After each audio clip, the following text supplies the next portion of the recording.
Chapter 701. Master Altus raised another metal rune and said to everyone, "We know that this symbol represents fire. If we carve this magic rune on a weapon, a burning flame will appear on the surface of the weapon. If we add the eruption magic pattern array to the weapon will spray flames when it is used." Master Altus put the two metal runes together very casually. "If we put these two runes together and carve them on the edge of a long sword, then the long sword will have both arcs and flames, and the sword will become a dual attribute magic weapon. But that's all, it's nothing special." He drew two runes in one go on a piece of magic parchment with a magic pen. "If we arrange these two magic runes in a specific pattern when carving them, they will form the rune language." Master Altus picked up the magic parchment and let the magicians in the classroom see it clearly. The so-called rune language means that if I put these two magic runes of fire and thunder together in this way, activating the magic pattern array will form a thunder ball that can explode, just like this. As he spoke, Master Altus chanted a short spell, and a ball of lightning quickly appeared in front of the magic parchment, then hit the wooden man in the right corner of the classroom, and the ball of lightning exploded. Boom! While the wooden man's body was burning, it was also blown to pieces by the ball of lightning. Two assistants had been waiting there, holding up two atmospheric shields to block the ball of lightning. There was a low cry in the classroom. Master Altus waited for everyone to calm down, and then said to everyone, "A single fire or a single thunder cannot have such power, but if they form a rune language, they will collide to produce a very magical power." After saying this, he stood on the podium again, and the bell for the end of get out of class just rang. The class officially ended, and the magicians stood up and applauded enthusiastically.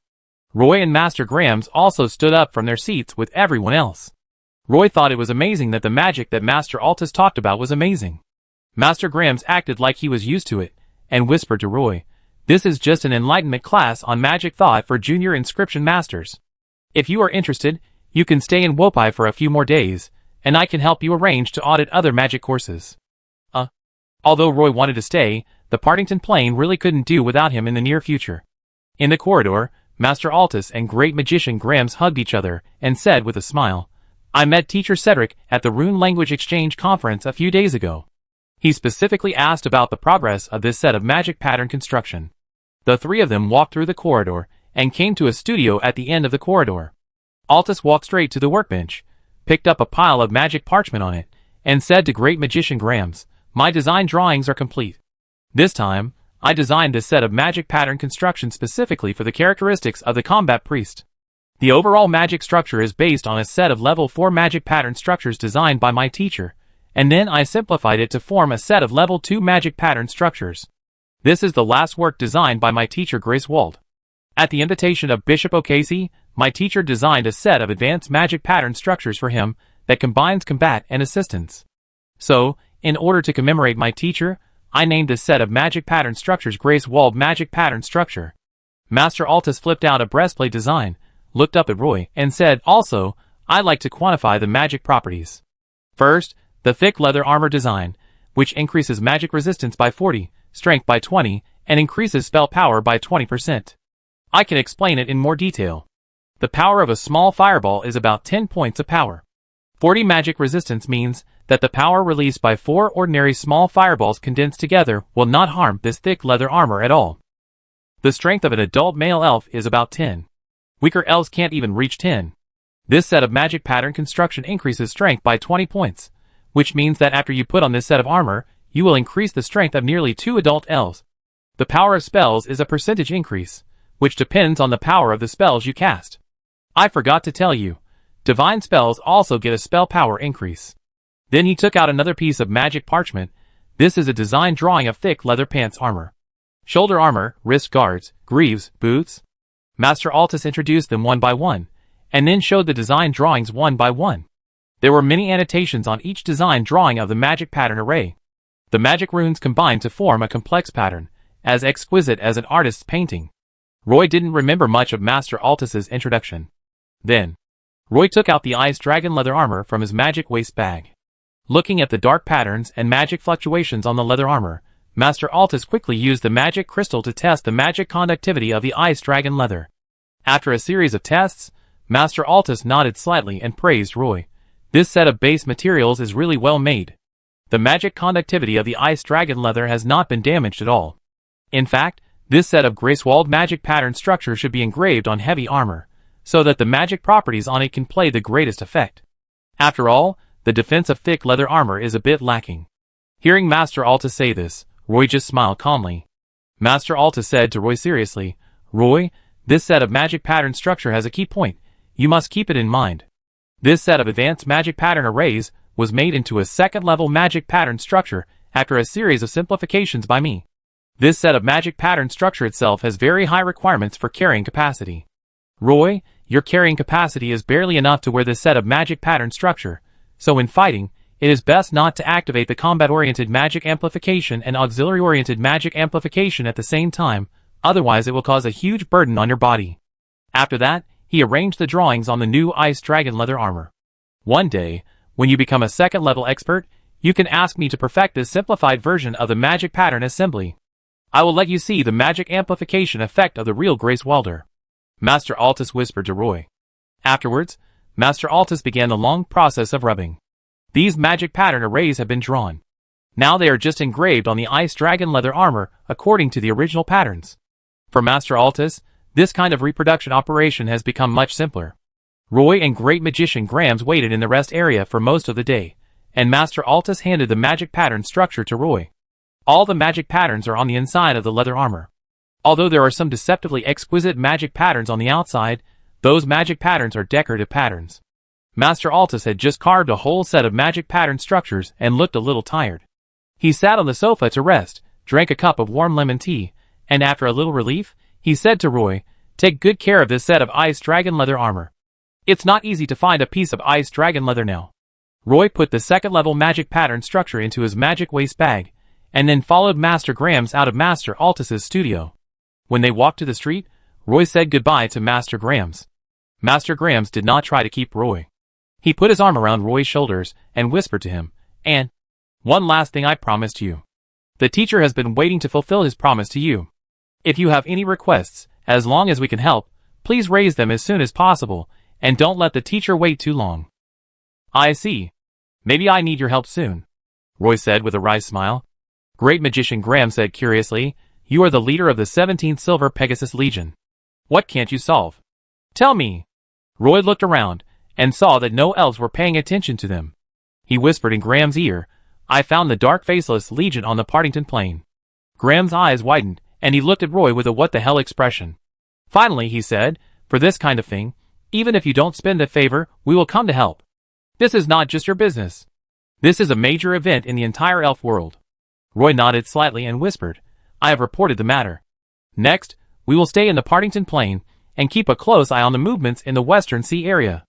No wonder you are in a hurry to go back. It turns out that such a big thing happened in the Partington Plain." Grams the Great Magician paused for a moment before saying, "I will report this matter to the top management. It is estimated that the top management will send 2 observers to the Partington Plain. You can help me place them when the time comes. I will take care of this." Roy rarely made a promise. Grams the Great Magician hugged Roy and said goodbye. Roy didn't dare to stay in the Elven continent for too long. After returning to Castletown, he just hurried home to meet Moira, and then rushed to the Castletown port pier. He didn't find the material supply ship of the 17th Silver Pegasus Legion here. He could only find a medium-sized sailing ship heading to Partington Island at the pier, bought a ticket, and hurriedly boarded the ship.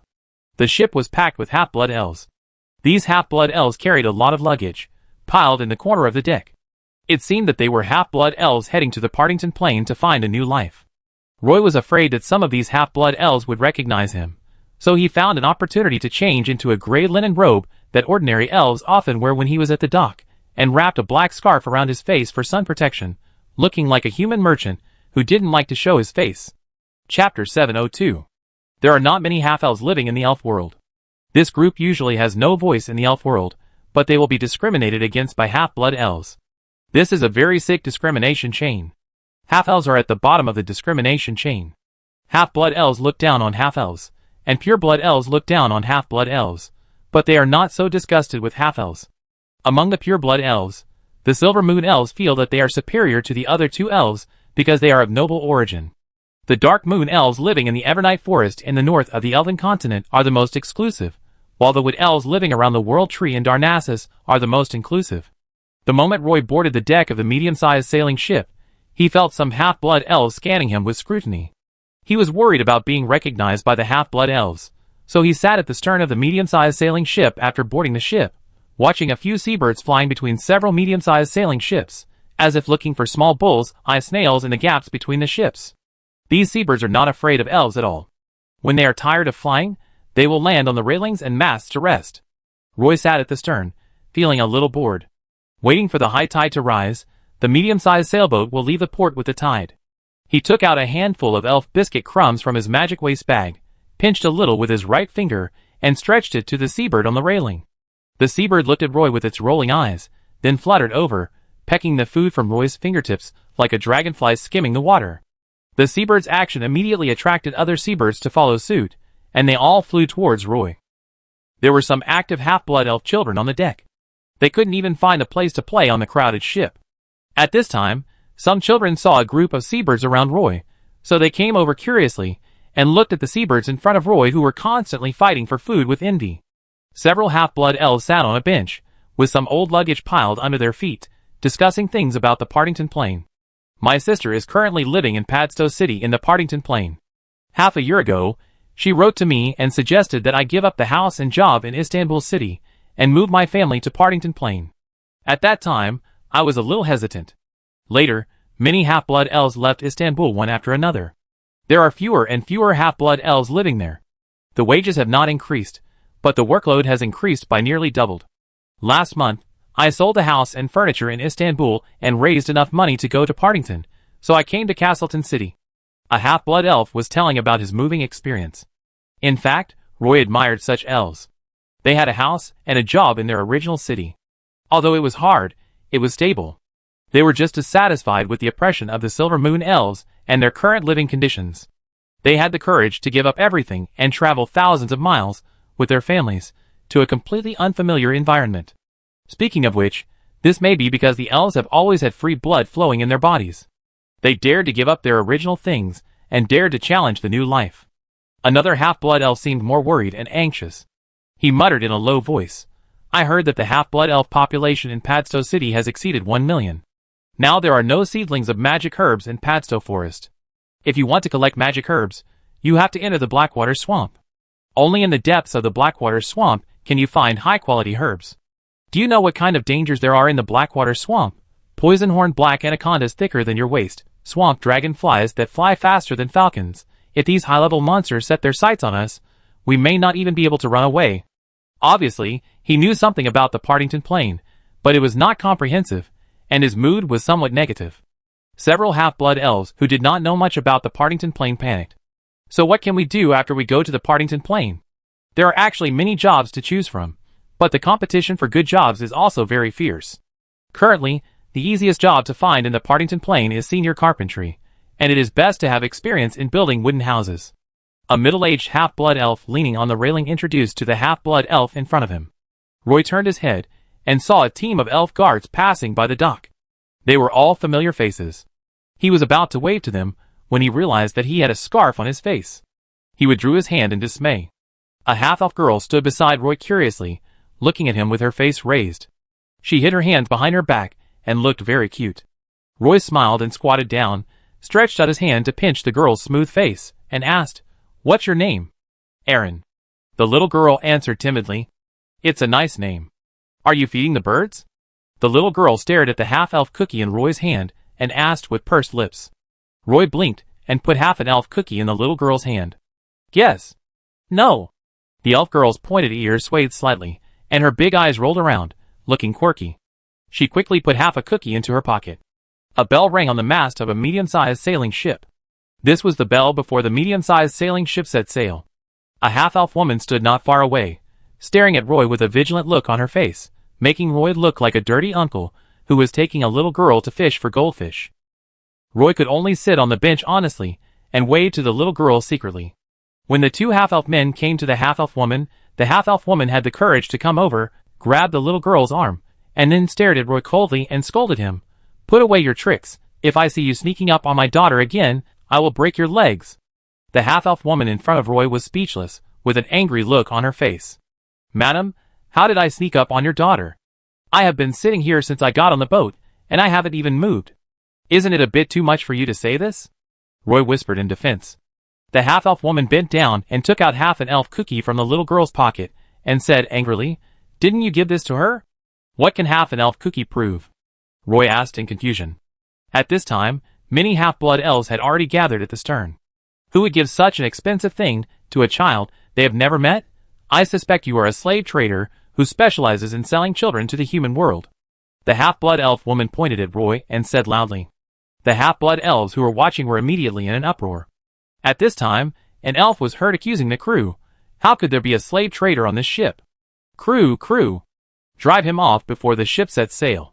The surroundings immediately became noisy.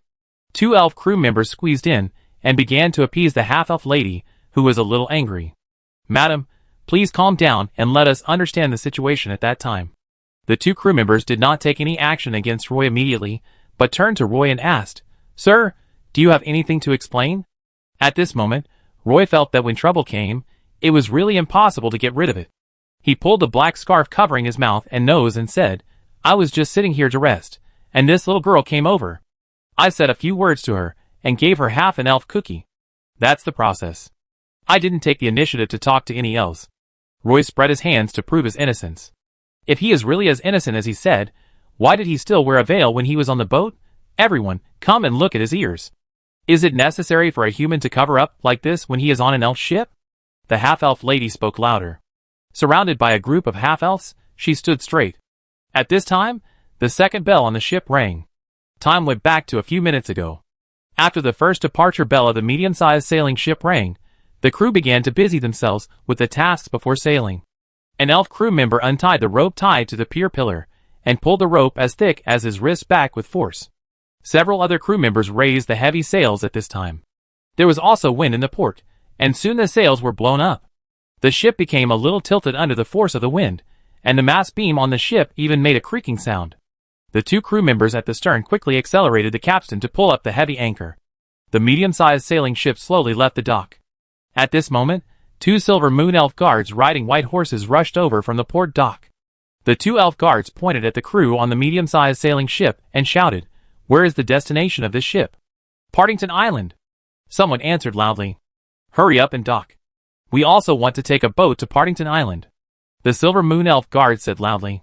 Although the captain was somewhat reluctant, he did not dare to offend the silver moon elf guards, so he asked the crew to lower the sails and throw the ropes back to the dock.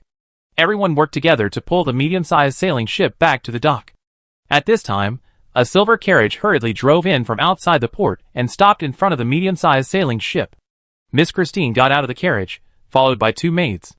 4 silver moon elf guards jumped off their horses, handed the reins to the 2 companions behind them, and followed Miss Christine to the medium-sized sailing ship. With a fair face, blue eyes, bright red lips, smooth blonde hair, and an apricot-yellow long skirt that set off her beautiful figure, Miss Christine exuded a luxurious atmosphere from head to toe. The medium-sized sailing ship relayed the sampan, and Miss Christine, surrounded by 6 silver moon elves, hurriedly walked onto the sailing ship. The ship seemed very crowded, and the deck was full of half-blood elf civilians. The captain came out from the ship's tower and asked Miss Christine to rest in the captain's room, but Miss Christine did not accept the captain's kindness. She went straight to the roof along the stairs and occupied a space in a corner at the end of the roof.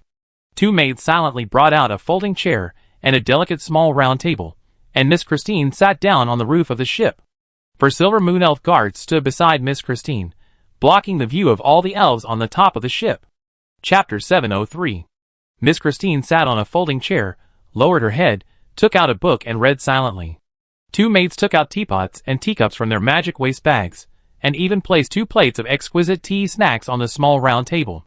The half-blood elves on the roof only dared to peek at Miss Christine with the corner of their eyes, and some half-blood elves, who were timid and afraid of getting into trouble, chose to leave the roof.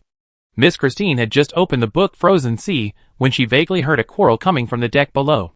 She was not prepared to pay attention to this boring quarrel, but she vaguely heard a sentence in her ears. "Everyone come and see his ears. Is it necessary for a human to be so secretive when he is on an elven ship?" It's not like Miss Christine has never seen a human before. She was just a little curious about what that secretive human had done to offend the public. When Miss Christine heard the word human ears, the face of a half-elf appeared in her mind. He rushed into the seaside jungle in a panic and rescued herself and Jijilu from the slave traders. Just as Miss Christine was thinking of those hateful slave traders, she heard a half-blood elf below shouting, "Could he be a slave trader?" Miss Christine quickly lifted her skirt and stood up from the folding chair. Following the sound, she turned around and stood next to the fence, looking towards the stern deck. She saw a person wearing a linen robe and a black scarf covering his face, surrounded by a group of half-blood elves. Miss Christine blinked her eyes, and she felt that the back of the person surrounded in the middle was a little familiar.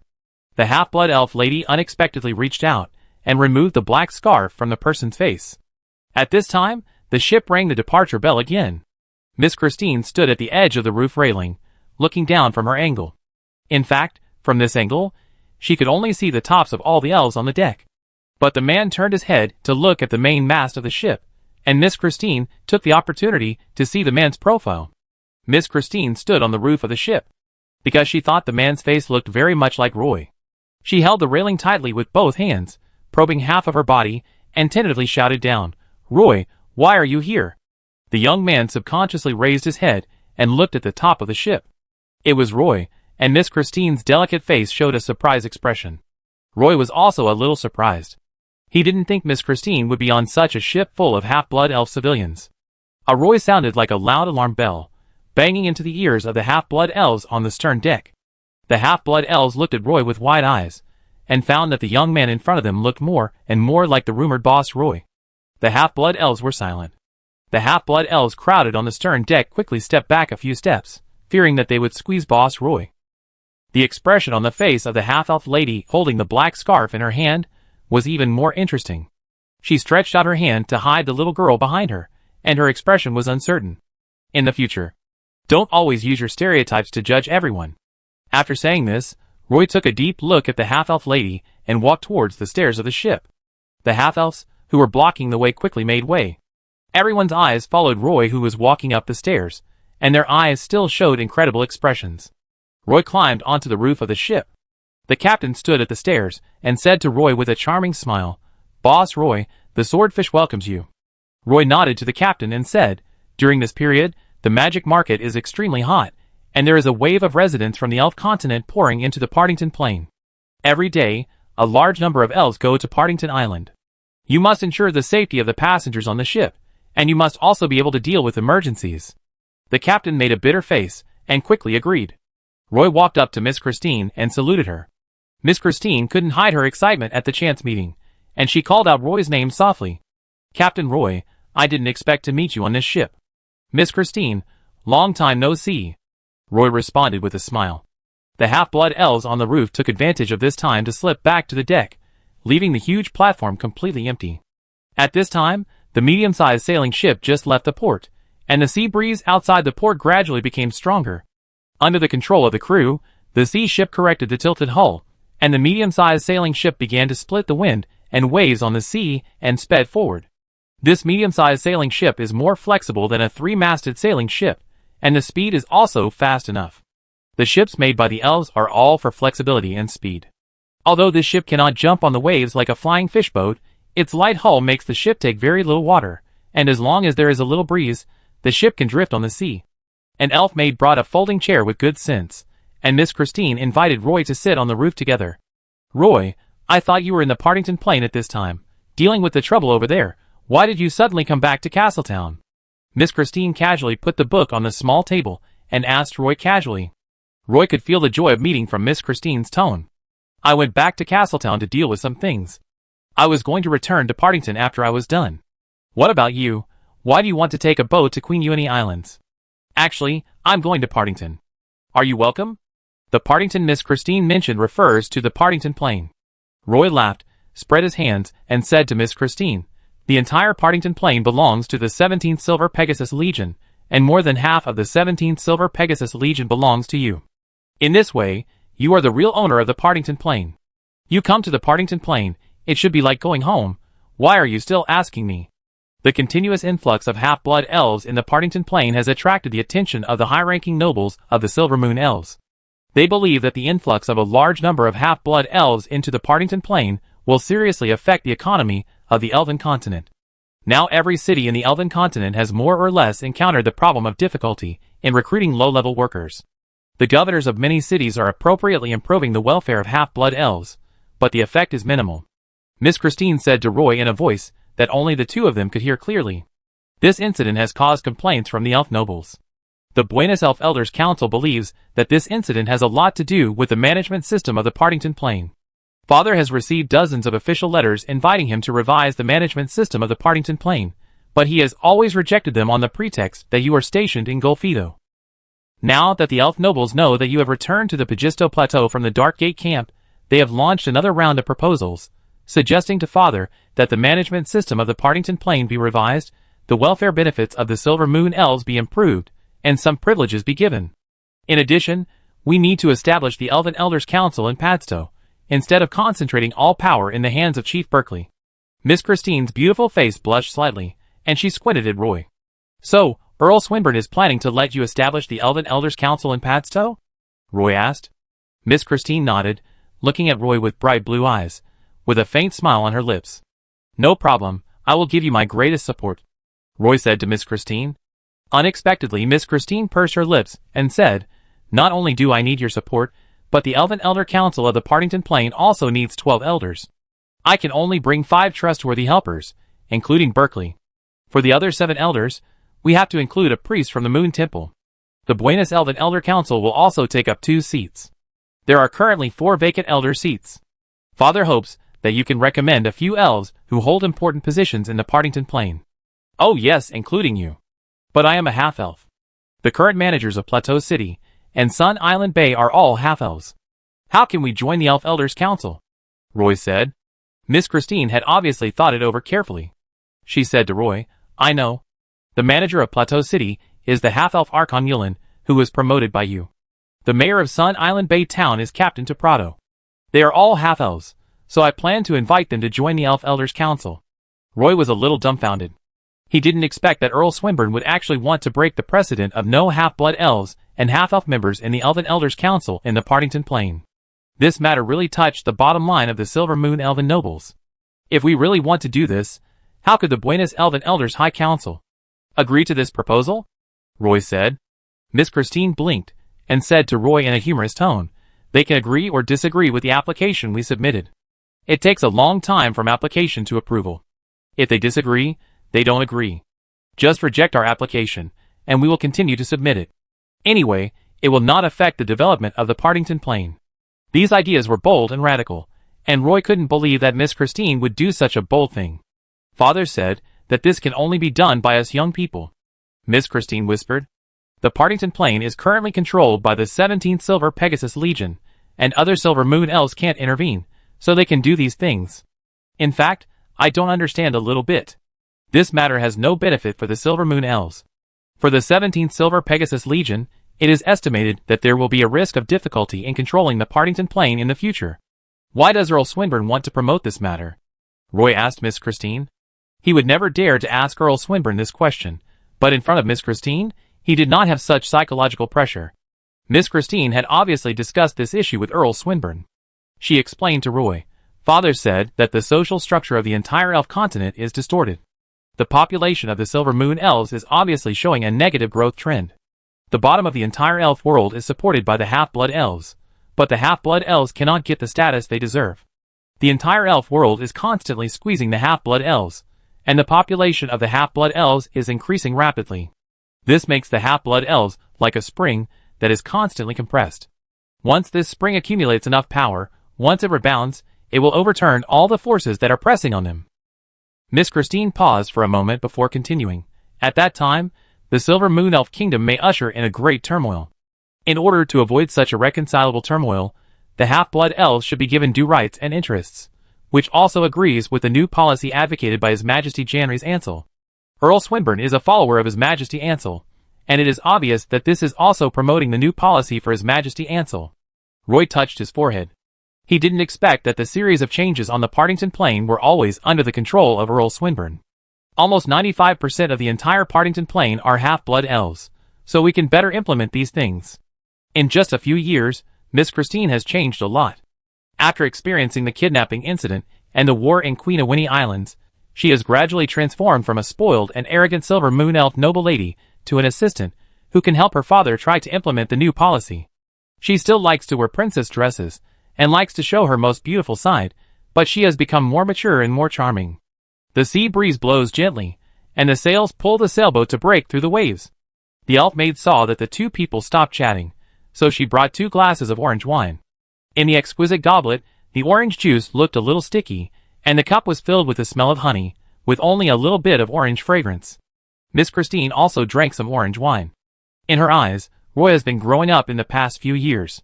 At first, he was just a young adventurer. At that time, his eyes always revealed vigilance. She was disgusted with Roy's hateful eyes, so she had a bad impression of Roy at first. But that incident happened on Partington Island. In fact, Christine had never thought that an elf would dare to kidnap her on Partington Island. But the murderer did it, and he succeeded. Roy and his friends saved her. At first, she was only a little grateful, but Earl Swinburne gave Roy some compensation on her behalf. She actually felt that she and Roy were completely even. Later, Roy made achievements in the Partington Plain. There was luck, but more of it was ability. Miss Christine looked at Roy differently, entirely because of Earl Swinburne's appreciation of Roy. She had admired her father, Earl Swinburne, since she was a child, and Earl Swinburne always praised this half-elf. Even these praises had never been given to other young elves in the family, and Miss Christine began to pay attention to this young half-elf boy. Some time ago, there were some rumors among the elves in the 17th Silver Pegasus Legion that Earl Swinburne was supporting Roy so much because he had chosen a spouse for Miss Christine. Although this is a rumor, we can learn a lot from it. After drinking some orange wine, Miss Christine's face became more rosy, and the moisture in her eyes made her eyes brighter than the stars in the night sky. At this time, Roy was holding a wine glass, standing by the railing on the top of the ship, looking at the deep night in the distance of the sea. Chapter 704. Returning to the city of Padstow in the Partington Plain, every time I came to the crowded central square, the scene here was extremely chaotic. Several main streets intersected around the square and became extremely crowded. Thinking back to 6 years ago, when the Half-Blood Elves Padstow riot had just ended, and the rebels were completely disbanded in the fortress town, most of the wooden houses in Padstow were vacant at that time. There were very few half-blood elves in the city, and the streets were deserted. Now, the streets are full of magic herb trading companies, and there are half-blood elf collectors carrying magic herbs everywhere. For such a prosperous city of Padstow, road congestion has become a major problem in the current urban development. Fortunately, the elves don't like to build houses in the open space in the forest. Except for shops, most wooden houses are built on the treetops. In fact, the roads in Padstow are well connected. It's just that there are fewer avenues for carriages. The place where I met Berkeley was a treehouse tea house. From here, you can see most of the new city of Padstow. As for the old city, it is on the other side of the valley. Although it is a valley, the terrain is quite flat, and there are lush giant trees and forests everywhere. The only difference is that the old city expanded around a tree of life, while the new city is on the hillside opposite the old city. The urban areas are closely connected, and a stream at the bottom of the valley is the most obvious dividing line between the two urban areas. The military material transfer documents have been sent to me, and they were personally signed by Earl Swinburne. Now the only materials stored in the warehouse in Padstow City are these, including the whale hunting crossbow and magic crystal arrows. These need to be applied for, and it will take about 3 weeks to arrive in Padstow City. General Berkeley sat across from the small square table, holding a cup of hot tea, and said to Roy. Roy was writing and drawing on a list quickly. General Berkeley asked again, Roy, you applied for so many military supplies. Are you planning to build fortifications in Sun Island Bay? Roy said without even raising his head, building fortifications in Sun Island Bay is just the first step. Berkeley was almost choked to death when he heard Roy's words. Well, no wonder they call you Boss Roy, and you seem to be rich and powerful when you speak. Roy and Berkeley have known each other for more than 6 years, and now they can make some harmless jokes. I will transport the first batch of supplies tomorrow. The military supplies you prepared should be able to fill a magic airship. Roy looked up and said to Chief Berkeley, and pushed the detailed list of supplies in front of him in front of Chief Berkeley. So urgent? Chief Berkeley asked. Roy spread his hands and explained. Once the Dark Faceless Legion occupies the Western Sea area, the southern part of the plain will lose the last barrier for us. The Griffin Barrier Mountains and the Sun Island Bay will become new battlefields. At present, the Grey Dwarf Bandits have shown their traces on the outer islands of the Queen-a-Winnie Islands. Although Earl Swinburne did not say it clearly, I know that before the Grey Dwarf Bandits in the Queen-a-Winnie Islands are completely resolved, the 17th Silver Pegasus Legion may not be able to mobilize troops to reinforce the Partington Plain. The Dark Faceless officers cannot cross the Griffin Barrier Mountains. I guess once they come from the Western Sea, they will definitely land in the Sun Island Bay area, so I plan to build fortifications in the Sun Island Bay area. After saying this, Roy drew a suggested map of the Sun Island Bay on a piece of seaweed paper. Two horn-like mountains stretched out from the land to the sea, just embracing this sea area, forming a vast inland bay. Roy's idea was to build some fortifications on the two horn-like mountain to resist the Dark Faceless Legion. It seemed that this defense project was very large, especially the dozens of sentries similar to arrow towers built on the top of the mountain. Each sentry would be a big project. Berkeley did not speak, but just looked at Roy's scribbled hand-drawn map silently. Roy was a little surprised and asked, "Don't you have anything to say?" General Berkeley glanced at Roy and said helplessly, "What else can I say? You built a city on the Pagisto Plateau. What's strange about building fortifications now?" Roy's eyes suddenly lit up, staring at General Berkeley, and said excitedly, "Your words really reminded me that I originally planned to let the half-blood elves in the town of Sun Island Bay build these fortifications, but these fortifications take a long time to build. In fact, I should transfer the Highland Headhunter prisoners to Sun Island Bay." The two chatted until late, mainly to repeatedly confirm the details of the military supplies to be shipped to Sun Island Bay tomorrow. The military supply warehouse of the 17th Silver Pegasus Legion currently does not have giant heavy crossbows such as whaling crossbows. After the naval battle between the Elves and the Naga tribe ended, this type of whale-hunting heavy crossbow was stored in the warehouse. It was not until the large-scale naval battle with the Grey Dwarf Bandits in the Queen of Winnie Islands that the 17th Silver Pegasus Legion allowed these whale-hunting heavy crossbows to reappear on the battlefield. Roy also saw this kind of whale-hunting crossbow on the medium-sized sailing ship in the Queen Winnie Islands, so before he explored the western seas, he applied to the military for 10 whale-hunting crossbows. Now it seems that this kind of whale-hunting crossbow is really useful against the Dark Faceless warriors. So Roy thought of placing these whale-hunting crossbows in the fortifications of Sun Island Bay. The biggest loss on the battlefield is arrows. This time, among the large quantities of military supplies transported from Padstow City to Sun Island Bay, magic arrows accounted for a large proportion, in addition to the standard elf biscuits. For the elves, elf biscuits are also one of the most indispensable and important supplies on the battlefield. The next morning, a large number of military supplies were successfully loaded on the airport dock. This time, a large number of half-elves from the airport dock were hired. Everyone transported boxes of heavy supplies to the cabin of the magic airship, and found that the entire ship was almost loaded with military supplies. This ship does not accept ordinary passengers on board. Then everyone saw Boss Roy and a group of his men hurriedly boarding the ship. Soon, the magic airship loaded with supplies left the airport dock and slowly rose into the clouds. The half-blood elves in Padstow City speculated, maybe there will be another war on the Padstow Plateau, so a large amount of military supplies will be transported to the Padstow Plateau. The half-blood elves from the Padstow Plateau refuted, this statement is nonsense. The Plateau headhunters on the Padstow Plateau are all imprisoned in the prisoner of war concentration camp in the Plateau City. If they really have this ability, they will never wait until Boss Roy comes back to take action. Soon, more accurate news came from the airport terminal in Padstow City. This magic airship carrying a large amount of military supplies did not fly to the Plateau City, but flew directly to Sun Island Bay. The elves began to speculate, could it be that there will be another war in Sun Island Bay? Chapter 705. Due to the movement of a large number of glaciers, the land north of the Western Sea area was plowed into a series of fjords, which formed a unique landscape where the land and the sea merged together. A group of fishermen were pushed onto the beach by the waves. They swung their big feet and swayed like drunkards while running. The fishermen reported the situation they had explored in the sea to the Siren Intelligence Officer, and then dragged their tired bodies to the thatched hut built with seaweed and rotten branches by the reef to rest. The Siren Intelligence Officer summarized the intelligence collected by various parties, and then reported some useful intelligence to Commander Alcasa. This sea beast priest lost his magic contract partner a month ago, a manta ray from the deep sea. Due to the backlash of the magic contract, Commander Alcasa has been in a weak state, which is the main reason why he hid the Siren Legion in the fjord of the northern coastline. The Dark Faceless Legion has currently occupied most of his territory, and almost forced him onto the land. Unfortunately, he has no power to fight back against the Dark Faceless Legion during this period, and can only shrink in the fjord honestly. Commander, according to the investigation of the fishmen, it is known that there are 4 Siren Legions approaching our territory, but they have not yet started a war with the Dark Faceless Legion. The Siren intelligence officer reported to Commander Arceza.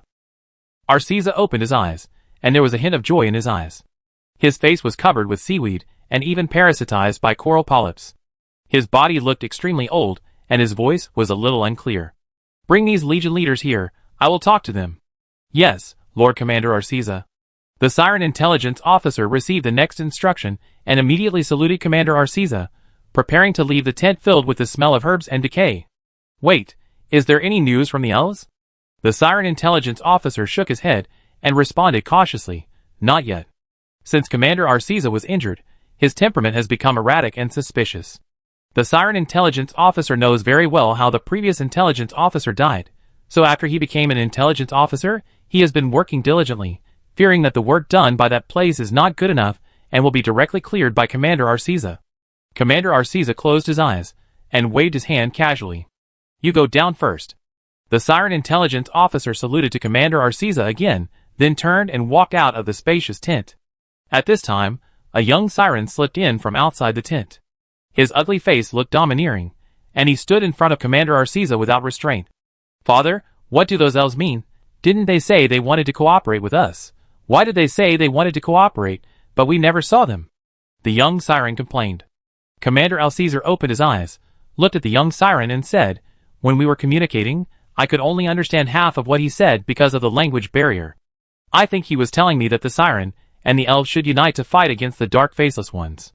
Speaking of which, if they hadn't helped me repel the Dark Faceless ones that rushed onto the beach during the naval battle, the siren core of the Arceza family might have been dead in name only."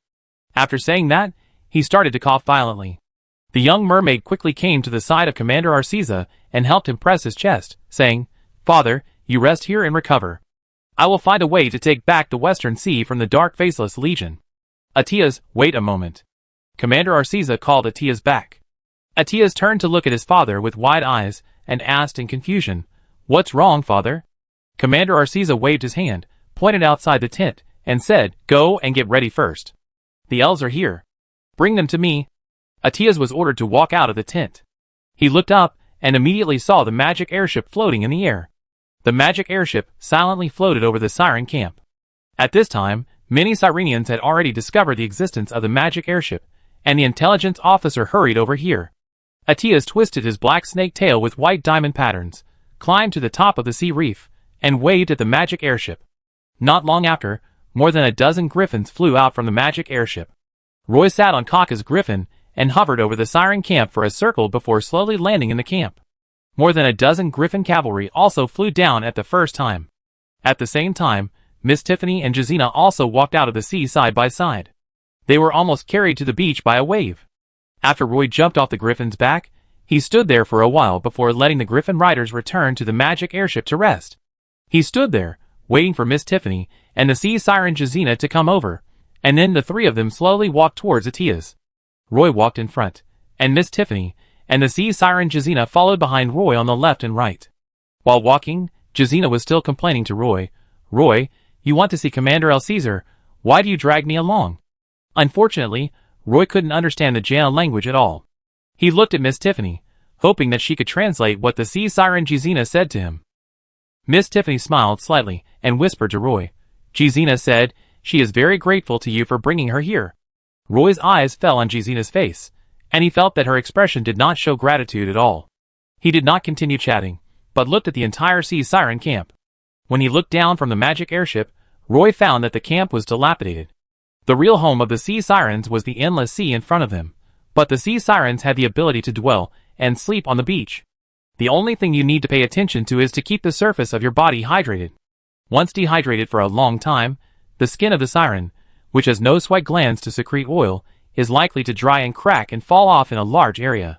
Observing from high altitude, the camp here is a mess. Many siren warriors are injured, and the camp is also dead. A young male siren stood in front of Roy and looked down at him. After the young siren finished speaking, he looked at Roy quietly. Miss Tiffany quickly translated. He said his name is Atias, the son of Commander Arceza, and he wants to invite you to sit in Commander Arceza's tent. Roy nodded with a smile, followed behind Atias, and kept observing the situation in the camp. The siren here is more tragic than imagined, and the morale of these siren warriors is very low. Captain Arceza was lying on a rock in the tent. His face looked much older.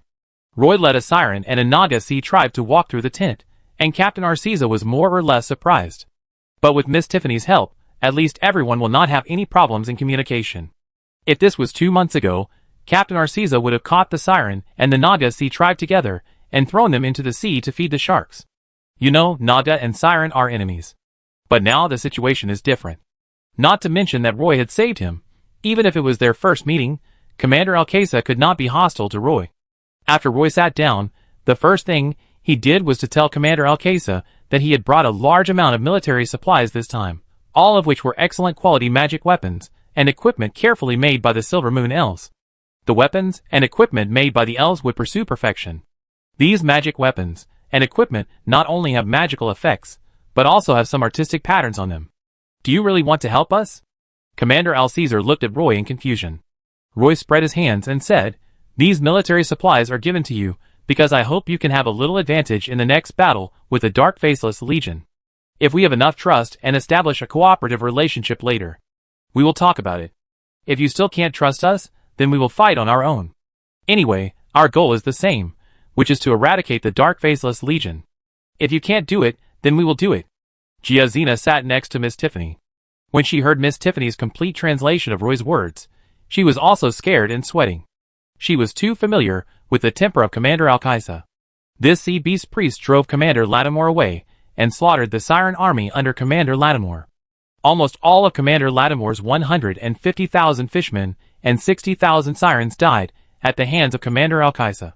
Humph! Commander Alcesa snorted coldly, and immediately sweat appeared on the forehead of the sea monster Giazina. It seemed that this sea beast priest was very dissatisfied. Our Siren Corps has arrived in the western seas one after another. It won't be long before our Siren Corps can drive the Dark Faceless Corps back to the Dark Land. Commander Alcase's voice became sharp and high-pitched. Although we can completely solve this war with the Faceless Corps by ourselves, I still want to thank you for your help. Commander Alcesa expressed his gratitude to Roy. It can be seen that Commander Alcesa still has confidence in the war between the Siren Corps and the Faceless Corps. After Roy talked with Commander Alcesa for a while, he explained his purpose. This time he brought a batch of military supplies to Commander Alcesa. As Roy walked outside the tent and made a few gestures to the magic airship floating in the air, the magic airship immediately began to slowly lower its floating altitude. When the magic airship was only a dozen meters away from the ground, the magic airship stopped steadily again. Boxes of military supplies were lowered by the crane on the ship. Roy pried open a wooden box with a dagger. It was full of weapons with a smell of grease. Most of these weapons were tridents. For the Sirens, weapons such as spears and tridents can play the greatest role when they fight underwater. There are more than 100 wooden boxes, all of which are magic weapons suitable for the Sirens. These magic weapons are not from the logistics warehouse of the Silver Pegasus Military Department, but Claire purchased them back from Castletown City. The Sirens have tough scales, and wearing armor is not very convenient for fighting in the sea, so Roy did not bring armor. Commander Alcesa didn't expect that Roy actually gave some support to the Sirens. After opening 2 wooden boxes, he found brand new tridents. At this time, Commander Alcesa let down his guard and thanked Roy repeatedly. For the Sirens, Roy brought the gift they needed most, so of course they had to give back to Roy. The Sirens also wanted to save face. The Sirens had occupied the western seas for so many years, so they naturally accumulated some precious items. The two sides returned to the tent again, and Commander Alcesa asked someone to go out and bring some things in. Soon, the Sirens carried a large box into the tent. Commander Alcesa ordered his Sirens to open the box. The box was full of pearls with golden light. Roy had heard that magicians needed magic pearls when making staffs. These magic pearls are very expensive in the magic market, and they can only be bought at auction houses.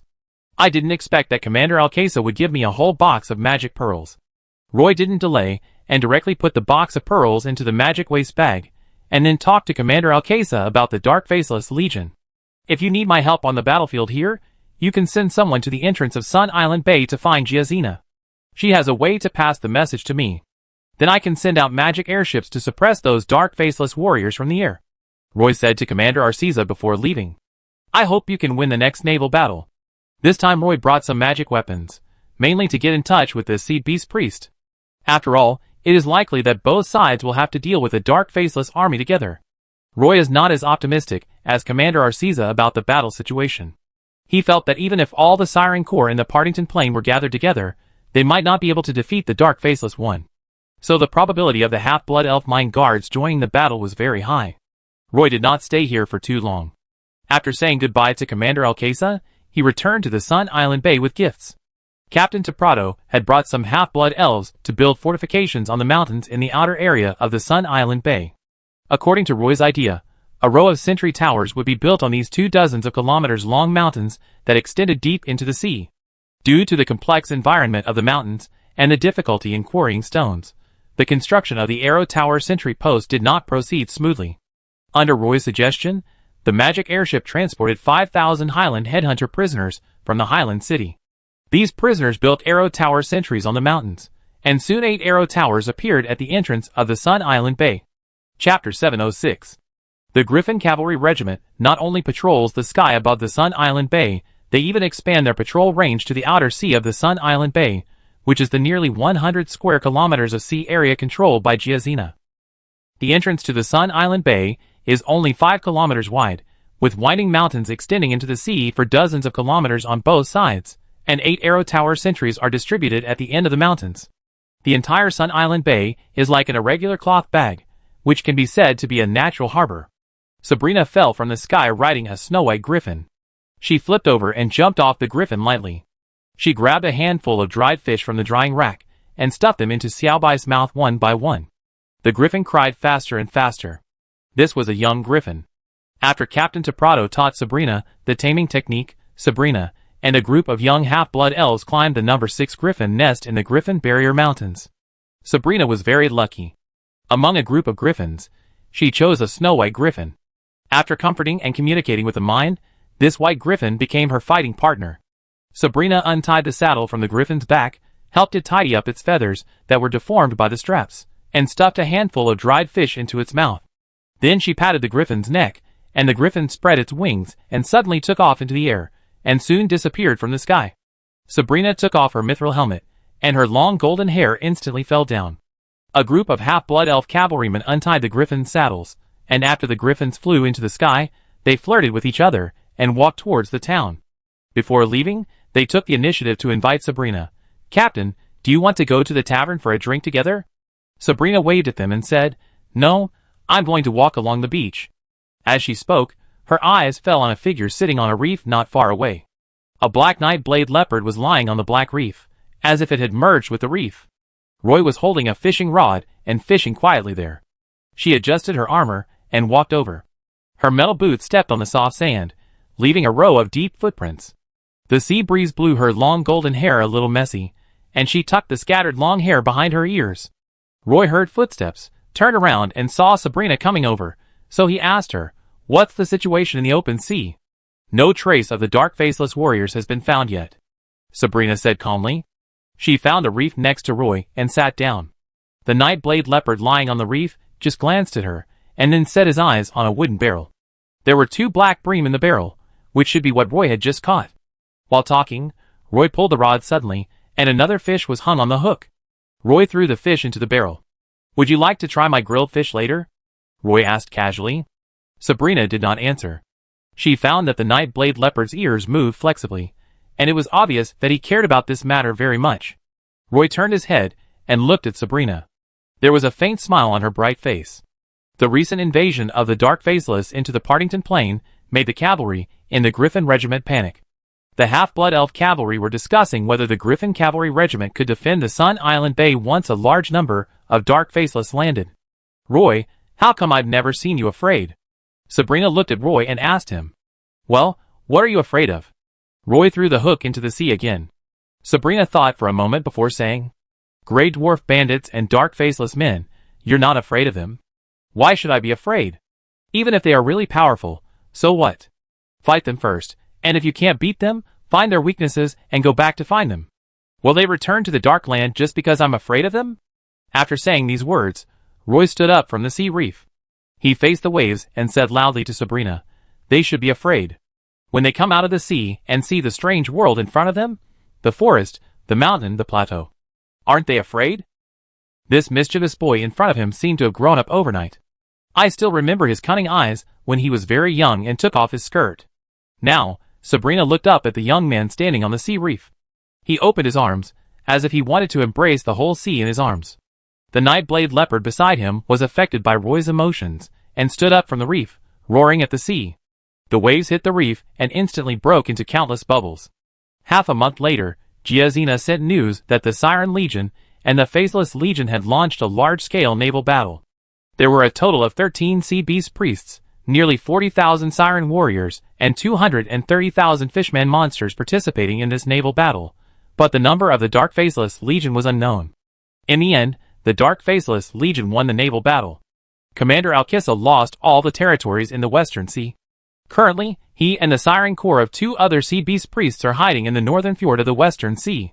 The Siren Corps suffered the biggest disaster in nearly 100 years. The Siren Corps lost their homes, where they had lived for nearly 1,000 years. The defeated Siren Corps became a mess. Some of the Siren Corps fled to other seas, and some of the Siren Corps hid in the edge of the Western Sea. The Dark Faceless Corps is also said to have suffered heavy casualties, but now they have completely occupied the deep sea area of the Western Sea. The Griffin Cavalry Regiment also brought back some news.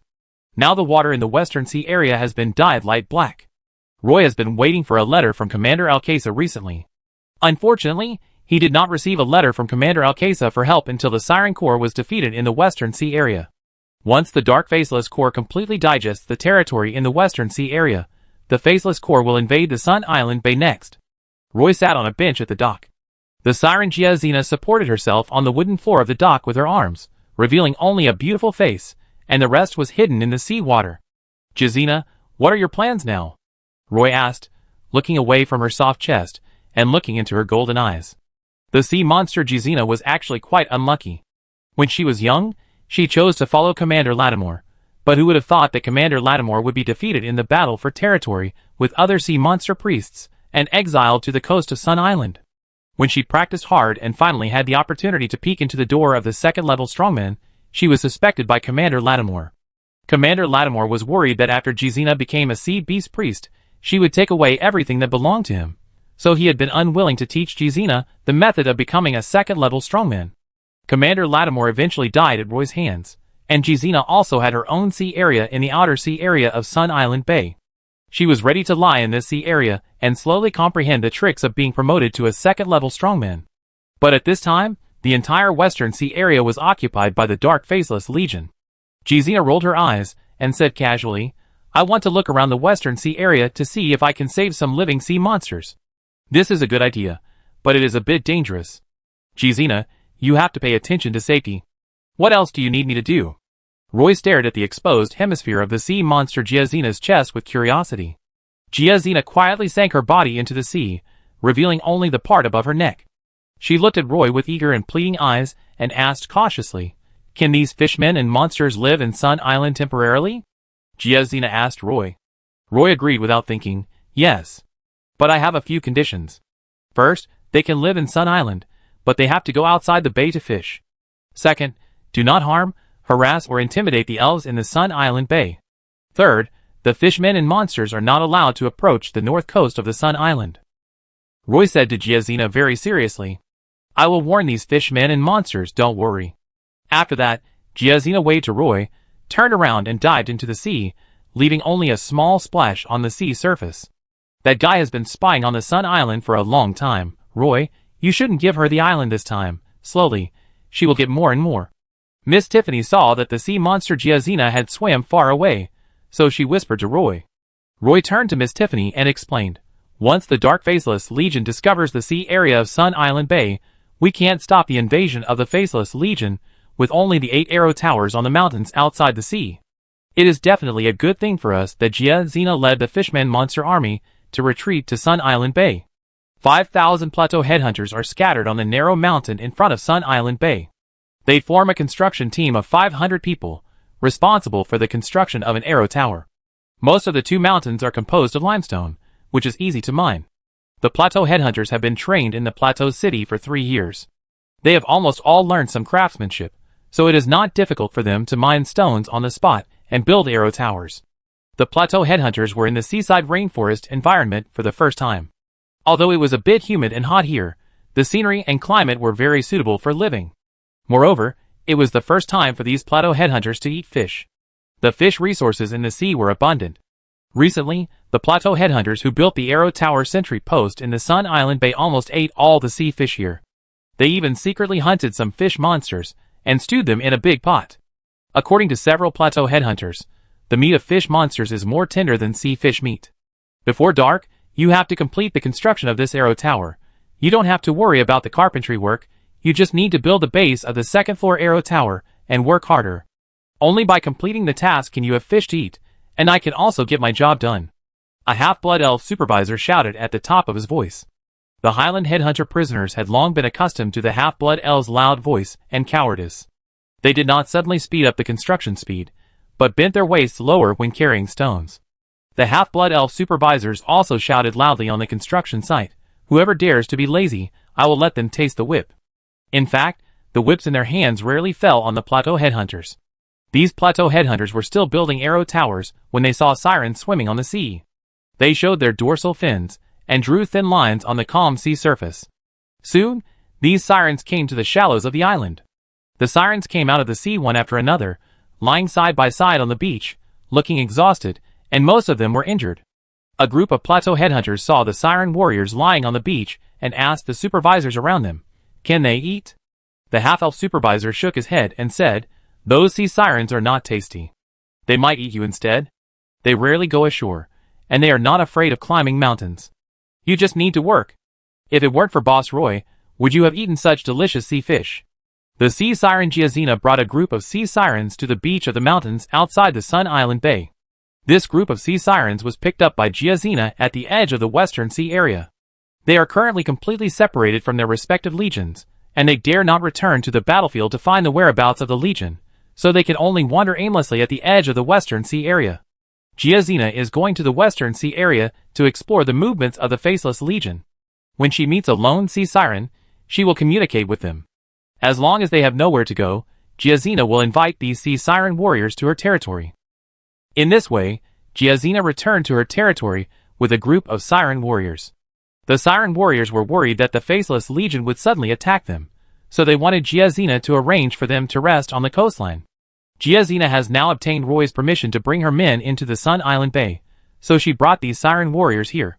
In fact, a siren like Giazina, who can have a small territory in the sea, is also considered a small lord. This place is close to the living area of the elves. The sirens living in the Western Sea area rarely come here, and everyone is very unfamiliar with this area. While resting at the beach, you can see many figures building arrow towers on the top of a not-so-high mountain. "Lord Giazina, are those figures on the mountain elves?" a siren asked curiously. "They are headhunters from the Pagisto Plateau. They fought with the elves on the Pagisto Plateau. If they lost, they became prisoners of the elves. They are here to build defensive arrow towers, mainly to prevent the group of faceless people in the sea," Giazina explained casually.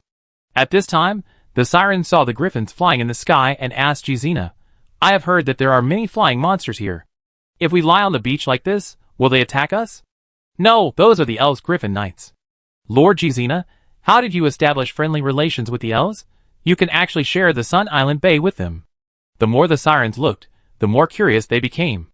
The siren Giazina was thinking in her heart, what should she say to make her image a little taller in the hearts of these sirens? Chapter 707.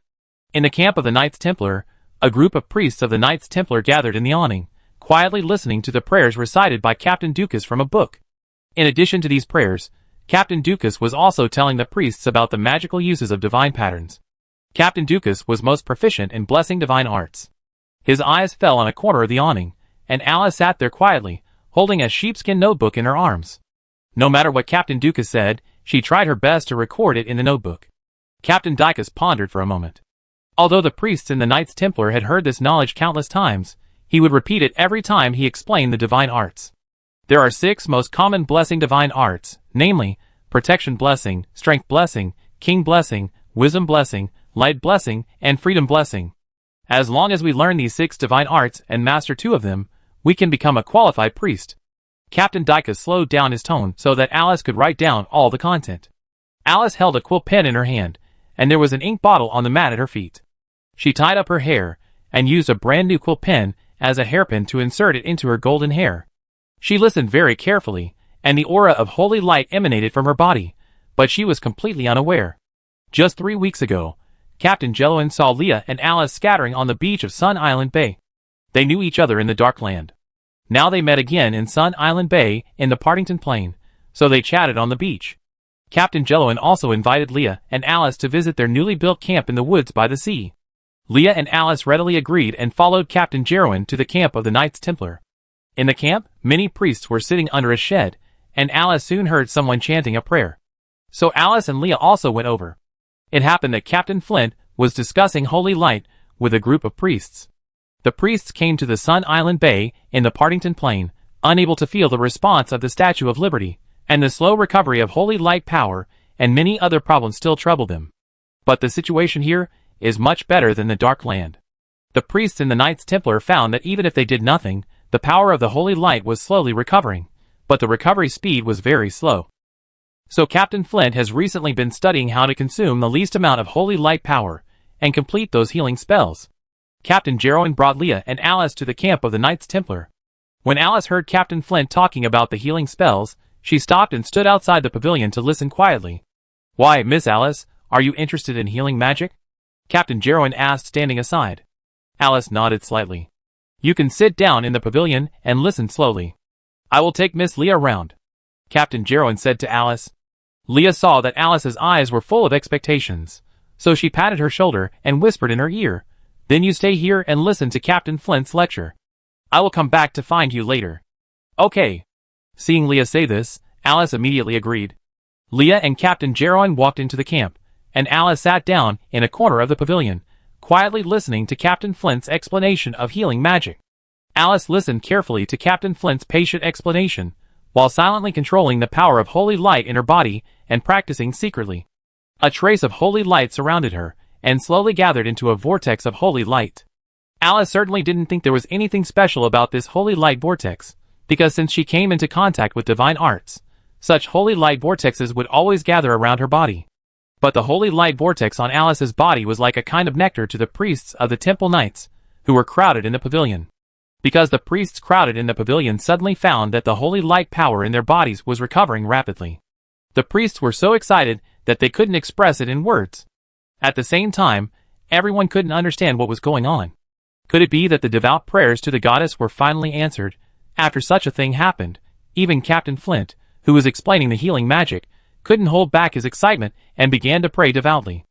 Alice only listened for a while, and then she saw Captain Flint hurriedly finish his explanation of the holy light. The priests in the pavilion began to pray one after another. Alice was still not satisfied, and when she saw the explanation of the healing magic stopped, she tiptoed out of the pavilion. In the camp, they found Leah, who was discussing the Dark Faceless Legion with Captain Jeroen.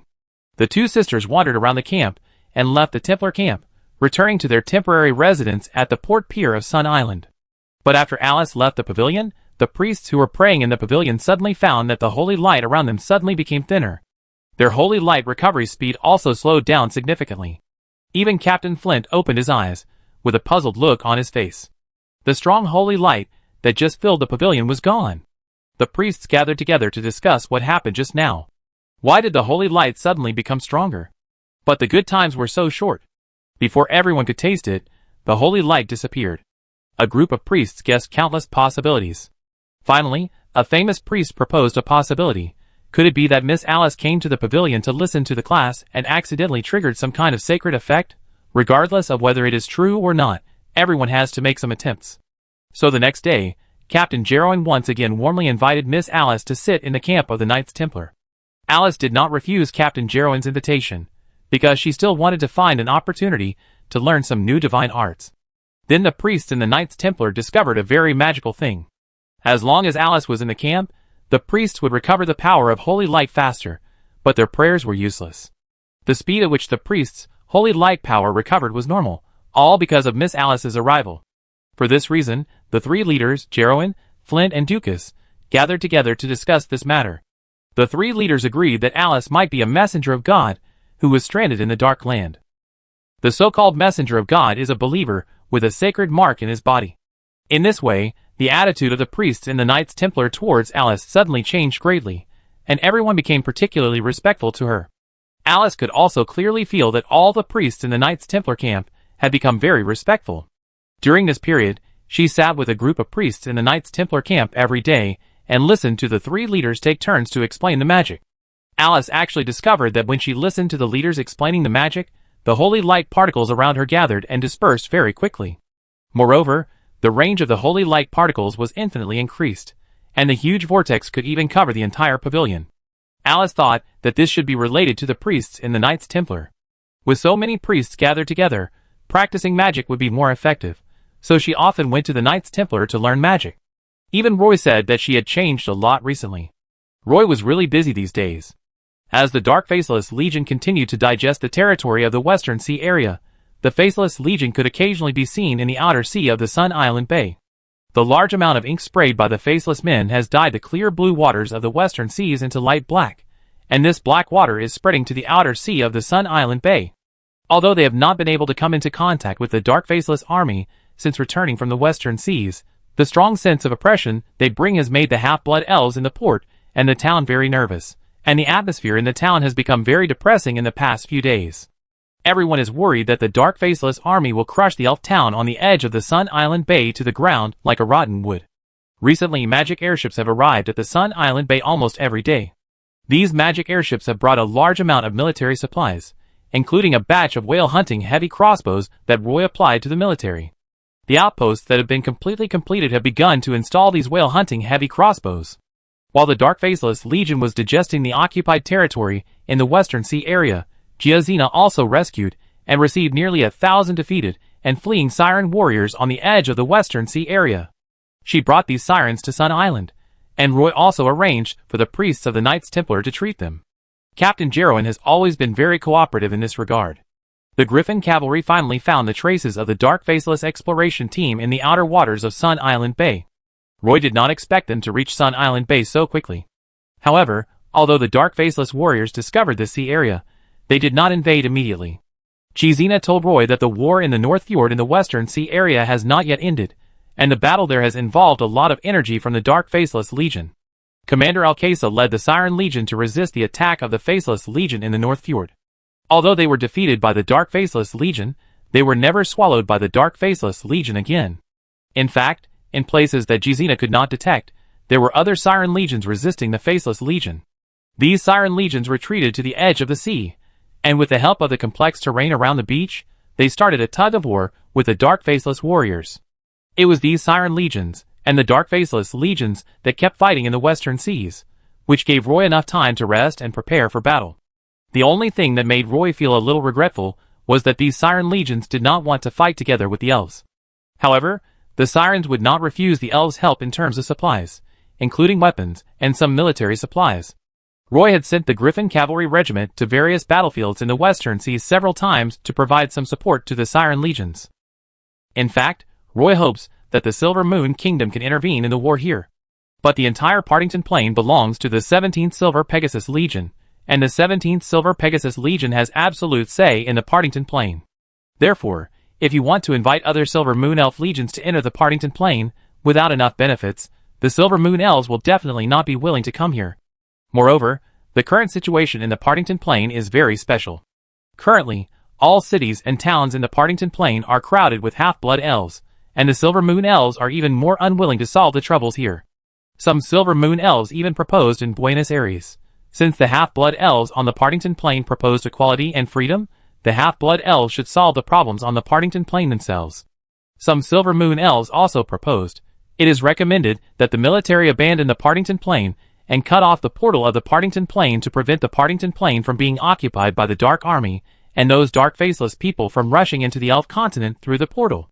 In fact, these ideas still have many supporters in the royal city of Buenos Aires. Roy also thought about asking for help from Earl Swinburne, hoping that the 17th Silver Pegasus Legion could support the battlefield in the Sun Island Bay. But the 17th Silver Pegasus Legion is currently unable to take care of itself on the Queen Uni Islands. The main force of the 17th Silver Pegasus Legion is near the Queen Island, stalemate, and testing each other with the returning Grey Dwarf bandits. It just so happens that a long coastline of the Silver Moon Elf Kingdom is also garrisoned by the 17th Silver Pegasus Legion. In addition, a part of the 17th Silver Pegasus Legion is stationed in the Golfito Canyon. So the 17th Silver Pegasus Legion is currently a little overwhelmed, and apart from some material support, it can hardly provide Roy with any help. Roy also exchanged boxes of magic crystals for this part of the material support. This was the agreement between him and Earl Swinburne. He only needed to give half of the output of the mine on the Pagisto Plateau to the 17th Silver Pegasus Legion, and the rest of the wealth could be used by Roy at will. Currently, Roy is using this money to buy a large number of military supplies from the Elf continent. When the Griffin Cavalry Transport Team came to the North Fjord for the 5th time, they saw the bodies of the Dark Faceless Warriors emerging from the sea from a distance. Each Dark Faceless Warrior was more than 20 meters apart. They lined up in a long line and walked towards the fjord. Looking down at the North Fjord from a high place, at least more than 1,000 Dark Faceless Warriors lined up in a long line and entered the maze-like fjord waterway. Perhaps it was just the time of low tide, and these faceless warriors could not hide in the waterway. Suddenly, countless sea monster warriors rushed out from the dense forests on the mountains on both sides of the fjord waterway. These sea monster warriors held elven longbows in their hands, stood on the shore, and shot countless arrows at the dark faceless warriors in the waterway. Chapter 708. A melodious and ethereal siren song echoed in the valley, and the faceless warriors in the waterway began to stagger as if they were drunk. The canyon bank was full of siren warriors, who shot a rain of arrows at the faceless warriors in the waterway. These bows and arrows were provided free of charge by Roy to Commander Alcasa. The sea beast priest distributed all the bows and arrows to form an archer group. Ordinary arrows could hardly cause harm to the faceless warriors, because these faceless warriors had a thick and tough skin on their bodies, and their muscle tissue was also very strong. Arrows that were not sharp enough would even be bounced off by their tough skin when they hit the faceless warriors. Therefore, the feather arrows that Roy supported the Siren Legion were all magic arrows with enhanced sharpness. The faceless warriors had dozens of feather arrows stuck in their bodies. They roared in the waterway, and then rushed to the area with the densest rain of arrows. The faceless warriors in the waterway also launched a counterattack against the Siren warriors on the coast at the first time. When the Siren warriors saw the last arrow in their hands shot out, they retreated to the woods under the guidance of the Siren's song. The dark faceless warriors kept swinging countless tentacles, and crawled out of the sea. They have won several naval battles in the western seas. This group of faceless warriors found the North Fjord.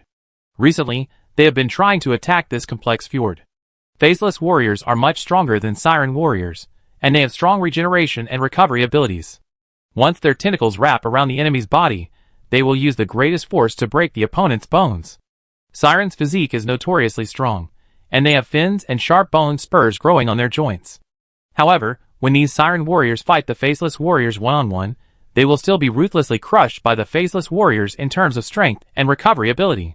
There are countless small suction cups on the tentacles of the faceless warriors, and these suction cups are attached with circles of sharp ring-shaped fangs. Once bitten by the fangs on the tentacle suction cups, the siren warriors will be poisoned, become crazy, and completely lose their minds. When the siren warriors fought bloody battles with the faceless warriors in the western seas, they suffered a great loss mainly in these aspects. The Siren Warriors and the Faceless Warriors are not on the same level at all. Therefore, the Siren Legion was defeated in the several naval battles in the Western Sea. As the Faceless Legion gradually occupied various areas in the Western Sea, a group of sea beast priests, who controlled the Western Sea, realized that the crisis had come. If these dark faceless men were not driven out of the Partington Plain in time, the first to be extinct would probably be the Siren clan. Unfortunately, even if the sea beast priests joined forces to fight against the dark faceless men, they could not gain any advantage. After the sea beast priests united, several large-scale naval battles organized by the Siren Corps failed, which directly led to the rapid occupation of the western seas by the dark faceless corps. If the faceless corps defeated these Siren Corps one by one, it would take at least 1 or 2 years. Now that the Siren Corps has united, the time has been shortened to half a year. During this half year, at least 30 sea beast priests were killed. Of course, the Siren Corps and the Faceless Corps also found out some characteristics of the Dark Faceless Warriors in several battles. They have powerful strength, but can only be confined to the sea. Once they leave the sea, their skin will no longer be tough, and their skin will become as soft as mud, and their strength will be reduced by nearly half. The Siren Warriors' ambush in the North Fjord was to lure the Dark Faceless Warriors from the sea channel into the dense forest on the shore. These Dark Faceless Warriors have been victorious in recent times. When they saw the Siren Warriors coming out of the woods and shot themselves with arrows, they immediately went crazy and chased them towards the shore. After they left the sea, their bodies immediately became half a head shorter. However, this group of dark faceless still rushed to the shore, leaving a layer of mucus on the sea rocks, and their black and shiny skin in the sea showed signs of dehydration and ulceration as soon as they left the water. However, they were still not exhausted at this time. When they reached the edge of the woods, some faceless warriors were fighting with the siren warriors. Roy happened to see this scene in the sky with a team of griffin cavalry. His vision in the air was wider. There were at least several thousand faceless warriors crowded at the entrance of the fjord. These faceless warriors almost lined up to swim into the narrow waterway. Compared with the faceless warriors, who kept entering the waterway, the siren warriors were much poorer. At present, the main force of the siren warriors was almost on the battlefield. Although they had some advantages by taking advantage of the geographical advantage of the woods, as the reinforcements of the Faceless Legion continued to pour into the North Fjord, the siren warriors would be defeated sooner or later.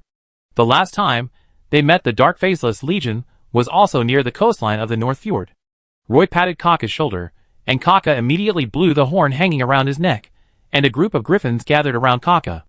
This time, we will give these faceless men a hard blow like last time, and let them feel the big guys of the elf warriors. Roy sat behind Kaka and shouted to the griffin cavalry around him. Okay, boss. The griffin cavalry responded one after another.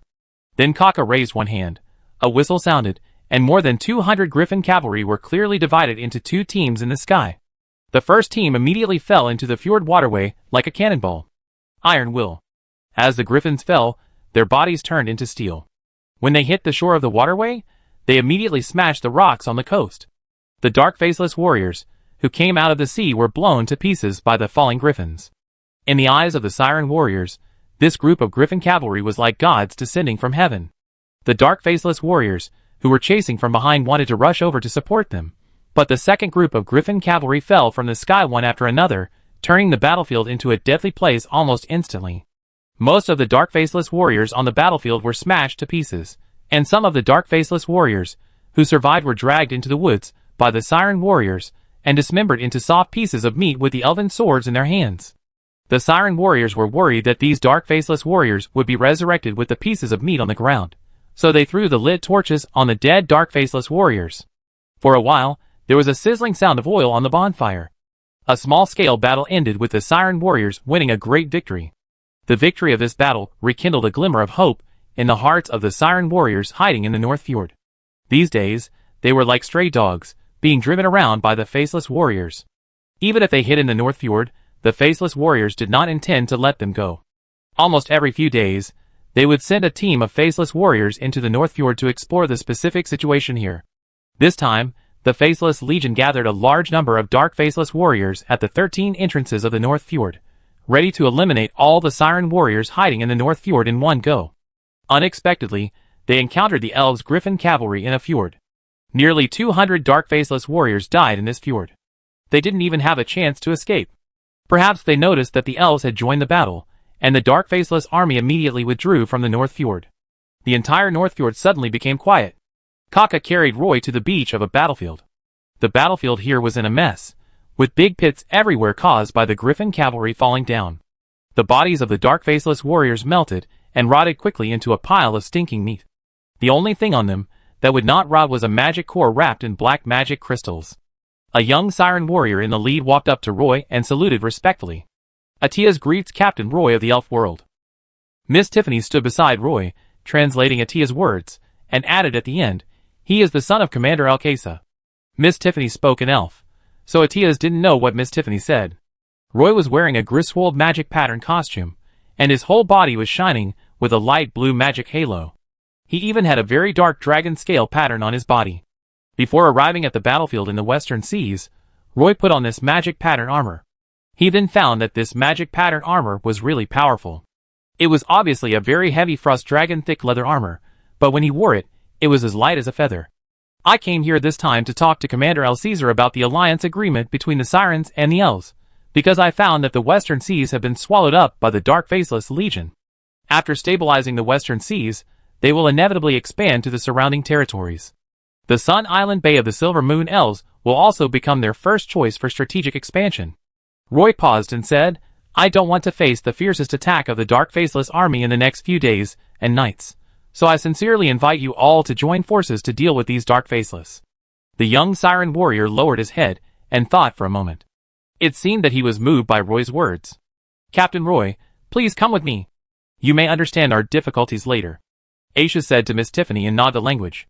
Because Atias found out that Miss Tiffany was an interpreter, she told Roy everything she said word for word. After that, Atias led the way and took Roy to a Siren tribe area. The Siren warriors built many huts with seaweed on the shore. When the Siren warriors rested, they would live in the huts. Atias took Roy to a hut and said loudly to the low hut, "Father, I brought Captain Roy this time." A cough came from the tent. Although he didn't smell the stench of death and decay, Roy still felt that the Siren leader inside was seriously injured. He lifted up a few drooping seaweeds and saw Arcisa lying on the stone bed, his face as pale as a piece of paper. His rapid breathing sounded like a blacksmith laying a worn-out bellows. I remember that the last time Roy came to see Arcisa, his injuries were not so serious. But in just 2 or 3 weeks, Arcisa's injuries had deteriorated to this point. Roy strode to the Siren priest and put his hand on his wrist. At this moment, Roy could actually feel that Arcisa's vitality was rapidly fading. He was currently consuming his vitality, trying hard not to die immediately. Roy used a trace of holy light power to release it towards Commander Arcisa. Under the exploration of the holy light power, Commander Arcisa's body was like an empty bottle, and it seemed that he had already run out of energy. Roy sat down and did not cast the holy light spell, because the holy light spell had no effect on him at all. Roy took out a bottle of diluted life tree juice from his arms, and gave it to Commander Arcisa. The breath of life emitted by the life tree branch immediately made Commander Arcisa energetic. He opened his eyes and looked around. His gaze stayed on Altus for a while before he said to Roy, "Captain Roy, you have been providing us with free financial support. I am very grateful for your help." Miss Tiffany translated very quickly. "I know my situation. The faceless commander shattered my chest. Even if your bishop cast a great resurrection spell on me, he might not be able to save me. So every minute and every second that belongs to me is very precious." Arcisa stretched out his dry hand, with a blood-red seal on the palm. He took out the alliance agreement that Roy had given him, and added a seal with his long snake tongue in front of Roy, and then pressed the seal on the corner of the alliance agreement. He turned to look at his son Aetius and whispered to him, "Son, once the Faceless Legion is free, the North Fjord is bound to be difficult to defend. So my advice to you is to escape from here as soon as possible and take the tribe members to a safe place. If possible, I hope you can hide next to the elves' territory." Artis took the Covenant scroll of the magic parchment and looked at Roy next to him. "I support you, North Fjord. Welcome you to Sun Island Bay. My friend Ms. Giazina will arrange everything for you." Commander Alkissa nodded slightly, waved to Atias again, and asked Artis to come closer. He whispered in Atias' ear, "I know what Giazina wants most. After I die, you leave here as soon as possible. If you need Giazina in the future, you can give her my notebook. I guess she will not stand idly by." Roy didn't expect that he would actually see a sea beast priest taking his last breath. His cloudy golden eyes were filled with attachment to the stone steps. His strong body quickly collapsed, and his soul quickly broke through his body and floated in the air. Roy quickly began to chant the holy prayer. The bewildered soul stayed in the air for a moment, and then floated towards Roy. A beam of holy light fell, and the soul of Commander Alcaesar quickly disappeared in the holy light. Chapter 709. In the Siren camp in the North Fjord. Thousands of sirens surrounded the body of Commander Alcaesar. More than 20 siren girls wearing white gauze skirts stood on the surrounding sea rocks, singing the melodious and high-pitched prelude of the dead. The sirens lined up in front of the sea beast priest. They stretched out their arms covered with green scales, cut their wrists with daggers, and dripped blood on the body of Commander Alcaesar. Soon, Commander Alcaesar's body was soaked in the blood of the sirens. Atias tied up Commander Alcaesar with a tough seaweed, then wrapped the seaweed rope around his shoulders alone, dragged Commander Alcaesar's body slowly into the sea. Miss Tiffany whispered to Roy that the sirens would be buried in the belly of fish after death. The body of Commander Arcisa floated on the sea, and his blood spread in the sea, quickly attracting several great white sharks swimming around the sea. The great white sharks swam over following the smell of blood, opened their bloody mouths, and kept tearing at the body of Commander Arcisa. The sea water was churning, but it calmed down after just a few minutes. The sirens were immersed in the sadness of the death of Commander Arcisa. When a sea beast priest dies in the siren tribe, a new sea beast priest will be born. If no sea beast priest is born in a short period of time, then this siren tribe is likely to be annexed by other siren tribes. Even if it is not annexed by other siren tribes, the sirens in this siren tribe will leave one after another and look for other siren tribes with sea beast priests. The young Aetius, the son of Commander Alcaesar, obviously does not have the strength to be promoted to a sea beast priest. This is also the reason why Commander El Caesar gave his training notes to Jizina. He hoped that Jizina could use his training notes to quickly become a sea beast priest. Although the Dark Faceless Ones have evacuated the North Fjord, they will soon come back. Although the terrain here is complex, with valleys and narrow waterways everywhere, for the Siren Corps, they have almost taken advantage of the terrain here, but in front of the absolute strength of the Dark Faceless Ones, they can't take any advantage. In just a few months, nearly 7,000 Sirens from the Siren tribe died at the hands of the Dark Faceless warriors. Currently, there are less than 3,000 surviving Siren warriors, and there are nearly 5,000 old, young, sick and disabled people in the tribe. Now that Commander El-Kissa has died in battle, the remaining Siren warriors are unable to protect the men, women, old and young in the tribe. Atias and a group of Siren officers gathered on the beach to discuss for a while.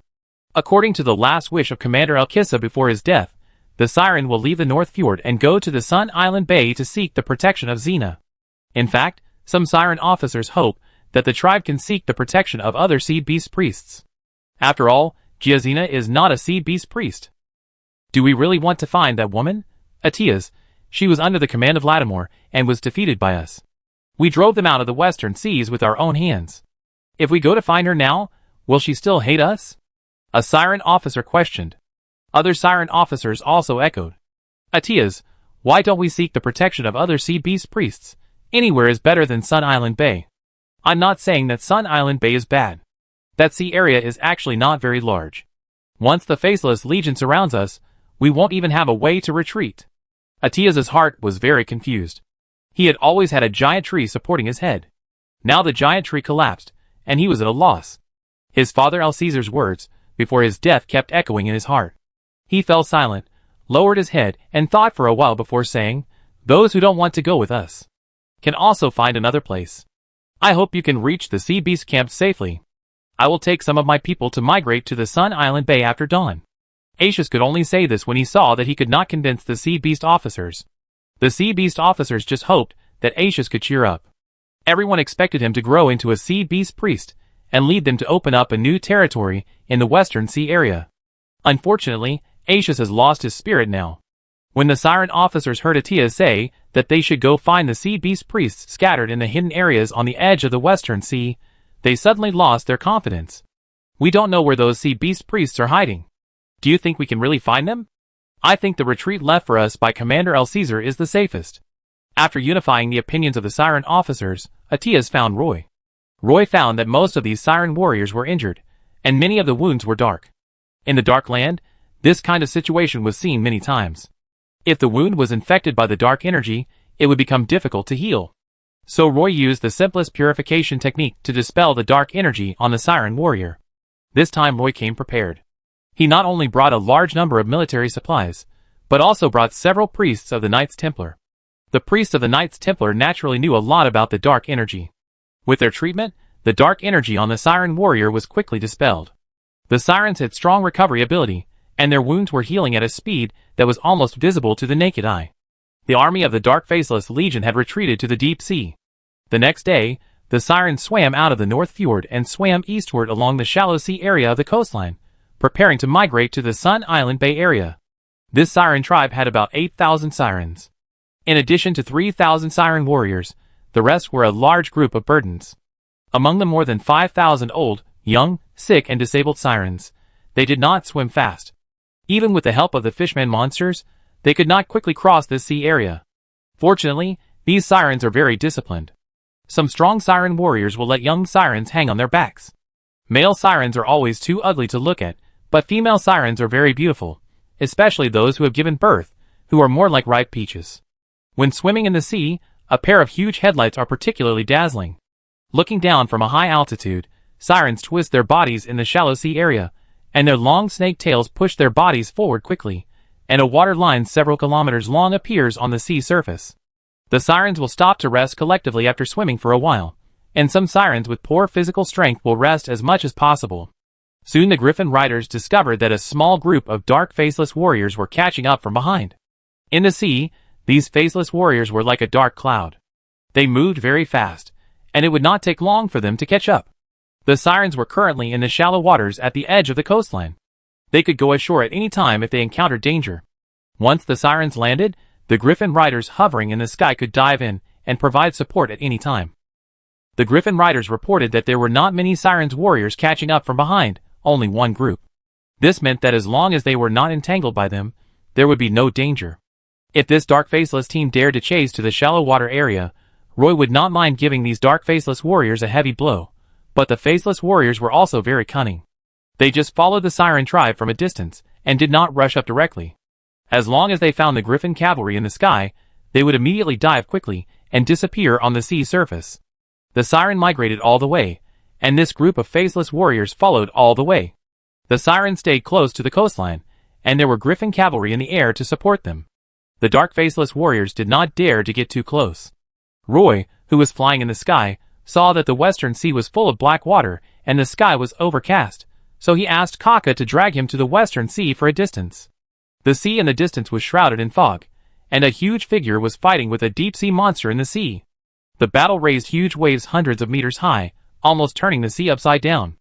Lightning flashed from time to time in the dark clouds in the sky, and lightning fell on the sea like waterfalls, and thunder came like popping beans. The sky, the sea, and everywhere were shrouded in darkness. Roy knew that this might be the Faceless warlord fighting with the deep-sea monster. Kaka wanted to take the risk of flying forward, but was stopped by Roy. Jazina stood on a reef, looking at the terrifying breath coming from the depths of the sea, her beautiful eyes sparkling. This terrifying breath allowed her to feel the state of the strong, and before she became a second-level strongman, she really needed to observe this kind of battle from a distance. Unfortunately, the battlefield on the sea was too far away from her, and it was also the occupied area of the Dark Faceless Legion. Jazina didn't want to take any risks. A mermaid figure appeared in the sea not far away.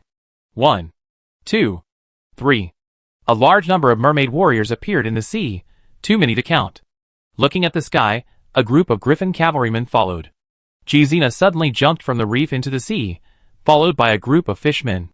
Jazina faced the sea monsters. She tried to expose her upper body above the sea, and waved hard at Roy flying in the sky. Roy asked Kaka to lower the flying altitude. When the Griffin was about to get close to the sea surface, Roy shouted to Jazina in the sea, "I brought them back, Jazina. You have to take good care of them." Miss Tiffany, who was following beside, had to translate. Jazina nodded quickly, then put her hands together at her mouth and asked Roy loudly, "Is Commander Alcaesar dead?" Roy said to Jazina, "Did you guess it?" Jazina nodded repeatedly and explained to Roy, "If he is not dead, these sea monster warriors will never come to Sun Island Bay. This is the pride of a sea beast priest." Seeing the sea monster warriors swimming in front of her, Jazina quickly cheered up and went to meet them. When Atias saw Jazina, he knew that she should be the sea monster he was looking for. According to his father's last wish, Atias handed the precious leather notebook to Jazina, who looked puzzled. "This is the last thing my father asked me to do before he died." This notebook records his experiences and thoughts in every stage when he encountered bottlenecks in order to find a breakthrough. Atias was worried that Jazina didn't understand the value of this experience notebook, so he briefly introduced it to her. Jazina reached out and held the notebook. Her eyes were as bright as stars. You could see the joy in her eyes. Jazina floated on the sea, holding the notebook in her hand, and said excitedly, "Do you know how much I paid for the things in this notebook?" Aetius looked at the gorgeous mermaid in front of him, and could clearly feel the powerful aura emanating from her. "We migrated to this sea area to seek your protection." Jazina flipped through the precious notebook, raised her head and took a deep breath, then said to Aetius, "Captain Alcaesar entrusted you to me. I will help you take care of your people. Come with me." She turned and sank into the sea, swimming towards the entrance of the Sun Island Bay with a large group of mermaid warriors. A group of sirens gathered on the beach at the entrance of Sun Island Bay. More than 8,000 sirens crowded the beach. Jazina came to a reef, and the sirens looked at her high up. At this moment, Jazina on the reef looked particularly tall. She said loudly to the sirens, "For a long time to come, we will continue to face these dark faceless men. Now the Faceless Legion has occupied the entire Western Sea area. Our current strength is not enough to compete with them, so next, I will try to contact other sea beast priests and unite all the sirens to fight against the Faceless Legion. Now, what we need to ensure is that the Sun Island Bay is not breached by the Faceless Legion, so I hope you can join the team to resist the Faceless Legion. I believe everyone is also aware of how brutal the Dark Faceless Legion is. They are slaughtering people in the Western Seas. Only by forming an alliance with the half-blood elves on the Partington Plain can we stop the offensive of the Faceless Legion. This is the Sun Island Bay. The Sirens who cannot participate in the battle, please retreat to the Sun Island in the bay. All the Siren warriors who can still fight, we must rely on the mountains outside the Sun Island Bay to continue fighting the Dark Faceless army. But this time we are no longer fighting alone, because there are elven warriors fighting side by side with us. No matter how long it takes, we must drive the Dark Faceless army out of the Western Sea. When Giazina said this, she was very emotional, and the emotions of many Siren warriors were aroused by her. Everyone shouted the slogan of "Drive the Dark Faceless army out of the Western Sea." All of a sudden, even the waves at the entrance of Sun Island Bay became turbulent. At this time, a medium-sized sailing ship sailed out of Sun Island Bay, and a pair of priests from the Holy Light Knights walked down from the deck of the medium-sized sailing ship. The first thing they did after arriving at the beach was to dispel the dark aura for the Siren warriors on the beach. Chapter 7:10. The battle on the distant sea finally stopped, and the dark clouds dispersed, but it was a pity that the outcome was unknown. This made Roy, who was standing on the sentry post of the Arrow Tower, outside the Sun Island Bay, somewhat disappointed. A pure white griffin folded its wings and swooped down from the sky. It flew over Roy's head, and then spread its wings 10 meters wide. With a gust of fierce wind, it landed on the platform of the Arrow Tower. Sabrina came up from behind, stood beside Roy, and looked out at the distant sea. Sabrina took off her helmet and held it with one hand, fluffing up her long golden hair that was pressed very tightly by the helmet. This made her feel much more comfortable. On the sea not far away, a group of Siren warriors kept swimming towards Sun Island. In the future, Sun Island will become a temporary camp for Sirens, and all the old, young, sick and disabled Sirens will live on this island. The surrounding mountains outside the Sun Island Bay, which extend deep into the sea, have become the first line of defense for Sun Island Bay. Roy had people build nearly 100 arrow towers on this mountain. Until now, there are still more than 5,000 headhunters on the mountaintop building stone roads connecting arrow towers. Roy plans to build a flat stone road on the top of the mountain. It will connect all the arrow towers like a chain. In the future, the materials needed on the arrow towers can also be transported to each sentry through the stone road. According to Roy's design, there are even more than 10 simple docks behind this mountain. In this way, the supply ship at the North Shore dock of Sun Island Bay can directly deliver supplies to the arrow towers through medium-sized sailboats. She had just returned from that sea area. Roy turned to look at her bright face and asked, "Have you found out who is fighting over there?" Sabrina stood up straight. She was wearing a set of mithril armor. Her graceful figure was hidden in the armor, but her slender figure could still be seen. A faceless warrior nearly 20 meters tall, probably the faceless commander you mentioned. I could only wander in the distance at that time. Most of its body was hidden in the sea, so I couldn't see it clearly. Her eyes were sea blue, like a miniature of Sun Island Bay. She frowned and continued. Its opponent was a narwhal. The horn on its head was about 10 meters long, and its body was more than 100 meters long, dozens of meters longer than our magic airship. Its huge tail hit the sea surface, which could create huge waves dozens of meters high. Roy imagined the battlefield from Sabrina's description. The faceless commander entangled the narwhal's head, and 2 tentacles inserted into its pupils. The narwhal rammed its body into the seabed rock, causing a small tsunami around it. The faceless commander seems to be seriously injured, and the narwhal is also dying. I flew around and didn't see any corpse floating on the sea. Roy let out a long breath. It seems that the faceless commander and the narwhal may have fought and both were injured. For Sun Island Bay, this is definitely good news that is exciting. The last bit of sunset light also disappeared below the sea level, and the originally sparkling sea surface instantly lost all color. The breath of night permeated the entire ring of mountains. Sabrina's bright face was as white as pearls in the night. Roy looked at Sabrina, who was also staring at him. Their eyes suddenly met at the moment when the light dimmed. Sabrina's pretty face blushed slightly. She gathered her hair by her ears with her hands, pursed her lips, and turned her eyes to the other side to hide her panic. Roy could no longer hold back the throbbing in his heart. Every beautiful face made him feel warm. He bravely grabbed the white and soft hand, but his eyes were looking at the sea in the distance. Just when Sabrina's eyes widened and she was about to pull her hand out, she heard Roy say in an apologetic and depressed voice, "I'm sorry for dragging you into this danger. In fact, I didn't expect how I would end up in this position. I didn't even graduate from the Elf Academy, but suddenly I became the manager of all the mines in the Pagisto Plateau, and then formed a mine guard group. Finally, I agreed to help Captain DePrato fight off the fishmen in the Sun Island Bay on a whim. Now I have to face the Faceless Legion from the Dark Land, making this place even more dangerous. Why are you apologizing to me? But is this apology the one I've been waiting for more than 10 years? Sabrina's face became even more rosy, but her eyes were looking at Roy boldly. Her delicate hand was held by Roy. Originally, there were several half-blood elf guards on the Arrow Tower, but at this time, those half-blood elf guards had disappeared somewhere. Roy knew Sabrina was talking about the time when he lifted Sabrina's skirt when they were young. Finally, he couldn't help but glance down at Sabrina's long legs. Under the silver skirt armor was a full-coverage trouser armor made of mithril, and he couldn't see the scenery Roy wanted at all. When Ms. Belinda brought me to Brown Street, I didn't know that Mrs. Winnie had a night saber leopard cub, and it could actually break free from its collar. Whenever it wanted to go out for a walk, it would secretly take off the collar, and then walk along the shrubbery wall beside the wall. When I saw the night saber leopard, I was scared by it, and I couldn't help but want to hide behind your skirt, but the situation was urgent at the time, and I didn't think about lifting your skirt all of a sudden. Roy explained to Sabrina in a low voice. Sabrina didn't expect Roy to say this, and asked in surprise, "Hey, why didn't you say that at the time? Were you scared by the night blade leopard?" Roy grinned and said bitterly, "At the time, I thought it was a big civet cat. If I was scared by a cat, and got under a girl's skirt, how could I survive on Brown Street in the future? So, you would rather take a slap from me than tell the truth?" That was the only way at the time. The two were so close that Roy could even feel Sabrina's breath spraying on his face. The atmosphere became somewhat ambiguous. Sabrina stretched out her right hand and pressed it on Roy's face, looking at him with a smile. Those memories worth remembering made the two of them look closer. Elves are like this. They like to pursue love and enjoy love. As long as they find that wonderful feeling between each other, they will not have any concerns. Elf lovers rarely get married. They pursue freedom. If two people have been together for too long and their feelings have faded, they can separate at any time.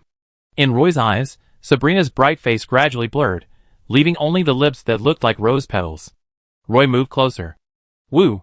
The soft touch and sweet taste made Roy feel like his heart was about to burst out of his throat. At this moment, Sabrina's body stiffened and then softened instantly. It seemed that her whole soul was trembling because of this gentle kiss. Roy took the initiative to hug Sabrina's soft waist. Her waist was not very slender, but flexible and strong.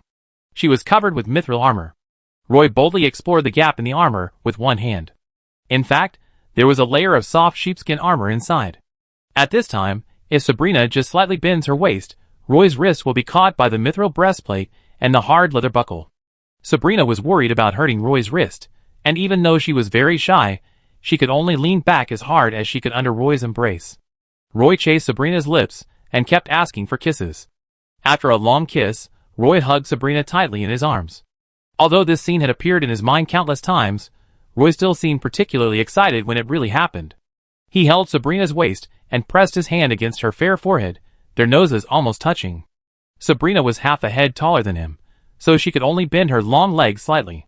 On the top of the Arrow Tower, a white griffin lay prone in a corner, constantly combing its feathers with its mouth, ignoring the two young people hugging and kissing on the other side of the Arrow Tower.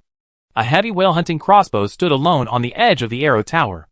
A sound of footsteps was heard, and it was the crisp sound of mithril boots stepping on the stone steps that made a crackling sound. Judging from the voice, it was probably an officer who came up from below. Sabrina quickly pushed Roy away and walked quickly to the side of the white griffin to tidy up her messy hair, so as not to let outsiders see her red face. Roy also stood up straight, took a deep breath, and calmed down. "Report, Boss Roy." The voice came from the stairs, and the half-elf officer did not come up directly. "Come up, what happened?" Roy walked to the stairs of the Arrow Tower, and saw the Herald Walker standing cautiously on the landing below the stairs, so he asked. "All the sirens have been placed on the Sun Island. Captain Jizina hopes that you, as the highest commander of the elves, can come out to appease them." The herald brought the news from Jizina. Roy also knew that he had brought these sirens back to the Sun Island Bay, and had never appeared in front of him. "I'm going to see those siren warriors, Sabrina. You come with me." Roy turned to Sabrina, who had just recovered. Sabrina immediately put on the helmet on her head, and followed Roy down the Arrow Tower. Not long after Roy and Sabrina walked down the Arrow Tower, a team of Dark Moon elves, who had always been with Roy, also moved. Just now, their team was hiding in the shadows in the corner of the Arrow Tower platform. The Dark Moon Elves are born with the ability to hide, and they are also a group of well-trained assassins. As long as Roy is in the Partington Plain, Deputy Captain Tennyson will arrange such a team to protect Roy's safety. Previously, Deputy Captain Tennyson had been leading the team himself. Recently, Deputy Captain Tennyson had a lot of tasks to perform, so the task of protecting Roy was assigned to 3 assassination teams in turn. This assassination team was carrying out the task of protecting Roy. In the team, Leah whispered to the Dark Moon Elf captain who was hiding in the dark, "Captain, have we always been secretly following behind Boss Roy and protecting him like this?" Seeing that Roy was secretly making out with a beautiful half-blood elf female officer on the Arrow Tower, Leah felt a little uncomfortable. "Team 2 will come to replace us soon, Leah. If you don't want to do this job, I can talk to Boss Tennyson and ask him to assign you some other tasks." The Dark Moon Elf captain knew Leah's identity and whispered to him, "I'm fine." Leah quickly explained to the Dark Moon Elf captain. She didn't want to turn the job she just found into a day trip. Besides, these Dark Moon Elf warriors are all excellent assassins. Leah can learn a lot from them, so naturally she doesn't want to quit this team. The Dark Moon Elf captain glanced at Leah, nodded slightly, and said nothing more. This assassination team had to follow Roy's footsteps and hurry to Sun Island. There was no time to delay here any longer. The sirens swam into the Sun Island Bay and were immediately shocked by the environment here. This bay was surrounded by an arc-shaped mountain range with only one entrance. On the mountain range at the entrance, the elves built a large number of fortifications. This meant that as long as the siren warriors guarded the several hundred-meter-wide entrance to the Sun Island Bay, the faceless warriors would not be able to rush in directly. More than 5,000 sirens boarded the ruined Sun Island and began to build temporary residences on the deserted seashore. At this time, a team of priests from the Knights Templar arrived on the Sun Island on a medium-sized sailboat. They lined up and walked down from the ship, and immediately told the sirens that they were here to treat their injuries. Alice was also among these priests, and she was assigned by a group of priests to do some auxiliary treatment work. These priests also showed Alice for the first time what a healer is. They started by checking the wounds, and then skillfully set up a treatment plan. When the treatment plan was completed, the auxiliary treatment personnel would send the injured to other priests in different categories. Some priests cast Holy Light, some priests cast Holy Glimmer, and some priests cast Purification. In short, they almost all cast only one kind of divine art. Finally, there are priests who are responsible for bandaging the wounds. After a set of procedures, the injured sirens receive the most professional medical treatment. This mode of mutual cooperation does not require every priest to be proficient in healing magic.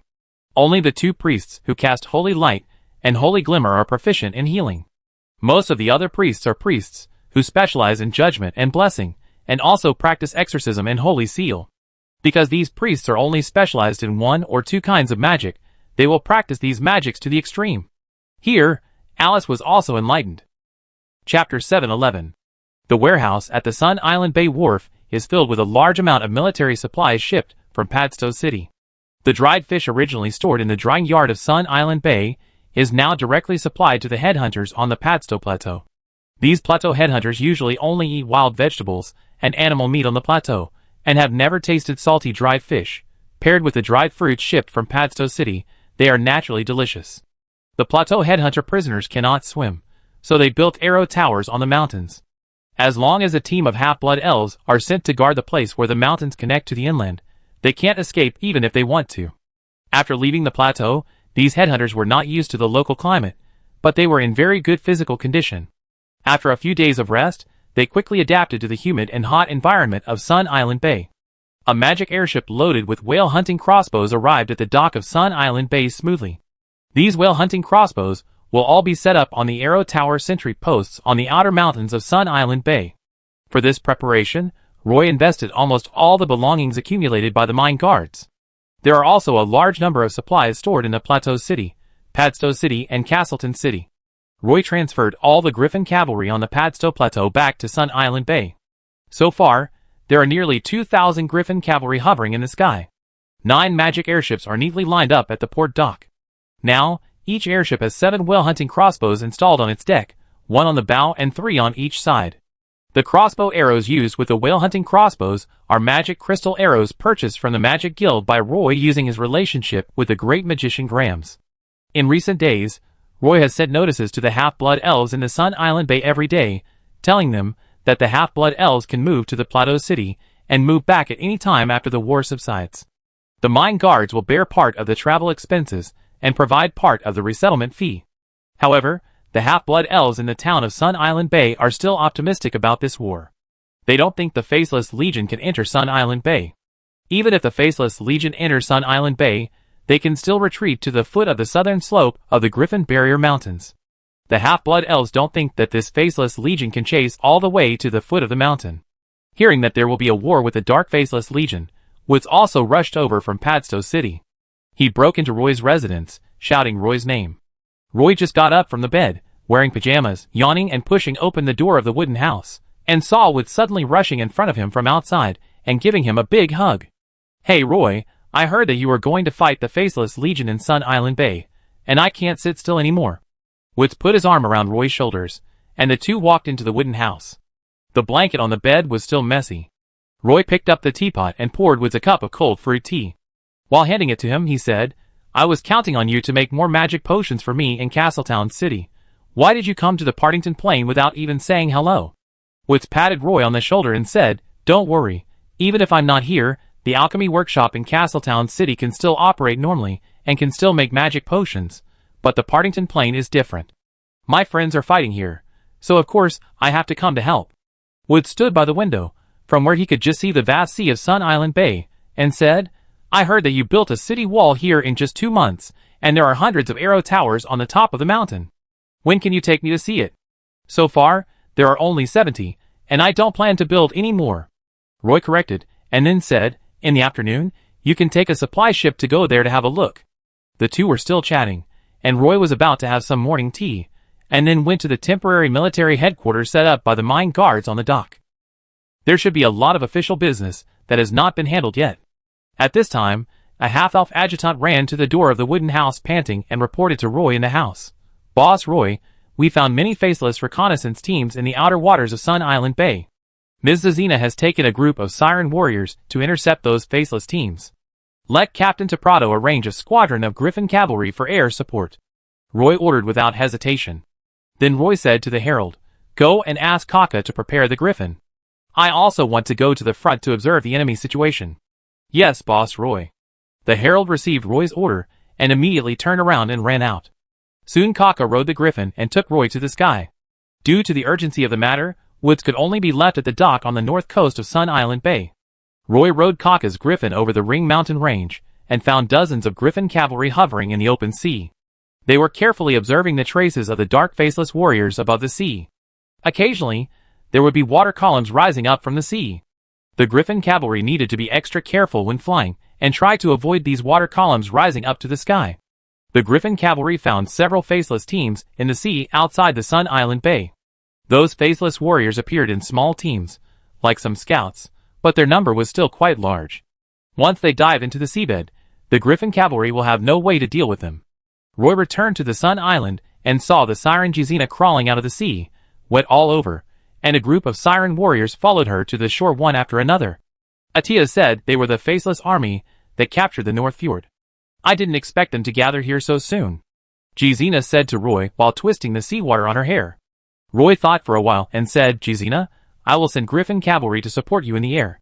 You can try to lead them to the surface of the sea, and then we will work together to teach them a lesson." Jizina's eyes lit up, and she turned to the Siren warriors who had just crawled out of the sea and asked, "Do you want to take another risk with me?" A Siren warrior took the initiative to stand up and reported to Jizina, "Chief Jizina, those faceless warriors are extremely powerful in the sea, and their skin is very tough. It is difficult for our harpoons to hurt them. Of course I know they are very strong." Jizina looked at the Siren warrior and said, "But what can I do? Since they will catch up with us no matter where we flee, we must face them and find their weaknesses as soon as possible. Who wants to go with me? Come over here," Jizina said to a large group of sea monster warriors. They were obviously scared by the faceless warriors, and even when they just went to the outer sea for reconnaissance, they ran back when they saw them from afar. Chapter 712. A group of Siren warriors stood on the beach, hesitating. The Siren Jizina's eyes fell on the group of Siren warriors, and the Siren warriors avoided Jizina's eyes. A Siren warrior probably couldn't stand being scrutinized, so he squeezed out of the crowd and said with a lack of confidence, "Jizina, I go with you." His voice was a little sharp, and he looked very young. He had just followed Giazina to scout around the sea off Sun Island, and saw many faceless warriors. When he heard that the leader Giazina was going to fight the group of faceless warriors, although he was very scared, he was stared at by Giazina, and his blood suddenly surged in his heart, and then he gritted his teeth and stood up. Sometimes it's like this. It's often difficult to take the first step. Once someone takes the initiative to stand up, others will continue to join. I go too. I go too. Roy stood aside. He didn't understand Nada language very well. He just felt that these siren warriors were reluctant at first. Roy knew that they were scared by the faceless warriors. They could go to the sea to scout the enemy, but fighting with the faceless warriors was no different from committing suicide in their eyes, so no one was willing to go. But when the young siren warrior took the initiative to stand up, other siren warriors followed. The fierce look in the siren Giazina's eyes finally turned into relief. Okay, we need an elite combat team, and you guys come with me. Siren Giazina selected 13 male sirens, who looked stronger, and had scars on their bodies from these siren warriors. The scars on these sirens at least proved that they were experienced in combat. All along, Giazina was followed by a group of fishman monsters, and she rarely led sirens to fight. This time, she was a little nervous to lead a dozen siren warriors to ambush the faceless warrior team in the sea. Roy knew the strength of Giazina. Now that she had obtained the experience notes of Commander El Caesar, as long as she was given a little more time, she would be promoted to a sea beast priest. With her leading the sirens to ambush the faceless reconnaissance team, they could definitely complete the mission and also help these demoralized siren warriors regain their confidence in victory. Just when Giazina was about to lead these siren warriors back to the sea, she suddenly heard someone shouting in stiff Elvish. Please wait a moment, Ms. Giazina. According to the custom of the Knights Templar, I can give you a pre-war blessing. Captain Jeroen walked over quickly, followed by 5 priests. These priests must have rushed over all the way. They stood on the beach panting, not even wearing a decent divine robe. Just when Giazina showed a surprised look, Captain Jeroen stood on the beach and began to chant prayers, and then drew a divine pattern under Giazina's feet. As the prayer sounded, a sacred light fell from Giazina's head. Several other priests also stood around Giazina and began to chant their own prayers. If you look carefully, you will hear that almost every priest's prayer is different. Then, dazzling beams of light fell on the siren Giazina, and the beach was filled with a sacred atmosphere. Under the beams of light, Giazina felt that some subtle changes seemed to have taken place in her body, some of which were very obvious, such as in terms of strength and physical strength. Other siren warriors also quickly accepted the blessings of the priests. These siren warriors did not resist the priests, because these priests had been healing the siren warriors in the past few days. When Roy saw the priests blessing the siren warriors, he suddenly realized. He had never thought that the magic could be used in this way. Seeing the priests of the Knights Templar blessing each siren warrior, he suddenly realized that the priests could do this before the battle. Blessing magic can actually be used in this way. 6 kinds of divine pattern halos surround the long snake tails of the siren warriors. The siren warriors, whose morale was a little low, suddenly looked taller. The siren Giazina was covered with this blessing halo, and her charming eyes showed excitement and curiosity, and she kept trying various things. This blessing can only last for an hour at most before it will become invalid. After the priests performed the magic, Captain Jeroen reminded the siren Giazina. Is that so? Then once we enter the battlefield, how can we guarantee that we can stop fighting and replenish blessings after fighting with those dark faceless men for an hour? The sea monster Giazina asked Captain Jeroen in confusion. Captain Jeroen explained to her. So in the Green Empire's army, we priests will go with the army. Even if we rush to the battlefield, we will follow behind the Construct Knights to ensure that they always have the blessing aura. As for you, aren't you going to deal with those faceless reconnaissance teams now? Come back quickly when the halo disappears. We are not good at swimming and cannot follow you in a naval battle. Roy suddenly thought that it would not be impossible to let these priests take the magic airship to the sea. Before this, Roy had always ignored the priests of the Knights Templar. Now he began to think about how to maximize their combat power on the battlefield. Giazina led 13 sirens from the beach outside the Ring Mountain and went directly into the outer sea to search for the approaching faceless reconnaissance team. The Griffin cavalrymen then flew into the sky and followed the group of sirens to the sea. Less than 2 kilometers away from the beach, Giazina and the sirens' warriors met a team of faceless warriors. This team consisted of 7 faceless warriors, who were trying to find the entrance to the Sun Island Bay along the arc-shaped mountains outside the Sun Island Bay. They ran into a group of siren warriors head-on, and found that the number of these siren warriors was not large, so they swam faster and surrounded Giazina. The faceless warriors extended several tentacles, which kept expanding and contracting in the sea. Every time the tentacles were retracted, the faceless warriors would advance a long distance. The 7 faceless warriors formed a large net, ready to completely surround the Siren warriors. They had fought with the Siren warriors several times in the western seas, and were very familiar with the Siren's power. The faceless warriors were like a group of hungry wolves that pounced on a flock of sheep. They did not hide their intentions at all and rushed directly. The Siren Giazina stopped in the sea. While she was staying in place, she clasped her hands in front of her chest, and then she closed her eyes and began to sing in the sea. The sound spread along the sea water, and soon several dark faceless men felt extremely uncomfortable, as if some of their body strength was deprived, but they still rushed forward at an undecelerated speed. In the Western Sea area, victory came a little easily, so they thought they could defeat this group of sea monsters in one go this time. When Giazina's singing stopped, she suddenly opened her golden eyes, and her hands clasped on her chest quickly drew a magic pattern array in the sea. As the spell was recited, a 3-meter-long ice spear appeared in the sea. As Giazina swung her arm, the condensed ice spear flew forward fiercely.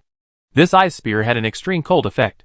Wherever it passed, the seawater was instantly frozen, forming a hollow ice spike that was dozens of meters long.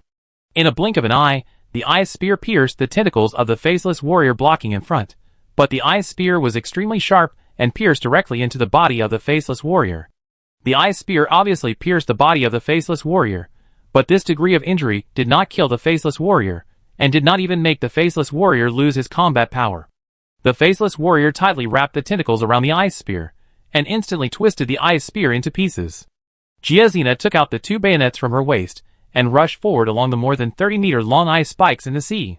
The Siren warriors behind her took out their tridents and followed behind Giazina, fighting with 6 faceless warriors. Giazina felt that it was too easy to sing the Song of Aging or release the ice lance magic in the sea today. At first, she did not realize that this was the effect of the blessing magic, until she rushed to the faceless warrior with a bayonet in her hand, and dozens of tentacles entangled with her. Giazina easily inserted a bayonet into the thick and tough tentacle. As the long snake tail swayed in the sea, Giazina's body flexibly avoided the entanglement of countless tentacles. She realized that her combat power had increased significantly, which should be the blessing given by those human priests. The Siren warriors following behind Giazina also felt the physical blessing brought to them by these blessings and magics. When the Siren warriors swam to the 1,000 faceless warriors, they raised their tridents and stabbed at the faceless warriors. The sharp tridents immediately pierced the faceless warriors, and the faceless warriors instantly wrapped the Siren warriors with their tentacles. The first to break free from the tentacles was Giazina. She had sharp fins on her body. When the tentacles rolled over, Giazina was like a taut spring, shrinking her body tightly into a ball. Only when the tentacles of the faceless warrior emerged and wrapped around Giazina did Giazina open her hands. The faceless warrior, who was originally extremely powerful, could not restrict any of her movements in front of Giazina. She rushed forward and directly stabbed the bayonet in the faceless warrior's eyes. The juice from the eyeballs dyed the surrounding sea water colorful. Giazina looked at the bayonet in her hand, and suddenly realized that she had such a strong power. This thought only stayed in her mind for a second, and the next moment she stabbed the other eye of the faceless warrior blind. The faceless warrior was blinded, and his body twisted violently, trying to tie up the sea siren Giazina again. Giazina swam very fast in the sea, and she lured the tentacles to tie a knot in the sea. Unfortunately, even if all the tentacles were tightly entangled, as long as the tentacles of the faceless warriors were still moving, they could get out of the knot. Other sea siren warriors also entangled with the faceless warriors. With the blessing of divine arts, their strength was not inferior to that of the faceless warriors. For a moment, the confidence of the siren warriors increased greatly, and they also released ice arrows, and ice spikes pierced the siren warriors' bodies in the sea. Then, they used the harpoon in their hands to leave countless holes in the siren warriors' bodies, and this clear sea area was immediately polluted by the siren warriors' ink. Giazina held an ice cone in her hand, and pierced it directly into the head of the slow-moving faceless warrior in front of her. The faceless warrior's body twitched violently, and then his body began to melt in the seawater. After dealing with the enemy in front of her, Giazina shook her snake tail and looked around. In the turbid sea water around her, the siren warriors were fighting with the faceless warriors in front of her. Giazina immediately pounced on the faceless warriors beside her. She found that the bayonet in her hand was decisive and could not cause fatal damage to the faceless warriors. However, the magic ice cone could pierce the head of the faceless warrior. Giazina's body was flexible and strange in the sea. Every time she appeared, when her right arm was raised, an ice cone would appear and then pierce into the head of the faceless warrior. It only took the Siren Squad only 2/4 of an hour to successfully eliminate the faceless squad. Then, Giazina swam to the surface of the sea. When she emerged from the sea and wiped the seawater off her face, she saw a dozen griffin knights hovering over the sea, seemingly searching for them. Giazina raised her arms and waved to the sky. One after another, the huge faceless warriors floated above the sea. The griffin knights in the sky saw the bodies of the faceless warriors and increased their flying altitude. Several other siren warriors also emerged from the sea. It was the first time that they had easily defeated the dark faceless warriors with their own strength. Several siren warriors seemed very excited. Why are the faceless warriors here so weak?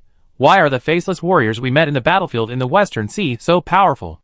The siren warrior wiped the seawater off his face and said excitedly, "Maybe this is just a reconnaissance team, and the faceless warriors in it are not that strong."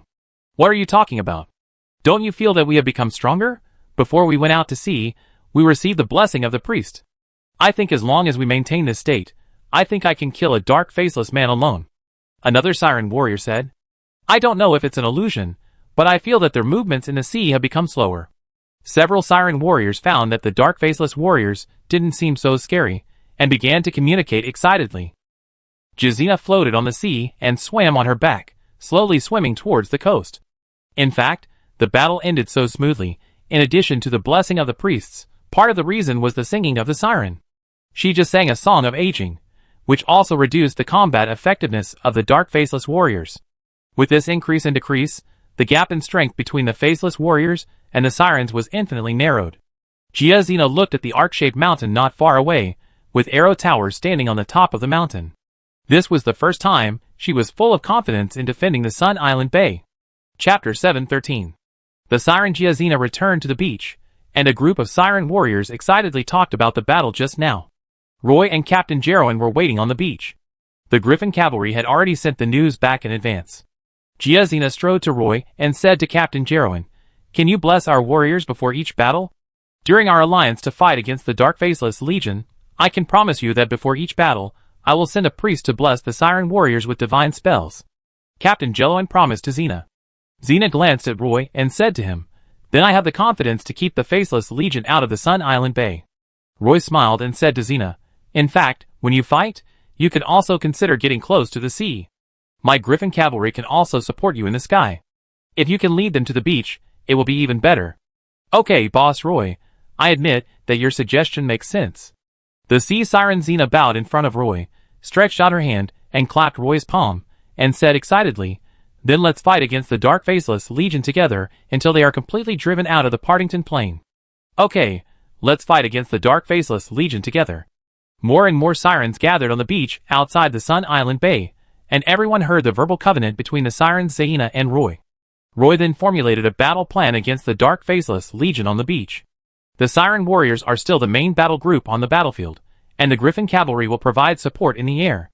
In addition, during large-scale naval battles, magic airships will also enter the battlefield, and use the whale-hunting crossbows on the airships to shoot the faceless warriors in the sea. Although she knew that the siren warriors would still lead the next battle, Giazina saw hope for victory. At this time, Atias was also standing among a group of sirens, his heart full of bitterness. Boss Roy went to see his father, Commander Alkaisa, 3 times, hoping that the elves and sirens could form an alliance to fight against these dark faceless people together. Although Commander Alkaisa verbally agreed, due to the lack of the most basic understanding and trust in the elves, this covenant was not implemented. By the time Boss Roy arrived at the North Fjord for the 3rd time, the Alcisa siren tribe had reached the final moment of life and death. Now he ran to the Sun Island Bay to seek the protection of the siren Giazina, and he had completely lost the right to speak in the Alcisa siren tribe. Now the siren Giazina is the leader of everyone.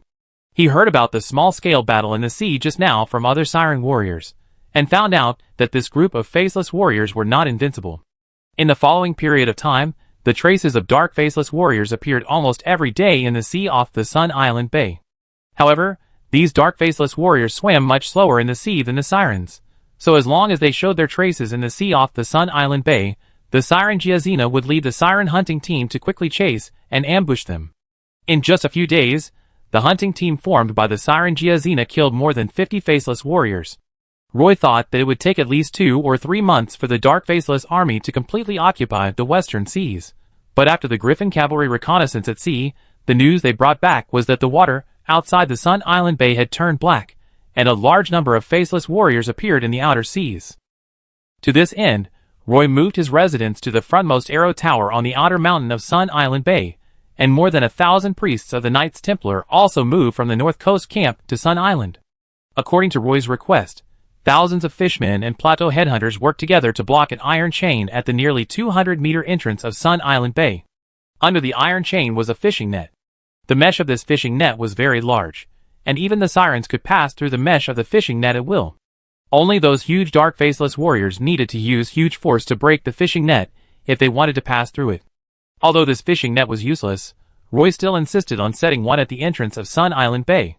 Standing on the arrow tower, Roy could clearly see that the outer sea was dyed black, and the Black Sea was invading the outer sea of Sun Island Bay little by little. The faceless warriors in the sea also seemed particularly active. In the morning, the sea monster Giazina led a team of sea monster warriors to the outer sea, trying to ambush some faceless warriors, and was almost surrounded and killed by a large group of faceless warriors. The Dark Faceless Legion was approaching, and the sea was filled with a large number of faceless warriors. This reminded many siren warriors of the naval battle in the western seas, when a large black cloud was spreading behind the Dark Faceless, and countless faceless warriors appeared in front of them. Roy saw Sabrina riding a griffin and landing on the arrow tower, and turned around and asked, "Did you see the figure of the Dark Faceless warlord?" "No one has been found yet." Sabrina jumped off the back of the griffin, took the kettle on her waist, closed a sip of water, and then said, "The nearby seas are full of faceless warriors, so many that they can't be counted." Roy hesitated for a moment, looking at the still sea, and asked Sabrina in confusion, "What do you think they are waiting for?" Sabrina turned her head and said casually, "I guess they are waiting for dark." At night, the oppressive feeling transmitted from the surrounding sea began to intensify further, and waves came one after another. However, the faceless warriors did not have the means of the dwarf bandits, and they could not summon the sea fog. When the sea breeze blew through the forest, it made a humming sound. At this time, a large number of faceless warriors swam out of the sea, and they moved quickly towards the Sun Island Bay. In the dark sea, the bright skin of these faceless warriors could still reflect some black luster. Just when a large number of dark faceless warriors were about to reach the entrance of Sun Island Bay, suddenly, some holy light groups appeared above Sun Island Bay, and they were neatly arranged above the entrance of Sun Island Bay. Then these holy light groups became extremely dazzling in the night sky, and beams of light fell from the night sky, and these light columns directly shone into the seabed more than 20 meters deep.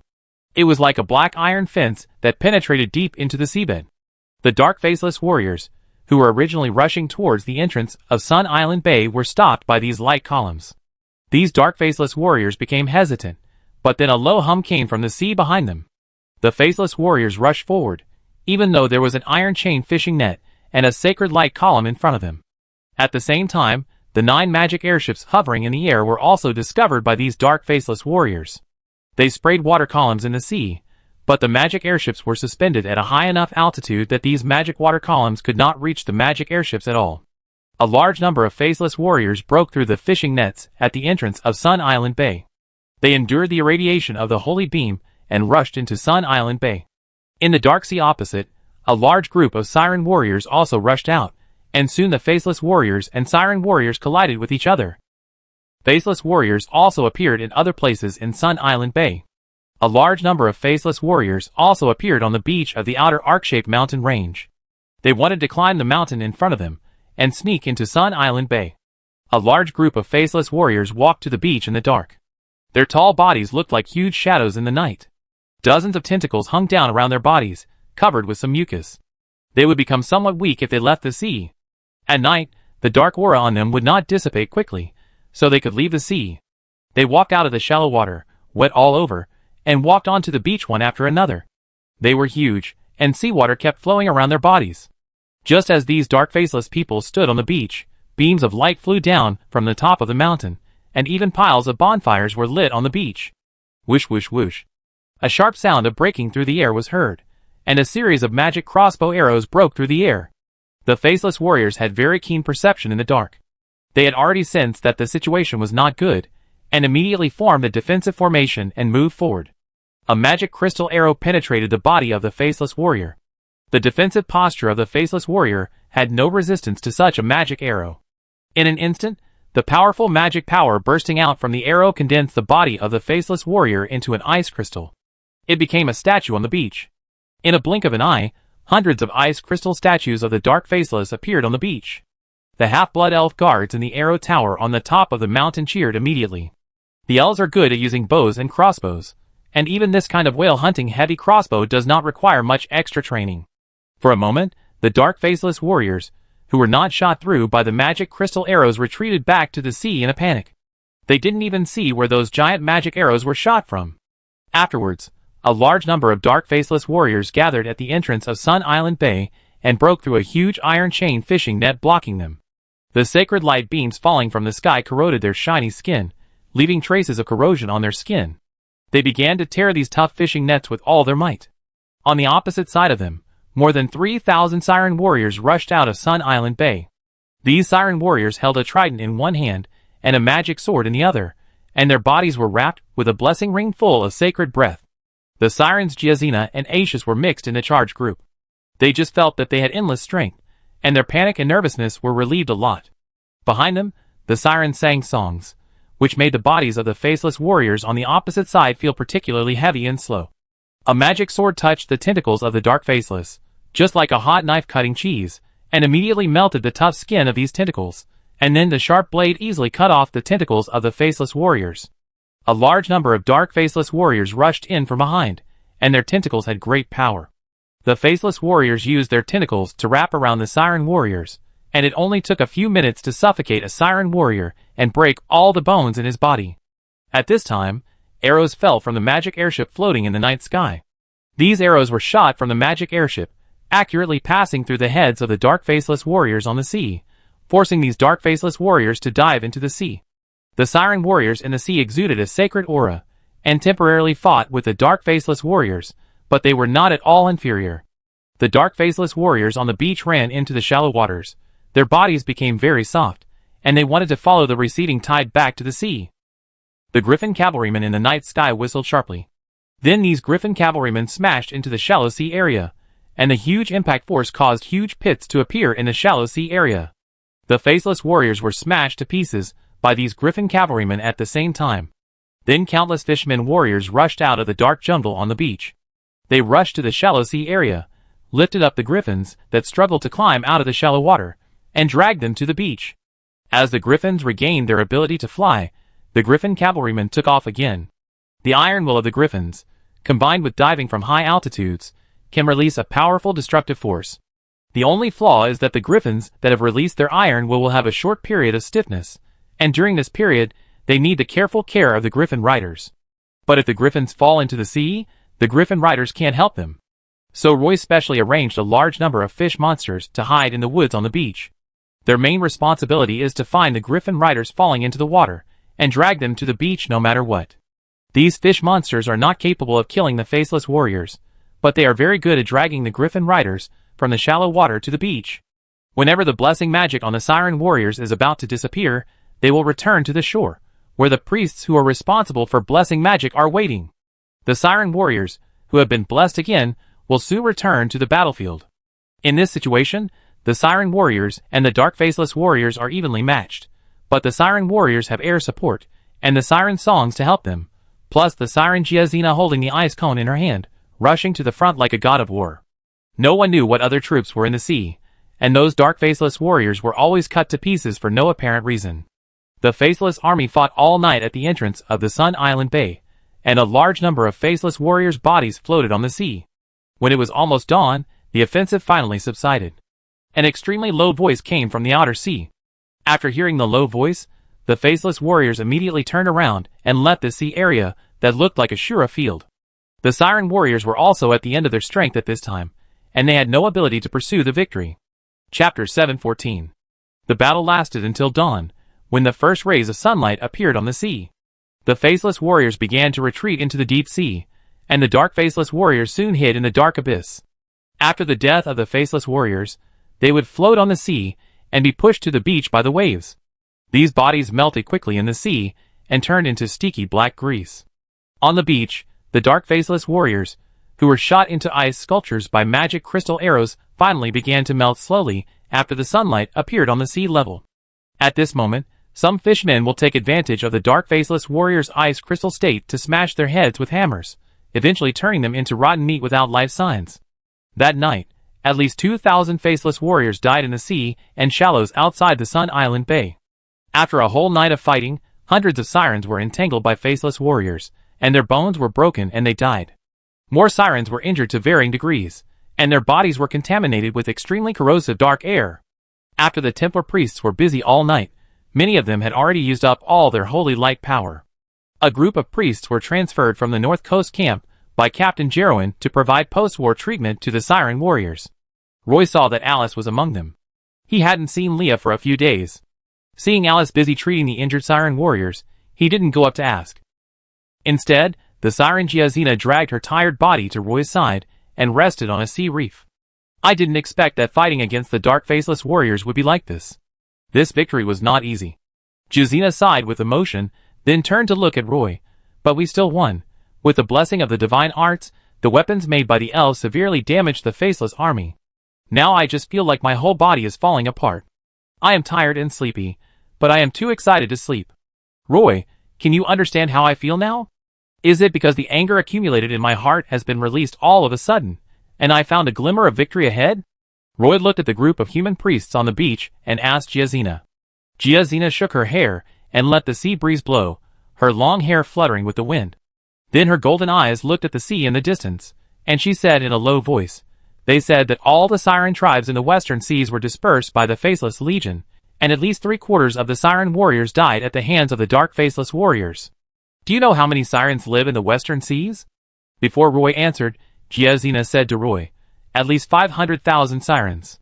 After saying this, Giazina lowered her head and whispered, "I thought that the Faceless Legion would wipe out all the sirens in the western sea this time." Her eyes were full of bitterness. "I have always believed that in the western sea, the sirens are the strongest overlords here.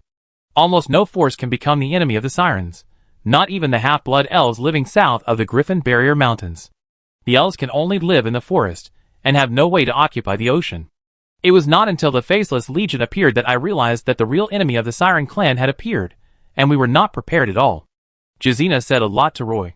Giazina also said that during the battle between the Siren and the Faceless Warriors, the number of Siren warriors strangled by the Faceless Warriors' tentacles was actually limited, and the greatest damage to the Siren warriors was the dark energy around the Faceless Warriors' bodies. Once the Siren warriors are contaminated by the dark energy, their bodies will be severely corroded by the dark energy. The reason for the massive loss of Siren warriors was actually the dark energy on the Faceless Warriors. But now the dark energy is no longer a concern for Siren warriors, because there are these priests of the Knights Templar. After the battle, the priests will purify the dark energy on all Siren warriors. Another point is that the Faceless Warriors have an absolute advantage in strength. The power blessing bestowed by the priests on the Siren warriors just makes up for this part of the deficiency. In addition, Siren warriors are now equipped with magic weapons made by elves. These magic weapons can ignore the tough skin of the Faceless Warriors. When fighting, they can easily cut the body of the Faceless Warriors with sharp swords. The Siren warriors are more flexible in the sea. With their flexible bodies, they can constantly fight with the Faceless Warriors in narrow areas. When their strength and weapons are strengthened, the Siren warriors become the advantage on the battlefield. When the two sides fight in the sea, the Siren warriors' advantage is not obvious. But once the battlefield moves to the sea or the beach, the casualties of the Faceless Warriors will increase instantly. The magic airship suspended in the air, and the whale-hunting crossbow built on the arrow tower on the top of the mountain, will continuously shoot magic crystal arrows. Once these magic crystal arrows hit the dark Faceless Warriors, their bodies would soon freeze into ice crystals. These ice crystals could be easily broken, and the bodies of the Faceless Warriors frozen in the ice crystals would also break. In the next half-month, the Faceless Army in the Western Sea area would send a large number of Faceless Warriors to attack the Sun Island Bay almost every night. Due to the serious casualties of the Siren warriors in the early stage, Roy asked the Siren warriors to retreat to the entrance of the Sun Island Bay. Only the Faceless Warriors tried to rush into the Sun Island Bay. The Siren warriors would fight fiercely with the dark Faceless Warriors at the narrow bay entrance. Recently, these Faceless Warriors also tried to cross the arc-shaped mountains and directly enter the Sun Island Bay. Unfortunately, Because Roy built arrow towers and walls between the mountains, the Faceless Warrior's smuggling plan failed.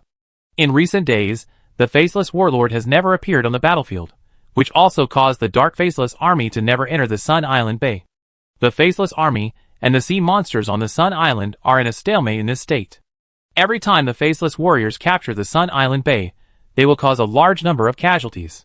The entire sea outside the Sun Island Bay was also stained like ink by the bodies of the Faceless Warriors.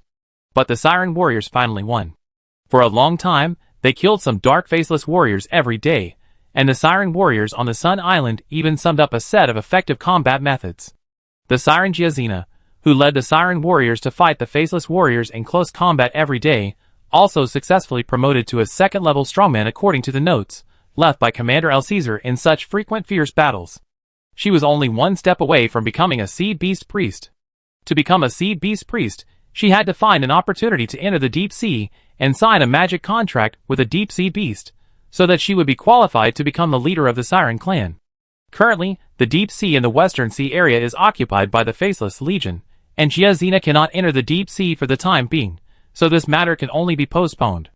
The Dark Faceless Legion was unable to capture the Sun Island Bay, and the news soon spread. Soon, some scattered sirens sneaked into the Sun Island Bay. They came from different sea areas, and almost all of them were in some remote corners of the Western Bay, because their siren tribes were defeated by the Faceless Legion. When these sirens heard that the sirens in the Sun Island Bay were resisting the Dark Faceless Legion, they all gathered here. Roy had never expected that the number of siren warriors in the Sun Island Bay would increase. Every day, more and more siren warriors came. The number of siren warriors increased from the initial 3,000 to more than 8,000 in more than a month. The area of Sun Island is limited, and even on the narrow beach inside the arc-shaped mountain range, there are many siren camps stationed. The situation in Sun Island Bay gradually stabilized. Roy calculated the time and found that he had been guarding Sun Island Bay for nearly 4 months. A large amount of war supplies were stored in the warehouse at the North Shore dock of Sun Island Bay. These supplies were bought by Roy with almost all of his wealth from the Mine Guard Corps, including giant whale hunting crossbows and magic crystal arrows, excellent quality thorium magic armor, excellent quality elven magic weapons, etc. Sun Island Bay also gathered the most elite half-blood elven warriors of the Mine Guard Corps. Since the battlefield was always near the entrance of Sun Island Bay, and the main force was also the Siren Warriors, the 10,000 elf guards of the Mine Guards had never participated in the battle, so in March 1412, nearly 8,000 Mine Guards took the magic airship back to the Plateau City. 5,000 Plateau Headhunters stayed in Sun Island Bay, and they would continue to build a stone wall between the arrow towers on the mountain. According to Roy's interruption, the height of this stone wall should be flush with the arrow tower. Roy even planned to build a gate with a width of 200 meters at the entrance of Sun Island Bay to completely block the entrance of Sun Island Bay. However, the draft design of this gate has not been completed yet. During this period, Miss Christine established the Elf Elder Council in Padstow. The Elder Council has a total of 12 members. Roy and Chief Berkeley have become members of the Elf Elder Council. In addition, Mulin, Lashand, and Captain Teprado have also become members of the Elf Elder Council of Padstow City as half-blood elves under Roy's recommendation. In other words, Roy suddenly has 4 votes of the Elf Elder Council of Padstow. However, since the establishment of the Elf Elder Council, Roy, Mulin, and Captain Teprado have never appeared in the Elf Elder Council of Padstow. Only Lashand occasionally attended the Elders' Council, but he also sat in the corner of the meeting hall and rarely spoke. Roy even forgot about becoming a member of the Elders' Council for a while. After all, the war in Sun Island Bay had made Roy very anxious for a while. Roy didn't know that the hiring of half-blood elves as members of the Elf Elders' Council had caused an uproar in the noble circle of the Silver Moon Elf Kingdom 2 months ago. Half-blood elves serving as members of the Elders' Council had never been seen before in other places in the Silver Moon Elf Kingdom. The Silver Moon Elf nobles condemned Miss Christine for breaking the rules. How could a half-blood elf be qualified to enter the Elder Council? In response, the 17th Silver Pegasus Legion, the controller of the Partington Plain, issued a statement, stating that the Partington Plain is a plain where half-blood elves are the main residents. The number of half-blood elves on the plain accounts for more than 95% of the total elf population. Therefore, the 17th Silver Pegasus Legion decided to give 4 seats to those half-blood elves with outstanding achievements. The names of Roy, Mulin, Rosander, and Captain Teprado appeared on the statement. This matter caused a stir in Padstow City, but there was no movement in Plateau City and Sun Island Bay. After the situation in Sun Island Bay stabilized, Roy finally took the magic airship back to Plateau City. Here, he heard Mullen talking about becoming a counselor of Padstow City, and Mullen also asked Roy whether Plateau City should also establish an Elf Elders Council. Don't you think you have enough to do? The Plateau City will be under military control for the time being. This city was originally built to house the Plateau Headhunters, Roy said to Mullen standing on a terrace of the city hall. At this moment, the prisoner of war camp across the Tolai River outside the city has been completed. There are many half-blood elf guards standing on the sentry tower. Roy asked Mullen casually, how many Plateau Headhunters are left in the prisoner of war camp now? So far, there are still 22,000 Plateau Headhunters in the prisoner of war camp. Mullen asked his assistant to take out an account book, checked it briefly and responded. Roy was shocked by Mullen's words. He turned his head and stared at Mullen and asked, why are there so many prisoners of war? Did you also count the 5,000 prisoners of war in the Sun Island Bay? Those prisoners of war will probably stay in Sun Island for a while. No, Captain Heliki's army is still fighting in the northern tundra. They will send the headhunters they capture along the way to this side once they gather 1,000 or 2,000 people. I have received 2 waves of prisoners of war from them this month, Mullen reported to Roy. Roy frowned and said to Mullen, write a letter to Captain Helik and ask him what he wants to do. The north is so cold and not suitable for elves to live. What's the point of developing the territory there? Got it, boss. Mullen said immediately after he finished speaking. The mines in the Kaldum Mountains have stopped working again. All the Silver Moon elves have evacuated from the mines. At present, all the mines in the Kaldum Mountains are vacant. Boss, should we take them back? Roy shook his head. Not for the time being. I guess the situation in the Queen Uni Islands is quite tense. All the elf guards have withdrawn to Queen Uni Islands. Channing went to the Nicobar Mountains to investigate the mines there. What is the specific situation? Roy asked Mullen again. Channing said when he came back last time that the main mine tunnels of all the mines were blown up, and the mines were severely destroyed by the mine owners. It is estimated that a lot of manpower and material support will be needed to rebuild them, and the mines may need to be redeveloped. Chapter 715. Thinking of Captain Heliki, who fought in the snowy environment, Roy admired his leadership ability very much. In fact, if possible, Roy would like to have Captain Heliki come to the Sun Island Bay, and let him command the elf warriors of the mine guards, and Captain Teprado would be in charge of the Griffin cavalry. However, considering Captain Heliki's identity as a rebel, Roy knew that doing so would make the Silver Moon Elf nobles even more dissatisfied. My reputation among the Silver Moon Elf nobles was already very bad. If I transferred a rebel general to Sun Island Bay, it was very likely that the Silver Moon Elf nobles would make a fuss about it, and send me to the Buenos Aires Council of Senior Elf Elders. After thinking about it, I decided to forget it. The population of Plateau City has increased dramatically in the past 6 months. The biggest reason is the notice Roy wrote on the notice board in the small square at the gate of Plateau City. It indirectly caused some half-blood elves from Padstow City to move here. The number of half-blood elves who moved here exceeded 200,000. Today, the city of the plateau is already packed to the brim. Even if the prisoner of war concentration camp is moved outside the city still seems a bit crowded. The city of the plateau is backed by the Tolai River, and is surrounded by the river on 3 sides. In addition, when the city was first built, various infrastructure projects in the city were taken into consideration. Therefore, after the city was filled with half-blood elves, it did not become a mess, but rather appeared to be well organized. Roy walked on the street, and heard the half-blood elves discussing the battle situation in the Sun Island Bay. Everyone was worried that the Dark Army would rush out of the sea, and many half-blood elves were very optimistic, believing that the Dark Army in the sea could not land and climb onto the Pagisto Plateau. Half-blood elves would discuss these wars on the streets. They were not worried that the Dark Army would attack the Padstow Plateau. They were just worried that the appearance of the Dark Army in the Partington Plain would cause a devastating blow to the ecology of the entire plain, such as the entire Western Sea area turning dark. This kind of change in the environment is definitely not a good thing for the elves. The magic airship only stayed in the Plateau City for half a day, filled up a large number of magic metal ingots in the Plateau City, and quickly took off to the Padstow City. The biggest advantage of sailing on a magic airship is that it does not affect rest. Roy can have a good sleep in the cabin. It was night when the magic airship arrived at Padstow. The lights all over the mountains made this rapidly rising city form a long light belt in the dark. There are apple orchards around Padstow. Roy can even smell the fragrance when he stands on the deck of the magic airship. As the magic airship gradually lowered, the lights in front of him became clearer and clearer. The captain of the magic airship turned on the propulsion device at the stern and adjusted the sliding trajectory of the magic airship during the descent. Padstow is a forest city with very elven characteristics, with tree houses all over the mountains.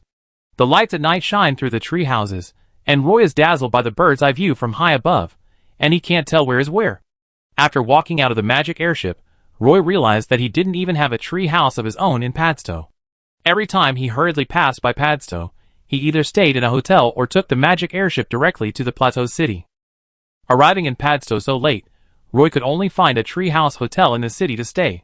Walking along the wide street, the busiest place at night is the tavern along the street. The half-blood elves also like to drink orange wine, which tastes sour and sweet, and is very good. Compared with orange wine, Roy prefers to drink the beer brewed by the dwarves. There are many hotels along the street, and in the wooden houses under the trees of these hotels, the receptionists are all young half-blood elf girls. These beautiful girls, with pointed ears, stand in front of the counter. Looking through the clean glass window, they are clean and sweet in the warm light. The city was showing Roy another kind of beauty, which Roy had never noticed. The street was also brightly lit. At this time, Roy thought of Moira, who was studying at the Castletown Elf Academy. If Moira could be by his side on the brightly lit street, this night would probably be very wonderful. The Elf Elders Council was established on the Tree of Life in Padstow City, and the 17th Silver Pegasus military headquarters was also here.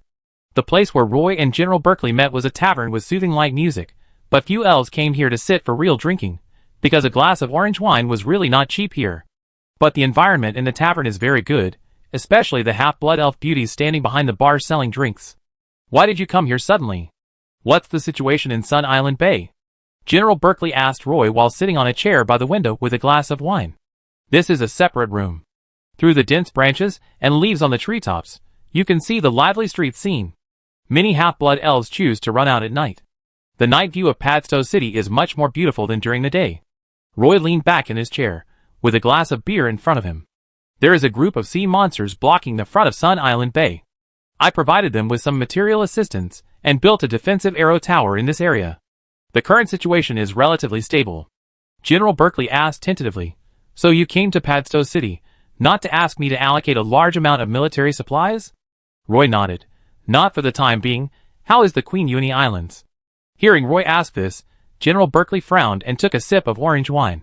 The Grey Dwarf bandits are much more cunning than last time, but after all, we are the Silver Pegasus Legion, and we are well prepared this time.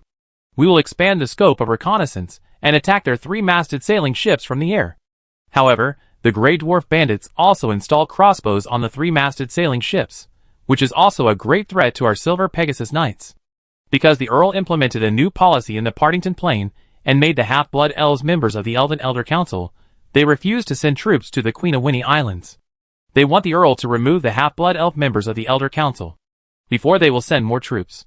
Roy didn't expect this to happen. Earl Swinburne has paid so much for the Partington Plain. Finally, I know that the 17th Silver Pegasus Legion has been stationed in the Queen of Winnie Islands for so long, and it also has the strongest flying legion in the Elven world, but it is still so conservative when facing the Grey Dwarf bandits. What is the problem that Earl Swinburne is facing? The 17th Silver Pegasus Legion has been fighting alone. No wonder the naval battle on the Queen of Winnie Islands has become so difficult. The reason is that Earl Swinburne implemented a new policy on the Partington Plain. Come to think of it, Lord Alvis has been operating the Partington Plain for so many years. On the surface, he has bought all the land in the Padstow Forest, and secretly controls the entire Padstow Plateau and operates the business of selling elf slaves. In fact, among the Silver Moon Elf nobles, a large number of elves do not dislike Lord Alvis. The Silver Moon Elf nobles appreciate Lord Alvis' attitude towards the half-blood elves. They generally believe that in the elf world, the biggest threat to the Silver Moon elves is still these half-blood elves. Elves have low fertility, but half-blood elves are different. Half-blood elves have always had a stable fertility. Therefore, the population of half-blood elves has been steadily increasing over the years, and half-blood elves are considered a new force in the elf world. Originally, the Silver Moon elves thought that half-blood elves were of humble origins, and they were born to serve the Silver Moon elves. All along, half-blood elves have been engaged in the lowest level of work in the elf world, night watchmen, gravediggers, and laborers responsible for maintaining the entire city. As the population of half-blood elves gradually increased, they began to have some new ideas.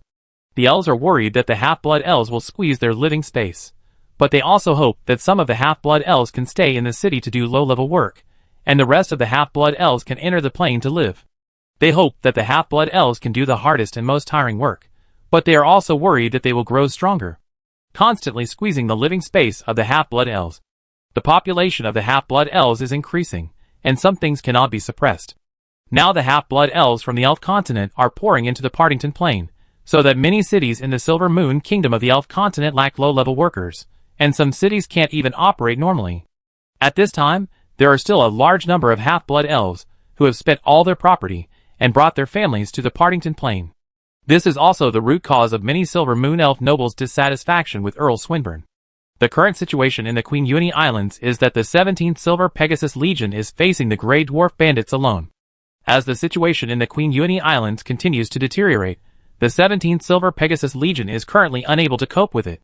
They need to shrink the front as much as possible, and put all the remaining legions into the Queen Uni Islands. General Berkeley is the chief of logistics of the Silver Pegasus Corps, so he is naturally very familiar with the current war situation. The fleet of the Grey Dwarfs appeared in the outer waters of the Queen Uni Islands. The 1st, 3rd, and 4th Silver Pegasus Knights are in the outermost waters of the Queen Uni Islands, surrounding and clearing out the 3-masted sailing ships of the Grey Dwarf Bandits. General Berkeley introduced to Roy, and he even took out a map and pointed to several areas of the Queen Uni Islands. Roy was a little surprised.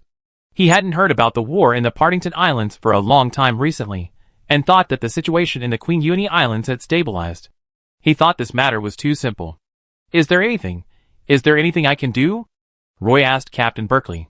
Unless you can spare some manpower to reinforce the Queen of Winnie Islands and drive the Grey Dwarf Bandits back like last time, Captain Berkeley replied.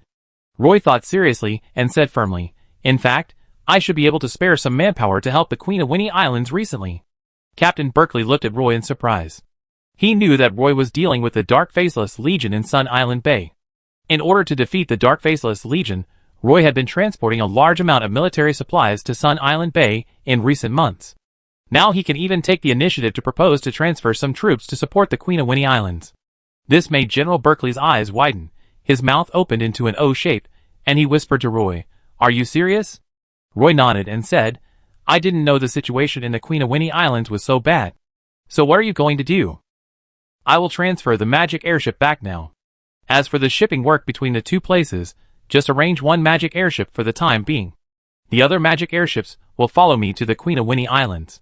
Tomorrow, you will issue me a few teleportation passes for large magic airships to enter and exit the Partington Plain." Roy felt his throat was a little dry, took a sip of beer, and said to General Berkeley. He thought for a moment and added, "This time, I will let those Grey Dwarf Bandits have a taste of power. It just so happens that there is a shortage of prisoner miners on the Padstow Plateau, so they should be the ones to do this kind of mining work." This time it was General Berkeley's turn to be speechless. The next morning, Roy came to the Silver Pegasus military headquarters alone. Currently, the Elf Elders Council of Padstow City is located here. As a council member, Roy still doesn't know where the office of the Elf Elders Council is. He came to the service desk in the lobby on the first floor. A group of half-elf female receptionists recognized Roy. They thought he was looking for President Berkeley, so someone came out immediately and prepared to take Roy upstairs. Roy stood at the reception desk and hesitated for a moment before asking, "How do I get to the office of the Elven Elders Council?" "Captain Roy, please follow me." A half-elf beauty took the initiative to lead Roy. They first counted the stairs to the second floor, and then walked through a long corridor. When Roy passed through an arched door, he felt that the space around him was distorted for a moment, and then it returned to normal. After passing through the arched door, he walked in the corridor for a while. The half-elf beauty took Roy to a courtroom and said to him, "Captain Roy, this is the temporary office of the Elf Elders Council." Roy stood at the door and knocked, but no one responded. He was considering whether to push the door open and take a look inside. The gorgeous door was pushed open by the elf from the inside. A Silver Moon Elf civilian stood at the door and walked out quickly with a pile of documents. The civil servant saw Roy and immediately knelt down to him. "Is Council President Christine here?" Roy looked into the courtroom and asked the civil servant. "Yes, are you Governor Roy of Padstow Plateau?" The civil servant asked Roy. "It's me," Roy agreed.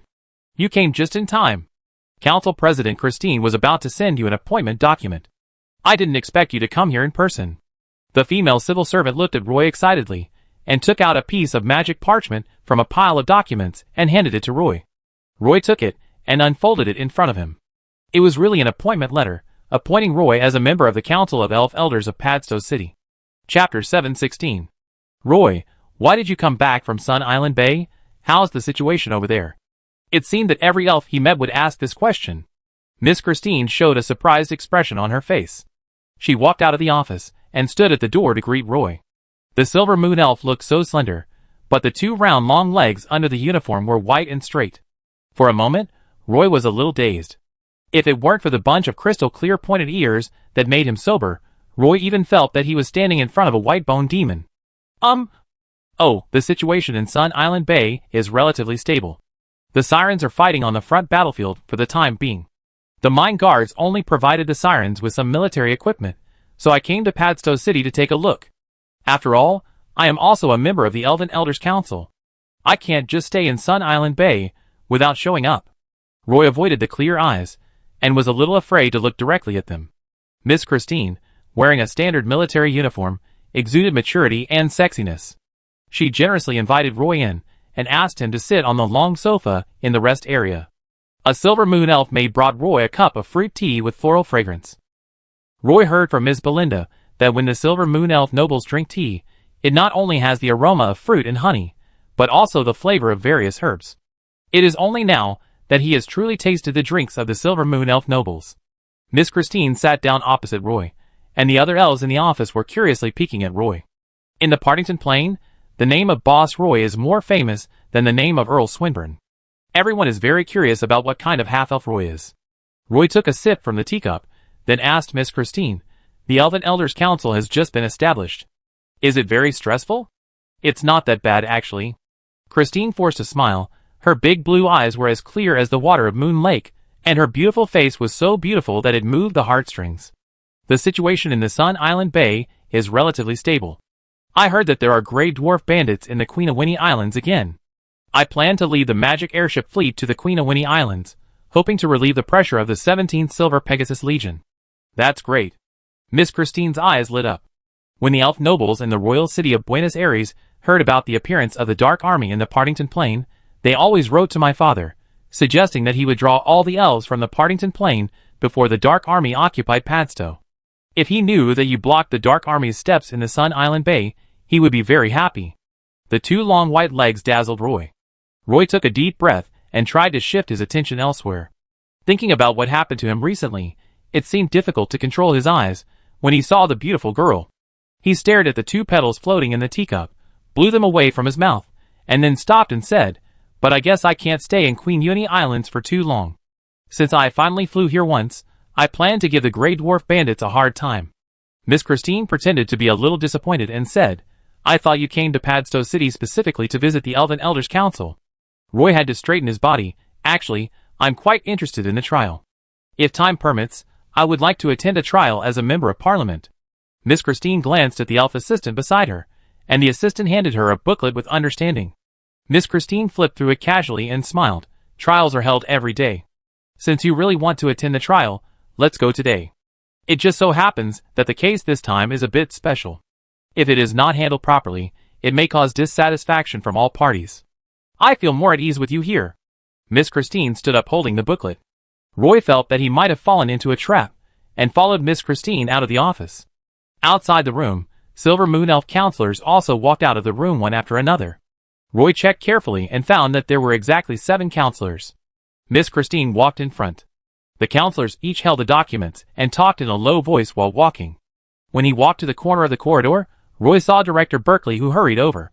Seeing that he had also joined the team, Roy whispered to Director Berkeley, "Don't you have to attend every trial?" "I'm so busy. How can I have time to attend all the trials? This trial is a bit special, and the people were captured by the elf warriors of the City Defense Regiment, so I need to show up. I don't need to attend normally."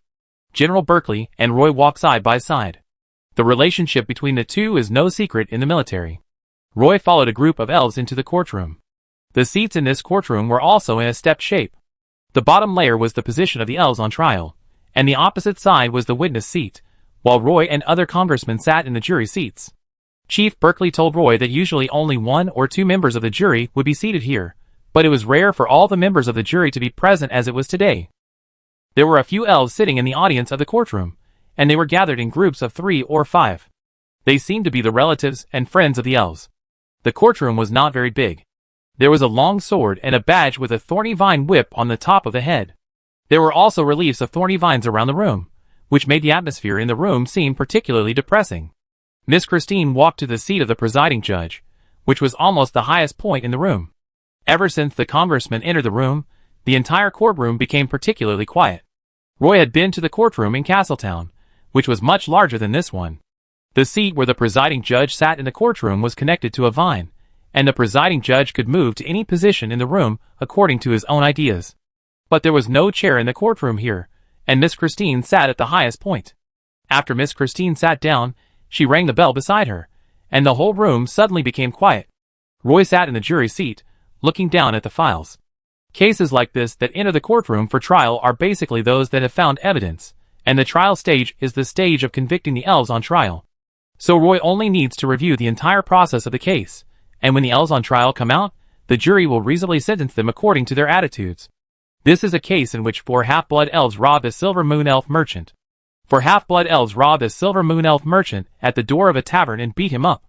The 4 half-blood elves stole a purse containing 56 magic crystals and nearly 1,000 kolar, which was considered a relatively large amount of money in the robbery. However, the silver moon elf merchant chose to resist and called the nearby patrolling city guards. The 4 half-bloods were caught by the elf guards, who arrived on horseback before they ran far. The silver moon elf merchant was just frightened, robbed of a bag of money, and beaten up with a bruised face. During the time of waiting for trial, the bruises on the face of the silver moon elf merchant had disappeared. Due to the irrefutable evidence, the 4 young half-blood elves also admitted their crimes. After some questioning, Miss Christine quickly convicted them. The 4 young half-blood elves will be detained for 1 year. For the elves, the detention period is not very long. After all, they can live for 800 years. In fact, Roy did not quite understand why these half-blood elves came to the Partington Plain and did not find a job, but chose to rob in the city. Although the young half-blood elf received the punishment he deserved, Roy felt that it was not enough. Just before Miss Christine announced the end of the trial, she asked all the elves in the courtroom what they thought. Roy stood up from the jury seat, and all the elves in the courtroom looked at him. Especially the relatives and friends of the young half-blood elf. Everyone was whispering about whether the person standing in front of them was Boss Roy. "Everyone, I'm Roy. I know everyone likes to call me Boss Roy. Here, I have a few words to say to you." Roy walked out of the jury seat, along the corridor in the courtroom, and went directly to the podium below. He looked around, and all the elves in the courtroom looked at him. Those young half-blood elves even had expectations in their eyes. This Boss Roy has always stood up for the half-blood elves. A half-blood elf whispered Boss Roy. Roy said calmly, "I know that many half-blood elves migrated from various regions of the elf continent. They must have suffered a lot along the way after walking such a long distance." At this moment, even the relatives and friends of the 4 young half-blood elves were surprised. But Roy changed the subject and said in a sharp tone, "I don't think you came to the Partington Plain just to test the case-handling ability of the city defense guards, or to find loopholes in the laws and regulations in Padstow. Everyone came to the Partington Plain to pursue a better life. So I hope that before you make these wrong decisions, you better think calmly about whether you can afford the cost of failure. It is said that you should think twice before you act." Roy raised a hand. "For the first offense, I will choose to forgive you. You can stay in jail. I will not pursue this matter any further. If he dares to commit the offense again for the second time, I will expel him from Partington. If he wants to stay, I will give him a chance. I will send him to the battlefield of Partington Plain to let them know what price our half-blood elf warriors paid to protect this plain. So the elves who have done wrong must serve on the battlefield like the elf guards. If they encounter a war, they are likely to die in battle. You guys, do you remember what I said?" Roy came to the 4 young half-blood elves and looked at them with cold eyes. The 4 young half-blood elves were escorted by the elf guards, trembling and nodding, almost frightened to pee their pants.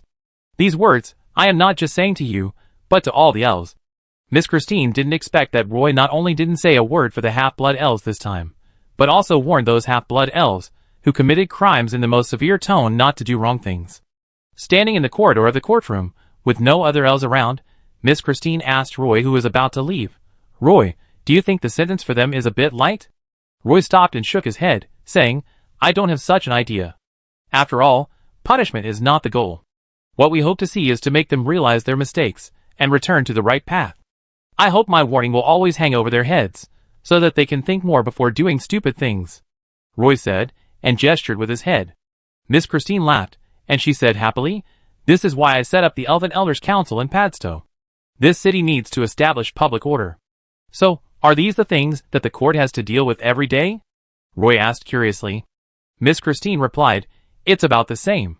Fights, thefts, robberies, these types of incidents are more common, and the sentences will not be too heavy." Roy didn't talk anymore. He looked at the stairs, waved to Miss Christine, and walked out. When other young Silver Moon elves approached Christine, they couldn't help but want to chat for a while, and even racked their brains to win Miss Christine's favor. In Miss Christine's eyes, Roy was definitely the most special one. He would not accommodate her for anything, nor did he do anything to please her deliberately. However, it was this way of getting along that attracted Miss Christine the most. She stood in the corridor, watching Roy's back as he left with a sense of loss, pursed her lips, and then turned back to the office. In just half a day, the few words that Boss Roy said in the courtroom spread all over the city. He had always stood up for the half-blood elves, but this time, Roy directly warned the half-blood elves on the Partington Plain, which immediately made the half-blood elves panic. Some half-blood elves even thought that Boss Roy had succeeded in taking over, and would gradually become like the Silver Moon elf nobles, and start to exploit the half-blood elves. Some half-blood elves thought that Boss Roy did this to please the Silver Moon elf nobles, such as Miss Christine from the Swinburne family. Some half-blood elves felt that Boss Roy was just speaking the truth and warning all elves from a neutral perspective. In the following days, fully armed magic airships arrived in Padstow one after another. On the day when the airport terminal in Padstow was full of magic airships, 8 magic airships flew over the central square in succession, carrying a full ship of half-blood elf guards directly through the portal, and arrived over Partington Island. Chapter 717. 8 magic airships were uniformly equipped with whale-hunting heavy crossbows, and each magic airship carried 500 half-blood elf guards. When the floating device was fully activated, the magic pattern array sprinkled pieces of light blue starlight around the airship. When passing through the portal, all the half-blood elves in the square cheered, and some even shouted for Boss Roy. Then 8 magic airships appeared in the sky above Partington Island, and they rose quietly from the cracks in the mountain. Roy stood at the bow. He saw a team of Silver Pegasus Knights flying into the sky from the dock of Partington Island. When they came to the magic airship and wandered around, they just saw Roy standing at the bow, and the half-blood elf guards on the deck. These Silver Pegasus Knights saluted Roy, and returned to the dock of Partington Port. Today, Partington Island has become a material transfer station for the 17th Silver Pegasus Legion. A large amount of war supplies are stored in the warehouse of the dock of Partington Island Port. Originally, it was just an island dock that could only dock 3 medium-sized sailing ships. After a few years of development, it has now expanded to dock 20 medium-sized sailing ships. This is the most important shipping hub from the Elf continent to the Queen of Winnie Islands. Every day, medium-sized sailing ships dock, and ships leave the port. All the materials sent from the Partington Plain must be sent out from the Partington Island Pier. Most of these materials will be sent to Castletown Port, and then sent to various places in the Silver Moon Elf Kingdom from Castletown Port. Since there are nearly 1 million half-blood elves gathered on the Partington Plain, the Partington Plain is already the subsidiary plane that transports the most resources out of the many planes of the Silver Moon Elf Kingdom. It is also because of the huge tax revenue brought by the Partington Plain and the large amount of resource supply from the Partington Plain that the 17th Silver Pegasus Corps can be stationed in the Queen of Winnie Islands for so long, and the Corps' logistics line has never collapsed. The 17th Silver Pegasus Corps stores a large amount of military supplies in the warehouse on the Partington Island Port Pier, and a steady stream of supplies are sent to the Queen of Winnie Islands every day. Under Roy's instructions, the magic airship did not stop at Partington Island. After flying out of the gap in the mountain, it climbed to the wind layer. In the wind layer, the magic airships began to speed up and headed for the Queen Ivany Islands. A medium-sized sailing ship sailed from Partington Island to the Queen Ivany Islands, and it would take about a day and a night to reach the Queen's main island. But the magic airship rose into the wind layer, and 3 hours later, Roy saw the Queen's Island. Standing on the ship's tower, Roy faced the fierce wind in the wind layer, and saw an archipelago disappear from his sight. I still remember the first time I led the mine guards to the West Key Islands.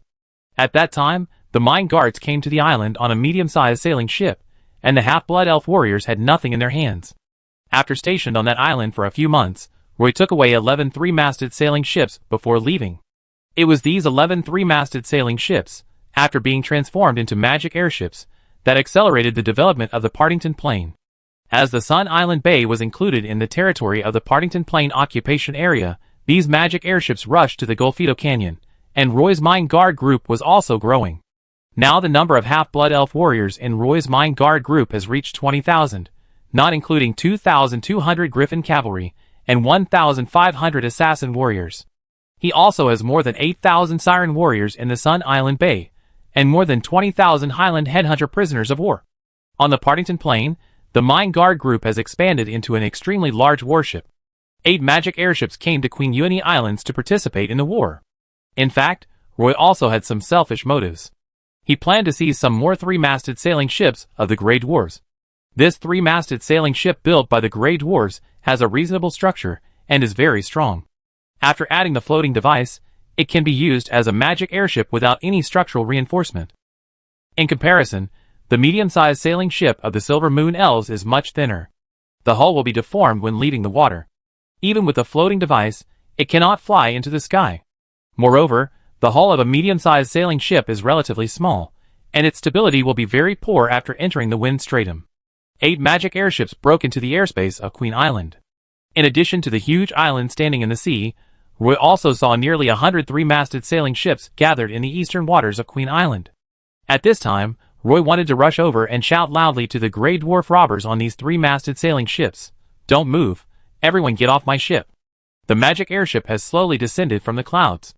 At this time, waves of attack horns came from the blue sea, and the entire sea seemed to be boiling because of this sound.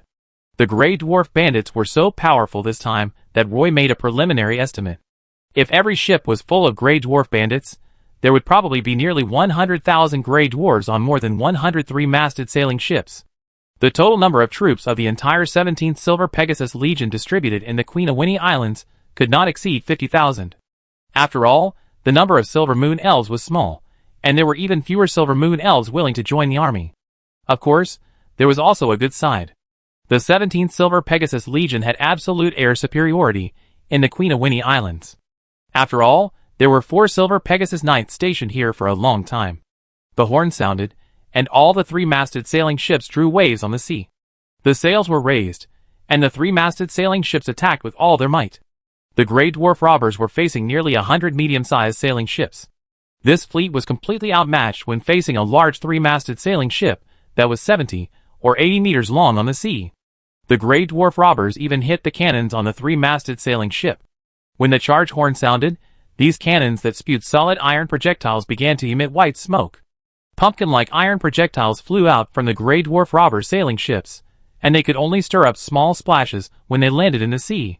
But once these iron projectiles hit the medium-sized sailing ships of the Silver Moon Elves, they would almost directly smash a big hole in the hull of the medium-sized sailing ships. Some bullets would even break the masts of medium-sized sailing ships, and fall on the bodies of the Silver Moon Elf guards. Almost all of them were broken, and some Silver Moon Elf guards were directly smashed to pieces by the iron balls ejected by the cannons. The moment the charge sounded, the medium-sized sailing ships of the 17th Silver Pegasus Legion began to collapse. The two sides did not even have a real confrontation. There were countless Silver Pegasus Knights scattered in the sky, flapping their white wings and circling back and forth in the sky. The Silver Pegasus Knights held long javelins in their hands and threw them at the 3-masted sailing ships. For a time, the javelins fell like raindrops. These javelins were basically unable to damage the hull of the 3-masted sailing ship, and the Silver Pegasus Knights were mostly aiming at the gunners on the deck. These javelins fell from high altitudes, and once they pierced the Grey Dwarf gunners, even if they were wearing barrel helmets, they would be pierced directly through the body by these magic spears, and then their bodies would be nailed to the deck.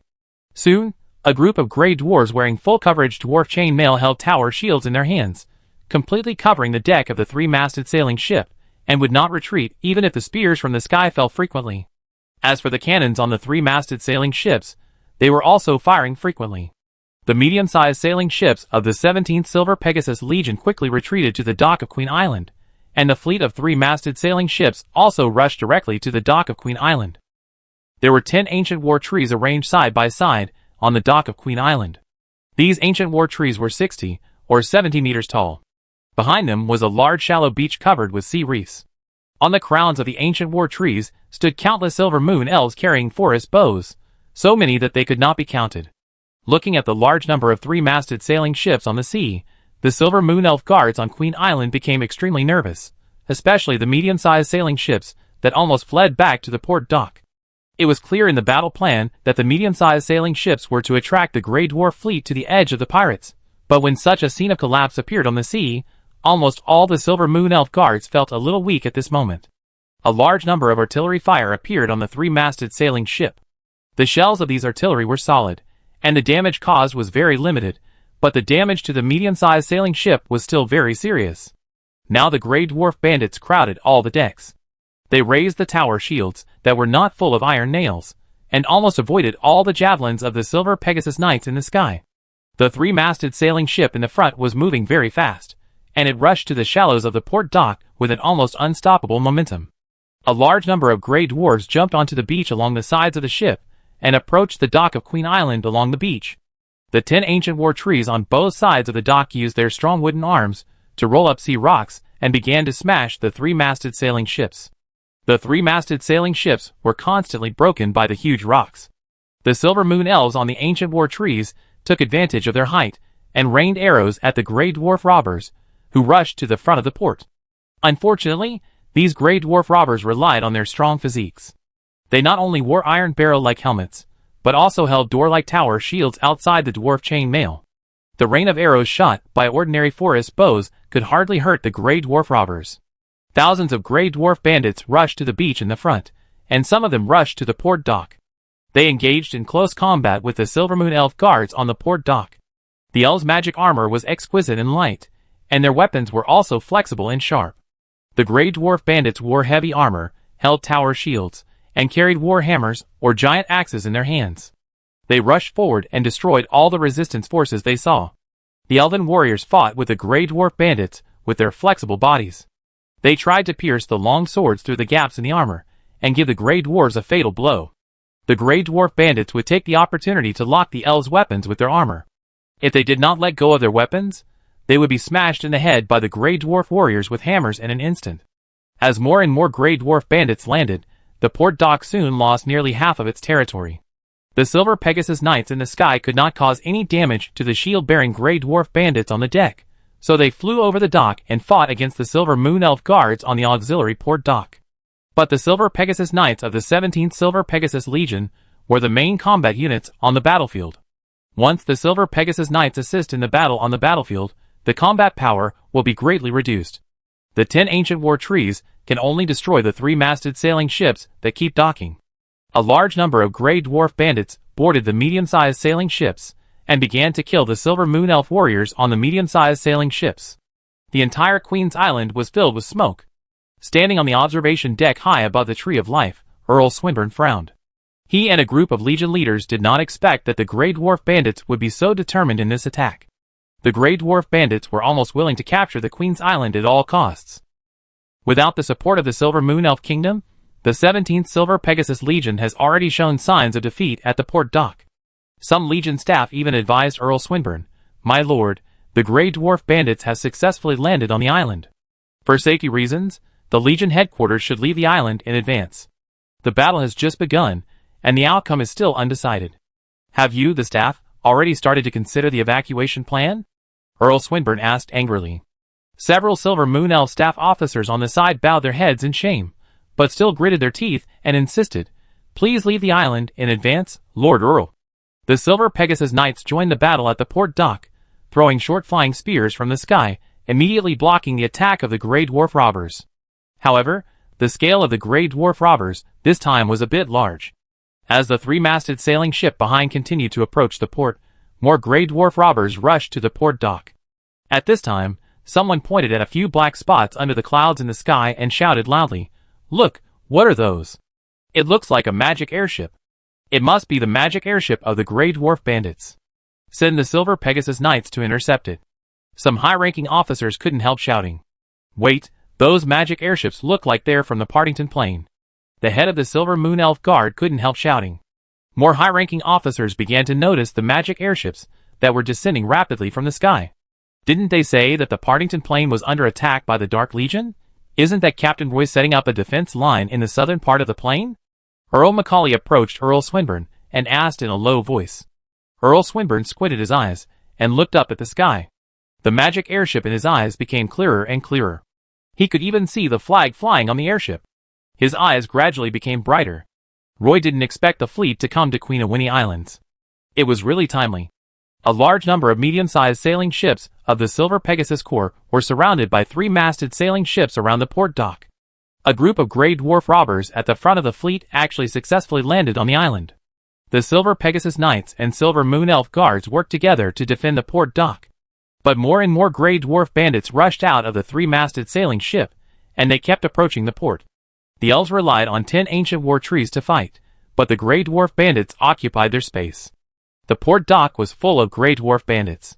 Roy urged the captain to let the magic airship descend quickly. The captain was worried that the magic airship would fall too fast, and the floating device would not be able to stabilize the magic airship's falling momentum, which would cause the magic airship to crash next to the port. He always kept the 6 floating devices running normally. Roy could only let the half-blood elf warrior aim the whale-hunting crossbow at the three-masted sailing ship of the Grey Dwarf bandits. Magic explosive arrows flew out from the magic airship, like meteorites in the sky constantly falling on the three-masted sailing ship, and then balls of fire appeared in Roy's eyes. Chapter 718. 8 magic airships lined up in a row in the sky, passing over the fleet of three-masted sailing ships with overwhelming force. When the Grey Dwarf bandits first saw these magic airships, they thought they were reinforcements from other Grey Dwarf bandits. Some of the Grey Dwarf bandits standing on the main mast observation tower even kept waving flags at the magic airships, signaling them to float over the Queen Island pier and suppress the 10 ancient war trees on both sides of the port, as well as the Silver Pegasus Knights flying around in the air. But as soon as these magic airships approached the fleet of three-masted sailing ships, giant magic explosive arrows were shot out from the magic airships. 56 whale-hunting heavy crossbows shot out magic crossbow arrows at the same time.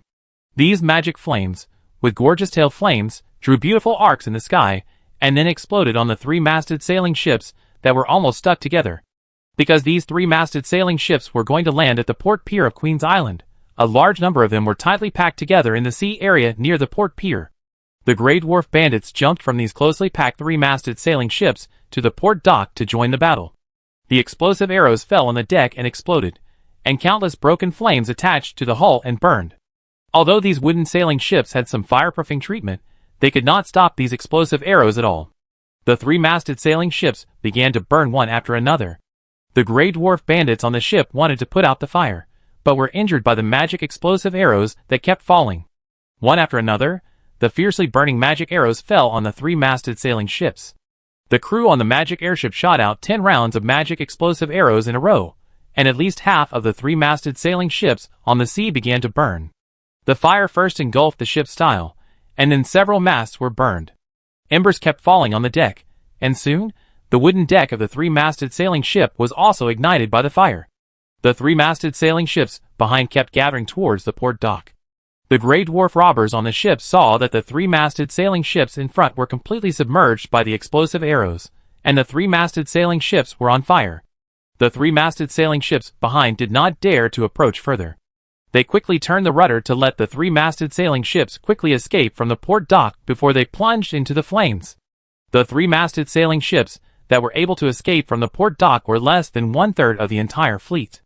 The battlefield was on fire, and the hot air rushed to the sky. The 8 magic airships could no longer hover above the flames, and could only rely on the magic propulsion device to move against the wind. Roy stood at the bow of the magic airship, looking at the dozens of three-masted sailing ships under his feet being engulfed by the fire. He pointed his finger in the direction of the port dock and urged loudly, "Don't burn these three-masted sailing ships anymore. Let's stop the group of Grey Dwarf robbers who landed on the island. These guys are so brave that they dared to besiege Queen's Island." The magic propulsion devices at the tails of the 8 magic airships flashed with magic light, and they slowly sailed out of the sea of fire. The magic airships' whale-hunting crossbows no longer shot magic explosive arrows, but instead shot magic wind blade arrows. These magic crossbow arrows fell and exploded among the Grey Dwarf bandits, and countless wind blades flew out under the explosion of the magic crossbow arrows. These wind blades drilled into the gaps in the heavy armor, immediately injuring a large number of Grey Dwarf bandits, and blood flowed out through the gaps in the armor. Magic crossbows were falling from the sky without regard for cost, as if they were free. More than 33 masted sailing ships behind saw the sea of fire at the port dock and dared not stay, and drove their 3-masted sailing ships away from Queen Island. Seeing 8 magic airships rushing into the battlefield, flanked by 10 ancient war trees, scaring away 1/3 of the Grey Dwarf bandits, the Silver Moon Elf archers standing on the crowns of the ancient war trees suddenly cheered like a tsunami. 8 magic airships approached the Queen Island dock. At Roy's command, hundreds of half-blood elf guards crowded on both sides of the deck. They took out their forest bows and, at the captain's command, shot a rain of arrows in unison. Although the Grey Dwarf bandits were wearing barrel helmets, the arrow rain was too dense, and many arrows hit the barrel helmets, making a clanging sound immediately. The sudden appearance of the magic airship caught the half-blood elves on the port dock off guard. The magic arrow rain fell one after another, and the Grey Dwarf bandits could only raise their tower shields above their heads. In this way, when the Grey Dwarf bandits charged forward, only the front row of Grey Dwarf bandits held their tower shields and pushed forward. A large number of Silver Moon Elf guards crowded around the port dock. These Silver Moon Elf guards stood between the ancient war trees. They were wearing the best equipment and resisted the attack of the Grey Dwarf bandits. The spearmen standing behind the elven guards holding swords and shields thrust their spears through the gaps in the human wall. Before the Grey Dwarf robbers could rush up, the inner side of the skirt armor, which was the weakest part of the armor, was pierced by the spears. The Grey Dwarf robbers kept wailing and fell in front of the elven guards. Some of the Grey Dwarf robbers, who barely rushed up, held war hammers and banged on the iris shields of the Silver Moon Elven guards. The hammers in their hands were very powerful. As long as the Silver Moon Elven guards holding the shields could not hold on, the hammers would hit the helmets of the Grey Dwarf robbers in the next second. A hammer strike down, even the best magic helmet will be dented by the heavy hammer. Silver Moon Elf guards kept falling, and the Silver Moon Elf warriors at the back of the team immediately picked up the iris shield to hold up the wall. The number of Silver Moon Elf guards on Queen Island was less than 20,000, and with the cooperation of the ancient war tree, they could barely withstand the impact of the Grey Dwarf bandits. Every time the Silver Pegasus Knights in the sky fell, they would take the life of a Grey Dwarf bandit. With the rain of arrows shot from the magic airship, the Grey Dwarf bandits crowded on the port dock were blocked on the dock, and could not move forward or backward. The 3-masted sailboat behind them was on fire, and the way forward was blocked by the well-equipped Silver Moon Elf guards. The Grey Dwarf bandits wanted to rush to the island, but couldn't. They wanted to retreat to the 3-masted sailboat, but all the 3-masted sailboats near the dock were on fire. A large number of Grey Dwarf bandits crowded on the port dock, and the Silver Moon Elf archers on the 10 ancient war trees shot arrows one after another. The magic airship also kept dropping arrows. The Grey Dwarf bandits kept being shot and fell down, and some of them tried to retreat back to the sea. However, the seawater had been heated by the fire, so the Grey Dwarf bandits could only rush towards the Queen Island without hesitation. Some aerial roots kept appearing at the feet of the 10 ancient war trees. These tough roots bound the legs of the Grey Dwarf bandits, trapping them in place. In order to fight against the dark faceless warriors on the other side of the Sun Island Bay, Roy equipped the mine guards with magic arrows. Facing these Grey Dwarf bandits wearing barrel helmets, the half-elf guards only needed to throw down armor-piercing arrows, and the Grey Dwarf bandits could not stop them at all. Under the pouring of a large number of arrows, the Grey Dwarf bandits on the port dock began to suffer heavy casualties. One by one, the Grey Dwarf bandits fell down, and because the bodies were too dense, they were almost piled up together. Led by dozens of leaders, the Grey Dwarf bandits have been trying to find a breakthrough, but unfortunately the ancient war trees on the Queen Island are connected together to form a long tree wall. The Silver Moon Elf guard stabbed the Grey Dwarf bandits with spears across the tree wall. Now the Grey Dwarf bandits are completely trapped on the port dock and can't rush out at all. Until the number of Grey Dwarf bandits is less than 30,000, more than half of the Grey Dwarves on the port dock were killed or injured, and the Grey Dwarf bandits completely lost their fighting spirit, and they began to roar at the Silver Moon Elf guards on the port dock. The magic airship and the elven archers on the ancient war tree stopped almost at the same time. The Grey Dwarf bandits on the port dock put down their weapons and raised their hands, thinking of the Silver Moon Elves on the Sun Island declaring surrender.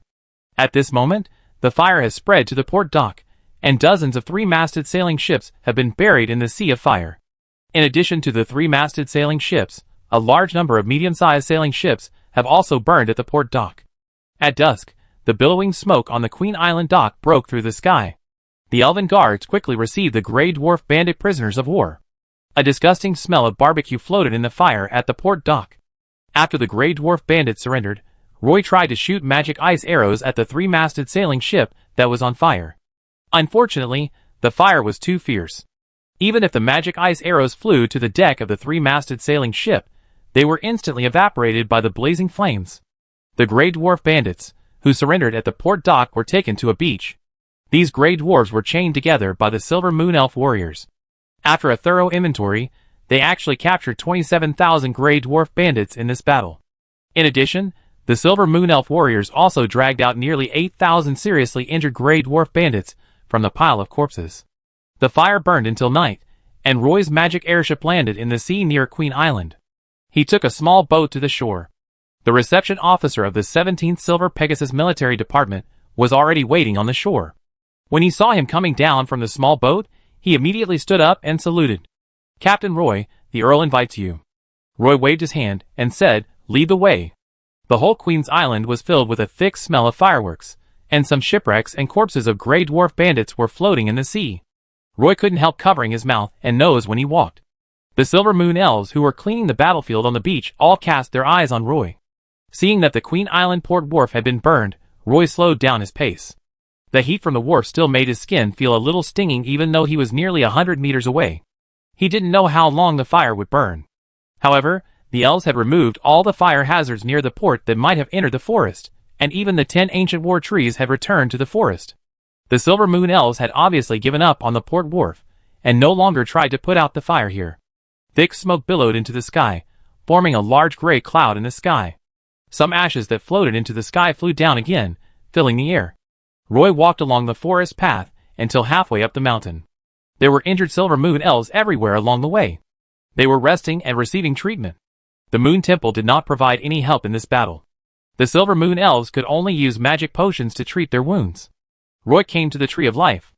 It happened that Earl Swinburne and Earl Macaulay, with a group of Silver Moon Elf officers, were visiting the injured Silver Moon Elves who were resting in the forest. Roy followed the reception elf and saluted Earl Swinburne and Earl Macaulay. Earl Swinburne put down the magic potion bottle in his hand, turned his head, and looked at Roy seriously, and asked him, "Roy, what is the situation in the Partington Plain? Why did you take the magic airship to the Queen of Winnie Islands instead of staying in Sun Island Bay?" Roy knew that Earl Swinburne was very concerned about the battle situation in Sun Island Bay, so he said, "The situation in Sun Island Bay has stabilized. In fact, the main force resisting the Dark Faceless Legion there is not us, but the Siren Legion in the sea. I heard from General Berkeley that the situation in the Queen Iweenie Islands is a bit tense. If the magic airships are gathered together, and the knights have a smooth journey, it won't take much time to fly from Padstow City to the Queen Iweenie Islands," Roy added. Earl Swinburne nodded and said to Roy, "Your fleet arrived just in time." As he spoke, Earl Swinburne patted Roy on the shoulder. "My lord, I would like to apply to go out to sea tomorrow to chase the remaining Grey Dwarf bandits. I think they may not be able to leave the outer islands of the Queen Iweenie Islands tonight, so I will catch up with them in the magic airship tomorrow morning, and I will definitely be able to stop them." Roy applied to Earl Swinburne. "Yes, there are 2 Silver Pegasus Knights chasing the fleeing fleet. When you reach the open sea, you can cooperate with each other," Earl Swinburne reminded Roy. "Yes." Earl Macaulay, who was standing aside, took the opportunity to interject, "Roy, what is going on with the mines in the Caldem Mountains on the Pagisto Plateau? Why did someone complain to me? Because of your secret obstruction, those silver mines were forced to close. Don't you want to explain to me when you come to the military this time? I didn't obstruct anything, you know. I just came back from the Dark Gate Expeditionary Camp a while ago. I just returned to the Partington Plain. The mine guards had not had time to rest, and the Dark Army was discovered in the Sun Island Bay. I don't have time to take care of those things." Roy said a few words casually. Earl Swinburne nodded slightly. His eyes fell on Earl Macaulay. Earl Macaulay turned his head to look at the 2 Silver Moon Elf guard captains behind him, thought for a while, and said to Roy, "The operating rights of the silver mines in the Caldem Mountains should be returned to you. I have seen that only if you operate the mines on the Pagisto Plateau can you get good benefits."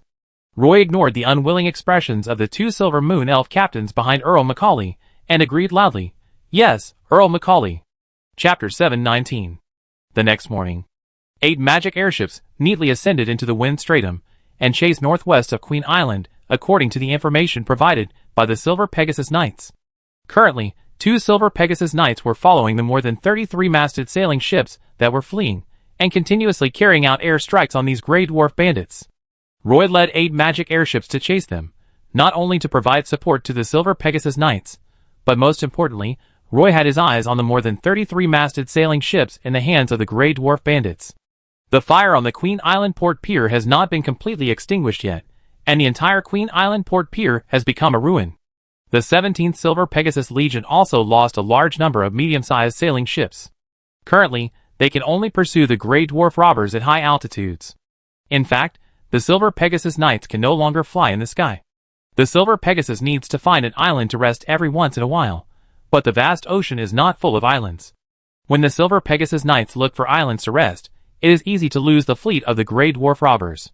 Roy led 8 magic airships to chase after them this time, just to provide a resting platform for the 2 Silver Pegasus Knights. And Roy's purpose was also very clear. He had his eyes on the 3-masted sailing ships of the Grey Dwarf bandits, and wanted to add a few more magic airships to his fleet. Looking at the magic airships slowly taking off. For a moment, Earl Swinburne was also a little tempted and wanted to transform 2 magic airships. The Golden Beach of Queen Island has now become a ruin, and a large number of Silver Moon Elf warriors are cleaning the battlefield on the beach. If the bodies of the dead Grey Dwarves are not dealt with in time, the entire Queen's Island will be filled with the smell of rotting corpses, and various infectious diseases may be associated with it. Some Grey Dwarf bandits were directly burned to ashes by the fire, and some corpses that were rotting in the sea water needed to be dragged together and buried directly in a pit near the beach. In addition to the Grey Dwarf bodies that needed to be buried, the biggest problem facing Earl Swinburne was how to deal with the 35,000 Grey Dwarf prisoners of war on the island. Even if the number of such a large number of Grey Dwarf prisoners was reduced by half, the prison on the island of Param would not be able to accommodate them. Earl Swinburne could not release the Grey Dwarf bandits. He thought that perhaps the mines on the Pagisto Plateau could absorb some Grey Dwarf prisoners. Earl Macaulay came over with a group of Silver Moon Elf officers. Most of the officers stood at the door of the terrace, and only Earl Macaulay walked into the terrace alone and stood side by side with Earl Swinburne. The Queen Island won a great victory this time. The main turning point was that Roy's 8 magic airships suddenly rushed down and burned the fleet of the Grey Dwarf robbers. In addition, the magic airships participated in the siege battle at the port dock. They suppressed the Grey Dwarf robbers who landed at the port dock in the sky and blocked them at the port dock. If those Grey Dwarf robbers did not surrender, it might not take long for them, and the entire port dock to turn into ashes. Earl Macaulay said straight to the point. At present, the total population of half-blood elves in the Partington Plain has exceeded 1 million, and the Mine Guard group is also expanding. This group of half-blood elf guards has transformed into a well-equipped elf guard army. Ablanza, if one day, this half-blood elf guard army will fight for the half-blood elves, once they become our enemies, what should we do?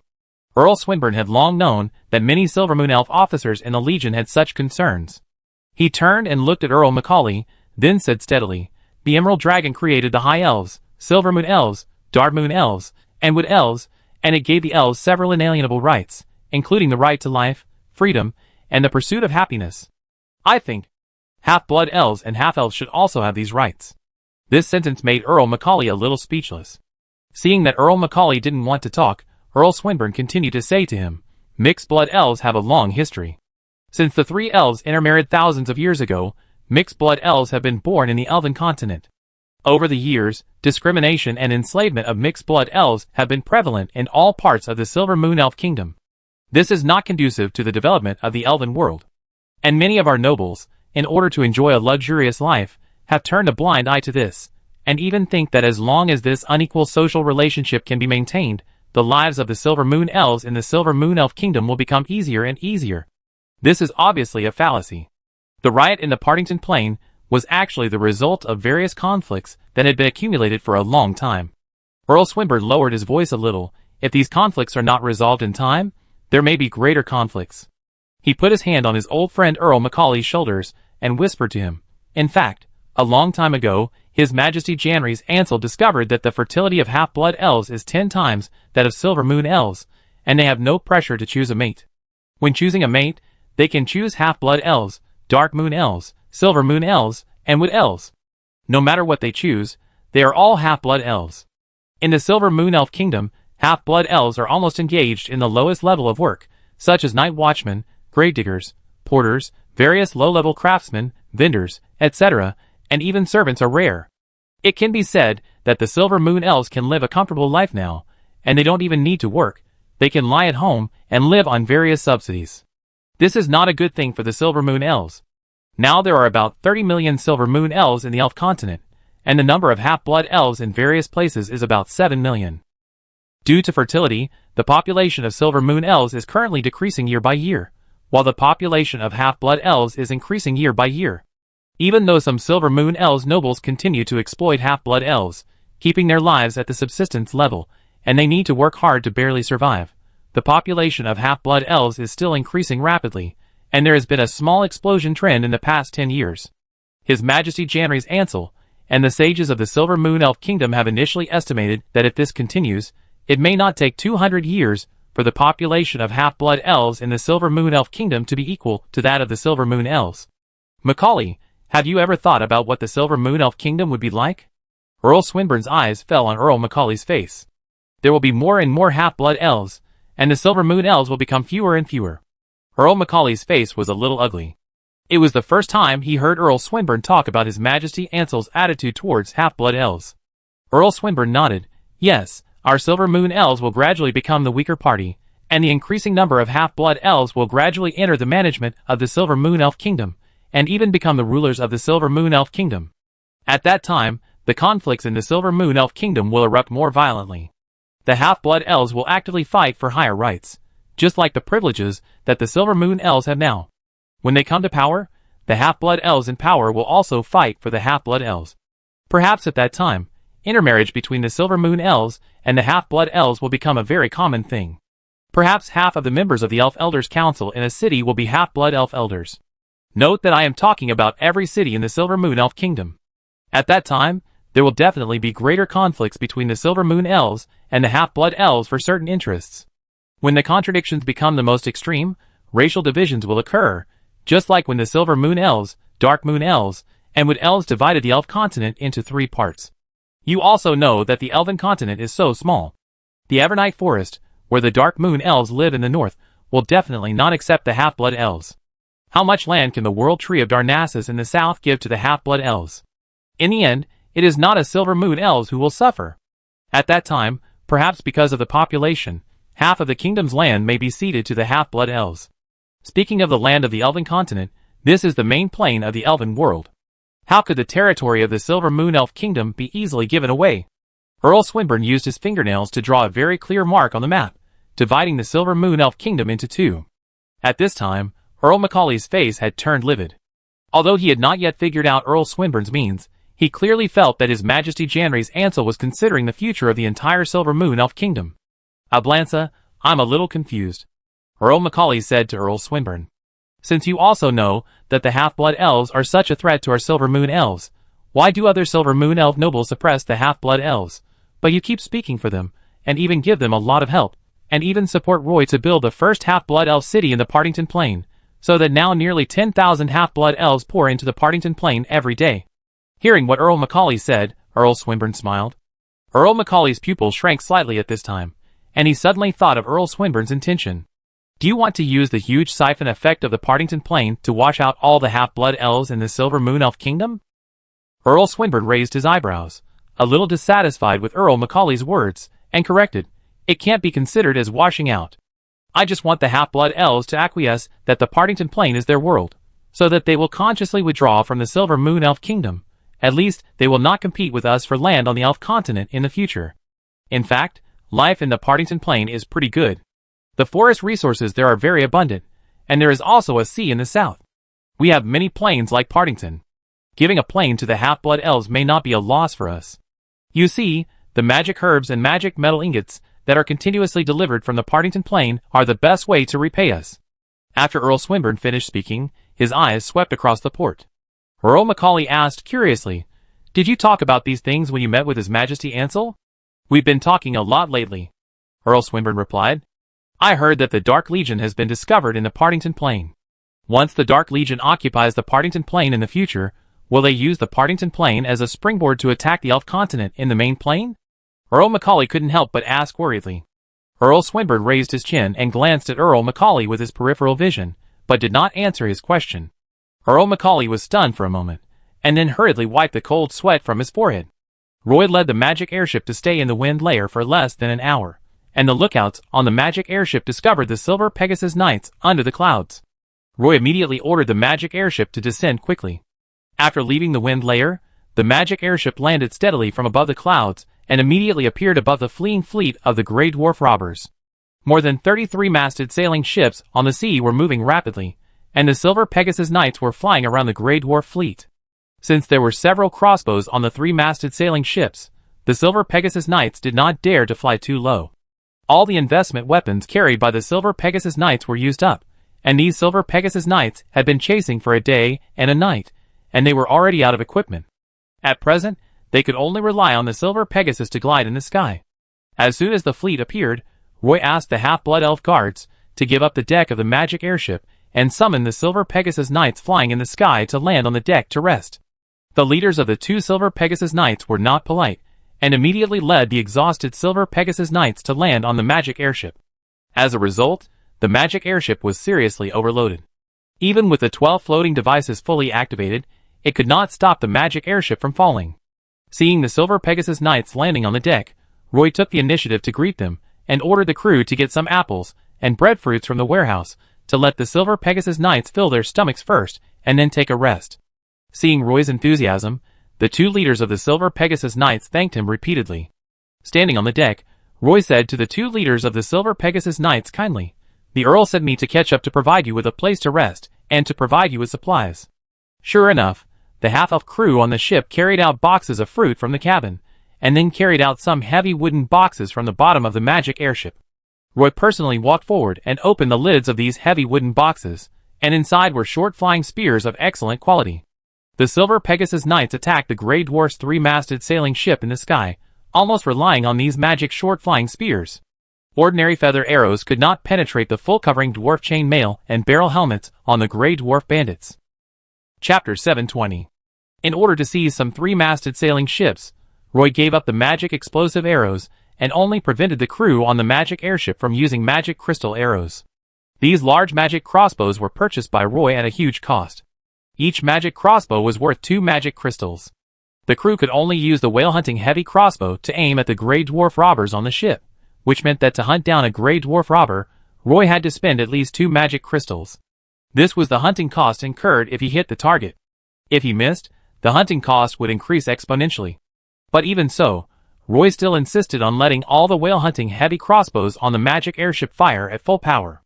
These magic crystal arrows fell on the 3-masted sailing ship, and all the Grey Dwarf bandits in the explosion range were almost instantly turned into ice crystals, like crystal statues carved by artists, standing on the 3-masted sailing ship. These Grey Dwarf bandits made all kinds of movements. Some of them planned to jump over the side of the ship into the sea. Some of them held up shields to resist the magic crossbow arrows falling from high altitude, and some of them looked at the magic airship in the sky with horror.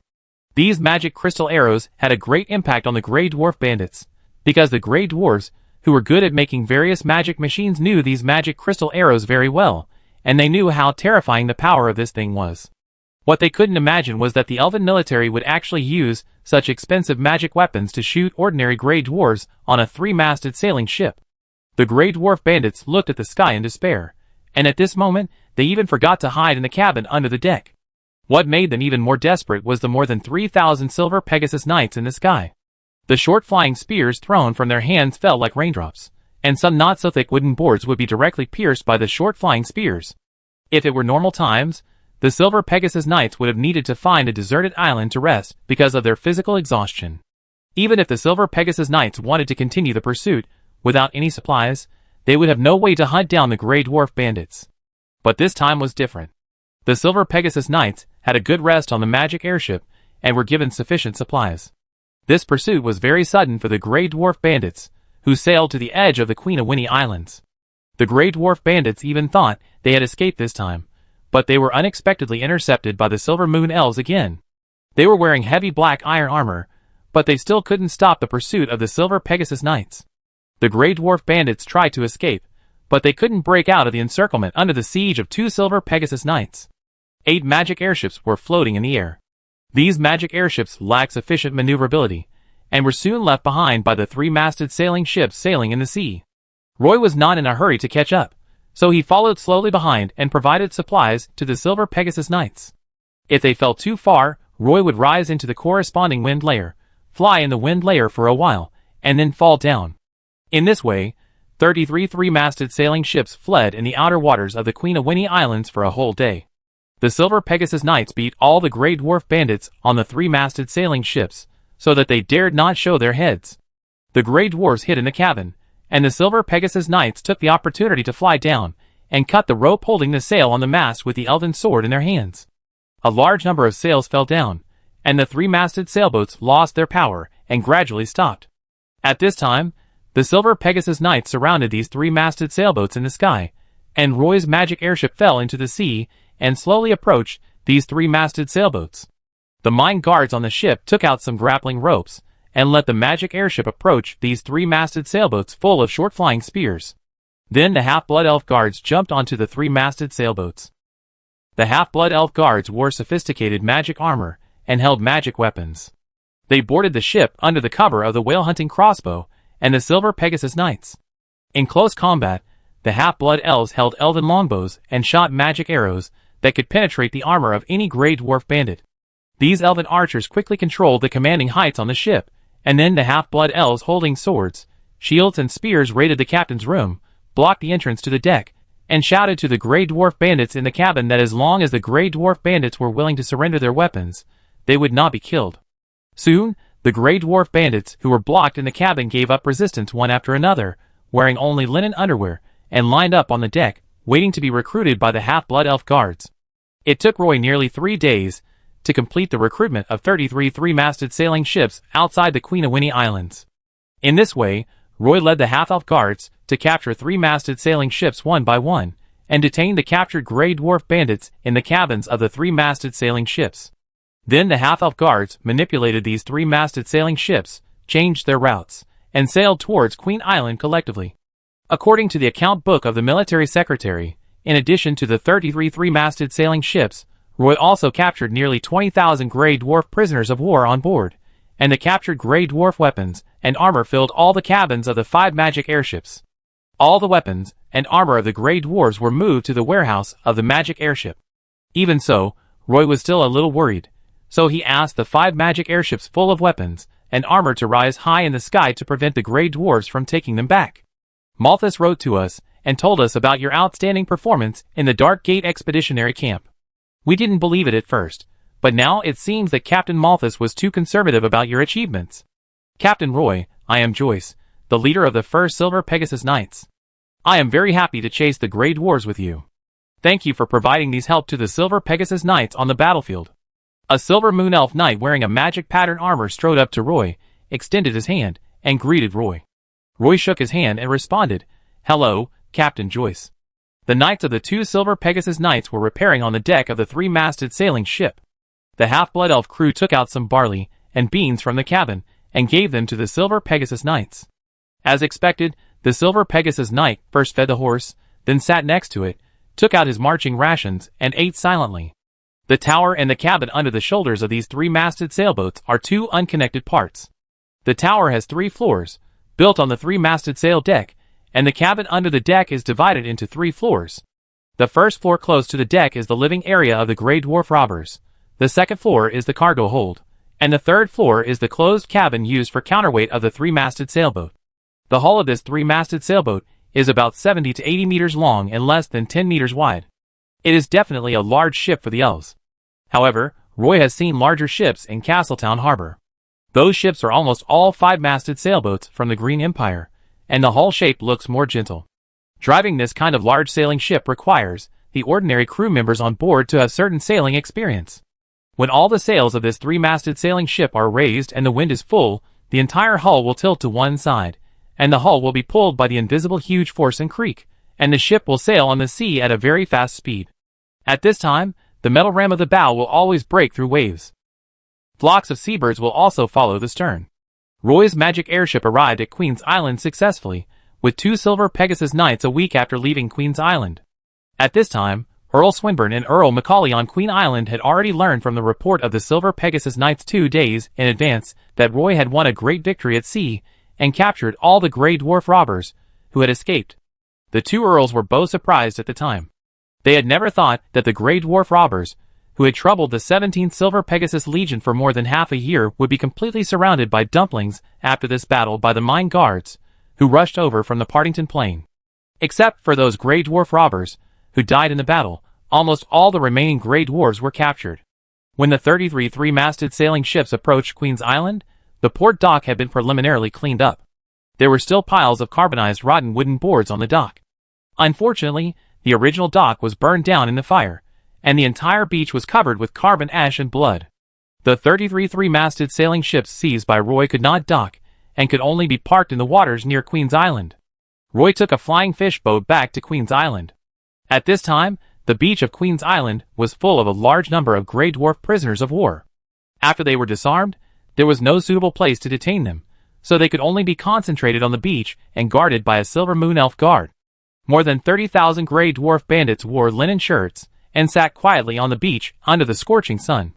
There was no shade around them, but the endurance of these Grey Dwarf bandits was strong enough. They had no problem being exposed to the scorching sun. Although they were mentally flat, their bodies did not have any problems. Less than 8,000 seriously injured Grey Dwarf prisoners were lying under the shade of palm trees by the sea. The elves not only gave them plenty of water and food, but also bandaged their wounds with linen bandages. The physical strength of the dwarves was second only to that of the orcs, and even stronger than the orcs in some aspects. Therefore, even if many seriously injured Grey Dwarves were only breathing weakly, their injuries might improve as long as they were allowed to rest more. These Grey Dwarf prisoners stared at Roy silently. They would never forget the day of the battle. It was this officer, who looked like a human, who brought 8 magic airships and destroyed the rear defense line of their fleet in an instant. If the rear defense of the Grey Dwarf fleet had not collapsed, the Grey Dwarf bandits would not have fought so hard, and more than 60 ships would not have been engulfed by the fire. In the end, they had to surrender to the 17th Silver Pegasus Legion under the pressure of the fire at the port dock. That man is the devil. If he hadn't sprayed the sky fire from the magic airship, we wouldn't have lost so badly. Maybe we wouldn't have lost at all. Hey guys, instead of sitting here in the sun every day, we might as well take the risk of rushing into the sea. As long as there are 2 rotten planks that destroy the ship, I have the confidence to float back. Don't dream. Although the Silver Moon Elves don't kill prisoners, it doesn't mean they won't kill escaped prisoners. If you miss, go by yourself, don't drag me down with you. I heard that they won't even let go of the guilty Silver Moon Elves. If they dare to escape, they can be killed during the capture process. Stop talking, the food delivery person is coming soon. I've eaten 3 apples in the past few days. I feel like if I don't add some protein, my muscles will melt. The Grey Dwarf prisoner sat on the beach and discussed in a low voice.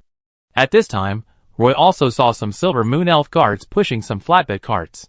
Sure enough, the flatbed carts were full of fruits, basically breadfruits and apples that were not worth much, and when they distributed these fruits, almost everyone got a small portion. Roy had no opinion on this. If Roy was in charge of these Grey Dwarf prisoners, he would definitely not give them fruits at this time. How much fruit can the entire Queen's Island store? This part of the supply is for the elves on the island.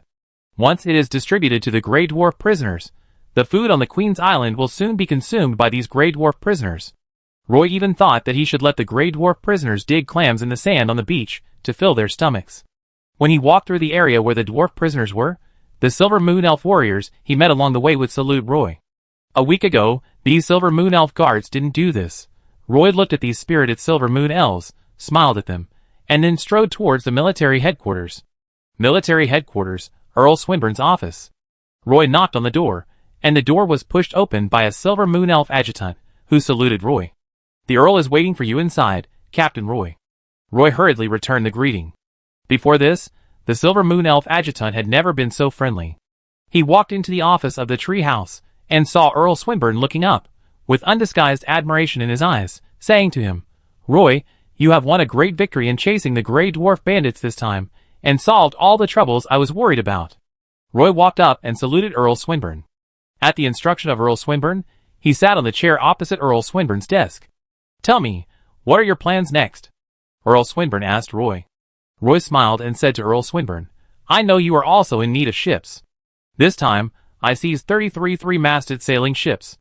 How many are you going to keep? I plan to take the rest back to Partington Island for modification." Earl Swinburne smiled slightly, and his face showed that it was as expected. He said to Roy, I don't want any of these three-masted sailing ships you seized, but I have another request. If you drive these three-masted sailing ships away, you must take all the gray dwarves on the beach away, and you will be responsible for their resettlement. I don't care whether you set up a prisoner of war camp on the Partington Plain or put them into labor reform in the mines. In short, you must keep these gray dwarf bandits on the Partington Plain. Roy was a little dumbfounded. There were tens of thousands of gray dwarf prisoners of war on Queen Island, and he was not capable of managing so many prisoners of war. But looking at Earl Swinburne's expression, this matter did not seem to be a joke. Roy was a little embarrassed, but when he thought that this way he could bring all 33 three-masted sailing ships back to Partington Island, he gritted his teeth and agreed. Okay, I take them back to Pagisto Plateau. Chapter 721. Blue Sea and Blue Sky. The coastline of Queen Island was charred black. The waves pushed some rotten and charred wreckage onto the beach, making the white beach dirty.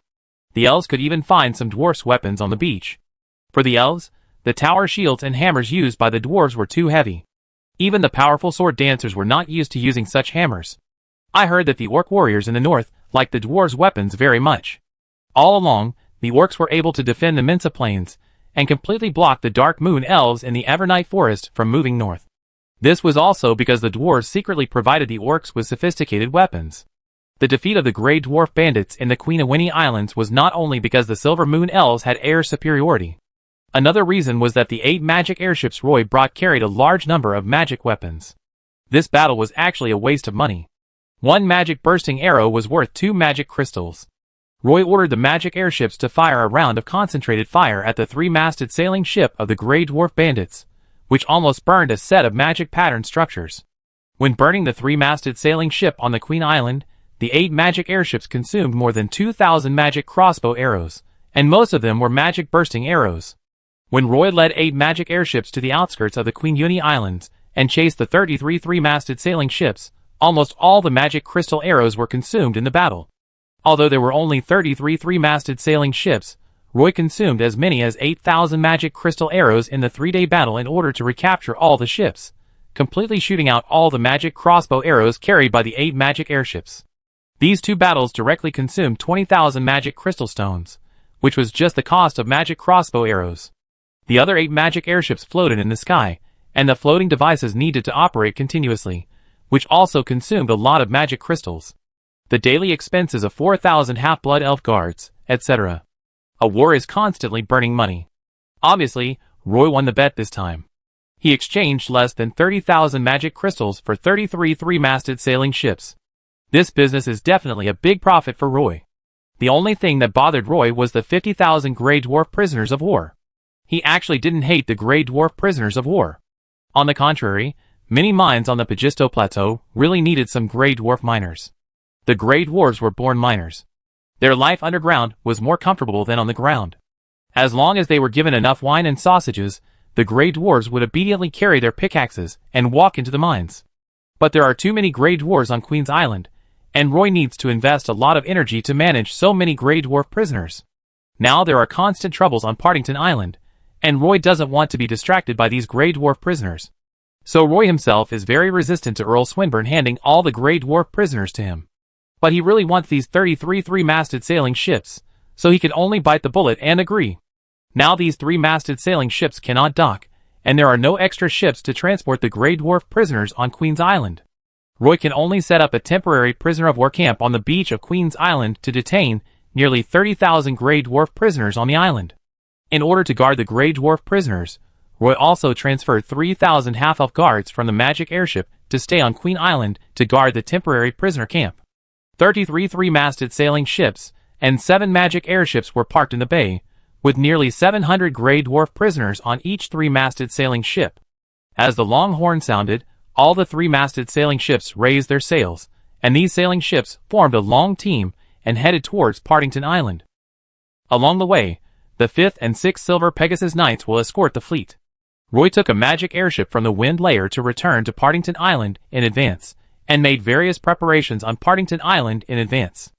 More than 50,000 Grey Dwarf prisoners of war could not take the 3-masted sailing ship to Partington at the same time, so Roy could only transport them to Partington Island in 2 batches.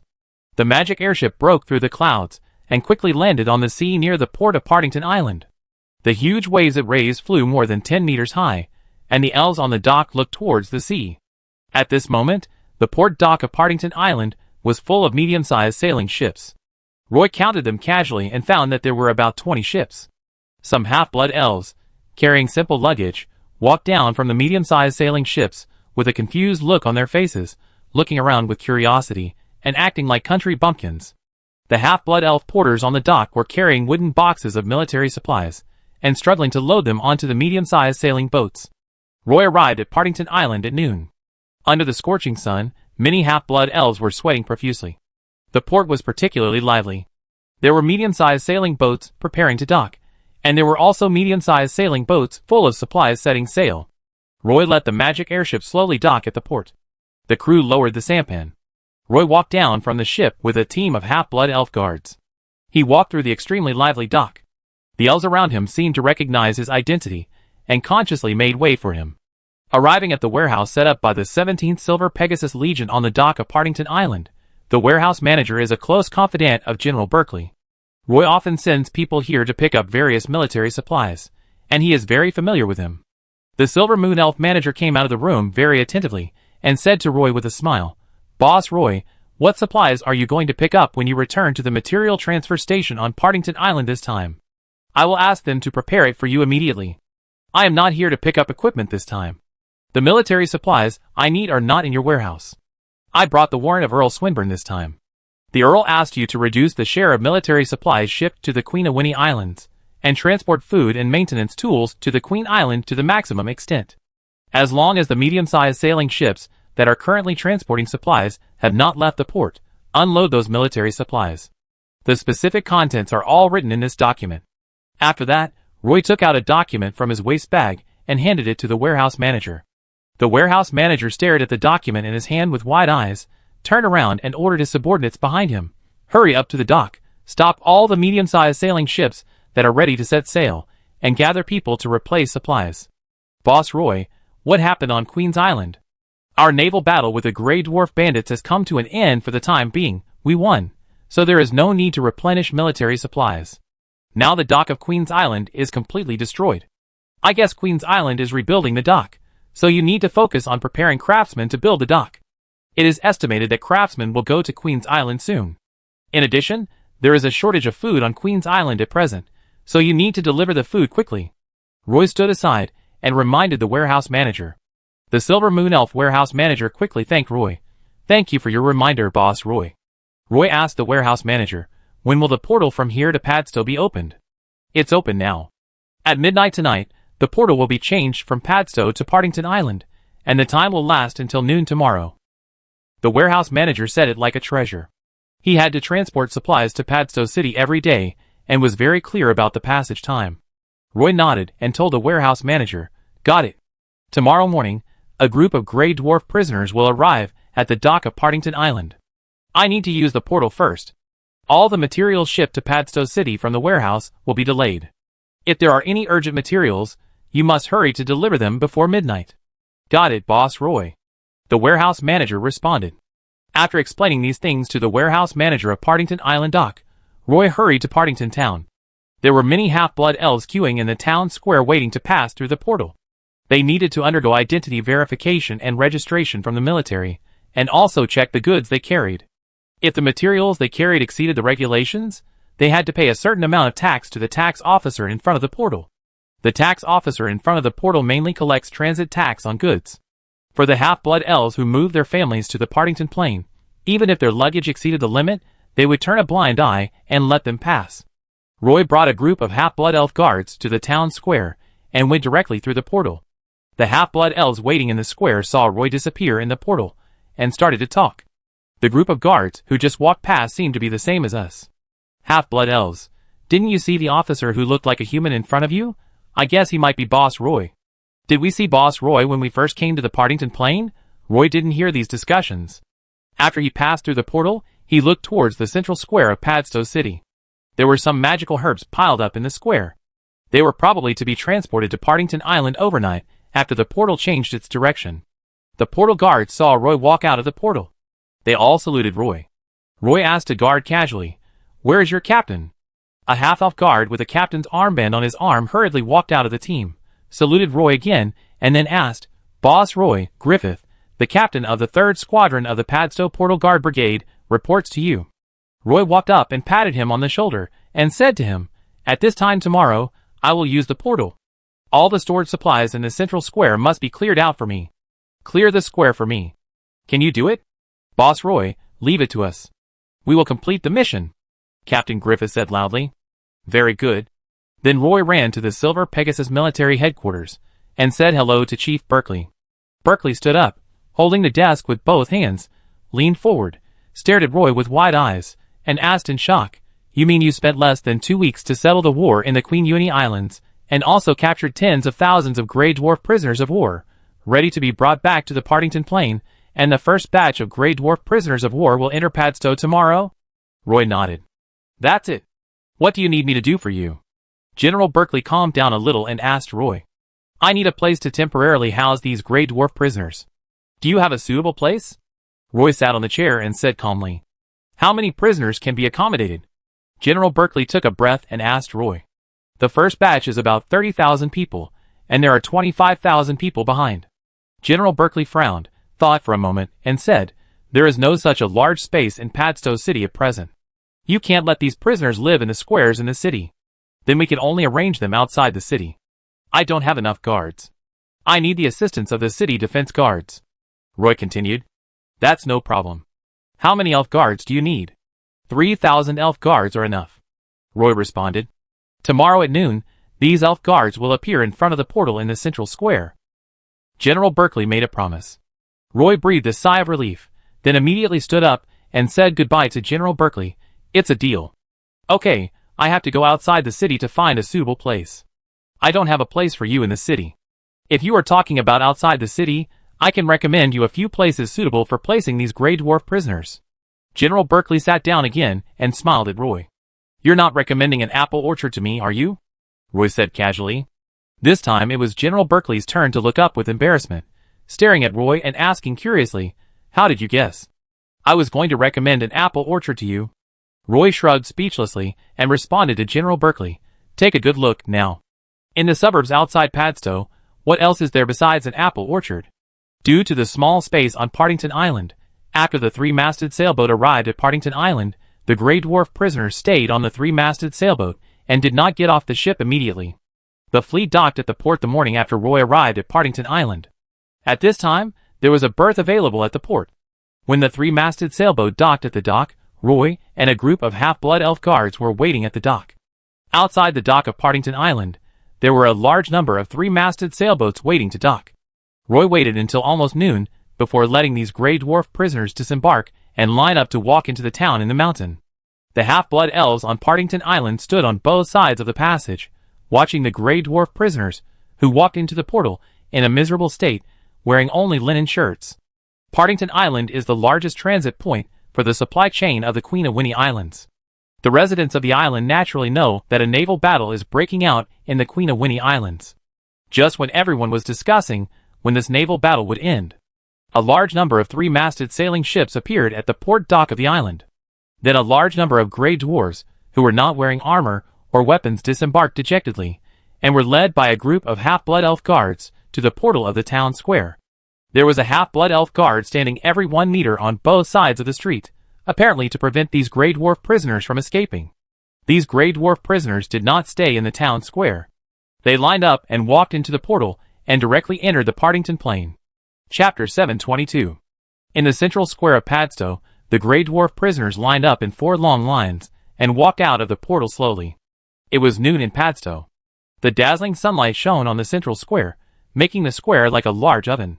The strong sunlight fell on the skin, and there was even a strong stinging feeling. The Grey Dwarf prisoners wore dirty linen shirts. Their beards had not been properly trimmed for almost a week, and they were almost knotted on their chins. Some of the beards were even stained with blood. Arriving in a strange environment, the Grey Dwarf prisoners looked around coldly. There was a dense forest around them, making the central square look like a patio.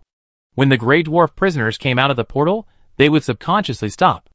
At this time, the elf guards at the portal would use the short sticks in their hands to poke the dwarves' shoulder blades and urge them to move forward quickly to avoid congestion at the portal. Sometimes the portal is congested, which may cause the Grey Dwarf prisoners behind to get lost in the unknown space cracks. Driven by sticks, the Grey Dwarf prisoners lined up and stood in the extremely sunny square. Soon, the sunlight above was gradually blocked by the tall trees, and the central square quickly became cooler. When the central square was almost half full of Grey Dwarf prisoners, a team of half-blood elf guards came from the edge of the square. This team of half-blood elf guards escorted 3,000 Grey Dwarf prisoners out of the square and walked down the forest road in the city. The Grey Dwarf prisoners found that both sides of the road were crowded with half-blood elves watching, and they were all pointing at the dwarf team. The Grey Dwarf prisoners did not expect that it would take most of the day to walk out of Padstow City from the central square. The forest road was full of half-blood elves, and some of them even threw rotten apples on the street, directly into the faces of the Grey Dwarf prisoners. Seeing the half-blood elf guards on both sides of the street, who were fully armed, the Grey Dwarf prisoners did not dare to make any resistance. The towering trees on both sides of the street were covered with tree houses of different styles. The Grey Dwarf prisoners just kept walking, and when it was almost dark, they came to a clearing in the forest outside the city of Padstow. What kind of forest city is this? How come so many elves live there? The Grey Dwarf prisoners have a new understanding of the elven city. Some carriages full of magic herbs stopped on the roadside outside the city. The half-blood elves standing next to the carriages stared at the group of Grey Dwarf prisoners in amazement. They didn't expect that so many Grey Dwarves would come from Padstow City. Some Silver Moon Elf merchants were bolder and asked the half-blood elf guards, who were escorting these Grey Dwarf prisoners, "Sir, are these Grey Dwarves going to be sent to the Padstow Plateau to mine?"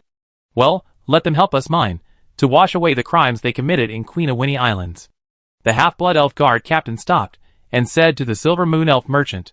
The Silver Moon Elf merchant shouted in surprise, "Are they sent from Queen Winnie Islands? So the naval battle in Queen Winnie Islands was won?" The half-blood elf guard captain looked at him with a matter-of-fact look, and didn't talk nonsense with the Silver Moon Elf merchant. There was no place big enough to house these Grey Dwarf prisoners in the city, so Roy could only temporarily detain them in a clearing outside the city. Although the clearing was an open area, after a whole night of preparation, the clearing was not only surrounded by fishing nets, but also covered with thorny vines. This was a hillside, and there was a river flowing from Padstow City below the hillside. Nearly 1,000 elven archers were deployed around the clearing. The exhausted and hungry Grey Dwarf prisoners walked into the clearing one after another. The half-blood elves used ropes to divide a lot of areas between the trees, including passages, rest areas, and special areas for fetching water near the river. The river water was relatively clean, but the river channel was not very wide. There was a waterfall every 100 meters down the river channel. Miss Christine rode a silver Pegasus and stood beside the waterfall. 4 silver Pegasus knights followed behind her. Looking at the lively prisoner camp from afar, she said to the silver Pegasus knight behind her with some doubts. So, when Captain Roy led 8 magic airships to the Queen Winnie Islands, they happened to encounter the Grey Dwarf bandits, who had assembled a 100,000-strong army to attack the Queen Island. As a result, they used magic explosive arrows to burn the Grey Dwarf bandits' 3-masted sailing ship. So these Grey Dwarf bandits were defeated? The silver Pegasus knight quickly explained. Ahem, in fact, the War Ancient Tree and the Silver Moon Elf guards, who held on to Queen Island, also contributed to this. In addition, there were 4 silver Pegasus knights, who blocked the Grey Dwarf bandits in the sky. After the Grey Dwarf bandits were defeated, they chased the fleeing Grey Dwarf fleet for 3 days and 3 nights. Miss Christine lowered her head, stroked the mane of the silver Pegasus under her, and asked in confusion, "They couldn't have been flying on the sea for 3 days. How did they get supplies?" It was Captain Roy's magic airship that provided the corresponding supplies. So, if there were magic airships in the Legion, the combat effectiveness would be greatly improved? "Yes, miss," the silver Pegasus knight replied. Miss Christine did not look at the Grey Dwarf bandits in the woods again. She reached out and patted the silver Pegasus under her affectionately. The silver Pegasus spread its white wings and flew into the sky above the waterfall. The sunset had already set, and the sea of trees in the mountains was dyed red. The first thing the Grey Dwarf bandits did was to take a bath by the river. They were not used to the hot and humid weather in Padstow.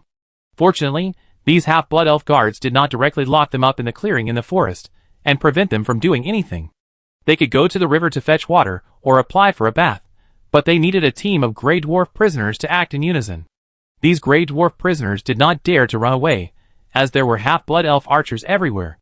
The Grey Dwarves even felt that there were some invisible eyes staring at them in the shadows of the surrounding woods. Their sixth sense was always very sharp. These Grey Dwarf bandits were very fierce and brutal when fighting, But they were also stubborn when they became prisoners. A group of Grey Dwarf bandits came to the stream. The river bank was actually sandy. A group of Grey Dwarves took off their linen shirts and plunged into the cool river water, feeling the lost strength returning to their bodies. The first thing they did in the river was to wash their beards. A row of burly Grey Dwarves sat in the shallow water, washing their beards and chatting in low voices. Mushrooms are growing on my feet. I thought they would put us in the prison on Palram Island, but I didn't expect to come to a plain full of forests. They actually defeated us with magic airships. Magic airships are magic technology created by us dwarves. We should have brought magic airships here, so that they would have no advantage at all. Why do you think we dare not let magic airships enter the Elven Kingdom? Because the Silver Pegasus Knights are the nemesis of magic airships. They can destroy the floating device by simply throwing a spear at it, and our magic airship will crash directly. The leader of the Grey Dwarf bandits gave the answer, and the group of Grey Dwarfs fell silent. They rinsed their linen shirts in the river water, wrung out the water, and put them back on. Some Grey Dwarfs had already walked from the river to the shore. There was not much time for them to take a bath, as there were still a large number of Grey Dwarfs waiting behind them. After these Grey Dwarfs put on their clothes and walked back from the river, they followed the fixed passage surrounded by ropes, and came to another empty field. The empty field here was full of wooden boxes, and a large number of wooden boxes exuded a strong apple fragrance. The Grey Dwarfs, who had not eaten any food for a day, immediately felt their stomachs rumbling. Under the escort of the half-blood elf guards, the Grey Dwarf prisoners lined up in a long line and began to walk in front of the pile of wooden boxes. Each Grey Dwarf was given 2 apples. The Grey Dwarf robbers actually saw a young human boy among the half-blood elves distributing apples. He was wearing a set of thick leather armor and magic pattern structure. He took out green apples from the wooden box and distributed them to the Grey Dwarf prisoners. A Grey Dwarf prisoner came to the wooden box and curled his lips when he saw the box was full of green apples. While Roy was bending down to take the apples, he quickly said in the Imperial language, "In the elf world, you can actually see humans. Hey kid, where is your home?" Roy heard a string of Imperial language and raised his head with a puzzled look, just in time to see a red-bearded Grey Dwarf looking at him. The Grey Dwarf said in the elf language again, "Why, you don't understand the Imperial language? What about Elvish?" Roy answered casually, "Elvish is okay." The red-bearded Grey Dwarf immediately said, "Human boy, I asked you where you are from. How come you don't even know the Imperial language?" His words in Elvish immediately attracted many hostile eyes around him, and almost all the half-blood elves were staring at him. The red-bearded Grey Dwarf was frightened and took a step back. Roy stuffed the green apple in his hand into his hand and said casually, "I have lived in the elf world since I was a child, and I am used to the life here." Half-blood elves kept bringing baskets of apples to share with the Grey Dwarf prisoners. The Grey Dwarf prisoners could get a palm-sized salted fish if they went to the back. This was to replenish the salt for the Grey Dwarf robbers. After all, the Partington Plain had just entered the hot summer, and the city of Padstow was as hot as a steamer. After taking a bath and receiving food, the group of Grey Dwarves were escorted back to the rest area allocated to them. It was just a clearing in the woods, with a tent under the sky and a mat on the ground. There was no shelter, so the dwarves could only sit on the ground. Fortunately, the ground was not too humid. The Grey Dwarf prisoners were chewing green apples and talking quietly. "Hey, they took our beans and gave us these sour rotten apples to eat. Be content, you can think of it this way, at least we can still eat green apples. What's the use of a fish? It's better than nothing." The beans and barley on the 3-masted sailboat were confiscated by the Silver Pegasus Knights. The Silver Moon Elves planned to use these beans and barley to feed the horses, and they would not give them to the Grey Dwarf prisoners. Grey Dwarf bandits sat in a clearing in the forest and ate apples. Some Grey Dwarves found some fungus spores that looked like horse dung eggs under a big tree, and they immediately distributed these horse dung bags. Some Grey Dwarves crushed these horse dung eggs in their palms and applied them to wounds to prevent inflammation of the wounds. I didn't expect the elves to be sent to a plain. This is not their style. To be honest, this place doesn't seem as bad as imagined. At least we are not hungry, and we are not beaten. The only thing that was a little uncomfortable was sitting in the woods in a linen shirt. There were small flying insects everywhere in the woods. The flying insects could not bite the dense hair of the dwarves, but they could leave some marks on their armpits, wrists, ankles, and necks. It was hot and humid, and there was slippery moss everywhere. The Grey Dwarfs did not like the smell of the grass and trees. As the Grey Dwarf prisoners arrived at the clearing in the woods one after another, the entire hillside was filled with Grey Dwarf prisoners, densely packed in the darkness. Roy was even a little worried that once the Grey Dwarf prisoners found that the half-blood elf guards were not strong enough, they would suddenly start a riot in the open space in the forest. Even if they did not fight back and just fled to the Padstow forest, the 3,000 half-blood elf guards would not be able to stop them. Roy was not completely unprepared. At present, the assassin group was guarding outside the temporary prisoner camp here. Tennyson even hoped that there would be some brave guys among this group of Grey Dwarf bandits who would escape from the prisoner camp in the dead of night.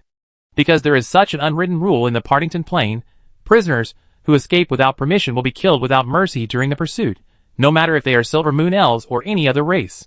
Tennyson just wants to implement this unwritten rule to the end. A group of half-blood elf guards stood on the big trees around, holding forest bows in their hands, staring at these Grey Dwarf prisoners vigilantly. In fact, the archery skills of the half-blood elf guards are not bad. The ordinary forest bow plus feather arrows still have a strong killing power in front of these unarmored Grey Dwarves. The clearing in the forest was full of Grey Dwarf prisoners. Roy checked around the prisoner camp and found that, after eating the 2 apples and a small dried fish in his hand, the Grey Dwarf prisoners actually calmed down. They crowded together and lay on the forest floor to sleep soundly without any scruples. The last group of Grey Dwarves arrived at the prisoner camp in the clearing in the forest. It was almost dawn in Padstow. Roy touched his forehead helplessly when he saw the green apples that the half-blood elves brought from the apple orchard. He didn't dare to think whether the Grey Dwarf prisoners would riot after eating green apples for a few days. But there was nothing else in Padstow City to fill the stomachs of these Grey Dwarf prisoners except these fruits. After working all night, Roy was also in the temporary canteen in the morning, distributing green apples to the Grey Dwarf prisoners. He was not here just to distribute apples to the Grey Dwarfs.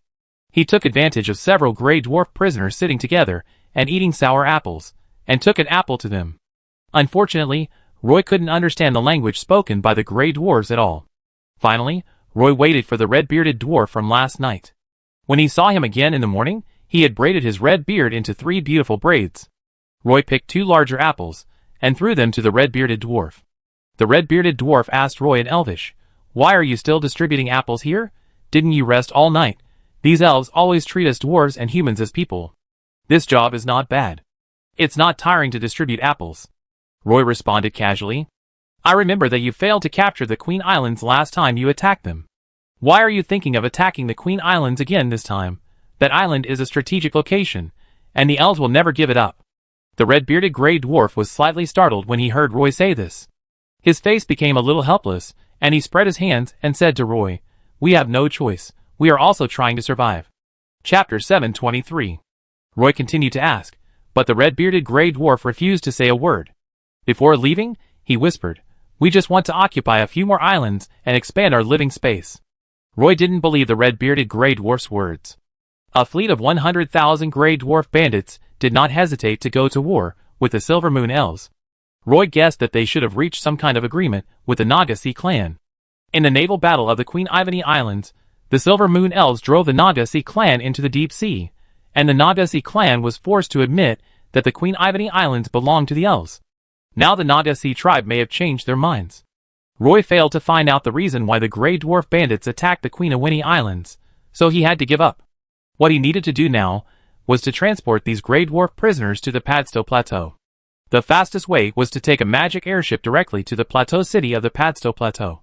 8 magic airships had returned to Padstow through the portal, and these magic airships had docked at the airport terminal of Padstow City. After a short rest, these magic airships will be fully committed to the task of transporting the Grey Dwarf prisoners.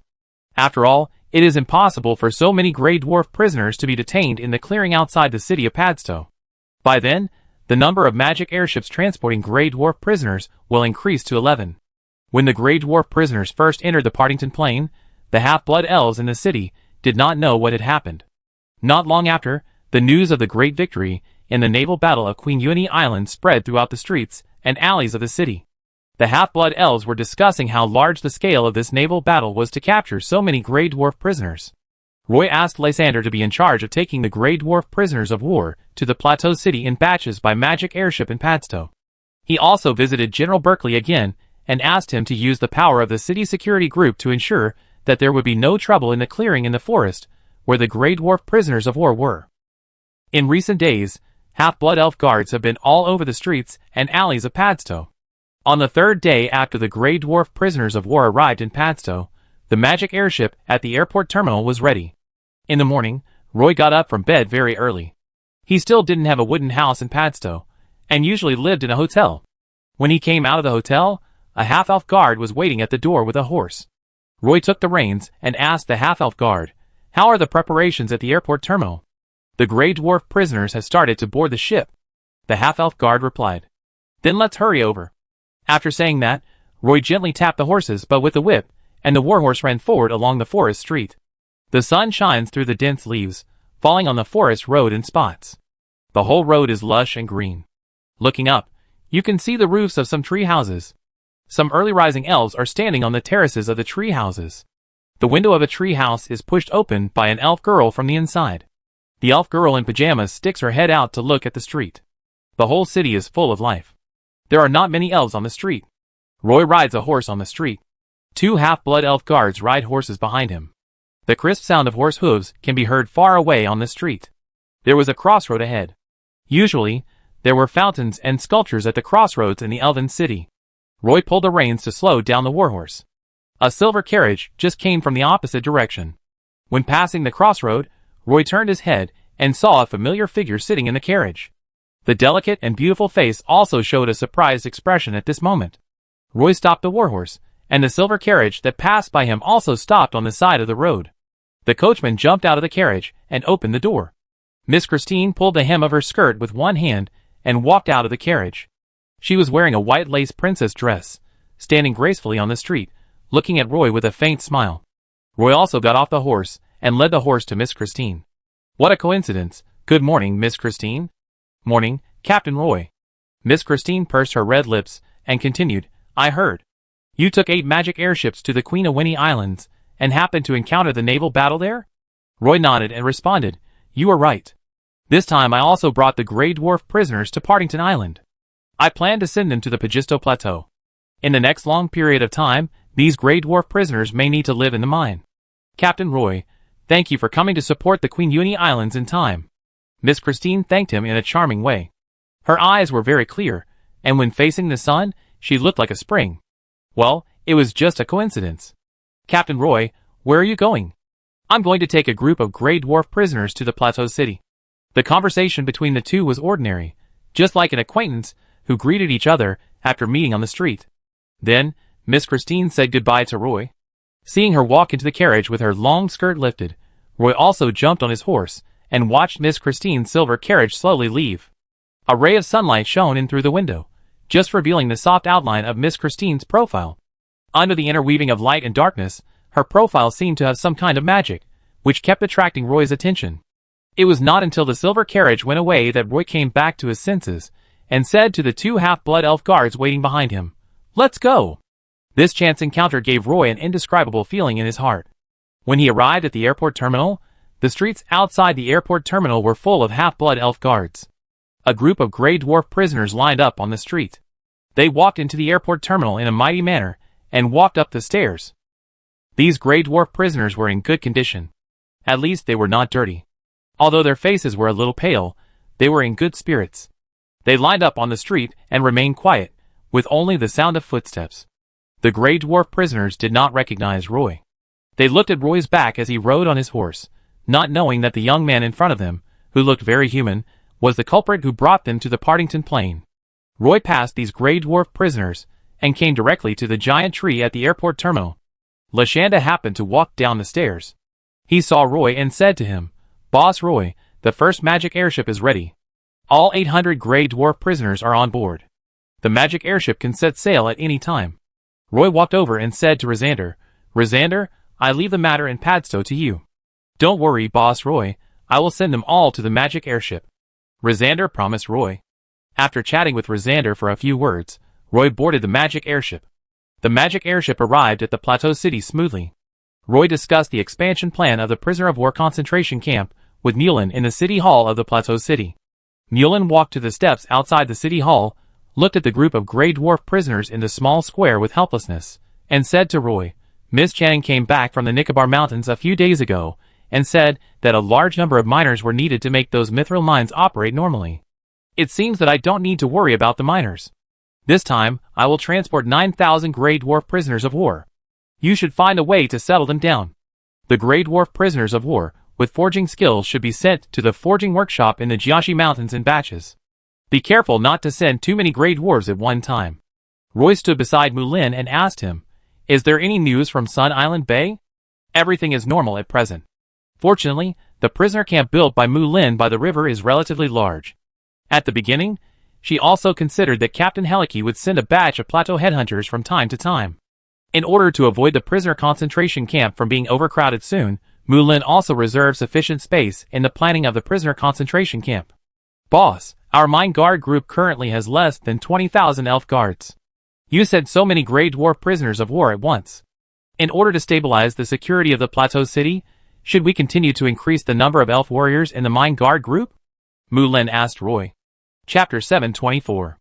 The prisoner of war concentration camp on the south bank of the Tolai River in the plateau city currently holds 25,000 headhunters from the plateau, and as Captain Helik moves towards the northern ice field, the number of headhunters is still increasing. The first magic airship that brought 800 Grey Dwarfs did not attract the attention of the elves in the plateau city, but in the following half a day, 10 more magic airships arrived in the plateau city. The Grey Dwarves, who got off the magic airships, lined up in a long line in the city, and walked along the bluestone paved road towards the prisoner of war concentration camp. In the plateau city, it is rare to see 11 magic airships arriving at the airport pier in one day. When the magic airships continued to dock at the only platform at the airport pier, the elves in the city finally realized that there were too many Grey Dwarf prisoners of war in the plateau city. The team stretched from the prisoner concentration camp by the river to the airport pier. The half-blood elf women gathered by the pool and watched the Grey Dwarf prisoners of war walking along the street. In the past, there were only dozens or hundreds of Grey Dwarf prisoners of war in the plateau city, but this time, the whole street was lined up with a long snake. A half-elf woman approached the half-elf guard standing at the street corner and asked him, "Angias, why are there so many Grey Dwarves in the city?" The half-elf guard turned his head and looked at the half-elf woman. He immediately recognized that the half-elf woman was his landlady. She had a 2-story building in the Highland City. Almost all the tenants of the building were half-elves from Padstow City. The half-elf guard replied, "Madam Angiana, I heard that these Grey Dwarf prisoners were captured by Boss Roy on the battlefield of Queen Awini Islands. Now they are sent to various mines for us to mine. Let the Grey Dwarves go to mine. What will the half-blood elves do in the mines? There are many half-blood elves working in the mines to make a living." The half-blood elf woman named Jaina asked immediately. Her 2 lovers worked as miners in the plateau mines. As a master of time management, it can only be said that Lady Jaina's schedule is not full. "I don't know about this, Lady Jaina. I am a city guard in the plateau city." Ankias replied, and then he seemed to remember something, and then he said, "I heard that Lord Archon Yulin is recruiting half-blood elf guards in the city again, and the recruitment point is in the square in front of the city hall. Is it the mine guards or the plateau city's city guards?" Lady Jaina asked, rolling her eyes. This young half-blood elf was too honest. He ignored all the little hints Lady Jaina had given him before. Then Lady Jaina's favorability towards him plummeted. The two were destined not to be on the same path. Is there any difference?" "Of course. There is still a big difference." Lady Jaina's voice would become sharp and thin when she spoke a little faster, but it must be said that her voice was very sexy. The mine guard is Roy's direct army, and can follow him everywhere. The city guard can only stand guard in the city. What future does it have?" After saying this, Lady Jaina turned around and returned to the group of women next to the fountain at the street corner. Angias stood stupidly on the street as if he was stabbed in the back, thinking, "Should I also apply to the leader to join Roy's mine guard and follow him everywhere?" After this idea came to his mind, it was like grass growing in his heart, and he wanted to run directly to the town hall square to sign up. And when Lady Jaina returned to the group of women, a group of elven women also began to discuss enthusiastically. The red-bearded Grey Dwarf arrived at the Plateau City on the 5th magic airship, looking down at the Plateau City at his feet. The Plateau City standing by the river looked very small, but the wilderness in the south of the Plateau City was very vast, and tens of thousands of one-horned bison were running on the vast wilderness. The endless mountains around them extended in all directions, and even snow could be seen on the top of the mountains. Leaving the tropical rainforest, we came to the plateau, which was the environment that the Grey Dwarfs preferred, especially the mountains and snow. The Grey Dwarfs' prisoners of war whispered about where this plain was. Everyone leaned against the side of the ship and stared at the vast land under their feet with wide eyes. During the days as prisoners of war, The Grey Dwarfs did not seem to be treated harshly by the elves, except for eating sour green apples that made them sick every day. Therefore, the mood of the Grey Dwarf prisoners was relatively stable.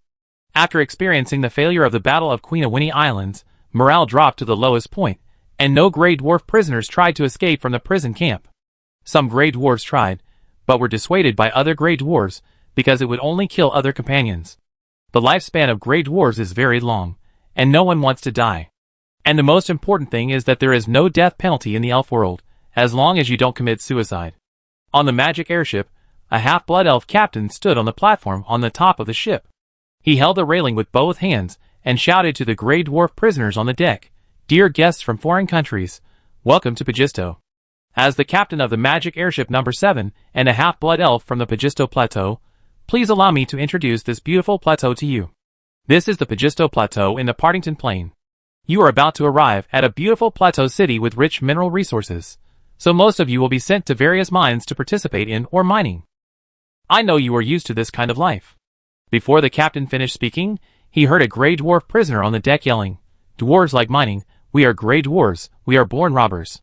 Before the Grey Dwarf prisoner could finish his words, he was knocked unconscious by a Grey Dwarf behind him with his fist, and the deck suddenly became quiet again. At this moment, the magic airship had broken through the clouds and was slowly falling. What I want to say here is that when you arrive at the Plateau City, there will be a census. This is not to understand your detailed information, but we are short of some craftsmen who are good at forging. I know that some of you must be good at this. I hope you can take the initiative to stand up and show us your abilities. Only if you become a forger in our smelting workshop will you know how comfortable it is to live on the Pagisto Plateau. First of all, our forging workshop will provide rum to forgers every week, and occasionally ale, because Boss Roy likes to drink ale. Of course, if you want to taste pre-dinner drinks such as cider or orange wine, you can drink it almost every day as long as you work hard. Of course, the premise of being able to drink alcohol is that you need to become a forger. In addition, forging craftsmen have clean dormitories, can take a shower and comb their beards every day, and will earn certain points for working every day. When the points accumulate to 100, they can exchange for a day of rest.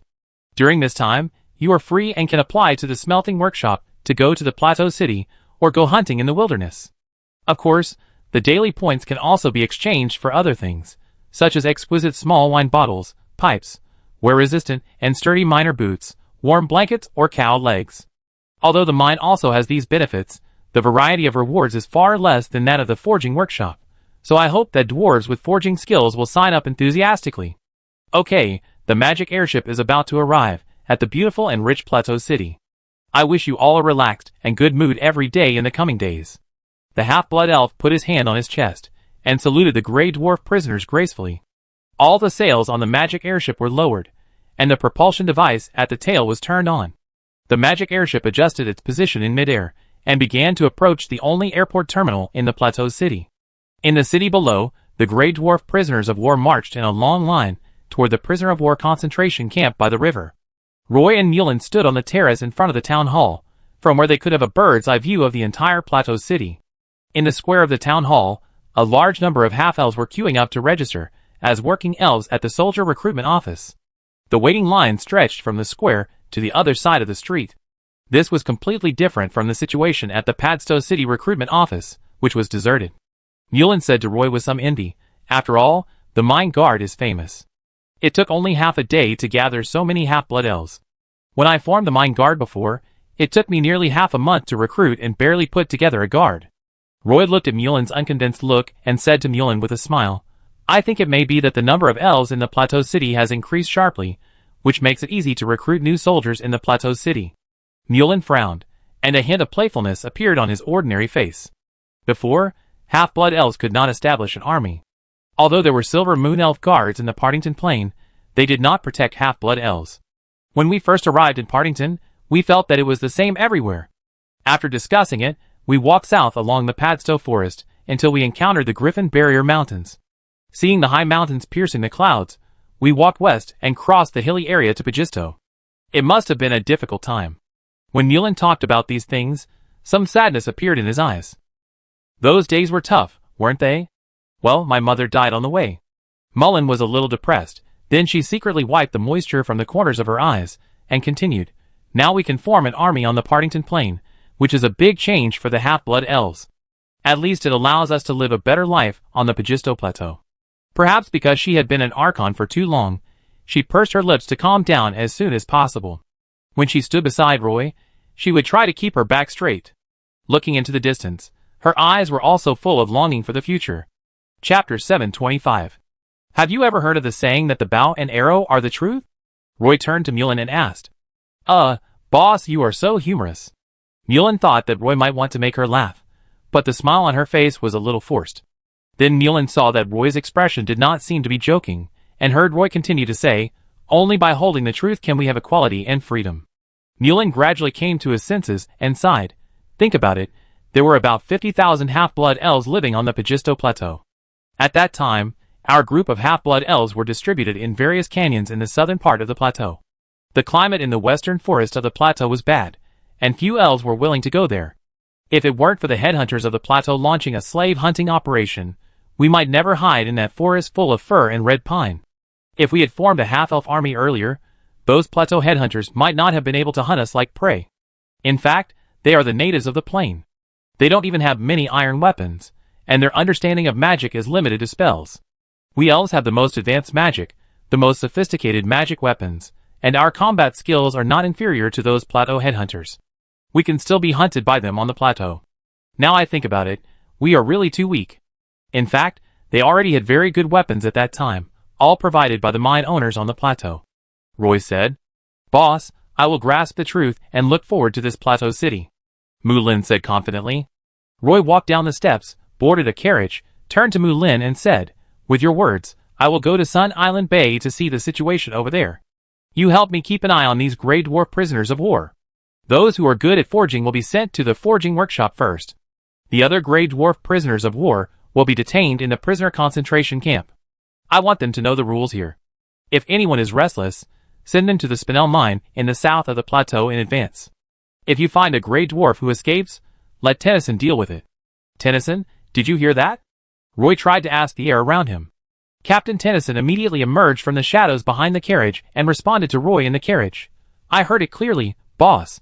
As long as they dare to walk out of the prisoner of war camp privately, I will bury their bodies at the edge of the wilderness as fertilizer. Every time Mulin saw this dark moon elf captain, he would feel cold all over. When he first met Tennyson, he didn't feel so scary to Mulin. Now, Mulin felt that he might have been promoted from an assassin to a second-level abyss walker, which was why he exuded such a scary aura. Roy said very good and left in the carriage. Captain Tennyson did not say hello to Mulin, but turned around and disappeared in the shadows. The magic airship arrived at Sun Island Bay at dusk. The moment the bottom of the ship touched the sea surface, a lot of water splashed up, and the hull shook violently for a long time before calming down. The ship was full of supplies shipped to Sun Island Bay, all of which were shipped from the Plateau City. The wind and waves on the sea were not very strong, and there were Griffin cavalry escorts around. The captain quickly drove the magic airship into the dock on the north coast of Sun Island coast. Roy got off the magic airship, and Captain Teprado was waiting at the dock with a group of Griffin cavalry officers. Sabrina, Kaka, and little Eugene were also standing among a large group of squadron leaders. Roy came to Captain Teprado, hugged him first, and then asked him, Captain Teprado, those faceless men haven't rushed into the Sun Island Bay, right? Not yet, but without the magic airship in the air support, the Siren Corps can only guard the exit of the Sun Island Bay. Now a large number of dark faceless men have gathered in the sea outside the Sun Island Bay, cutting off the connection between here and the Siren outside. Captain Teprado said worriedly. In addition, our magic crossbow arrows have been almost consumed. Once the support of the whale-hunting crossbow is lacking, the battle between the Siren warriors and the faceless warriors will be at a disadvantage. Roy asked doubtfully, even with the blessing of the priests of the Knights Templar, will we still be at a disadvantage in the battle with the faceless warriors? Not only do we have the blessing of the priests, but we also have the singing of the sirens, and the amplification of the war dance of our half-elf sword dancers during the battle, but we are still at a disadvantage in the battle with those faceless warriors in the sea. Captain Teprado added. Roy scratched his head in distress. It may take about a week to replenish the magic crossbow arrows. I will go to Sun Island to talk to Zaina tomorrow morning. Roy finished speaking and walked out of the port terminal. There won't be any problems in the Queen Uini Islands for the time being. Next, I will go all out to organize the battle here. We still have too few magic airships. Next, I will gradually transform 30 magic airships, and gradually put them into the battlefield on the Sun Island Bay. In addition, I will also order a batch of storm longbows equipped by the Great Elf Archers from the Legion Logistics Department to form our own archer group. Roy said to Captain Teprato as he walked. Don't be reluctant to throw the short-flying spears, you Griffin Cavalry Regiment. As long as you find the trace of the faceless man on the sea, don't worry about whether you can hit it. Just throw the short-flying spears first. I have begun to expand the forging workshop. In the future, there will be more than 5,000 forging craftsmen who will make these short-flying spears with barbs for us. There are so many that you can't use them all. Crossing the 100-meter-wide beach, Roy walked into the half-blood elf town in the woods.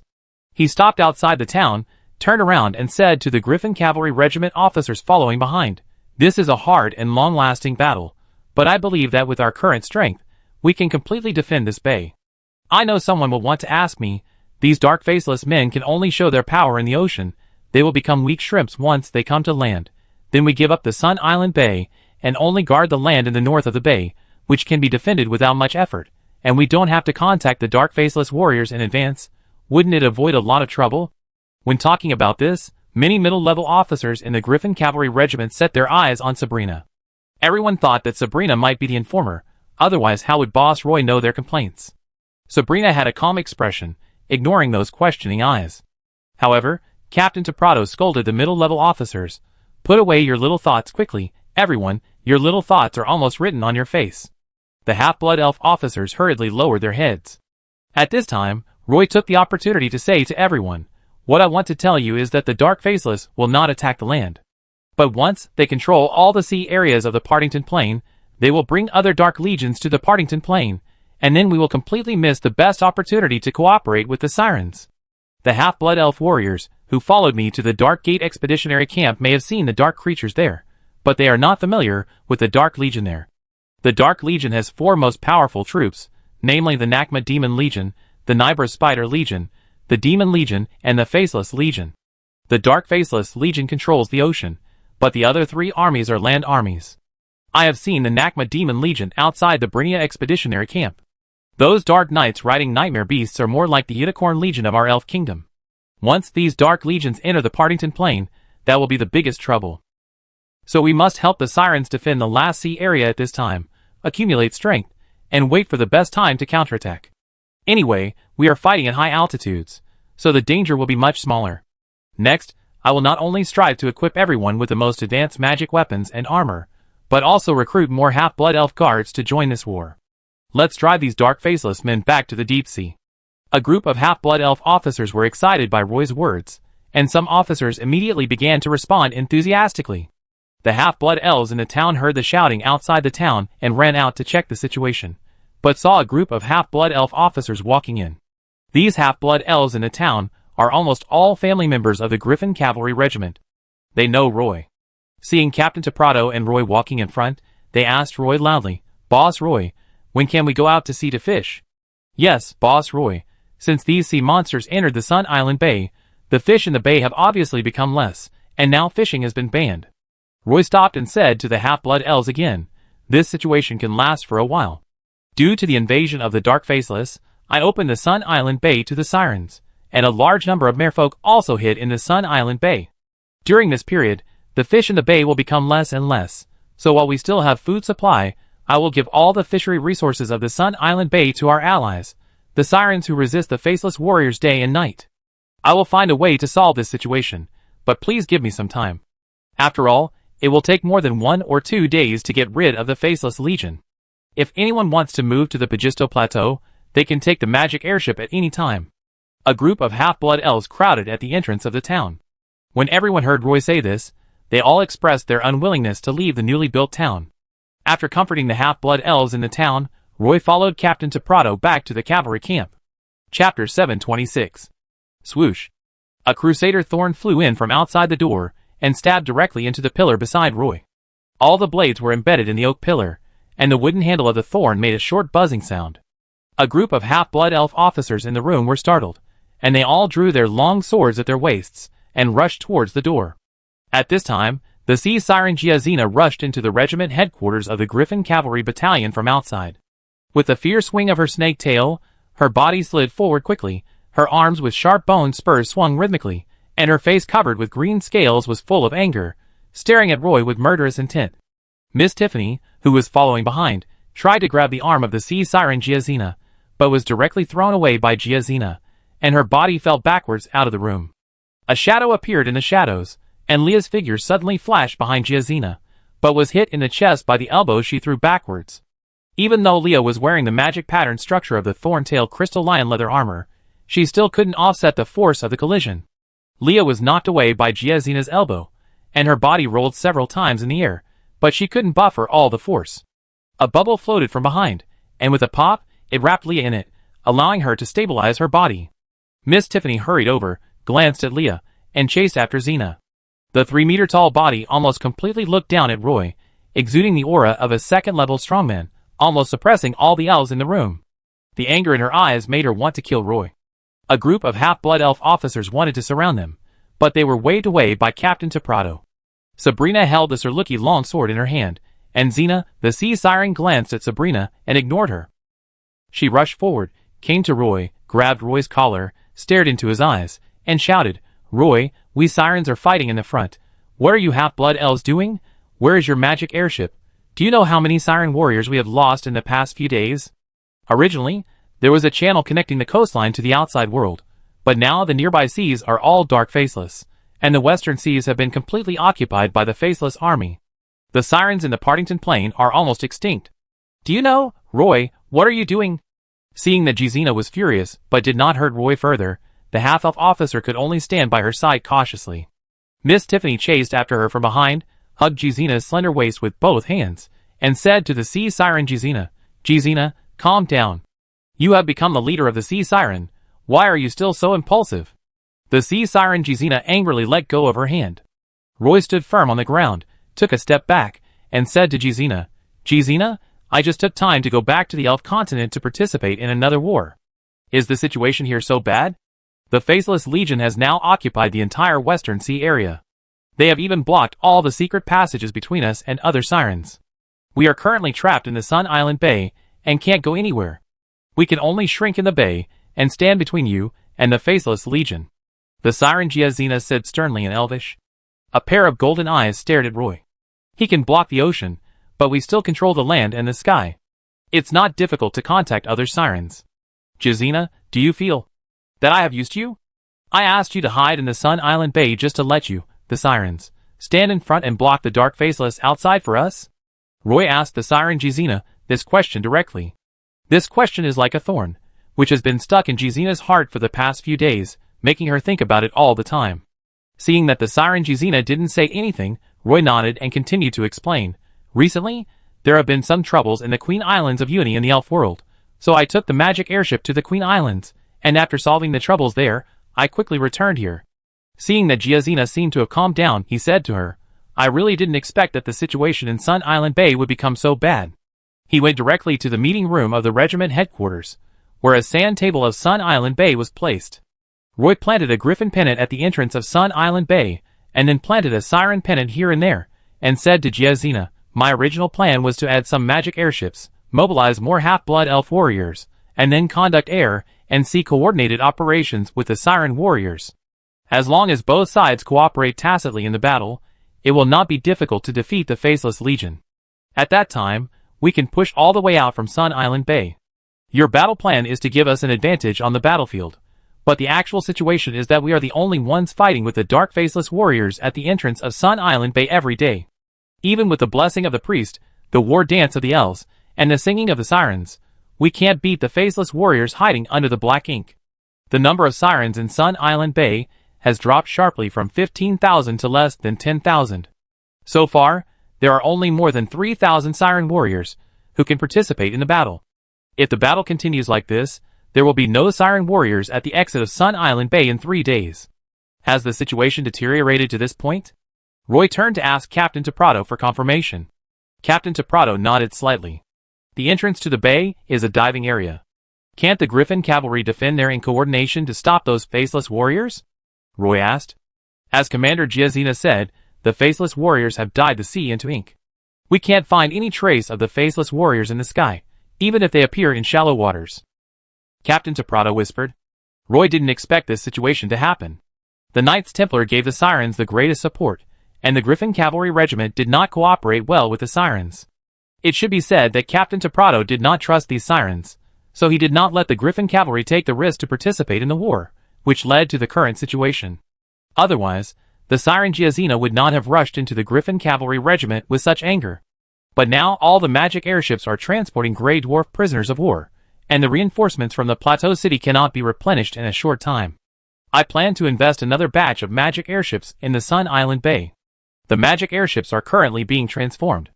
In addition, I am recruiting young half-blood elf guards in the Plateau City. It won't be long before more half-blood elf warriors will join this war. I plan to establish an archer regiment here in the Sun Island Bay. Since it is an elf army, it is impossible that there are no great archers. But I still need some time. Roy frowned and said. He stared at the sand table, thinking about how to fight against those dark faceless men. Since they can't be defeated in the sea, why not drag them ashore to fight? Roy stared at the mountains outside the Sun Island Bay and suddenly made a bold decision. Roy picked up a few stones from under the sand table and placed them directly at the entrance of the Sun Island Bay. Now that the Siren warriors have suffered a large number of casualties, we can only use the mountains outside the Sun Island Bay to block the attack of the Faceless Legion. Captain Teprado, I need the entire Griffin Cavalry Regiment to go out and find suitable stones from the mountains near the entrance of the Sun Island Bay and throw them into the sea to completely block the 200-meter exit of the bay with earth and stones. A group of half-elf officers also gathered around at this time. Captain Teprado frowned and looked at the sand table for a long time before saying, Don't underestimate the gap, which is only 200 meters long. The sea tide will push the seawater to continuously wash this 200-meter-long gap. Under the surging seawater, no matter how many boulders we throw, we may not be able to completely enclose the Sun Island Bay. Roy saw Tiffany squeeze to the front of the sand table and asked casually, Miss Tiffany, do you have any good suggestions? Miss Tiffany drew a line on the sand table with her little fingernail, which was just across the exit of the Sun Island Bay. Then she said, I can cast ice magic to condense an ice wall here. Roy said with some doubt, You plan to condense a 200-meter-long ice wall? Or in the warm seawater? Miss Tiffany said confidently, Of course, it's not just me who casts magic, there are also the Siren Chanters on Sun Island. We can work together to cast group ice magic and build an ice wall, but the ice wall can't last long. But with the ice wall as a support, it may be easier for you to build a stone wall behind the ice wall. Roy turned to Captain Teprado and asked, Captain Teprado, is this feasible? We can try. Roy decided, then it's settled. Immediately summon all the Griffin Cavalry to the entrance of Sun Island Bay. We will block the entrance of Sun Island Bay as quickly as possible and try to delay it for a while. Seeing that Roy immediately came up with a plan to fight against the Faceless Legion, Giazina turned around and left the Griffin Cavalry Regiment without saying a word. Miss Tiffany glanced at Roy, blinked, picked up her skirt, turned around and followed quickly. With Roy's full support, this matter was moved at the fastest speed. Kaka's Griffin carried Roy to the southern exit of Sun Island Bay that night. Roy came to the beach on the south bank of the mountain, where broken magic crossbow arrows were scattered. The seawater was indeed dyed black. The stock of magic crossbow arrows in each arrow tower was not too much. Fortunately, the Faceless warriors had tasted the bitterness of the whale-hunting heavy crossbow. In the offensive in recent days, no Faceless warriors had landed forcibly, and tried to cross the mountain to enter the Sun Island Bay. At the entrance of the Sun Island Bay, a large number of dark Faceless warriors and Siren warriors gathered to fight in the shallow sea area. The sea water kept rolling, but no Faceless warriors appeared on the surface of the sea. Roy could see 6 sacred halos wrapped around the serpent tails of the Siren warriors, and the gentle singing of the sirens could be heard from the mountains on both sides. Although there were Griffin cavalrymen constantly hovering in the sky, the vision was blurry at night, and the sea was as dark as ink. The short flying spears in the hands of the Griffin cavalry could not be thrown down at all, and the Griffin cavalrymen did not dare to dive rashly and crash into it rashly. Miss Tiffany and the sea siren Giazina swam across the Sun Island Bay and swam directly from the north shore to the entrance of the Sun Island Bay. These dozens of kilometers took them more than 3 hours. At this time, more than 2,000 Griffin cavalrymen had gathered on both sides of the mountain. The 5,000 headhunter prisoners on the mountain were also called up by the half-blood elves, and all gathered on the beaches on both sides of the entrance of the Sun Island. Led by the sea siren Giazina, a team of sea siren chanters walked onto the beach. These chanters were all composed of female sea sirens, and Miss Tiffany was also among the chanters. The siren Jizina stood in front of all the siren chanters. As the siren chanters began to sing the siren song in unison, all the siren chanters were connected together, and everyone gathered their own magic power on the siren Jizina at the same time. Then Miss Tiffany began to chant the ice wall spell, and a six-armed siren appeared behind the siren Jizina, and a magic pattern array appeared in front of the siren Jizina. This magic pattern array was drawn by Miss Tiffany. As the song continued to chant, an ice wall extended from the feet of the siren Jizina and directly inserted into the sea. This ice wall, which was at least 10 meters high, quickly plunged into the sea and solidified into a wall at a faster speed in the sea. The wall soon extended more than 200 meters, directly blocking the entrance to the Sun Island Bay. The siren warriors, who were still fighting in the sea, found that a wall of ice suddenly surged in front of them. As the ice wall quickly extended, it directly divided the battlefield at the entrance. The dark faceless warriors, who were intercepted by the ice wall, immediately prepared to retreat, but there was a towering ice wall behind them. When they approached the ice wall, they felt that all the tentacles on their bodies were frozen by the cold magic aura. All the faceless warriors wanted to gather under the ice wall and give the siren warriors the most fierce blow. But at this time, the siren warriors all took a few steps back. Led by Kaka and little Eugene, the Griffin cavalry skillfully lifted some stones from the stone peaks on both sides of the mountain and threw them into the sea. If 1 or 2 Griffin cavalry throwing stones into the sea is useless, then there are currently 2,500 Griffin cavalry lifting stones. These stones are almost all irregular foundation stones left over from the construction of the Arrow Tower sentry. The Griffin cavalry threw them into the sea, and soon formed a stone wall on the beach where Roy was. This section of the stone wall was attached to the ice wall. As the Griffin cavalry continued to throw stones, the stone wall quickly extended into the sea. At the same time, the half-blood elf supervisors also blew the whistle to start work. 5,000 Highland headhunters appeared on the beach carrying heavy hollow bricks. They almost ran all the way to the stone wall thrown by the Griffin cavalry, and used these hollow bricks to fill the gaps between the boulders. A wall extending out of the sea soon appeared in front of Roy, and the progress was very smooth. At the same time, the stones that fell into the sea hit the faceless warriors, who did not leave the battlefield in time, forcing them to leave the ice wall area. As soon as these faceless warriors left the ice wall, they were killed by a large group of siren warriors. Chapter 727. Overnight, a stone wall appeared at the narrow exit of the Sun Island Bay. The ice wall continued to melt under the scouring of the seawater, and the stone wall behind the ice wall gradually appeared. The Griffin cavalry in the sky had fought all night, and now flew to the various Arrow Tower sentries to rest. Only a large group of headhunters were still working hard to carry hollow bricks, and continued to build the stone wall. After dawn, the tide gradually receded, and the part of the stone wall exposed to the sea surface looked very spectacular. However, the boulders dropped by the Griffin riders could only be the foundation of the stone wall. To build a wall, the headhunter prisoners needed to use hollow bricks to build a real wall on the sea. These headhunter prisoners had rich experience in wall building. They first made the stone foundation smoother, then built up the hollow bricks, and strung all the hollow bricks together with chains. With a large number of chains connected, even without cement mortar, the wall could become very strong. Since the Arrow Tower was built on the top of the mountain, the required building materials could only be obtained locally. At the beginning, the headhunter prisoners insisted on using the stones excavated from the cliffs of the mountain to build the Arrow Tower. Later, Roy planned to connect the Arrow Towers with a wall. From then on, the mined stones were not enough.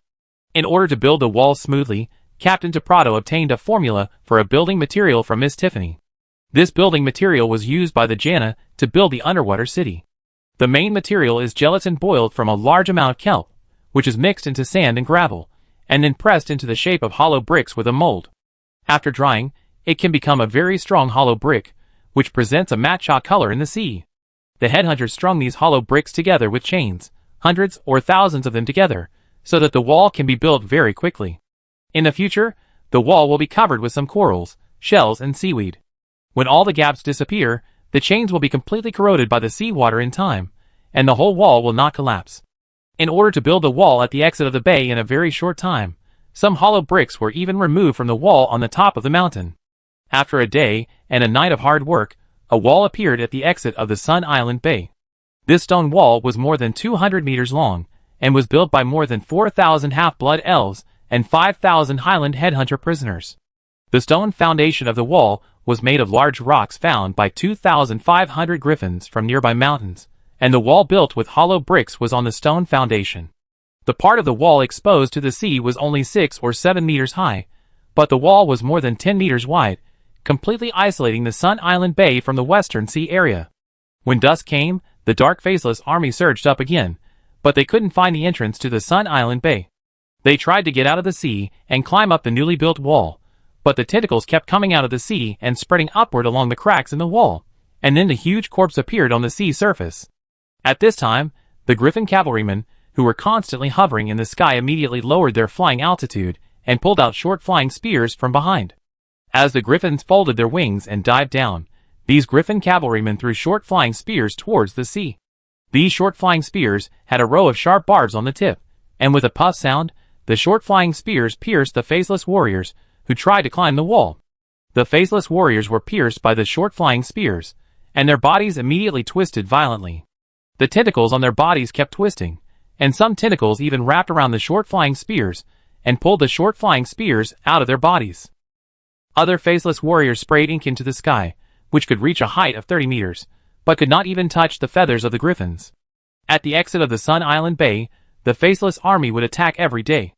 Yesterday night, the Siren Giazina summoned all the siren chanters of the Sun Island to condense an ice wall at the exit of the bay, allowing Roy to command the half-blood elf guards, Griffin cavalry and headhunter prisoners, and built a stone wall behind the ice wall.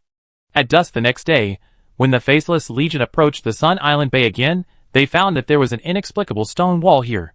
When the Faceless warriors climbed up the stone wall, they would be attacked by the Griffin cavalry in the sky. At the same time, the wall was full of half-blood elf guards. They held forest bows and continuously shot feather arrows emitting a sacred aura at the Faceless warriors. Behind these half-blood elf guards were more than a dozen priests. It was these priests who released holy light pillars on the wall, directly lighting up the wall at night, and at the same time, they also blessed the half-blood elf guards' feather arrows with the power of holy light. After these feather arrows were thrown at the Faceless warriors, they had a strong corrosive effect on them. Instantly, the first batch of Faceless warriors, who rushed to the city wall, left half of their bodies behind and retreated to the sea in a panic. Roy was also guarding the city wall at this time. He was wearing the Griswold magic pattern structure, holding a flail and a book of judgment, and surrounded by a strong sacred aura. The shadow of a holy light tree often appeared behind him. There was always a sacred light column in front of Roy, which was like a holy light beacon in the dark night, making all the half-blood elf guards guarding the city wall feel very solid. As long as Roy stood on the city wall, the half-blood elf guards had endless strength. Even if they saw the deep sea surging with countless tentacles of faceless warriors, they would not retreat a single step. After the dark faceless warriors died, their bodies would turn into a viscous liquid like black oil and stain the stone wall.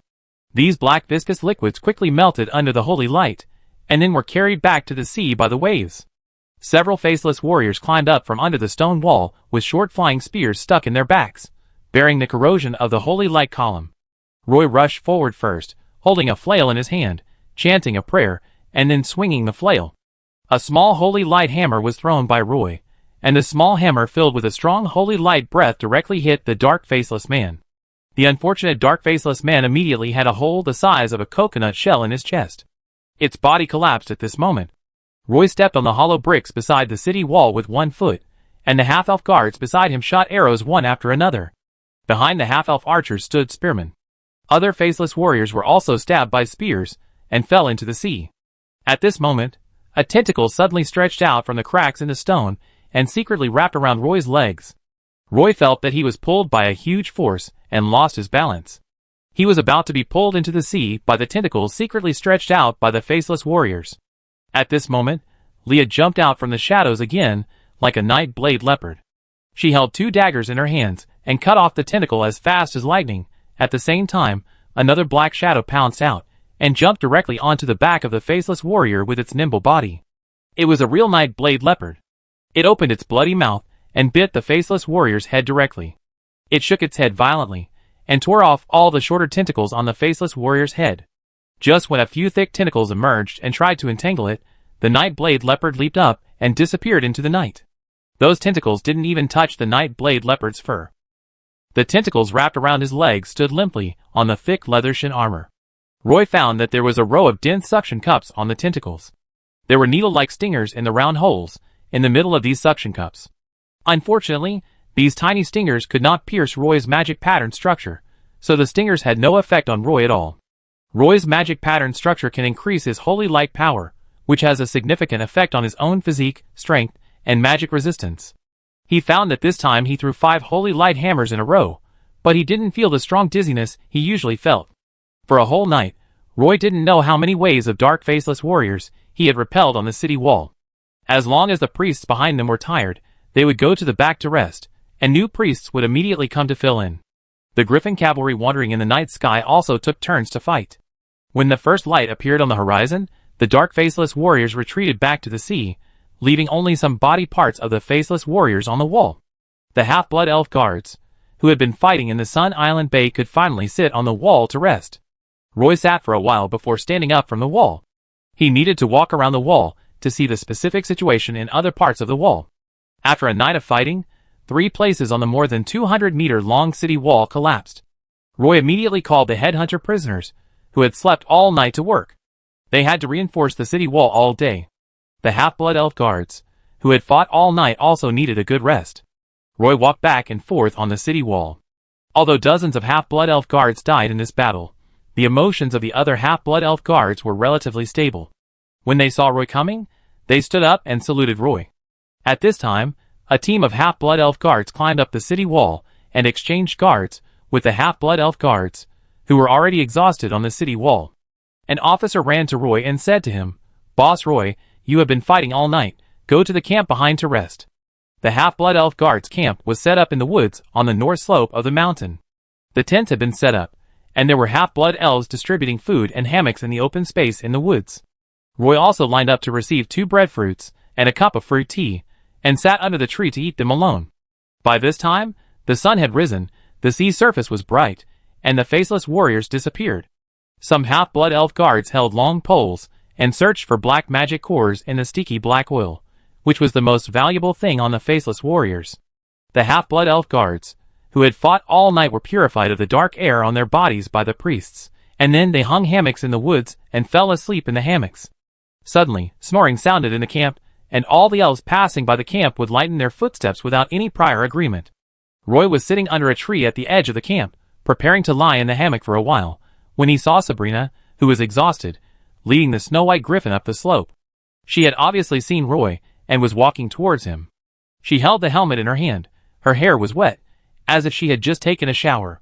The quiver and short spear hanger behind her were all empty, and it seemed that they had participated in the fierce battle last night. Sabrina came to Roy, patted the griffin's head, and let it rest in a dry place. Then she hung the hammock on 2 trees nearby and said to Roy, "Do you mind if I set up a hammock here? Do you need help?" Roy put down the teacup in his hand, and walked over to help Sabrina tighten the rope of the hammock. Sabrina pursed her lips. A faint joy hung on her bright face. Her eyes were as clear and blue as the sea.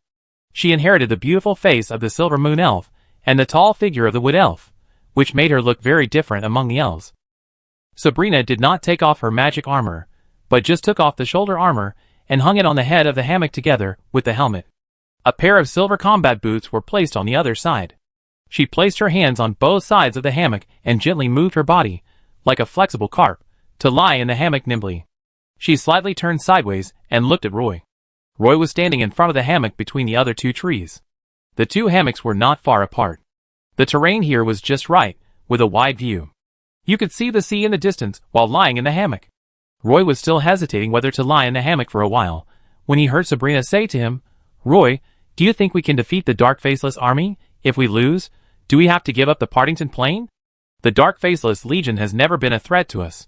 What I am worried about is that once the Dark Faceless Legion has gained a foothold in the Partington Plain, it will immediately pull other Dark Legions over, which will be the most troublesome."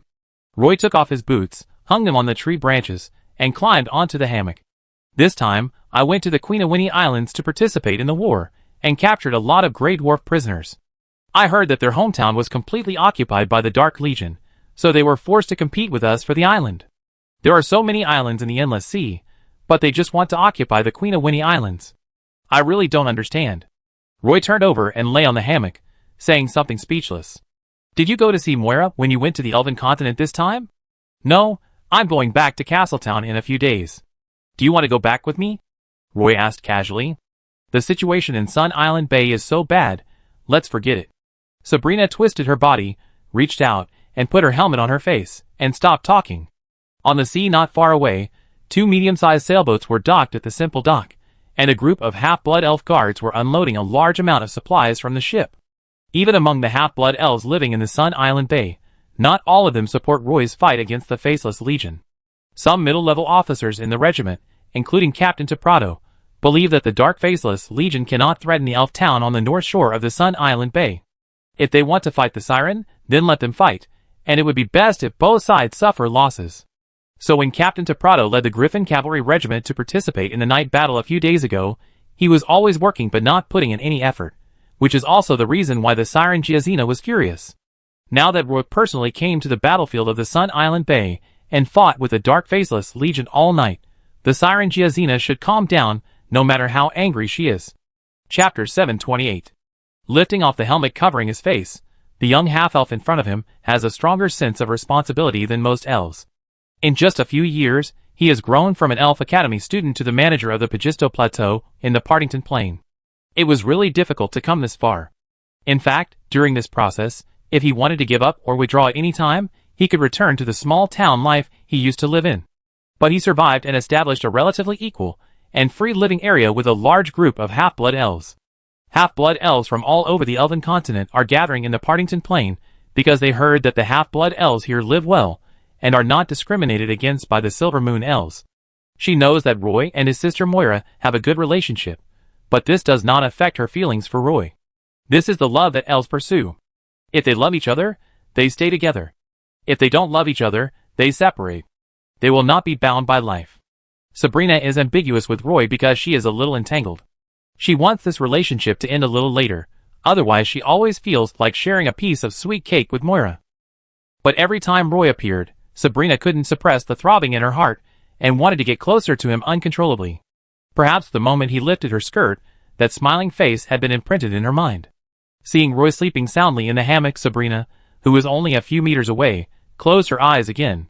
The sea area around Sun Island is full of corals, and there are large coral reefs here. It used to be a place for fishmen and monsters to play. After Roy led the half-blood elves to drive the fishmen and monsters out of the Sun Island Bay, it became a rich fishing ground, and the half-blood elves often fished here. But now, there are nearly 10,000 sirens living here temporarily. The Sun Island Bay is shaped like a garlic head, and the widest part of the sea surface is tens of kilometers long. The bright sunlight shines through the sea surface into the seabed more than 20 meters deep, forming beams of dazzling light. In the coral reef area, countless sirens lie on the seabed to bask in the sun. Giazina lies on a large giant clam shell, and several fishman monsters are maintaining Miss Tiffany's fishtail scales. Even the most colorful scales will grow some green algae after being in the sea for a long time. In more serious cases, organisms such as coral polyps will form calcifications on the scales. If the dirt on the scales is not clean for a long time, it will become difficult to clean later. Cleaning the scales is usually very troublesome, but now there are fish elves serving Miss Tiffany in the sea, which makes Tiffany very happy. The body of the sea siren Giazina is much longer than Miss Tiffany, especially the snake tail. Giazina's skin is whiter than Miss Tiffany's, but there are green scales on both sides of Giazina's ribs. Only the chest and abdomen are surprisingly white, and the rabbit on the chest is also full and round, but these are not in line with the aesthetics of the elves. Giazina propped herself up with her arms, turned her head, and asked Miss Tiffany, "Are those half-blood elves really guarding the entrance?" Miss Tiffany moved her body comfortably. In front of her was a notebook recording the process of El Caesar's promotion to a sea beast priest. Although the Jana mermaid could not become a sea beast priest, this experienced notebook was still helpful for Miss Tiffany to advance to the second-level great elementalist. Giazina said angrily, "I'm still waiting for him to beg me. It seems that I really underestimated him." Miss Tiffany frowned and said with some dissatisfaction, "Giazina, I think you better give Roy more respect next time you meet him. After all, he is the owner of the Sun Island Bay. At present, many half-blood elves in the Partington Plain are very supportive of him. I know that. Last time, I was pissed off by those half-blood elves." The sea siren Giazina said with a guilty conscience. Miss Tiffany didn't say anything else. She changed the subject. "The Griffin Cavalry has set off from Sun Island Bay with your handwritten letter and is flying westward along the coastline. Do you think other sea sirens will believe what you wrote when they see your letter?" Giazina spread her hands and said helplessly, even if they believe it, what's the use? We can't establish direct contact. They can't help me, and I can't take care of them.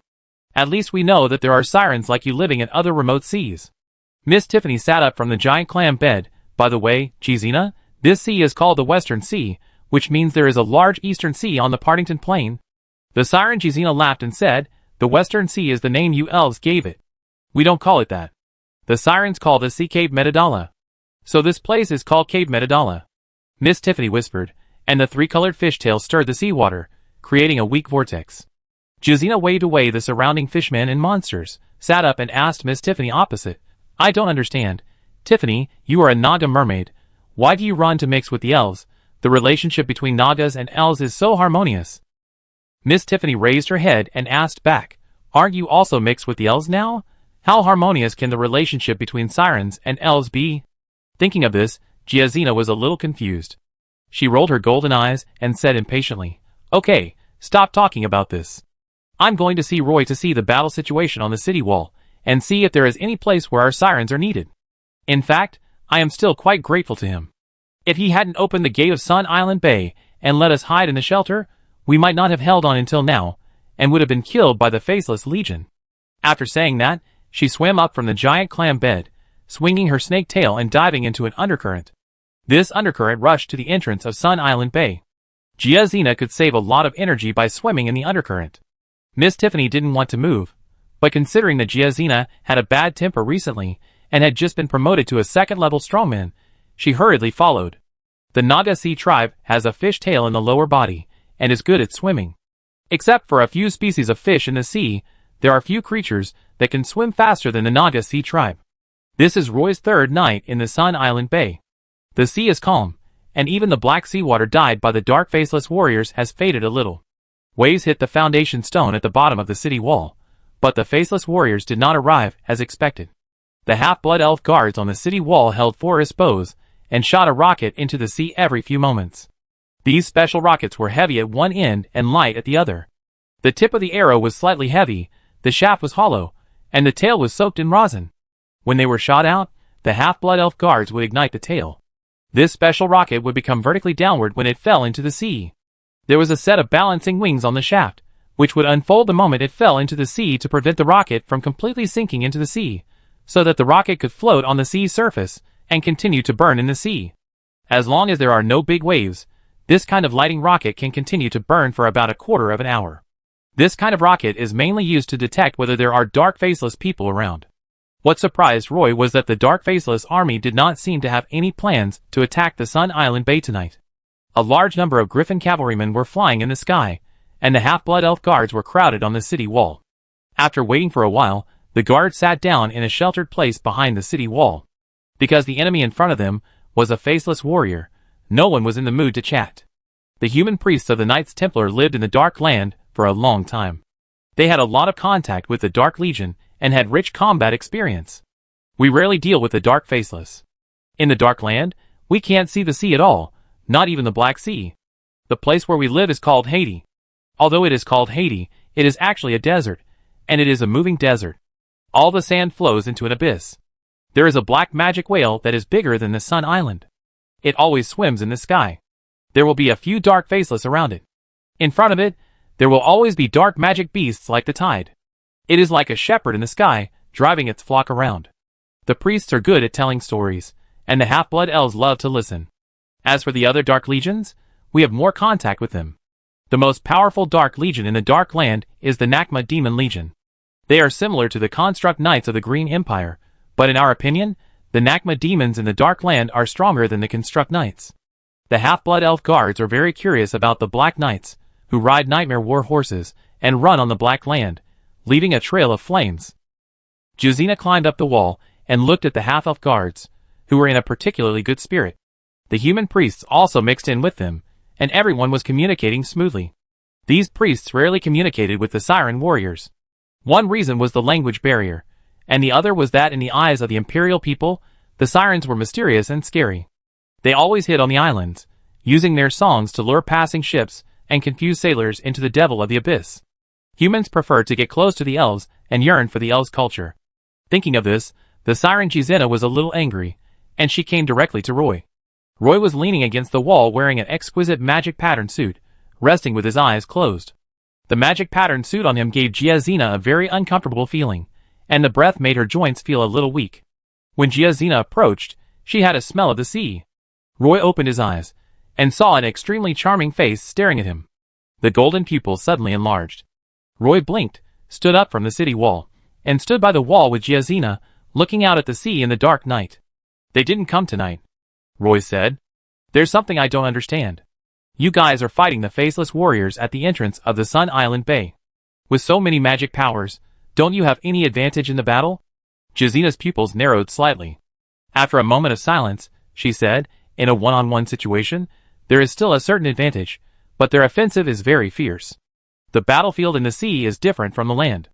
On the ground battlefield, you can rely on mountains to build strongholds that are easy to defend and difficult to attack, but it's not the case in the sea. The sea is more like the sky. The terrain is of no help to our battle. The enemy can reach any place with sea water and charge us. In fact, even though the entrance is only more than 200 meters long, arranging 1,000 siren warriors here will not be able to stop the overwhelming dark faceless warriors." The siren Giazina finally agreed to talk calmly, and Roy listened very carefully. Miss Tiffany stood in the distance and did not come over. Giazina actually also has a magic spell. After her snake tail disappeared, she was a nimble female warrior more than 2 meters tall, but her charming face made her murderous aura sharply reduced. At this time, little Eugene rode a griffin down from the night sky. The griffin landed on the city wall with a gust of wind. The surrounding half-blood elves retreated one after another, followed by several griffins, and these griffin cavalry also landed on the city wall one after another. Little Eugene jumped off the griffin, and another short figure also jumped off the griffin's back, looking at the row of half-elves guarding the city wall in panic, looking a little overwhelmed. Little Eugene ran to Roy and said loudly to him, "Roy, I brought the Grey Dwarf craftsman you are looking for.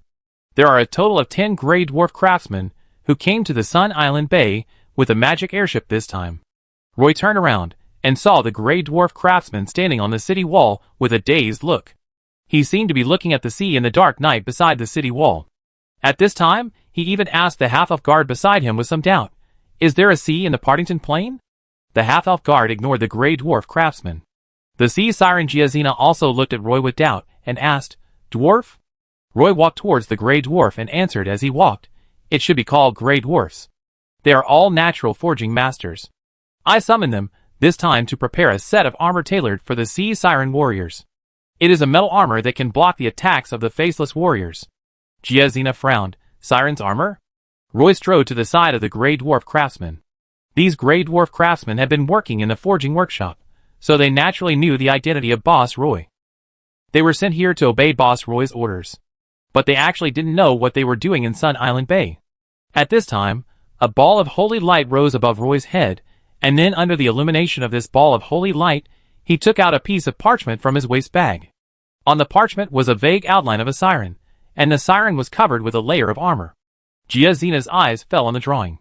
This drawing was very badly drawn, and it was even hard to tell what it was trying to express. Chapter 729. Roy coughed lightly and said to everyone, "I drew this picture to the best of my ability. Although it's a bit sloppy, I tried my best." After saying this, Roy asked several Grey Dwarf craftsmen to gather around the blueprint and introduced, "In view of the unique body structure of the sirens, I hope that the dwarf forging master can design armor suitable for the sirens. My requirements for this set of armor must be different from traditional forms of armor, because the strength of the sirens' bodies is very high. I hope to target the attack characteristics of the faceless warriors. For example, the armor should be covered with sharp blades to prevent the faceless warriors from entanglement and strangulation. As long as their tentacles dare to entangle, they will be cut by the sharp blades. The harder they use, the bigger the wound will be. Siren bodies are very flexible, so the armor plates on the armor must be flexible and can move freely with the siren's body, so as not to hinder the siren swimming in the sea. Siren strength is very great, of course. It may still be a little worse than that of dwarves, so the armor can be a little thicker." A group of people stood on the city wall, with a parchment drawing on the ground. Several Grey Dwarfs squatted around the parchment drawing. Roy also half squatted next to the drawing, pointing to the twisted lines on it, and explaining the design details to the Grey Dwarf craftsmen. These dwarf craftsmen are the most outstanding forging masters in the forging workshop, and they all walk out of the dark mine step by step. The mine is darker than hell, and death can even be said to be not the worst result. The Grey Dwarves have experienced too many hard days. But after they met the boss Roy, although they were still enslaved, their lives were changing little by little. Now they are the best forgers in the forging workshop. They can drink rum every day, have some relatively free space, and have one day off every week. It seems that life can no longer get better.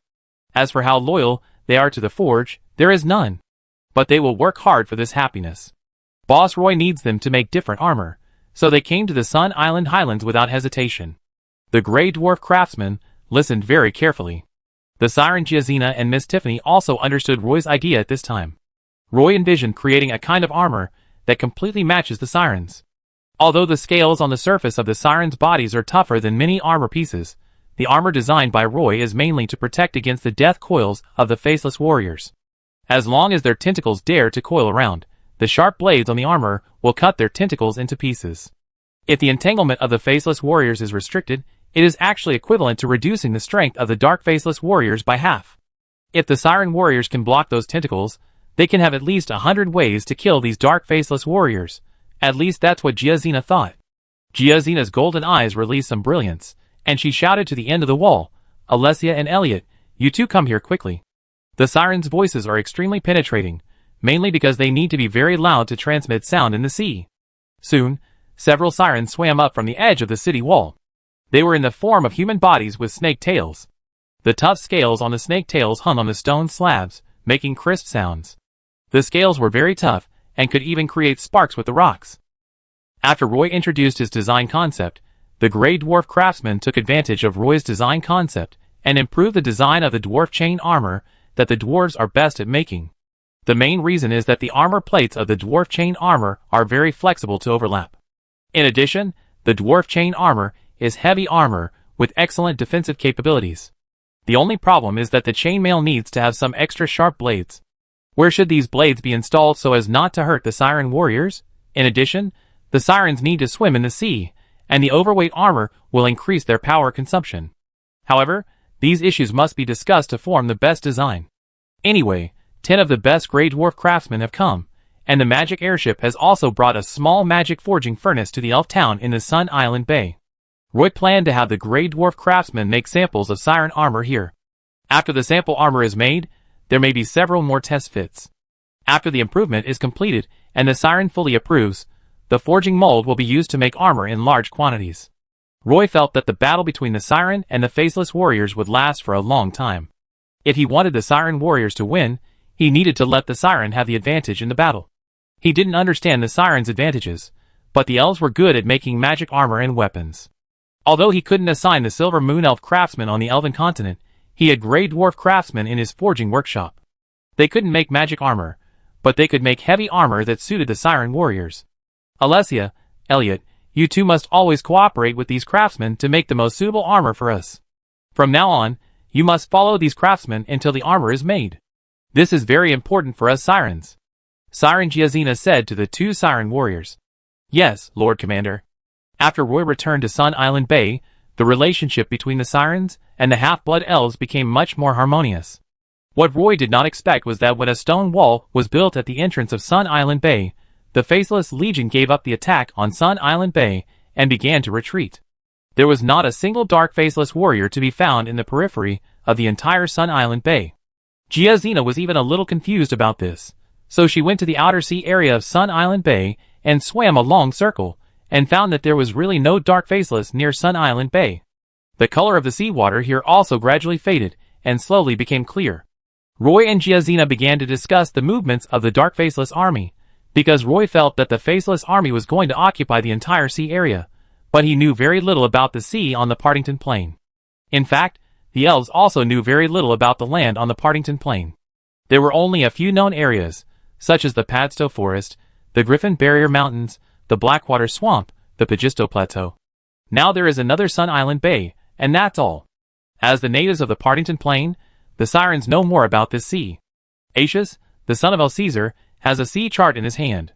Although this sea chart is not large, it depicts the general outline of the entire ocean. When Xena showed this sea chart to Roy realized that it seemed a bit difficult for the Faceless Legion to occupy the entire sea area. There are many sea islands in the Partington Plain, and the land and the sea are intertwined. Only the sea in the Western Sea area is very vast. Other places are countless large and small islands, and the sea are intertwined. For example, the mountains and seas left behind by the movement of glaciers in the North Fjord are very common around the Western Seas. There are also pirates like stars. After seeing the sea map, Roy even felt that the sea in the Partington Plain was like a wetland. It would be strange if a large piece of land suddenly appeared there, because there were too many islands. Only the Western Seas were relatively empty, and looked like the sea. It was easy for the sirens to find some hiding places, and the number of sirens was also very large. The Western Seas only had the largest number of sirens. The Dark Faceless army defeated some of the most powerful sirens. But in fact, it is not so easy for the Faceless Legion to swallow up all the sea areas of the Partington Plain. Then we can actually contact more siren warriors. In fact, when the Faceless Legion occupied the Western Sea area, it is estimated that all the sirens already knew about the invasion of the Faceless Legion, and would actively prepare to deal with the attack of the Faceless Legion. Roy sat next to a natural swimming pool surrounded by sea reefs, looking at the blurred sea map drawn with sea beast skin, and expressed his own views. This is Sun Island. After the giant sea beast destroyed the entire Sun Island, this island became a ruin. Now the ruins are covered with all kinds of vegetation, and the only thing that has disappeared is the cold pool that gushed out from the ground. The siren Giazina and Miss Tiffany are soaking in the pool. In the big pool is also Aetius, the son of Commander Alcasa. This young siren warrior has been blinded by hatred. His mind is full of how to kill the Dark Faceless and avenge his father, Commander Alcasa. Apart from this, he has no other thoughts. I can contact those siren tribes. As long as everyone unites and forms a large army, it is possible to defeat the Dark Faceless army. Aetius took the initiative to speak. If we continue to fight on our own, I estimate that with the slow encroachment of the Faceless Legion, this sea will eventually fall into the hands of the Faceless. He spoke in Nanda, and Miss Tiffany had to lean over to Roy's ear to translate. But Roy thought that Aetius was a very brave siren. Okay, we have already started preparing for the next naval battle. It won't be long before a batch of magic airships will be deployed on the battlefield. Once the armor suitable for the siren warriors is built, we can try to counterattack and take back the sea area. Roy said to Aetius. Let's do this for now. I go outside and check the movements of the Faceless Legion. The sea siren Zaina twisted her tail, and her body rushed into the depths of the sea like a sharp arrow. Miss Tiffany didn't follow this time, but came to Roy and said in Elvish, she wants to go to the deep sea area to see if there is a chance to find a deep sea beast to make a contract and officially become a sea beast priest. Chapter 730. The Faceless Legion suddenly disappeared without a trace, which was undoubtedly good news for the half-blood elf guards and the sirens in the Sun Island Bay. After so many days of fierce fighting, everyone finally had a few days of rest. Roy stayed in the Sun Island Bay for nearly a week. During this period, the headhunter prisoners of war carried out a third large-scale reinforcement of the city wall, and even built 4 30-meter-high arrow towers on the city wall, making the city wall blocking the entrance of the Sun Island Bay look like a gate. Roy was thinking about leaving the 4 arrow towers when he demolished the wall after the naval battle, and letting them become the gates of Sun Island Bay. The third magic airship arrived at Sun Island Bay, and finally delivered a batch of magic crossbows. Currently, Roy's Mine Guard group has become the largest purchaser of this type of magic crossbows. The purchase volume in the last 3 purchases almost covered the inventory reserves of the Magic Guild for nearly 3 years. The subsequent orders from Roy directly promoted the Mine Guard group to the VIP customers of the Silver Moon Elf Magic Guild, and the transaction amount of the orders exceeded 500,000 magic crystals. Such a large purchase order really frightened the Silver Moon Elves on the Elf continent. Some Silver Moon Elf nobles even thought that this was some preparation made by the Half-Blood Elves for the second riot. If so many giant magic crossbows were dropped into the Elven city, it would be enough to wipe out a city. For this reason, Earl Swinburne had to send an elf to deliver a letter, asking Roy to make a detailed purchase application for the purchase of giant magic crossbows. Roy was a little confused. Obviously, this purchase was made through the relationship with the great magician Grams, but in the end, he still had to make a written report to the 17th Silver Pegasus Legion. Although they had to write a report, the Elven military had no way to interfere with the transactions of the Magic Union. The orders were not cancelled, and batches of materials were being transported from Wopai to the Partington Plain. The magic airship stopped at the Plateau City on the Pagisto Plateau. Roy stood at the airport dock and could just see the prisoner of war concentration camp across the Tula River. All 55,000 Grey Dwarf prisoners of war had moved into the concentration camp outside the city. The entire camp seemed extremely crowded.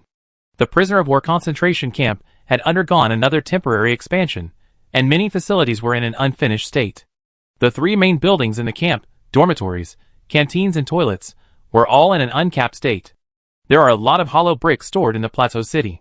It is actually very simple to build a courtyard wall and a one-story building, but the wood used to build the roof needs to be airlifted from Padstow City, which is the most troublesome.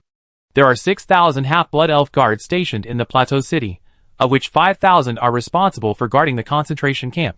You have transferred 5,000 half-blood elf guards from the Plateau City, which makes me live in fear every day recently, fearing that the prisoner concentration camp will suddenly riot. Do you know that there are not only 22,000 Plateau headhunters living in the concentration camp, but also 55,000 Grey Dwarf prisoners of war?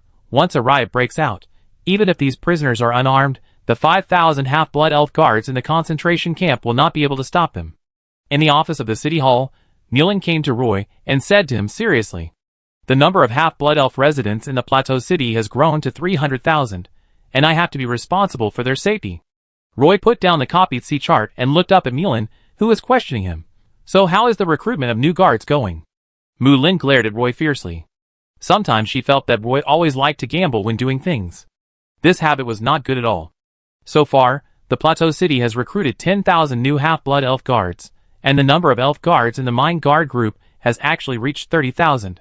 This number can be split into 6 elf guard groups. Mulan said to Roy. In other words, Roy actually has 6 elf guard groups. Roy gently nodded his forehead and said, "Let's do this first. We can't form a new Mine Guard group now, and the military will not approve it."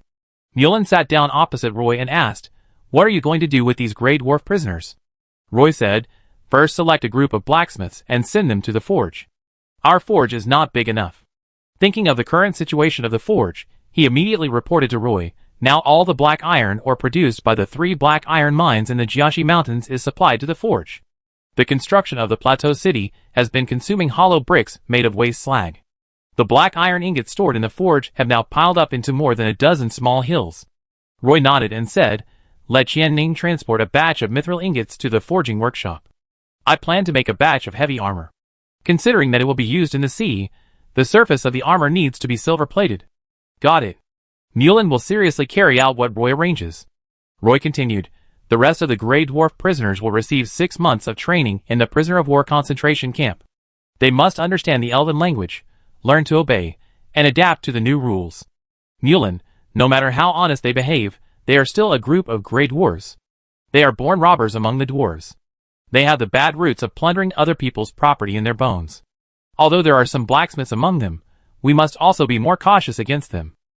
He paused, then said in a more severe tone, "When dealing with these Grey Dwarf prisoners, the stick is often more useful than the carrot." Mulan frowned, obviously very dissatisfied with Roy handing over the Grey Dwarf prisoners to her. "It's already troublesome for me to manage 300,000 half-blood elves here, and I have to manage 80,000 prisoners, who may explode at any time. It's really troublesome." Roy raised his head and smiled slightly, saying, "You get used to it." Mulan rolled her eyes, and wanted to refute again. In fact, as early as a year ago, she found that she could not keep up with Roy's pace. He walked too fast, and refused to stay where he was. Now, his hand has reached the sea of the Partington Plain. At this time, the dark faceless army invaded the plain, and the half-blood elves of the Partington Plain could not sit and wait for death. At least the half-blood elves of the Plateau City are unprecedentedly enthusiastic about asking for war. The elves have never been so proactive in war as they are now. I heard that Boss Roy had built a defense line in the Sun Island Bay, and more than 10,000 young half-blood elves rushed to join the Mine Guards. Now, the Plateau City, which was designed and built for 100,000 half-blood elves, is crowded with nearly 300,000 half-blood elves. The magic herbs on the Pagisto Plateau were almost dug out by the collectors. But there are still a large number of half-blood elves who come to the Plateau City by magic airship. Mulan looked out the window, and a magic airship slowly docked at the airport pier. "Arrange these things as soon as possible. I will take this magic airship to Padstow later." Roy's voice sounded in Mulan's ears. 33 three-masted sailing ships were still parked in the safe harbor of Partington Island. Roy needed to go to the Imperial Merchant Darwin in person to discuss the transformation of the magic airship. He and the Imperial Merchant Darwin were old friends, and their relationship was very strong. because the magic herbal medicine business in the Partington Plain maintained their friendship. Roy walked out of the cabin and walked straight to the top of the building along the stairs. The sea breeze passed by him, and the silver moon elf statue on the top of the mountain in the distance gradually became clear. Thinking of returning to Castletown, I have to go see Moira first. It has been a few months since I last saw this cute girlfriend.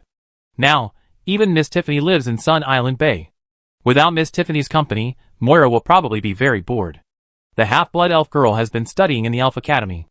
Every time I see her, I can clearly feel her transformation from youth to maturity. Every time I see her beautiful face, clear eyes like purple grapes, and lips like jelly, Roy can't help but want to take a sip. Her body is quite sensitive, and even a light lick on her pointed ears will make her whole body go soft. She was so nervous that she looked like a night-blade leopard with bared teeth and claws the moment before, but the next second she turned into a civet cat with wide eyes. Maybe it's been too long since we last met, and the longing is like a spring, flowing out of the treasure house of memory. Roy stood on the top of the ship and blew the sea breeze for a long time. An elf recognized his identity, so the area on the top of the ship became a forbidden area, and no elf would walk up without knowing the tact. There were even some half-blood elves and silver moon elves on the deck who would secretly look up at the rooftop. Roy certainly didn't like being watched, so he found a chair on the rooftop and sat down. A silver moon elf crew member also brought him a cup of hot tea and biscuits. After sitting for a while, looking at the thief seagulls that appeared at the stern, Roy knew that Castletown port was approaching. The port dock had changed a lot. A tower crane fixed to the dock was installed on the deepwater dock to facilitate the lifting of various materials from the five-masted sailing ship. Most of the merchant ships moored at the deepwater pier were still from the Green Empire. At least that's what Roy thought. When he got off the boat, the buildings next to the pier seemed to be being renovated, and many half-elf carpenters were building some wooden shelves. Probably because a large number of fishing boats were docked, the fish market opposite the pier was very lively, and a large group of vendors were crowded there. Roy glanced casually at the west side of the pier. The Black Pearl was stranded on the beach as usual. The tide rose, and the Black Pearl was surrounded by sea water. The white manor on the cliff next to the Black Pearl was still so dazzling in the sun. Roy couldn't help but think of Princess Ophelia. He didn't know how this history teacher was doing in the Elf Academy recently. At the pier of Castletown Port, large merchant ships were neatly arranged. Chapter 731. Roy came to a merchant ship, and saw a group of half-elf porters carrying wooden boxes full of herbs onto the ship. Roy walked up to the imperial man, who was holding a ledger to record the number of boxes of herbs. He didn't speak the imperial language, so he expected that the other party could speak a little Elvish. "Is Boss Darwin on the ship?" Roy asked the imperial man in Elvish. The imperial man had a big belly, wore a pair of glasses, a gray cloth shirt and a sheepskin waistcoat, and a pair of tight-legged six-point pants. His calves were all hairy. He was wearing a pair of pointed leather boots and a turned-up felt hat on his head. He was so fat that he almost had no neck. The imperial looked up at Roy. He didn't know Roy, so he asked in Elvish, "What do you want to see the boss for?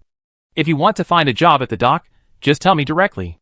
Just say that Roy came to visit him and wants to discuss a business deal with him." Roy stood casually on the dock, with his hands on his belt, and said to the imperial.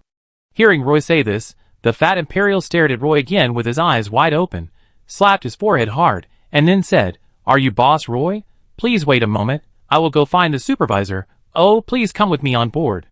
He was a little incoherent, and when he turned around, he found that he was still holding the account book in his hand, so he quickly raised his neck and shouted towards the boat, "Matthew! Oh, damn it, damn Matthew, you roll down and work quickly, I have guests to receive here." A flexible voice ran down the sampan and soon came to the side of the Empire fatty, shouting, "Coming." They were all communicating in Elvish, although the pronunciation was not very accurate, but at least Roy could understand it. "Do you all know Elvish?" Roy asked the fat man in the Empire, who was walking in front of him. The fat man in the Empire answered very modestly, "I only know some simple sentences. We are doing trade in the Elf continent, so we naturally have to learn some Elvish." The fat man in the Empire took Roy to the merchant ship, but did not go to the ship's tower. Instead, he took Roy to another five-masted sailing ship. The decks of several five-masted sailing ships anchored at the deep-water dock were actually connected by soft ropes. These soft rope bridges were a bit difficult to walk on, but for Roy, it was not a problem. Darwin, the Empire merchant who received the news, was waiting on the deck in advance, followed by several merchants. When these people saw Roy coming over the rope bridge, they hurried forward to greet him. "Good morning, Boss Roy." Good morning, Boss Darwin. How is your business recently? Roy and Darwin hugged each other, and surrounded by a group of human merchants, Roy walked into the office on the second floor of the ship. The Viscount Felek you introduced to me is very powerful in Murayaki City. Some of our merchant ships purchase magic herbs in Murayaki port, and return to the Green Empire directly via the route of the Frozen Sea. Darwin sat down and introduced himself to Roy with a happy face. Roy smiled slightly. He had received a letter from Viscount Felek some time ago, and knew that Viscount Felek had purchased a batch of magic herbs from the Evernight Forest. He should have made a lot of money by doing business with these imperial merchants. I came back this time to do another business. I need a batch of floating devices this time. In addition, I need Master Mags to help us install the floating devices on the magic airship. Roy said straight to the point. That's no problem at all. I wonder how many floating devices Boss Roy wants this time. 400? Darwin almost lost his grip on the teacup. He asked in surprise. 400 floating devices, Boss Roy, are you sure you want this many floating devices? Yes, that's it. If we can't get them all at once, we can trade in batches. What I want to know is how many floating devices I can get in the first batch. Merchant Darwin thought about it for a while, and then whispered with several other imperial merchants for a while before saying, 150 floating devices, equipped with 10 propulsion devices, can be loaded at Castletown Port the day after tomorrow morning. Master Mags will also be waiting at the dock. The remaining floating devices will be delivered in 2 batches. The second batch will be delivered in about 2 months, and the third batch will take 3 months.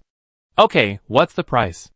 Roy readily agreed, which made the expressions on the faces of a group of imperial merchants quite interesting. The happiest person here was naturally the businessman Darwin, who quickly said, just calculated according to the unit price of the last transaction. No problem, the sooner we cooperate. The two shook hands, and a deal worth more than 400,000 magic crystals was finalized in just a few words. Roy also heard from the great magician Grams that humans particularly like the color black, and they have an obsession with black magic crystals.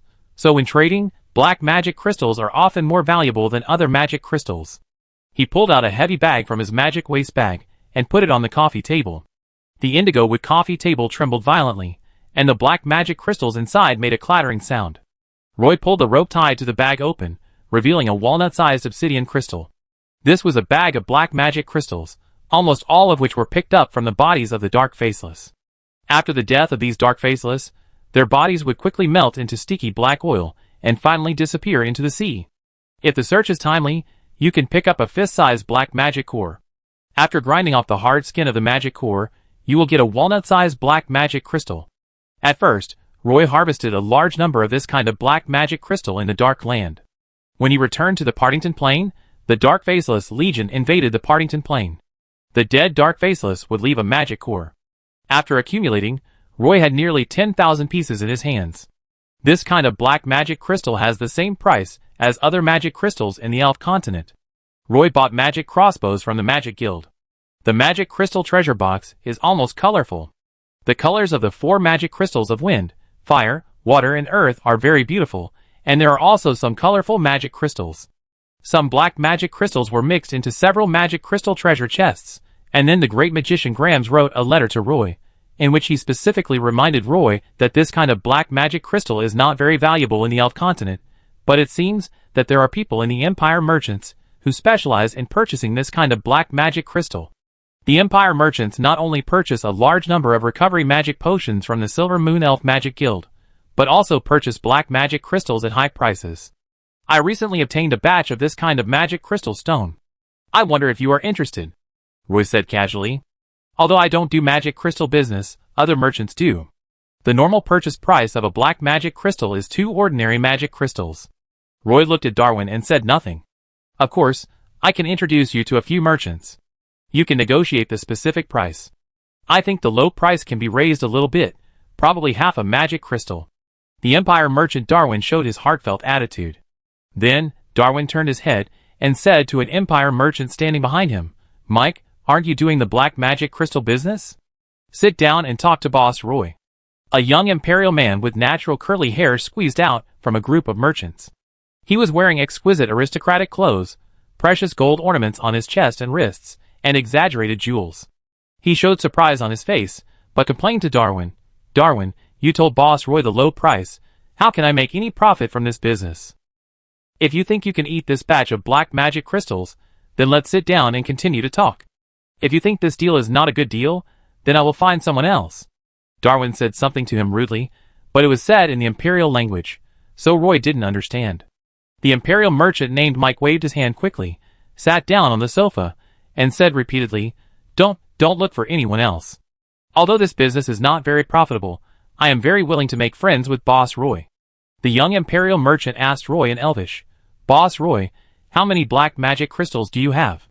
Not much, only 1 box. Roy said.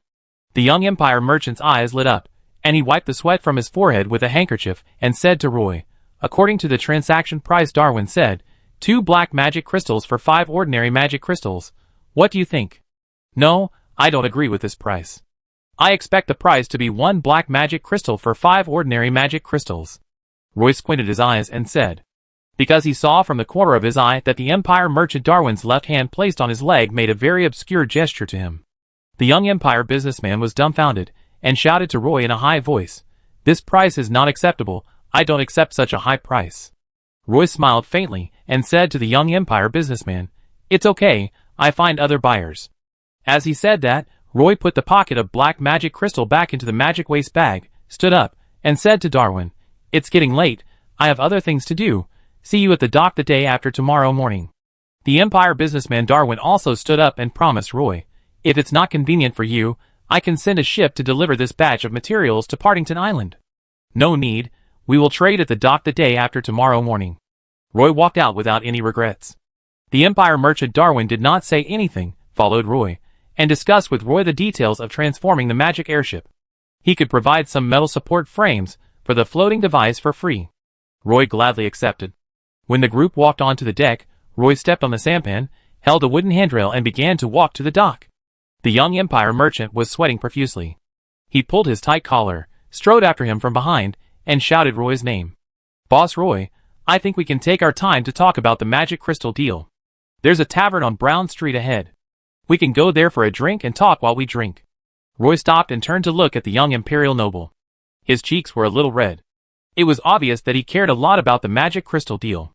Roy smiled indifferently and refused directly, I don't like drinking, and I don't like talking about business while drinking. Let's meet again when there's a chance. Then, goodbye, everyone. Chapter 732. Seeing Roy walk down the sampan without looking back, young Mike punched the handrail of the boat in annoyance. His face flushed red, and the freckles on his face looked very obvious. He was proud of his noble status, and thought he could sit down and discuss with Roy slowly, but he didn't expect Roy to not give him any chance, and even rejected his invitation. Merchant Darwin is currently the main person in charge of this caravan, and other Imperial merchants look at him. A red-haired noble walked out from the merchants and took the opportunity to say to the merchant Darwin, Mr. Darwin, Boss Roy is not dissatisfied with the price quoted by Mike. Then next, you can introduce him to me, and I will go and talk to Boss Roy. This group of Empire merchants is actually a group that is not too closely connected. Everyone is from the Green Empire, and there is absolutely no problem in helping each other when they can. In this small group, the merchant Darwin can occupy a dominant position because he controls the largest magical herb trade in Castletown City and Muriaki City, which gives him a lot of say among this group of merchants. Among this group of Empire merchants, there is a group with a relatively special identity.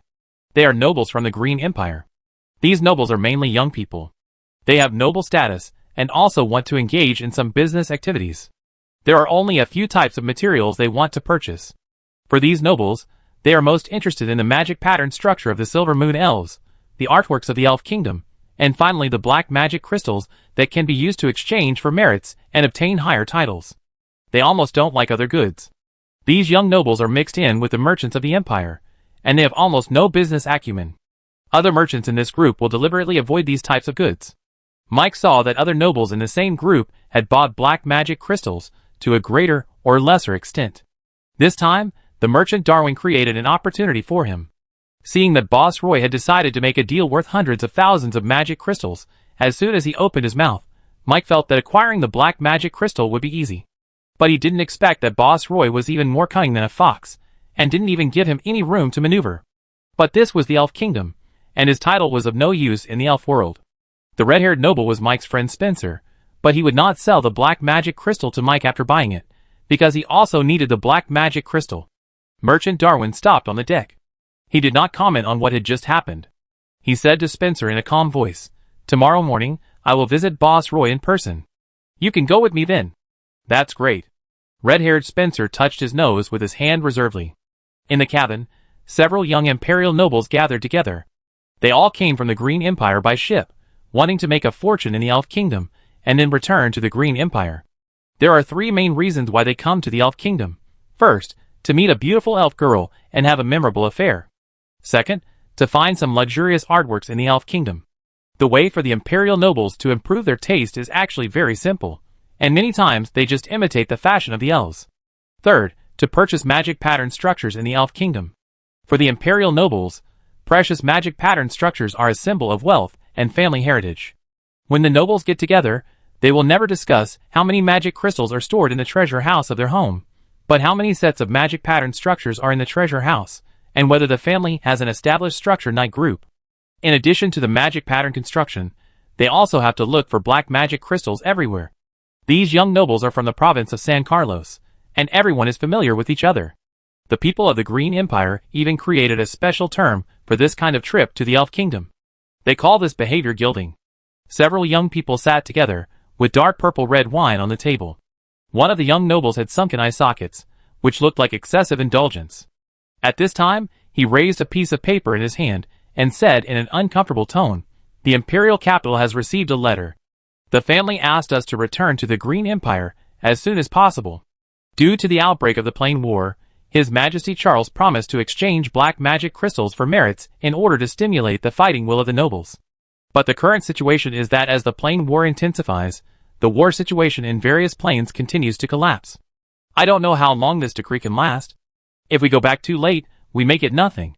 In the future, black magic crystals are destined to become less and less valuable. But now, if we can bring back a sum of black magic crystals, it can still allow us to be promoted to the title." Red-haired Spencer leaned against the wall, threw the dart in his hand into the center of the target, and said casually, "I will go with Darwin to meet that Boss Roy tomorrow morning, and I must buy that box of black magic crystals no matter what. Oh, I haven't even seriously met a silver moon elf girl yet. Does that mean our journey to the elf world will end so soon?" A young noble in a wizard robe said a little speechlessly. In fact, most silver moon elf girls are very proud. In their eyes, the ideal lover must be as talented as the musician Claire. Mike leaned on the sofa alone, silent. The young nobleman with deep eye sockets holding the wine said to Mike, "Mike, Darwin has been doing business in the elf world for so long. What kind of person do you think he is?" "Very smart. Never willing to suffer losses in business." The young nobleman with deep eye sockets continued, "My father said that Darwin's pores are empty. He is a real businessman. There is no emotion in his eyes, only interests. Why do you think he was able to make a deal so easily when doing business with Boss Roy?"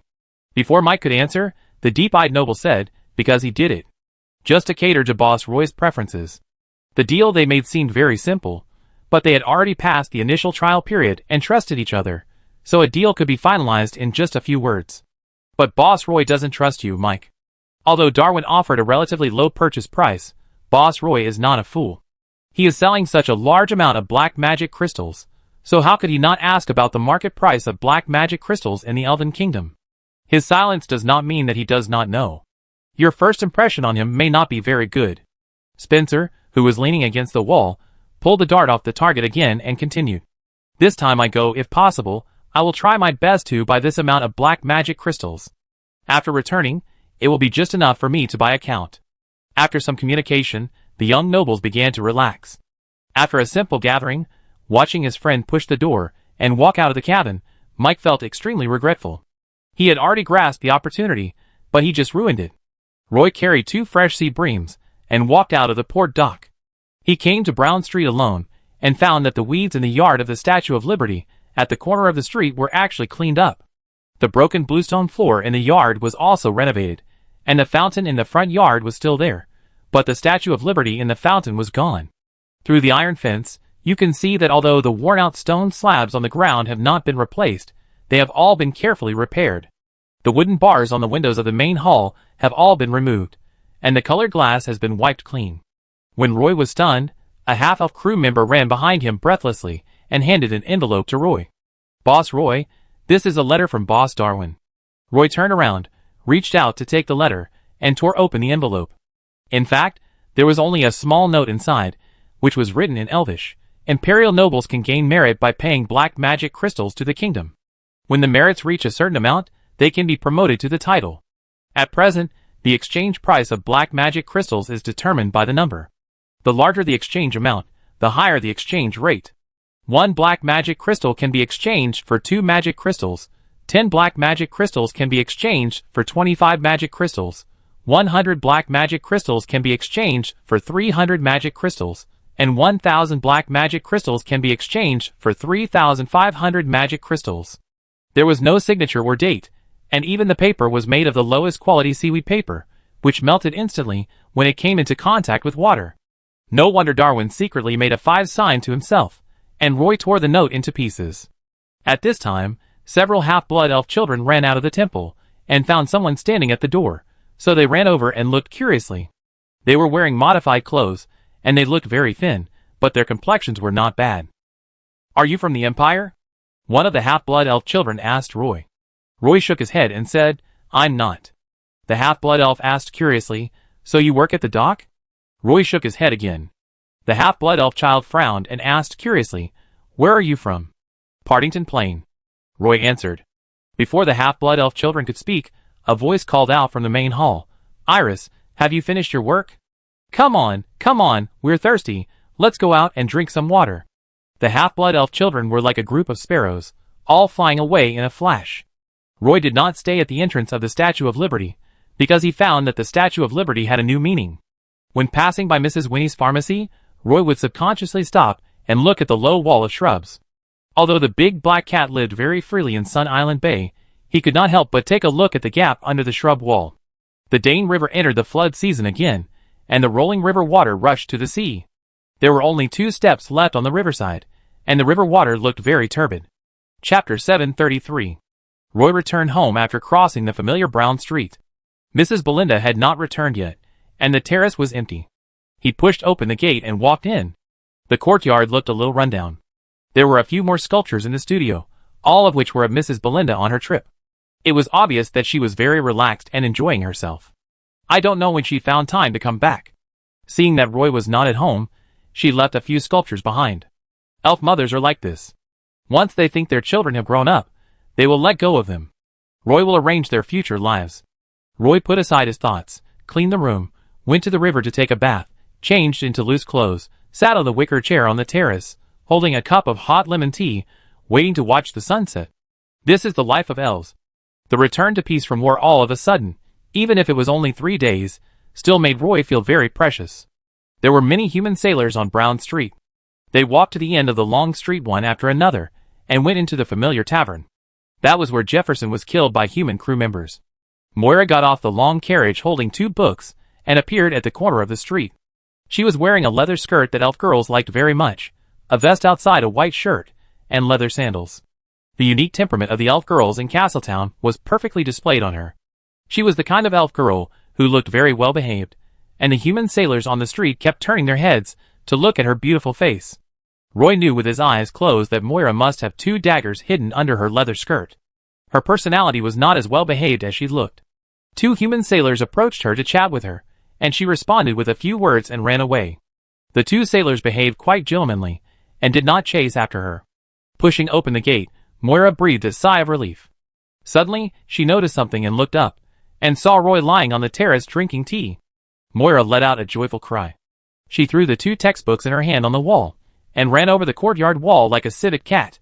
She flexibly hooked the eaves with one hand, and swung her body to the second-floor terrace, opened her arms, and gave Roy a firm hug. Moira put her head in Roy's arms, and her arms passed through Roy's armpits and hugged his broad back tightly. The 2 hugged each other like this, without saying a word, until the sunset faded and the sky began to darken. Moira didn't get up from Roy's arms until her arms felt sore. She propped her arms on Roy's chest, and stared at each other closely. "Roy, I miss you so much. There were a few times when I went directly to the dock and looked at the sailboats heading to Partington Island. I thought to myself that I should just ignore everything and go to Partington to find you." Moira's sweet voice was like a warm current flowing through Roy's heart. Roy held Moira's cheeks with both hands and kissed her fair forehead. Moira's face immediately turned red. She climbed up from Roy very flexibly and jumped off the terrace. "I take a shower first." She ran away like a little deer. Roy sat up from the rattan chair and began to prepare dinner for the two of them. He first put up the grill and took out the fire magic rune board and laid it underneath. After living in the army for too long, many convenient things would be used unconsciously in life. He put the marinated sea bream on the grill. The green flame made the grilled fish sizzle quickly, and the aroma of the grilled fish drifted away with the wind. Roy saw the fruits prepared in advance being brought out, a plate of purple berries, a dish of various nuts, and a bottle of sweet orange wine. After preparing all these, Roy just sat down when he heard footsteps downstairs. Moira had already taken a shower, changed into a loose suspender pajamas and bloomers, and ran upstairs. Seeing the dinner Roy prepared, she said a little embarrassedly, "I didn't help at all, sorry." Roy tore off a piece of the delicious grilled fish and handed it to Moira, watching her eat the food in front of her like a little chipmunk, without stopping for a moment. Roy only drank a little orange wine. He liked to eat 2 nuts when he drank, but he didn't eat the grilled fish. After the two finished dinner, Moira took the initiative to clean up the dishes, and then they sat on the rattan chairs on the terrace and lay down on a rattan chair. Because it was by the river, and it was evening, the hot summer heat dissipated quickly, and it was cool to sit on the recliner. Moira snuggled in Roy's arms, and the two quietly watched the gradually darkening sea in the distance, and the constantly twisting star map in the night sky. The lights at the port pier gradually lit up. Lying on the rattan chair, Moira was a little drowsy. She was hugged by a big hand around her waist, and the heat transmitted through the palm made her feel a little hot all over. Her small hand covered the other restless big hand, not allowing the big hand to touch her legs. She curled up like a kitten, curled up in Roy's arms. Roy's breath blew into Moira's ears, not only making her feel itchy all over, but also making her heart extremely flustered. The endless sea became darker and darker, and the two of them got closer and closer. It felt like breaking the void. At that moment, some things hidden in his mind suddenly became clearer. Roy remembered the library and remembered that he had never held a girl's hand in his previous life. Now he was sleeping with a soft and gentle elf girl. No matter what kind of world this was, there was something he wanted to protect here. He rested his head on Moira's chest, listening to her even breathing and heartbeat. Moira didn't ask Roy, "Will you be good to me forever? For else, this life is still very long. I want to go to the Partington Plain with you." Moira whispered softly. This matter has always been her obsession. Roy didn't say anything. "This semester is over, and I will graduate," Moira said again. "I will pick you up after graduation. Before that, I will build you a beautiful cabin in Sun Island Bay." "Yeah." Moira closed her eyes contentedly. Sleepiness swept over her. She didn't even notice that the rattan chair was a little cold. She just shrank subconsciously. In the morning, Moira opened her eyes and saw the unfamiliar ceiling, which scared her so much that she sat up from the bed. The blanket slipped off her body, and Moira saw the pair of big white rabbits with red eyes in front of her. She opened her mouth wide, but then she saw Roy sleeping beside her, and the valve of her memory began to loosen, and then all the memories came back. It only took 3 seconds to change from astonishment to a sweet smile. It was painful to think that he had to go to class today, but he didn't ask for leave from the teacher in advance. Missing classes is a serious matter in the Elf Academy. Moira was in a hurry to graduate and didn't want the unreasonable elf teacher to hold her back for another year, so she got up and dressed in a hurry to go to school. All her movements were very light. Roy slept very deeply and didn't wake up until she left. Roy sat on the bed, looking at the dark clouds outside the window. His hair was messy, and the fragrance of Moira was on the sheets. It was almost noon when he got up. Before he had time to drink a cup of hot tea, 2 visitors arrived at the door. Roy reluctantly received the Empire merchant Darwin and a young Empire noble. The young noble sat on the sofa, with a sinister look in his eyes, and a pungent smell of perfume. They were blonde and blue-eyed green Empire people. Roy did not have a good impression of them, especially the nobles. The Empire merchant Darwin spoke directly, and talked about the black magic crystal right away. Roy looked at the young red-haired noble. Darwin said his name was Spencer. Roy felt that there was no need to remember this name. He might not do any business in the future. Want to trade black magic crystals? A box of black magic crystals, about 10,000 pieces, can be exchanged for 50,000 magic crystals. If you want to trade, bring the magic crystals here. Don't bargain with me. I hate this the most now. Roy's tone of voice sounded extremely impatient. He wanted to take a shower and then go out. He still had a lot to do today. Although Roy was not satisfied with the expression on Spencer's face, He still spoke very straightforwardly. Okay, I asked someone to get the magic crystals. Roy waved his hand, dragged out the magic box filled with black magic crystals from his magic waste bag, pushed it directly in front of Spencer, and said, "Just put it away, and give this magic crystal to Darwin, just as a deposit for those magic devices." As he said, Roy set his eyes on Darwin. "I will pay the rest tomorrow morning." Darwin felt that Roy might be in a hurry to go out, so he stood up and said to Roy, "It's really refreshing to do business with Boss Roy," and then took his leave. The red-haired noble Panzace took the box of black magic crystals away, and the 50,000 magic crystals he got back were directly supplied to Darwin, the imperial merchant. Roy didn't expect that black magic crystals would be so valuable. If you calculate it this way, if you continue to fight against the Dark Faceless Legion, you won't lose much. In fact, Roy can only comfort himself like this. Not considering the cost of building the wall. Not considering the cost of purchasing nearly 80 whale hunting heavy crossbows. Not considering the loss of tens of thousands of giant magic crossbows. Just the cost of renovating 33 three-masted sailing ships. This amount will cost more than 500,000 magic crystals. If Roy hadn't run more than a dozen mines, and was reselling magic potions, such a huge war budget would have crushed him. It was ridiculous to think about it.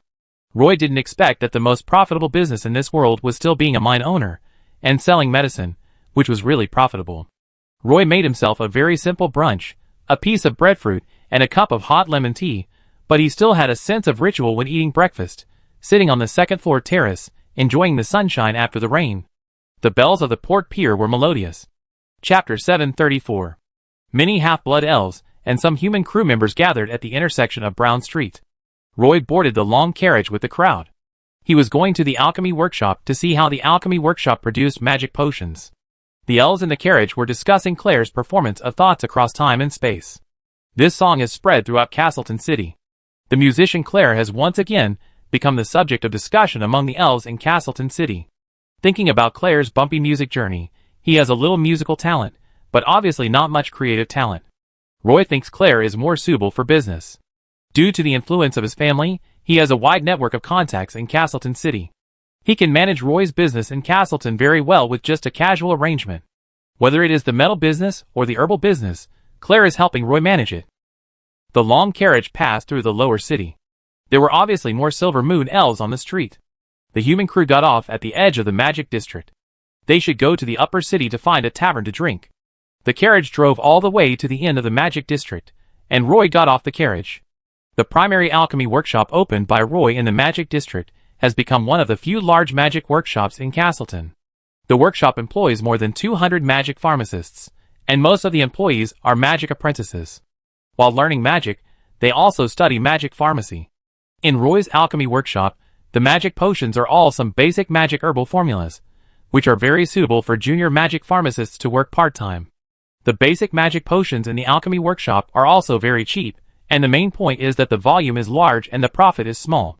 The workshop has no requirements for magic pharmacists, and recruits magic apprentices, as long as they know a little magic. According to Roy's arrangement, the magic apprentices in the alchemy workshop do assembly line-like work.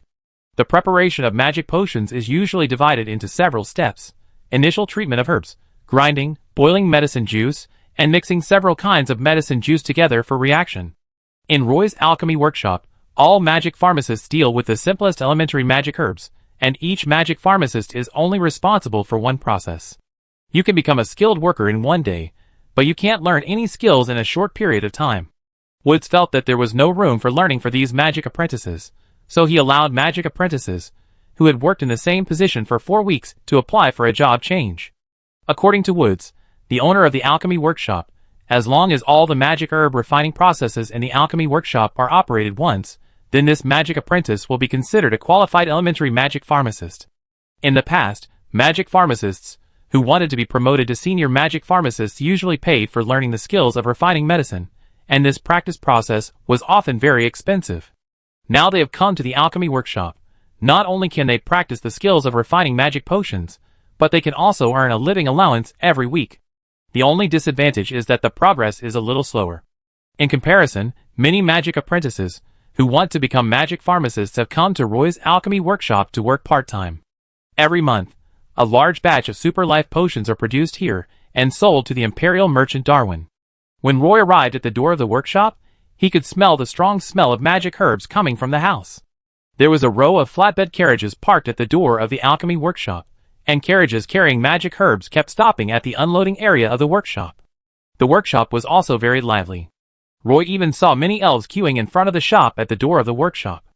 After standing at the door of the alchemy workshop for a while, Roy wanted to step into the magic workshop, but was stopped by a magic apprentice, who said politely, "Dear guest, if you want to buy magic potions, please queue up at the door to buy them." There is a lot of turnover in the alchemy workshop, so it is not surprising that the magic apprentice does not know Roy. Roy glanced at the magic apprentice and politely explained his purpose. The magic apprentice passed the message in, and soon Woods ran out of the magic workshop. The first time he saw Roy, Woods said to Roy, "You seem a little different today." Roy was a little stunned and touched his face behind him. Recently, there are concerts of musician Claire almost every day in the Opera House in Castletown. Not only the residents of Castletown come to listen to the concert, but also the Silver Moon Elves from other cities in the Silver Moon Elf Kingdom come here to listen to the music. Roy and Woods had no intention of listening to the music. They waited beside a carriage in front of the back door of the Opera House. At this time, the concert was just about to end. Claire ran out of the concert hall and got into Roy and Claire's carriage without even changing her performance clothes. The coachman immediately raised his whip and drove the carriage on the dark street towards the port pier in the lower city. "If you don't come back this time, I'm going to write you a letter. Roy, do you know that the capital of Buenos Aires is in a big fight because of the Partington plane?" Claire got into the carriage and brought very bad news. The three friends took a carriage to the Black Pearl, which had been empty since Miss Tiffany left. In order to ensure that the Black Pearl would not be occupied by homeless people and other strange elves, Woods had to stay on the Black Pearl every night. He also has to take care of the flower bed. Woods returned to Castletown about a month and a half ago. After teaching the priests of the Knights Templar how to cultivate the flower of light, Woods returned to Castletown. Claire is now a popular public figure. Wherever he goes, he will cause a commotion among the elves. Only on the Black Pearl can he be more casual. The three friends sat on the deck chairs, hung a white lantern on the main mast, and chatted casually. Roy's cup was filled with diluted life sap. This was the musician Claire's daily drink. With his current status, he had a sufficient supply of life sap every day. Roy didn't like life sap very much, but Woods liked it very much. "I heard that the Dark Faceless army appeared on the Partington plain. What is the specific situation?" It was Claire who spoke. Roy replied, "The Dark Faceless army has occupied the Western Sea area, and the Sirens have been driven out of their homes. Now the Faceless army intends to attack the Sun Island Bay.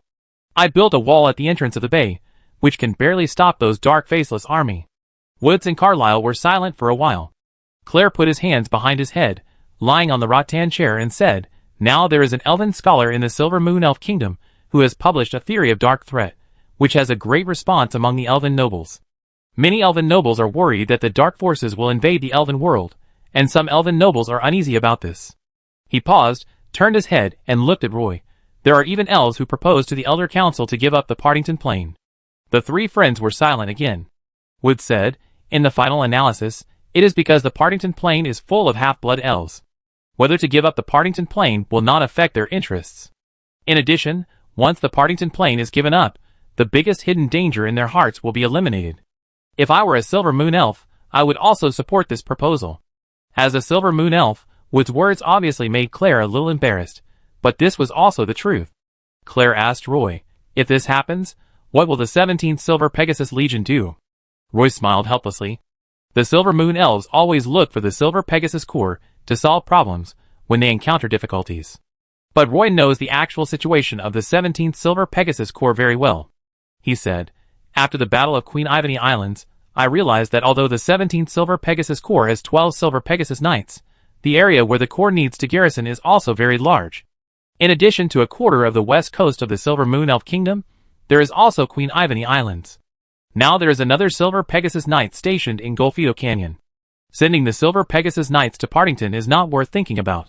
What's more, 1 or 2 Silver Pegasus Knights entering the Partington plain cannot reverse the situation." Claire was shocked to hear Roy say that the 17th Silver Pegasus Legion had all entered the Partington plain and couldn't figure out the Faceless Legion in the plain.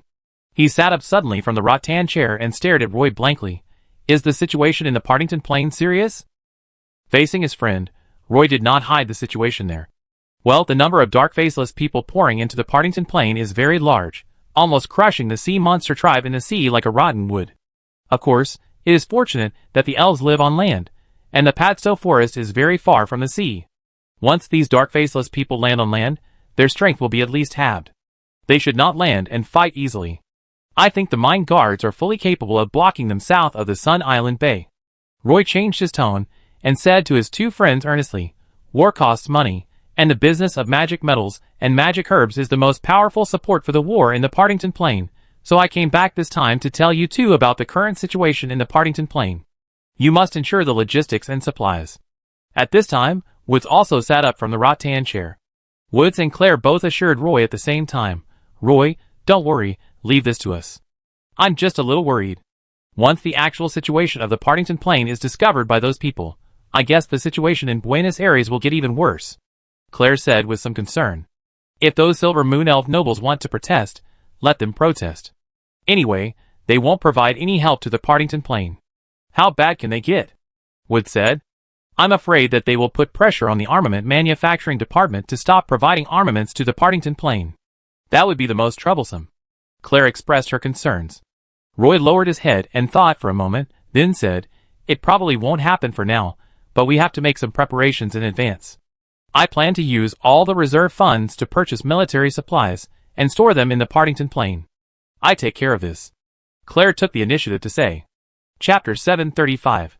Although the Partington Plain is a rich plain, due to some complicated historical reasons and many problems left over from the plain itself, this plain has now become the largest living area for half-blood elves. The Silver Moon Elves can't get any benefits from this plain. And the Partington Plain is not the only affiliated plain of the Silver Moon Elf Kingdom. Now that the Partington Plain exists, it is not only of no benefit to the Silver Moon Elves, but the existence of this plain causes a large number of half-blood elves in the Silver Moon Elf Kingdom to lose population every day. For the Silver Moon Elves who were used to the comfortable life before, a large number of half-blood elves left the city where they had lived for decades, and their quality of life was declining. So the existence of the Partington Plain is not a good thing for the Silver Moon Elves.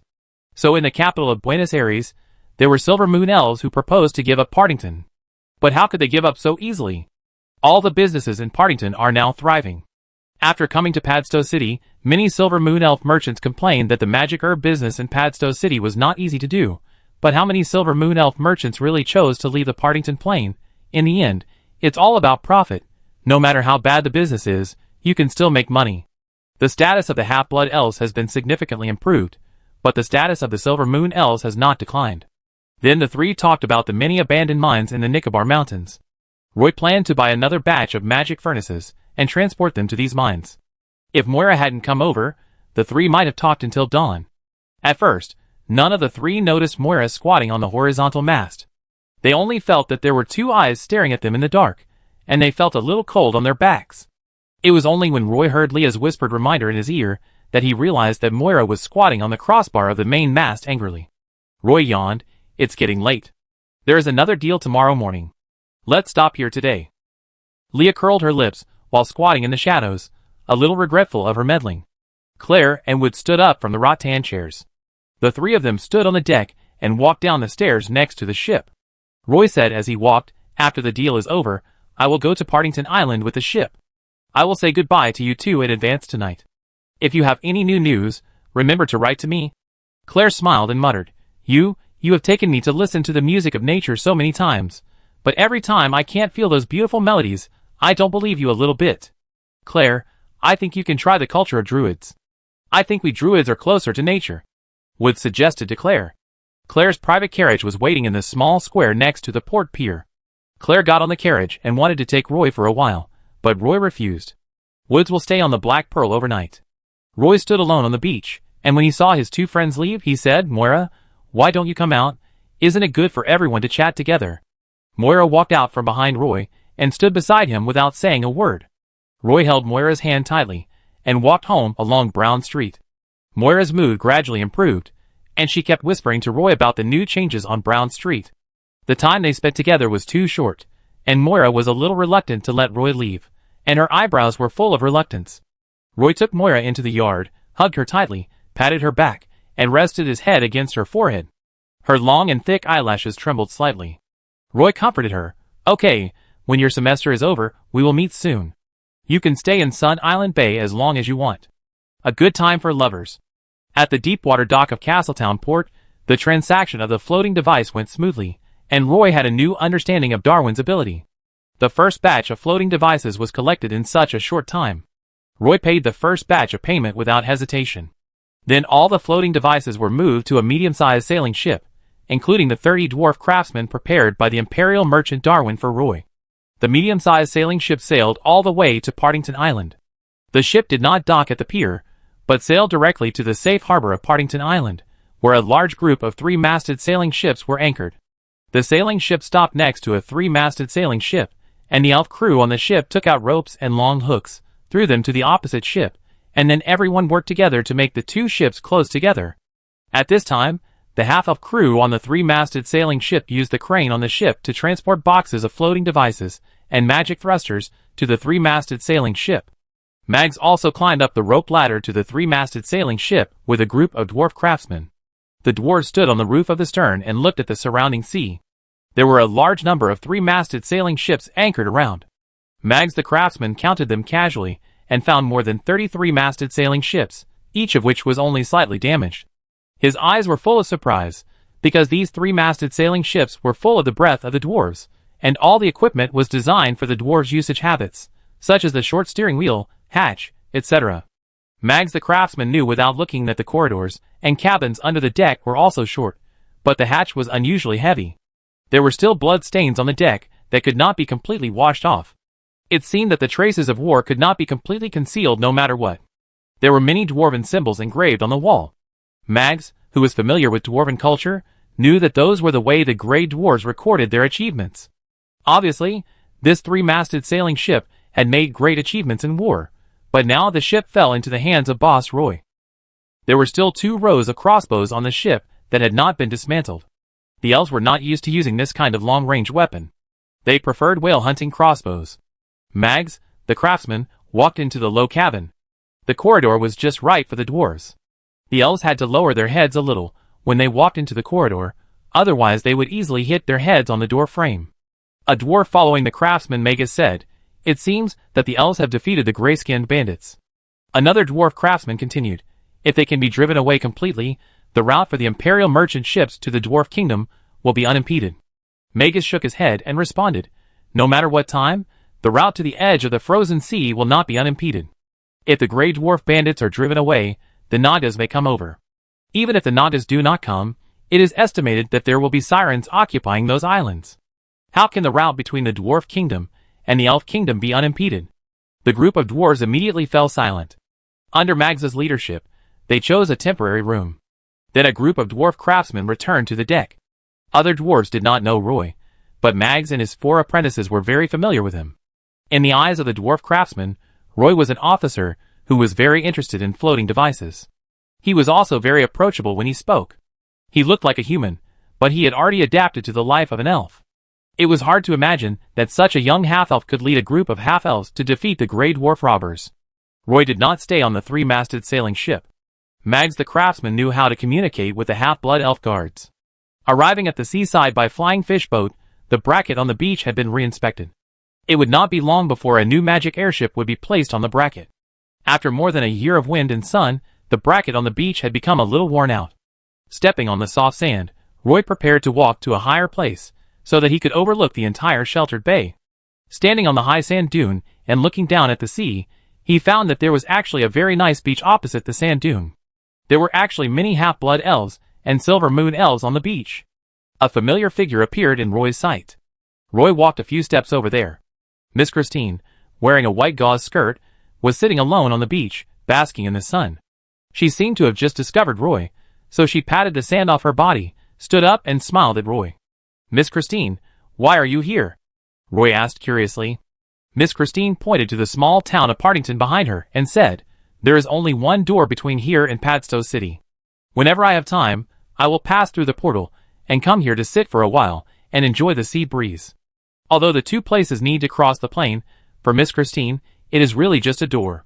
Roy sat down next to Miss Christine, and the 2 of them sat casually on the beach looking at the sea. Miss Christine hugged her knees with her hands, and the scent of lavender emanated from her body. Her long hair was blown by the sea breeze, and her straight-nosed bridge.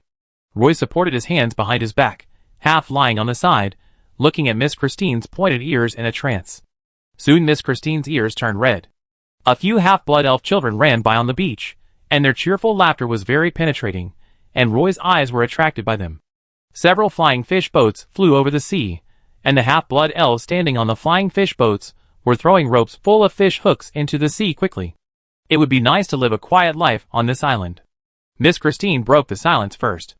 Roy's heart moved slightly, and he said with emotion, "My previous wish was to graduate from college smoothly, then find an easy job in the city, save money to buy a house, find a lover who would not despise me, and live an ordinary life. I never thought that my future life would be so full of swords, and I would have to run around everywhere." Miss Christine turned her head and looked at Roy with interest, wanting to confirm from his eyes whether what he said was true. "What about now? Is this the life you want?" Miss Christine asked. "It's okay. This kind of life always gives me endless surprises," Roy said casually. Chapter 736. Ever since the Sun Island Bay had a wall, the Dark Faceless Legion had no more thoughts about the Sun Island Bay. The sirens hiding in the Sun Island Bay could finally rest. The siren Giazina left the Sun Island Bay and entered the depths of the western seas. There has been no news since then. She went to look for the deep-sea monster that had signed a magic contract with her. Roy was worried that the injured deep-sea monster had died in the deep sea. As another 5,000 plateau headhunters arrived at the Sun Island Bay, 10,000 headhunter prisoners of war began to reinforce the wall for the second time on the outer wall of the Sun Island Bay. Another Griffin cavalry squad heading to the edge of the Western Sea area sent a message that they had contacted a sea monster tribe and had established preliminary contact. The two sides could share some information. But the other side did not fully trust these Griffin cavalry and refused to ally with the elves. Next, Roy planned to let Aetius do the contact with this sea monster tribe, but that would have to wait until the passage on the northern coastline of the Western Sea area could be reopened. On the third day after returning to the Sun Island Bay, Roy rode Kaka's griffin to patrol the outer mountains of the Sun Island and finally saw the expanded entrance gate to the bay. At the entrance of Sun Island Bay, 4 arrow towers and an arched gate over 30 meters high were built. Roy let Kaka pass under the arched gate, which was about as high as a 10-story building. On both sides of the gate were 2 40-meter-high arrow towers, on top of which there were actually 2 reef statues. On the left was a half-elf cavalryman riding a griffin, holding a short flying spear in his hand, and looking down at the sea, with a lifelike shape. On the right was a siren warrior holding a trident, with her snake tail tightly coiled around the round arrow tower, and the tip of the trident just pointed at the Western Sea area. Such a gate standing at the entrance of Sun Island Bay really surprised Roy. "Kaka, what's the matter with these 2 statues? Who carved these 2 statues? And who put them on the top of the arrow tower?" Roy thought that some elf had a sudden idea and asked the dwarf craftsmen to carve them out of huge stones, and then use the Griffin cavalry to work together to put such a huge statue on the top of the arrow tower. How much work is required to make such a statue? He has a say in it better than any elf. After all, Ms. Belinda is a master carver. Kaka grabbed the reins of the griffin with both hands, and took advantage of the time when the griffin was circling in the sky to turn back and say to Roy, "It was built by the sirens." Seeing Roy's puzzled face, Kaka continued to explain. "They caught some special sandworms from the sea. These sandworms can spray out a kind of sticky sea sand. When the sea sand is blown by the wind, it will immediately solidify together. It is harder than the rock sirens." Roy patted his forehead helplessly, thinking to himself that if the sirens really had such sandworms, then why did he mobilize 10,000 headhunters from the Plateau City to reinforce the city wall day and night? Wouldn't it be better to use the sand spit out by the sandworms as adhesive? "Let's go to Sun Island to find Aetius." Roy patted Kaka's shoulder and said. Kaka immediately changed the direction of flight and flew towards Sun Island in the bay. The griffin landed on Sun Island, but did not attract the attention of the sirens. They seemed to have gotten used to the existence of the Griffin cavalry. Many fishmen and monsters on Sun Island were building some original roof houses.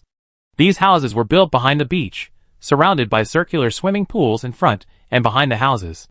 These pools were connected to the sea, but they were built in a clever way. Only when the tide was high could the seawater flow in large quantities. When the tide was low, these connected swimming pools became a closed waterway. A group of fishmen monsters actually transformed Sun Island into a resort. Atias was training a large group of siren warriors on the beach. These siren warriors were holding tridents and practicing attack and defense. Roy walked towards Atias along a stone road and passed by a swimming pool. Two siren beauties suddenly popped out of the swimming pool. The clear seawater continued to flow along their bodies. They showed their beautiful figures and controlled their bodies with amazing waistbag power. Although they did not stick to Roy, their upper bodies were almost perfectly exposed in Royme's eyes. There was a kind of charm in their eyes, and they kept licking their lips with their red tongues. Roy waved his hand to push away the charming mermaid in front of him, and several eager mermaids jumped into the swimming pool and never showed up again. At this time, Atias also noticed Roy, and he saluted Roy very respectfully. "Good morning, Lord." "Atias, can you control those sandworms to help us work? I want to reinforce the outer wall. If the mortar sprayed by those sandworms can solidify in the cracks of the wall, then this wall will become stronger. I can't, but these siren chanters can. However, these siren chanters won't listen to me. Can I take you to see them?" Aisha stuck the trident in his hand into a reef, came to Roy, and personally led the way for Roy. The few people didn't walk far, because this group of siren chanters were the beautiful sirens next to the swimming pool. Some beautiful female sirens lay by the swimming pool, stretching their snake tails into the pool, and some beautiful siren beauties were playing in the water. The beautiful mermaid who had just blocked Roy's way came over immediately. She was the most beautiful mermaid here. When she swam, her waist was always swaying from side to side. "Lord Roy, are you looking for me?" The golden eyes revealed an extremely charming look. She breathed on Roy's face, and Roy felt a sweet smell. But these charming breaths evaporated instantly like water vapor when they met the power of holy light in Roy's body. "I saw two very impressive statues built on both sides of the gate at the exit of Sun Island Bay. I heard that it was your work, so I want to know if you have any way to make the outer wall of Sun Island Bay stronger, such as controlling those magical marine creatures and filling the gaps in the wall with that hard sand." Roy took the opportunity to speak. The mermaid who had been trying to seduce Roy said seriously, "Lord, we can indeed drive the sandworms to spit out the mortar in their bodies. The mortar can condense into very hard reefs in the air, but we can't make the sandworms stay alive after leaving the seawater. In fact, they can climb to the top of the arrow tower because we use water magic to send them up. But if it is the city wall at the top of the mountain, those sandworms can't climb to the top of the mountain alive. It seems that I thought too much, but if you can slightly reinforce the wall at the entrance of Sun Island Bay, that would be great. We are already doing it." The beautiful mermaid put a white jade hand on Roy's shoulder and said with a sweet smile, "Lord Roy, if you want to know about the other abilities of the siren chanter, we can have a good chat. Adina, restrain yourself." Atias, who was standing behind Roy, took the opportunity to scold. The mermaid beauty twisted her body suddenly, pursed her lips, and stared at Atias fiercely, and the sharp eyes made Atias retreat 2 steps. "Atias, don't meddle in my business. I just want to remind you, don't wait for Giazina to come back to deal with you. She doesn't care about your identity as the lead singer." Atias responded unyieldingly. Roy felt that he was not Susien, and his taste was not so heavy as to play with snakes. "In this case, I take my leave first." After Roy finished speaking, he pulled Kaka and walked quickly towards his griffin. After the Sun Island lost Xena, these sea sirens became unbridled, as if this was their nature. As Roy left quickly, Adina's voice came from behind. "Lord, since you can accept elves and nagas, why not try our sea sirens? I promise you will have a good night." After leaving the Sun Island in a hurry with Kaka, Roy realized that he did not bring Miss Tiffany with him during this trip to the Sun Island. These sea sirens could actually communicate with him in the Elven language.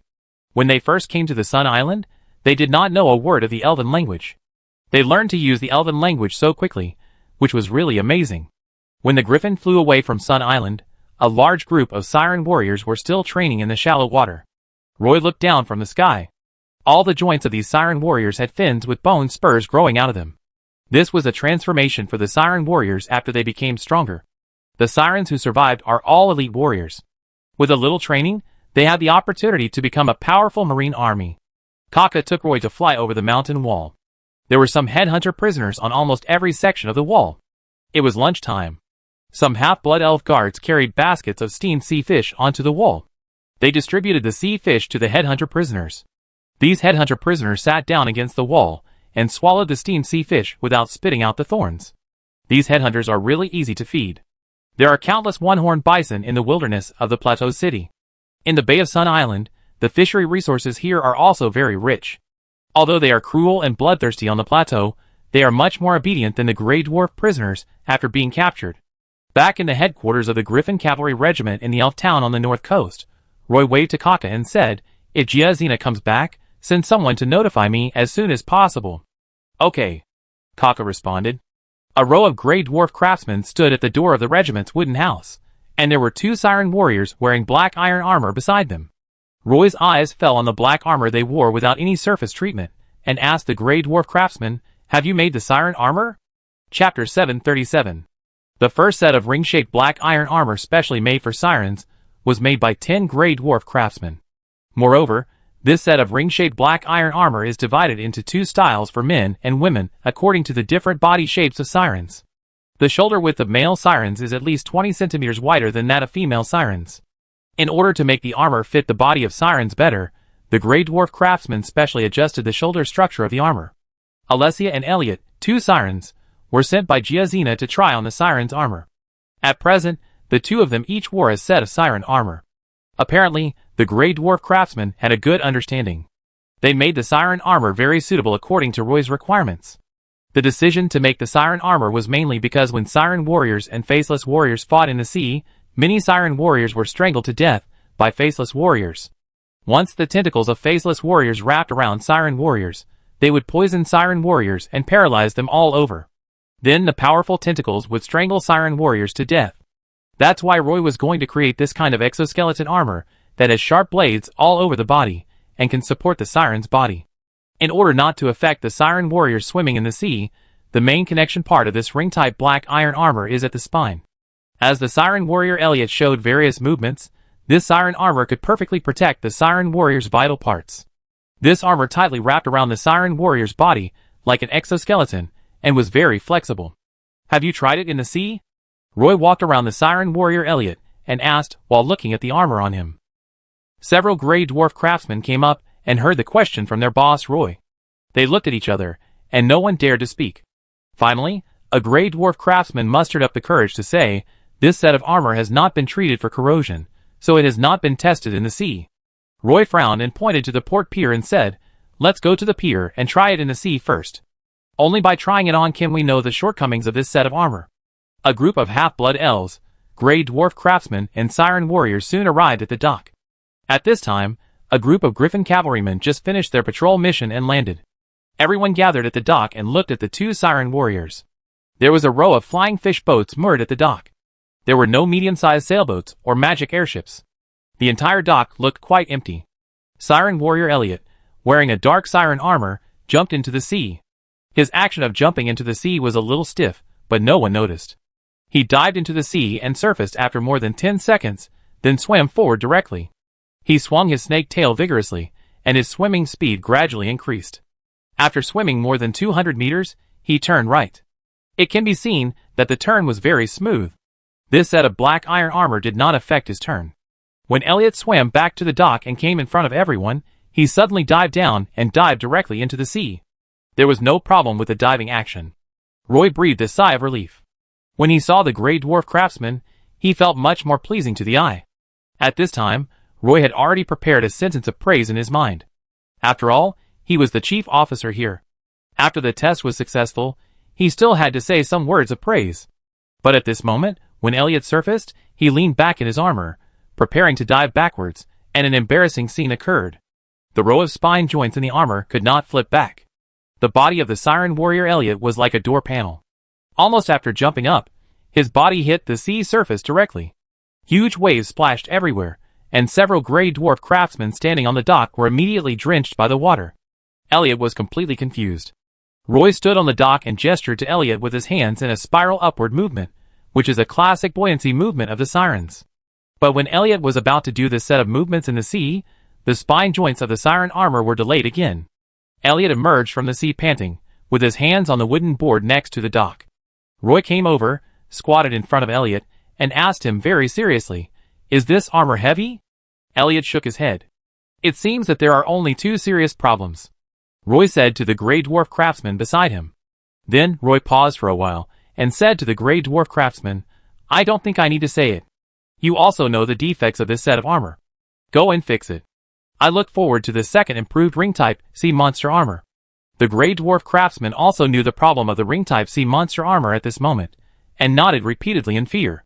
If there were such serious manufacturing defects in the dwarf country, the project leader might throw them directly into the furnace. Roy just casually complained, and several gray dwarf craftsmen hurriedly said, "We will change it now, Boss Roy." The gray dwarf craftsman pulled the siren warrior Elliot ashore and hurried to the magic furnace with 2 sirens. The 2 siren warriors did not understand the Elven language and did not know what happened. They thought that Boss Roy was not satisfied with the test and ran back with the gray dwarf craftsman. Miss Tiffany happened to be at the dock. She usually likes to stay on the boat. Although there is no magic airship docked at the dock, she found a very good flying fish boat.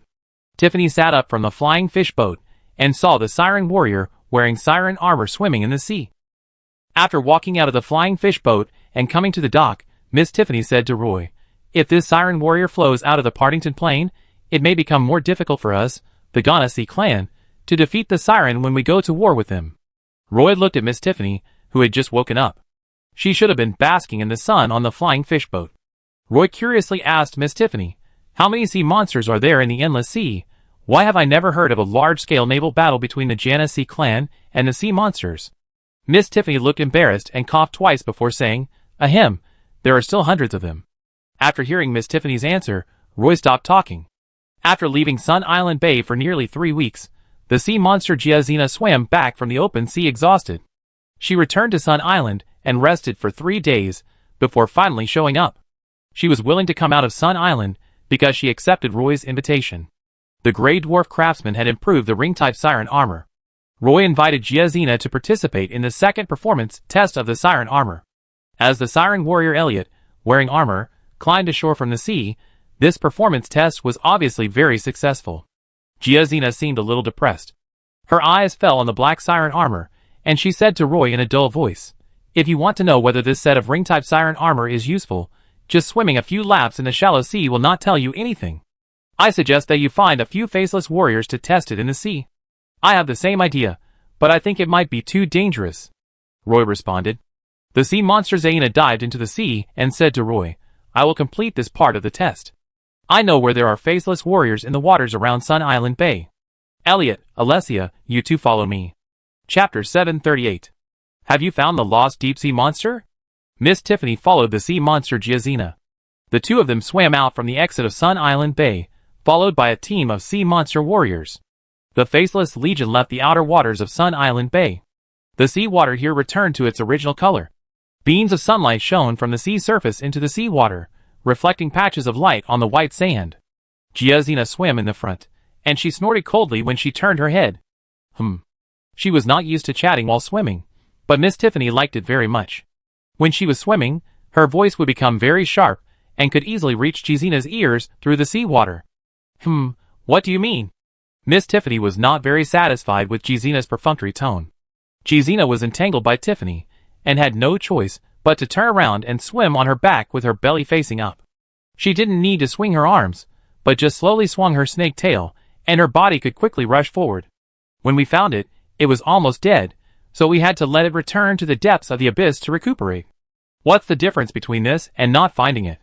Giazina seemed a little impatient when she said this. But it was not her fault. She was really unlucky.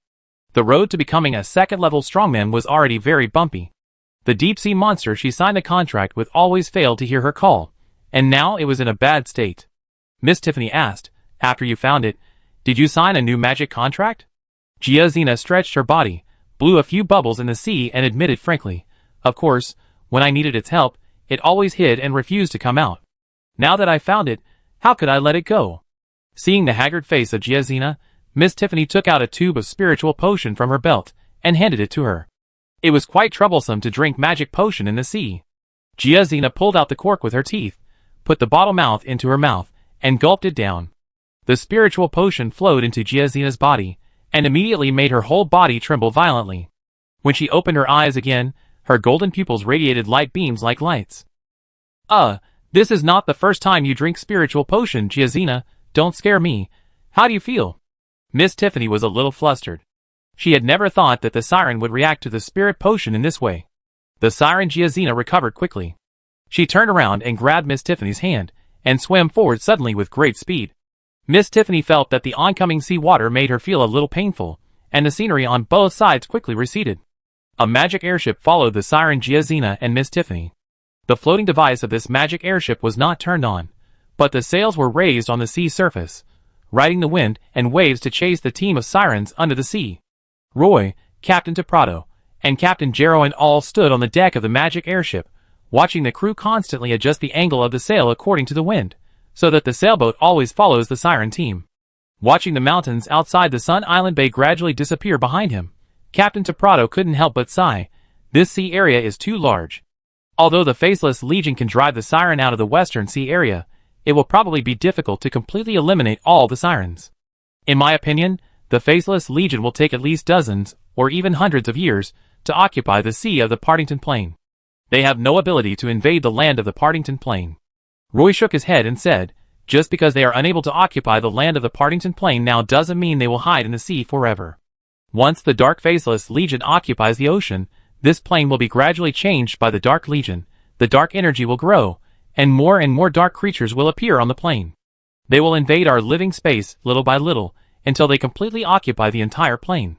I heard from the merchants in the Empire that once the Dark Legion invades a plane, it will be very fierce. They invade not to occupy, but to destroy. They will destroy all species in the entire plane with the force of thunder. This time, the entry of Giazina into the deep sea is enough to explain some problems. The deep-sea giant beast child in the depths of the abyss was also slaughtered by the Faceless Legion. Seeing Roy say this, Captain Teprado stopped arguing. He had always hoped that the mine guards would not be involved in the Partington Plain war too early, but Roy was actively contacting the sea monster. A water bomb flew from the sea surface to the sky and exploded more than 10 meters above the sea surface. Giazina and the others should have discovered the Faceless team. Let's go over. Roy turned around and gave orders to the captain standing in front of the steering wheel. The half-elf captain immediately tensed up, holding the steering wheel with both hands, and shouted to the crew, check the floating devices, all floating devices are on standby. The half-elf crew members took action. All teams, prepare for battle. The half-elf captain continued to give orders. A team of half-elf crew members began to remove the oilcloth covering the whale hunting crossbow, and quickly hung the bowstring, adjusted all the heavy crossbows to a negative 20-degree angle, and the lid of the wooden box of magic crossbow arrows was also pried open by the half-elf crew members. These half-elf crew members obviously have rich combat experience, and have made good preparations before the battle. The Griffin cavalry in the sky also gathered towards the magic airship. Under the sea, a team of faceless warriors entered the sight of the sea siren Giazina. She immediately opened her arms, and pulled Miss Tiffany to hide in a seaweed bush. The several sea siren warriors following Giazina also hid. Among these sea siren warriors, only Elliot and Alessia wore ring-type sea siren armor. They were mixed in the sea siren team, and didn't feel tired after swimming all the way here. However, when they hid in the seaweed bush, the sharp blade on the armor cut off some seaweed. The group of faceless warriors more than 200 meters away seemed to have noticed some movement, and actually changed their swimming direction. When they swim in the sea, all their tentacles face the back of their bodies. When these tentacles extend and retract, their bodies will swim forward rhythmically. These faceless warriors have 2 eyes on their heads, but these 2 eyes are very small, and close to the edge of the small tentacles. It is difficult to find these 2 small eyes without careful observation. They have nothing on their bald heads, so they are called faceless by the elves. Here they come. Miss Tiffany was also a little nervous, staring at the 5 faceless warriors swimming quickly, and whispered. The sea siren Giazina narrowed her eyes, probably because she was worried that the golden light in her eyes would attract the attention of the faceless warriors. She looked at Elliot and Alessia, who were wearing armor in the seaweed beside her, and made an attacking gesture to the 2 sea sirens. Elliot and Alessia immediately rushed out of the seaweed, and a string of dense bubbles emerged around them. The tridents in their hands suddenly stabbed at the faceless warriors, who swam over their heads. It was too late for the faceless warriors to dodge. 2 tridents rushed out of the seaweed at almost the same time, and pierced the heads of the faceless warriors fiercely. A circle of small tentacles grew around the heads of the 2 faceless warriors, and all of these tentacles were wrapped around the tridents. The body of the faceless warrior was also rolling in the sea, and the 4 thick tentacles rolled back to the siren warriors. These tentacles were thicker than the waist of the siren warriors, and almost all rolled along the tridents, all rolled onto Elliot's body. The siren warrior Elliot immediately twisted his whole body to resist the entanglement of the faceless warriors. He had sharp blades more than 10 centimeters long on his shoulders, chest, waist, back, ribs, and elbows.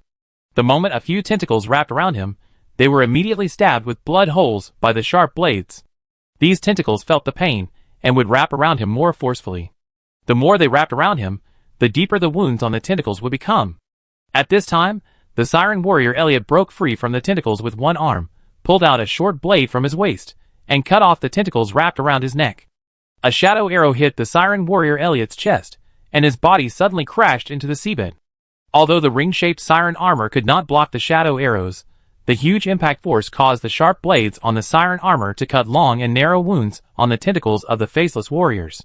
Siren warrior Elliot also took the opportunity to pull the trident out of the faceless warrior's body.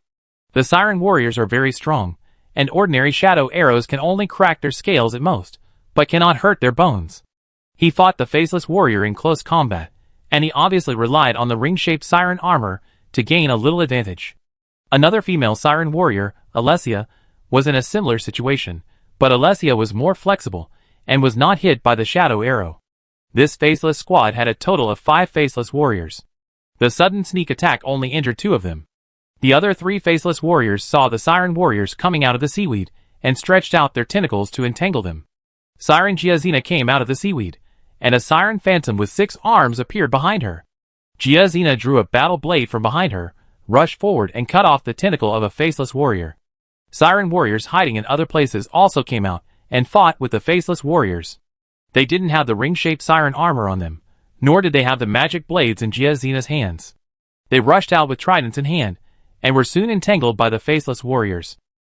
Obviously, without the blessing of the divine arts, the siren song and the elf war dance, the siren warriors were completely at a disadvantage when facing the faceless warriors.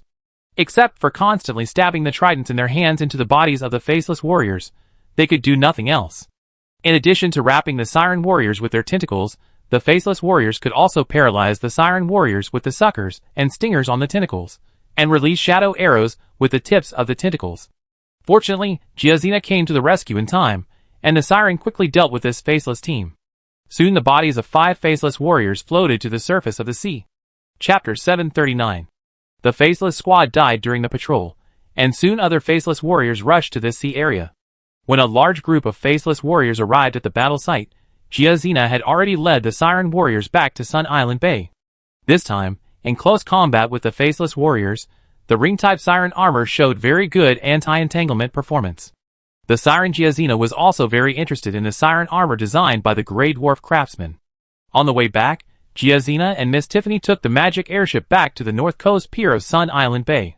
Considering that this set of armor is made entirely of black iron, if it is mass-produced later, the surface of the armor will be plated with a layer of silver. Elliot and Alessia, the 2 siren warriors, are elite warriors selected by Giazina. Ordinary siren warriors do not have the strong physique of Elliot, so the siren Giazina made a suggestion to Roy, that is, to try to reduce the weight of the ring-type siren armor without affecting its strength. In addition, in the previous fight, the ring-type siren armor also showed some problems. Although the blades on the armor are sharp enough, the blades cannot currently pierce the tentacles of the faceless warriors, which means that the blades of the armor are not long enough. Roy hopes that these sharp blades will be as long as possible, because stabbing and penetration are 2 completely different levels of damage. Seeing that the ring-shaped siren armor they designed was recognized by all parties, several Grey Dwarf craftsmen were also very excited. This set of ring-shaped siren armor will be mass-produced next, and Roy's forging workshop will focus on making this set of heavy armor. The first batch will be put into production of 3,000 sets of armor. If there are some problems in the equipment process, they can be improved in time. Roy sat on the sofa in the rest area of the captain's room and signed his name on a pile of drawings with a quill pen.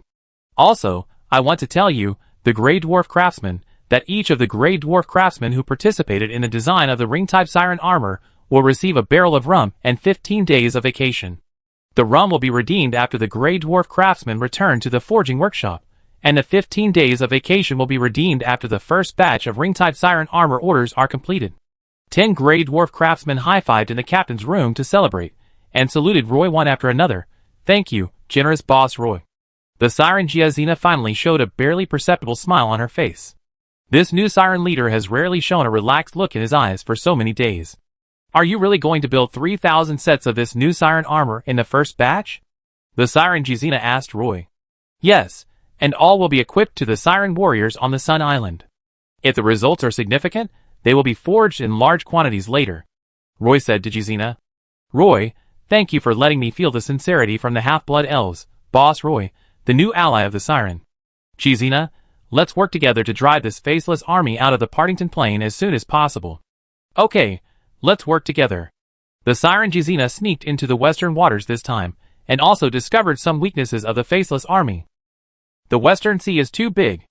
Originally, the Siren tribes were relatively scattered. Each Siren leader had a large territory. Almost 50 powerful sea beast priests divided the Western Sea cleanly. Leader Lattimore failed to fight for the sea, so he hid in the Sun Island Bay. Even if the Western Sea is divided into 50 areas, each sea area is almost as large as the Pagisto Plateau. The Faceless Legion is currently facing a problem. It is easy for the Faceless Army to defend a small area in the Western Sea, but if they want to defend the entire sea, they may have to send more Faceless warriors to disperse to various sea areas. The sea monster Jizina sneaked into the deep sea and encountered 12 large-scale Faceless Legion bases along the way. These Legion bases are almost all in the trenches rich in marine resources, but when Jizina dived into the abyss, she was still shocked by the tragic situation inside the abyss. After entering the depths of the abyss, Jizina found that the deep-sea monsters that originally entrenched in the vast abyss were also slaughtered by the Faceless Legion. Most of the deep-sea monsters in the abyss have died, and some deep-sea monsters have hidden in secret places. A large number of lightless sea areas inside the abyss are actually filled with endless death and darkness, and this darkness continues to spread outward from the abyss. So, the dark energy has begun to erode the sea area of Partington on a large scale? Roy didn't expect it to be such a bad situation. Jizina nodded. I guess the dark energy is likely to flow in through the channel connecting the Partington Plain and the Dark Land. The dark energy is extremely corrosive. Once the dark energy spreads, it will definitely destroy the entire sea area of Partington Plain. Everyone talked about the situation in the Western Sea area, and the atmosphere became very depressing again. I plan to form a Siren raid group and find an opportunity to sneak into the Western Seas to attack some small groups of Faceless Army. If my raid group can obtain the blessing of the priests and the blessing of the Elf War Dance and have the ring-type Siren armor, I think the Siren raid group has a great chance of surviving in the Western Seas. The effect of the blessing spell only lasts for 1 hour. How can you keep the blessing aura on your body? Someone raised a different opinion. Jizina said, then before each battle, the priests will bless our Siren warriors with holy light. Miss Tiffany sat next to the Siren Jizina. She remained silent. When she was not needed to translate Nada language, everyone was used to ignoring her. I didn't expect that Tiffany would take the initiative to say, I want to talk about my idea. In fact, we can do this. The raiding group will always be followed by one or several magic airships. Once they encounter a small group of faceless combat groups, the Siren raiding group will quickly approach the magic airship on the sea, let the priests on the ship cast blessing spells, and then use the speed advantage of the Siren warriors to chase and kill the faceless. In addition, I also considered that if the Siren raid group encounters danger, such as suddenly encountering a large group of Faceless Legion hiding in the trench to ambush the Siren raid group, then the Siren warriors of our raid group can hide in the cabin of the magic airship in time, and then the magic airship will quickly take off, so that they can avoid any dangers that may be encountered in the sea. Miss Tiffany finished speaking and leaned back on the sofa with a relaxed look. This is a very good suggestion, which can maximize our advantages. Roy glanced at Miss Tiffany, with admiration in his eyes. And a newly modified magic airship will soon arrive at the Sun Island Bay. To form this Siren raid group, we must at least wait until the Ring Siren armor is built, so that the Siren warriors will have an absolute advantage when fighting against the Faceless warriors.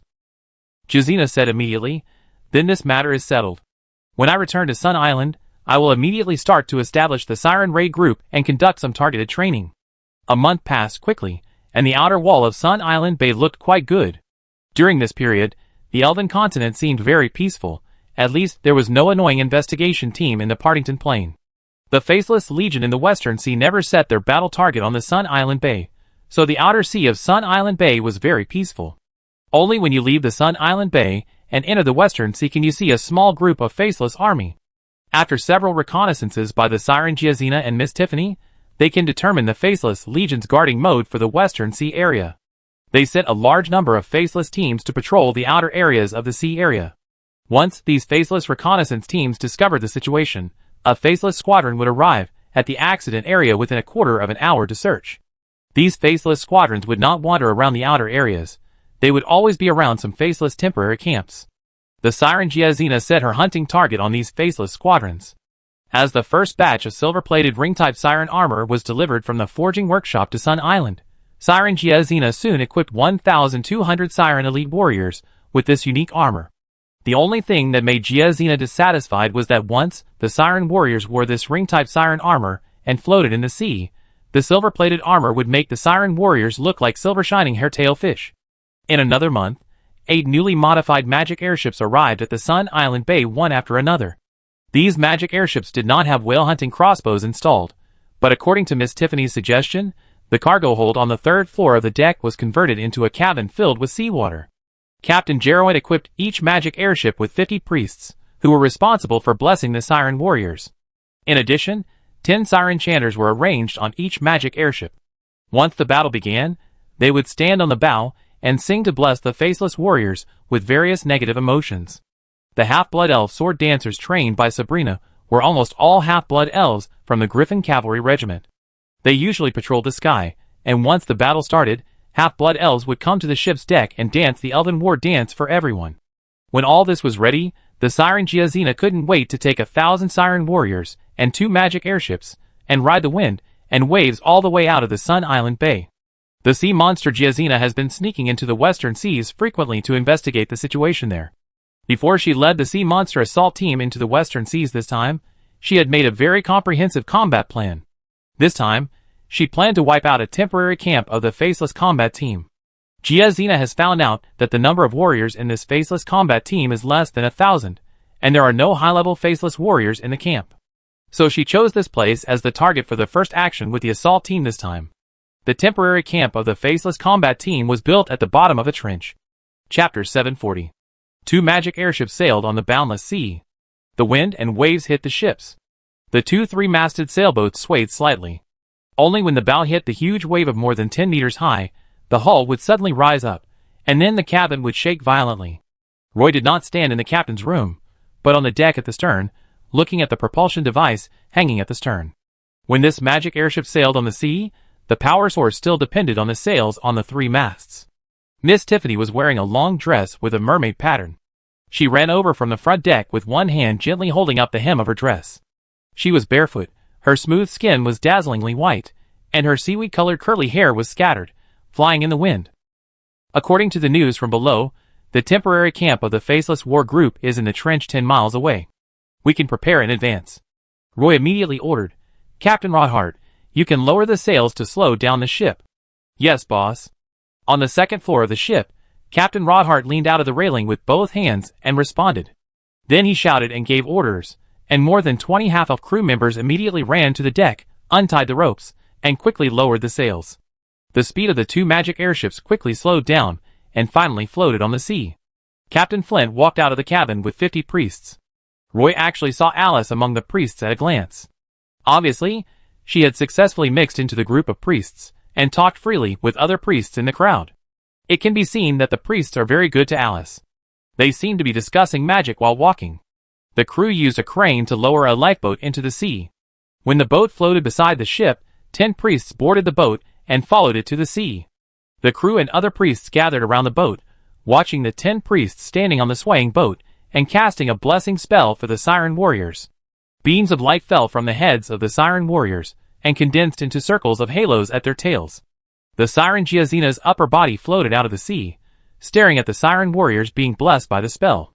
Miss Tiffany stood beside Roy and waved to Giazina. Soon, the holy light power of 10 priests was exhausted, and they climbed onto the deck along the rope net of the sea ship.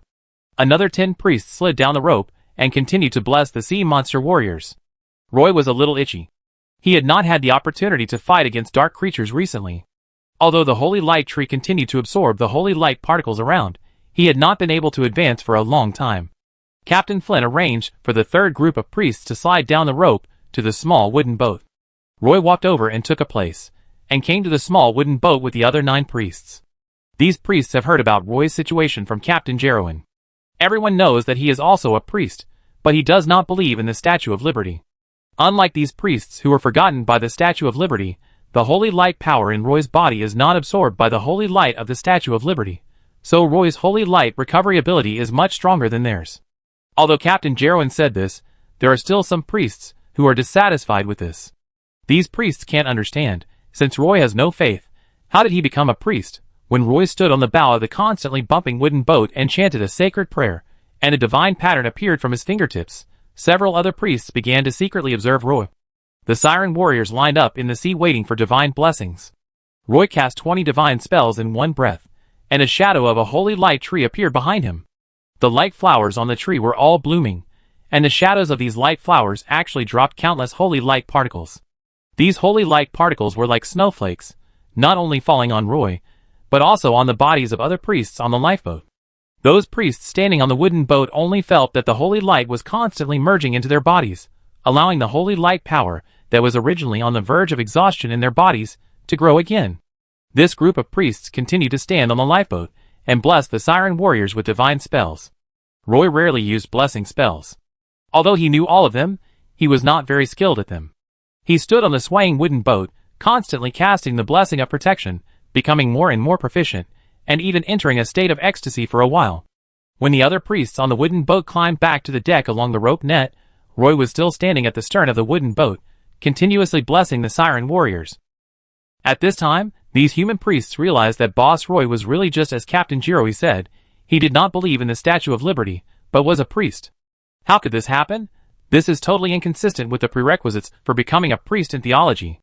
Does this mean that even without the guidance of the Statue of Liberty, there will still be priests? Of course, is there any need to say this? Several priests who climbed onto the deck gathered together and whispered. When they talked, they all surrounded Alice, because sitting next to Alice, the holy light power in their bodies would recover quickly. Did you notice something just now? That when our holy light power was about to run out, suddenly holy light particles kept floating down from a big tree and entered our bodies almost unhindered? I felt it too. I looked around carefully and found that the holy light particles were floating down from a big tree behind Roy. Why do you think the shadow behind Boss Roy is a big tree, not a holy vessel or a cross? Hey, your focus is a bit strange. Shouldn't you pay attention to why there are constantly holy light particles floating down? Could Boss Roy be the same kind of person as Alice? The voices of several human priests floated into Alice's ears. She turned her head curiously and asked, "What are you talking about?" A human priest replied, "We think that you, Alice, and Boss Roy belong to the same category of priests. You are both priests, who can restore the power of holy light without the holy light from the Statue of Liberty." Alice approached the side of the ship and looked at the priests on the lifeboat. In fact, she also wanted to get off the boat to try to cast the blessing spell, but she was worried that she would not be able to cast the spell on such a swaying wooden boat. After thinking about it, she decided to forget it. More than 1,000 siren warriors wearing ring-type armor, surrounded by 6 halos, holding a shield in one hand and a trident in the other, dived into the sea. The sea surface was a bit rough. The siren warriors dived into the sea and swam forward for a distance. They immediately saw a cliff-like collapse of the seabed trench. It is not possible to determine how long this trench is, but it is several dozen meters wide. An undercurrent rushed out of the trench, carrying some black mist. A team of faceless warriors swam forward along the undercurrent. Soon they discovered the approaching siren warriors. One of the faceless warriors immediately broke away from the team and fled into the trench. The other faceless warriors came up and took a fighting stance. Siren Giazina rushed to the front, and the sea water washed all her long hair to the back of her head. The figure of the faceless warrior was reflected in the golden pupils. A layer of fine scales began to appear on Giazina's face, and bone spurs with fish fins grew on various joints of her body. 4 arms appeared under her armpits. The frequency of the snake-tail swing of Giazina increased sharply. The faceless warriors felt that the pressure in front of them suddenly increased. Then a ray of light broke through the body of the faceless warrior. The next second, Giazina appeared behind the faceless warrior, and a huge blood hole appeared on its body. The faceless warrior shrank his body, and sprayed a thick ink in the sea. After the ink burst out, several shadow arrows flew towards Giazina. Those shadow arrows fell on Giazina's body, and burst into violent dark waves. At this moment, Giazina disappeared into the sea, her body exploded on the spot like pieces of broken ice. Then the faceless warriors found Giazina holding a crusader spear and rushing down from their heads. The crusader spear once again stabbed a big hole in the body of a faceless warrior. At this time, the rest of the siren warriors had all rushed over, and they stabbed the faceless warriors with their tridents, instantly stabbing them with thousands of holes. The siren Giazina did not stay where she was, but rushed into the trench quickly with more than 1,000 siren warriors. At this moment, the faceless warriors in the trench got the news and rushed out of the trench one after another. They collided with the siren warriors, and the surrounding sea water became turbid. A large number of siren warriors and faceless warriors were entangled. There were bursts of high-pitched singing from behind the siren warriors. This singing had a certain hypnotic ability, which always made the faceless warriors lose their minds in battle. The siren warriors were wearing ring-type armor, and they suffered a great loss immediately after the faceless warriors entangled them. The tentacles of the faceless warriors were covered with wounds from the countless sharp blades on the ring armor, and these wounds made the tentacles of the faceless warriors unable to move. The faceless warriors suddenly found that they were wrapped around the siren warriors, and suddenly became immobile. The tighter they were wrapped, the more serious the injuries. The siren warriors immediately took the opportunity to launch a counterattack. They gave up the tridents in their hands, drew long knives from behind, and cut off the tentacles of the faceless warriors with force.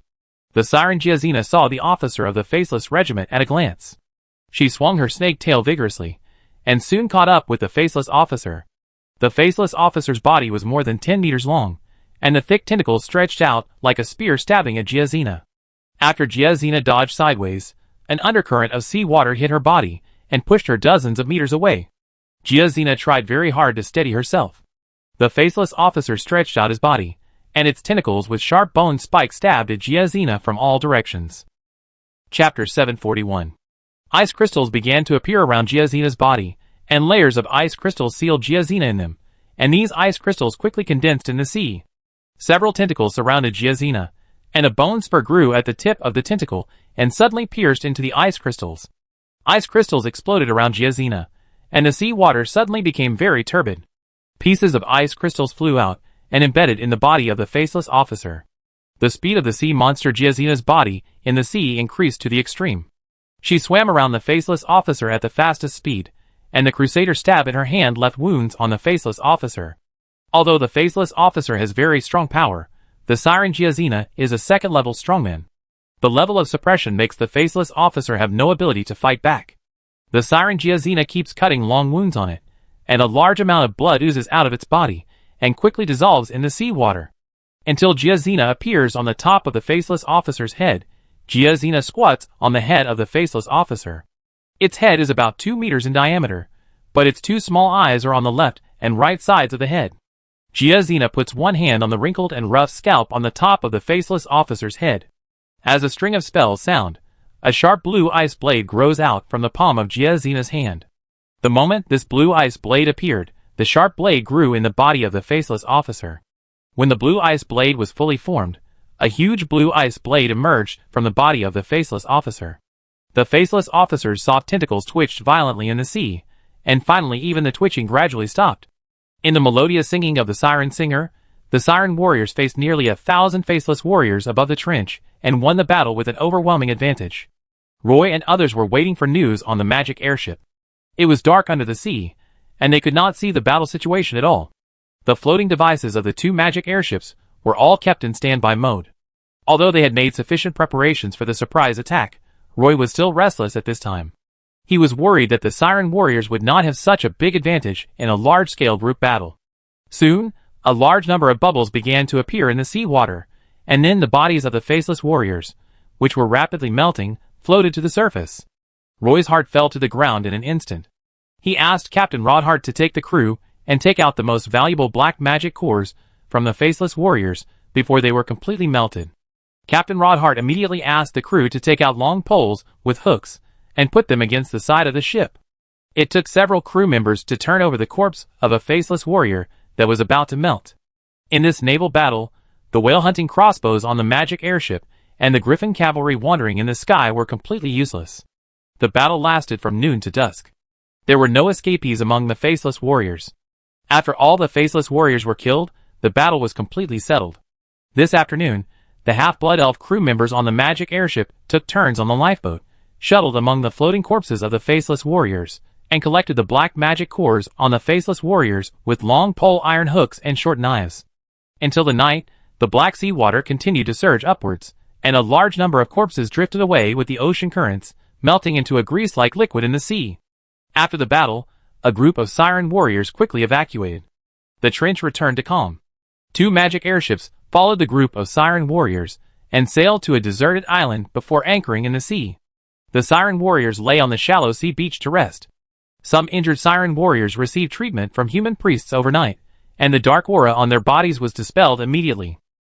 The sea monster Giazina dragged her tired body to the shallows to count the number of sea monster warriors. Many sea monster warriors were injured, but almost no sea monster warriors died in the battle. This time, Giazina brought a total of 1,200 sea monster warriors from the Sun Island Bay. Now that they came to the deserted island, Giazina counted the heads for the first time, and there were still 1,159 sea monster warriors left. Although the sea monster warriors were exhausted, the joy of the victory in the battle made them excited, and everyone shared their experiences in the battle just now. There were even sea monster warriors lying in the sea, shouting, "These faceless warriors are as fragile as paper, and a gust of wind can blow them away." At night, the sea siren Giazina sat on the beach, listening to the excited speeches of the sea siren warriors, and said to Miss Tiffany happily, "I didn't expect these ring-type sea siren armors to be so useful." After the blessing magic, the sea siren warriors completely suppressed this group of faceless people. "Tiffany, I'm going to do something. Do you need me to communicate with Roy?" Miss Tiffany stretched her body in the moonlight and asked Giazina. When the sea siren Giazina relaxed, her body became unusually soft. She hugged Miss Tiffany from behind with her arms and said proudly, "I knew that only Tiffany understood me the most." Roy did not spend the night on the magic airship. The sea was very rough, and sleeping in the cabin all night would be shaky. When he woke up in the morning, he was dizzy. Tiffany brought the siren warriors to an island, and Roy took the opportunity to set up a tent on the island. The half-blood elves of the Griffin Cavalry also followed Roy's example, and set up some tents on the island, and everyone slept in the tents. Roy had a very complete map of the western seas in his hand. He marked a cross on the sea map with a red pen. The first battle of the Siren Raid group was very smooth, and these faceless warriors were beaten without any chance to fight back. In just one battle, Roy collected nearly 1,000 dark magic cores. If he could continue to win battles of this scale, Roy would find that war is really a highly profitable industry. "Roy, Giazina wants to talk to you." Miss Tiffany lifted the curtain of the tent, poked her head in, and looked around the tent, smiling. Roy turned his head and asked, "What does Giazina want to talk to me about?" She seems to be planning to take advantage of the victory and raid several faceless war groups. Miss Tiffany lifted the curtain of the tent, and immediately a humid sea breeze blew in. Roy stood up and walked out of the tent. The open space around him was full of marching tents. Roy followed Miss Tiffany. Along the way, there were always half-blood elf warriors saluting him, and Roy responded one by one without getting tired. When they arrived at the beach where Giazina was, the waves kept surging to the shore, and the siren warriors lay on the shallows to rest. Some human priests also lit a bonfire not far from here. They were not like the elves, who did not eat shellfish and marine life. A group of priests actually cooked a pot of seafood soup on the bonfire.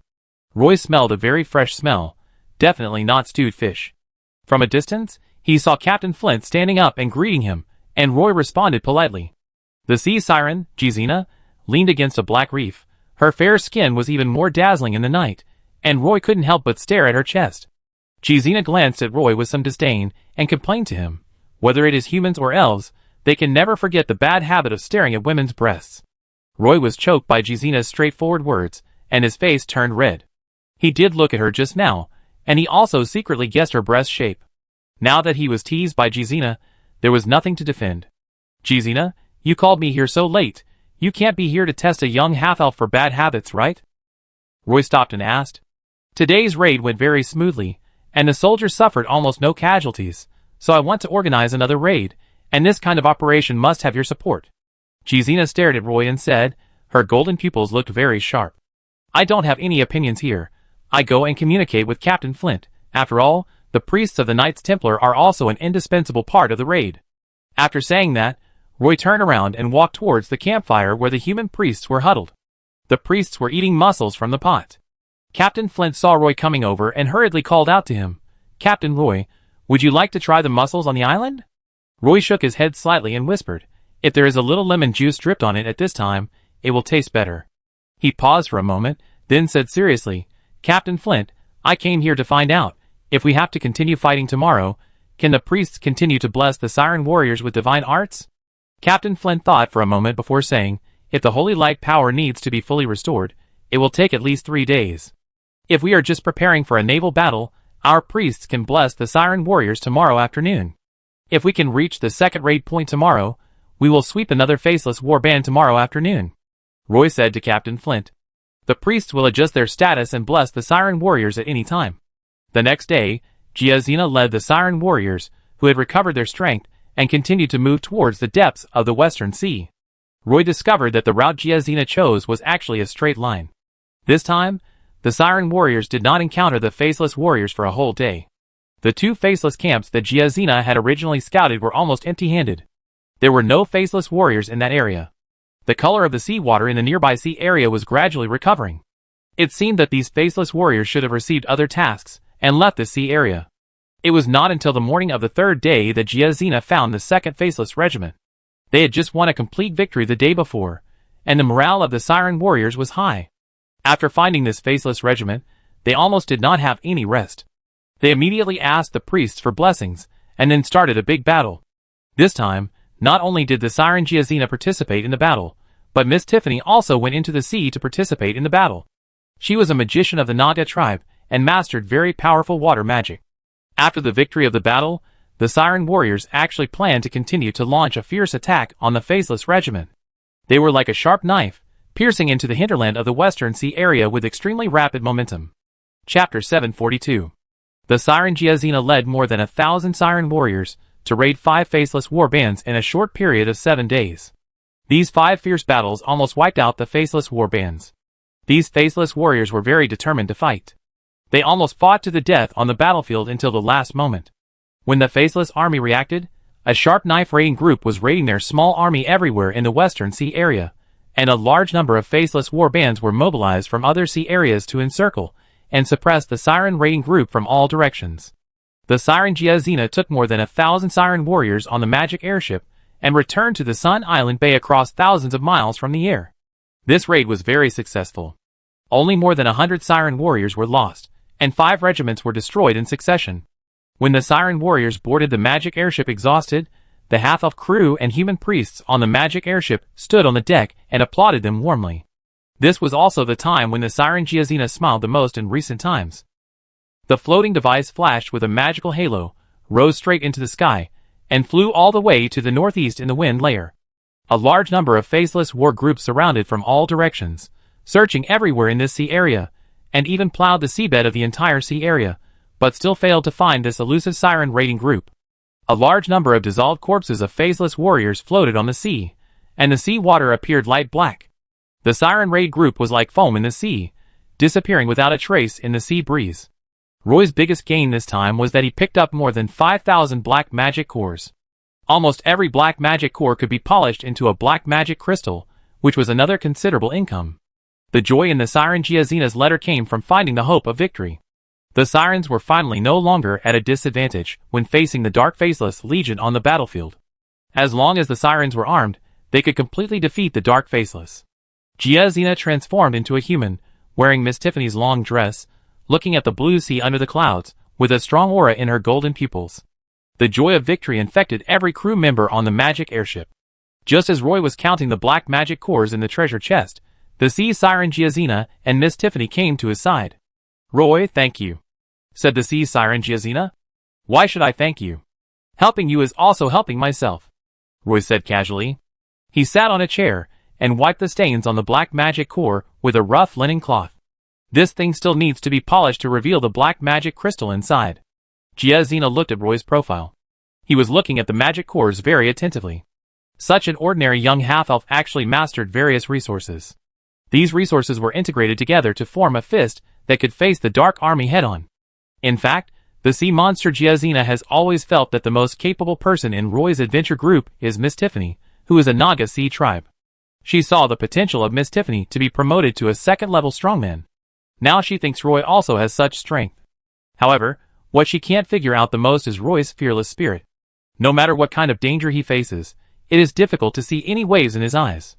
Giazina naturally doesn't know that Roy has tried to wake himself up from his dreams countless times since he was a child, and many times he even faced death.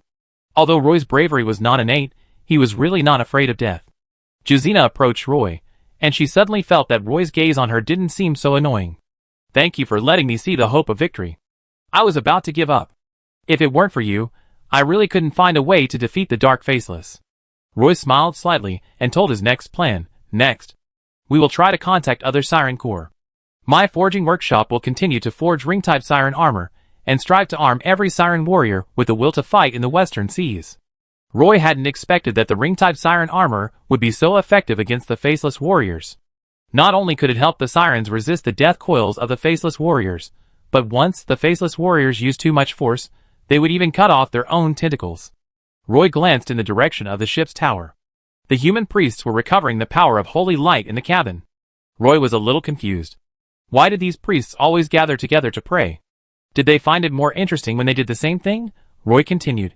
Of course, we don't have that many priests here, and it's impossible for all the Siren Corps to have blessing magic. He didn't plan to let these priests go deep into every team of the Siren Corps. These priests are much more valuable than the Siren. Siren Giazina didn't think much about it. She thought that the ring-type Siren armor was enough. As for these human priests, if there was no magic airship following the Siren raid group, they would not be able to go deep into the sea.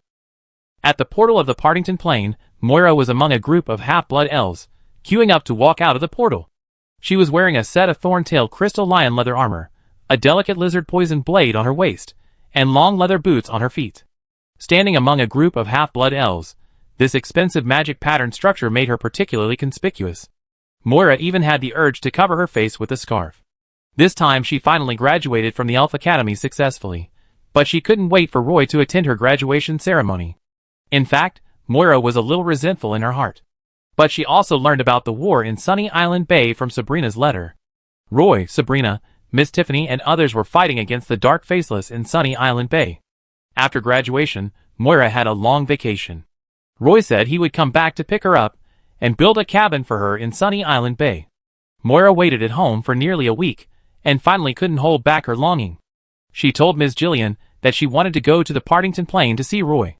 Ms. Jillian sat on the flatbed car that smelled of fish, looked at her with a puzzled look and asked, "Then why are you still waiting at home? You have not only successfully graduated from the Elf Academy, but also participated in the coming-of-age ceremony, and are also an assassin. I don't know how many times you have been to the Partington Plain in the past few years. You are an adult, you can do whatever you want, and the only thing I hope is not to get yourself hurt. So you don't have enough money for the trip. Do you want to support you a little?" As a member of the Zach Aram Adventure Group and Roy's first love, how could Moira not have a magic crystal in her pocket? Ms. Jillian's words immediately made Moira decide to go to the Partington Plain alone. She bought a ticket to Partington Island at Castletown Harbor. The medium-sized sailing ship was packed with half-blood elves, who wanted to go to the Partington Plain to pan for gold and find a new life. But the half-blood elves on this ship were discussing one thing in private. Have you heard? The Silver Moon Elf Elder Council seemed to be ready to give up the Partington Plain. It may no longer be a subsidiary plane of the Silver Moon Elf Kingdom in the future. The Silver Moon Elf nobles may even cut off the only connection between the Partington Plain and the Elf continent. Are you saying they will destroy the portal on Partington Island? Not destroy, but demolish. After all, a portal is very expensive. In that case, if we go to Partington Plain, won't we be unable to return to the Elf continent? That's about it. How is it possible? Partington Plain not only has a large number of magic herbs, but also a variety of magic metals. It is a very rare and rich plain. The 17th Silver Pegasus Legion is the owner of the plain. Even if the Silver Moon Elf nobles want to give up Partington Plain, they must agree with the 17th Silver Pegasus Legion. It is said that the commodity transit tax on the Partington Plain currently supports almost half of the financial income of the 17th Silver Pegasus Legion. Moira squeezed into the crowd, listening to the half-blood elves talking about various gossips. She found a more spacious corner on the roof and sat quietly on the bench next to the railing. Until the medium-sized sailing ship sailed to Partington Island and docked, Moira did not rush through the portal. She first came to the sheltered bay to see a group of dwarf craftsmen transforming the three-masted sailing ship.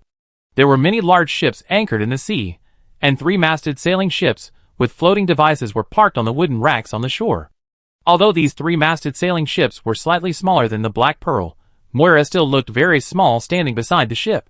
She looked up and silently looked at the magic airship that was about to be completed. There were many half-blood elves on the beach. They were also watching the sea on the beach, waiting for the sunset to disappear in the golden sea.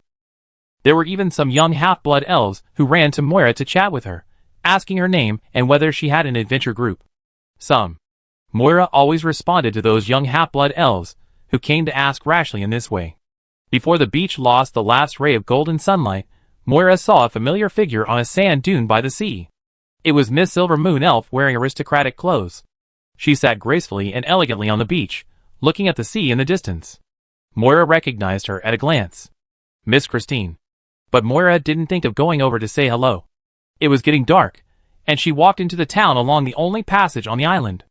At this time, the town was already crowded with half-blood elves waiting for the portal to open.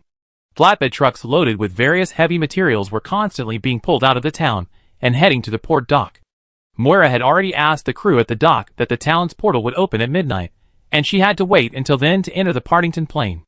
There were many half-blood elves in the town now, so she could also queue up in advance and try to pass through the portal earlier. Moira stood in the queue. From time to time, there would be elf children holding a basket of fruit on the street.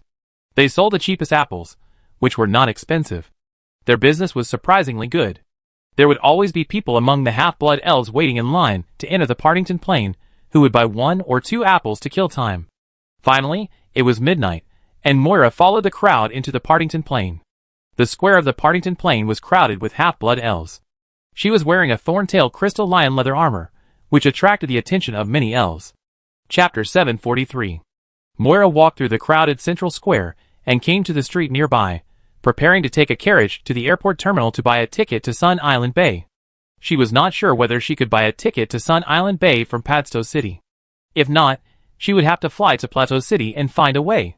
She could find Newland in Plateau City, which was much more convenient than in Padstow City. The number of half-blood elves in Padstow City seemed to increase every day, and the hillside in the distance was also covered with various tree houses. Moira was walking along the street when she heard a clear call. "Moira, is that you?" Moira looked back and found that it was Miss Christine. She was leading a silver Pegasus and walking from the direction of the portal. Because there were many half-blood elves in the square, she did not ride on the horse. She stood next to the silver Pegasus in a white dress, with a noble beauty under the sun. Miss Christine showed the noble temperament of the Silver Moon Elf to the fullest at this moment, and she looked much more mature. Moira hurriedly saluted Miss Christine and said to her, "Miss Christine, are you also coming from Partington Island? I'm going to see the sea over there. I go there whenever I have free time in the Partington Plain." "Where are you going?" Miss Christine's voice was very pleasant. Moira blushed slightly and whispered, "I plan to go to the Sun Island Bay. There happened to be a magic airship transporting magic crossbows there this afternoon. You can take that magic airship to Sun Island. Go buy a ticket quickly. Tickets to fly there are very popular," Miss Christine said casually. Moira didn't expect Miss Christine to know the flight information of the magic airship and immediately thanked her. "Oh, okay, goodbye, Miss Christine." Watching Miss Christine leave with the silver flying horse, Moira always felt that her eyes were a little complicated. Although she had been to Padstow several times, this city changed too fast. Every time she came here, Moira would feel very unfamiliar. She looked at the shops on both sides of the street and looked for the carriage parked on the street.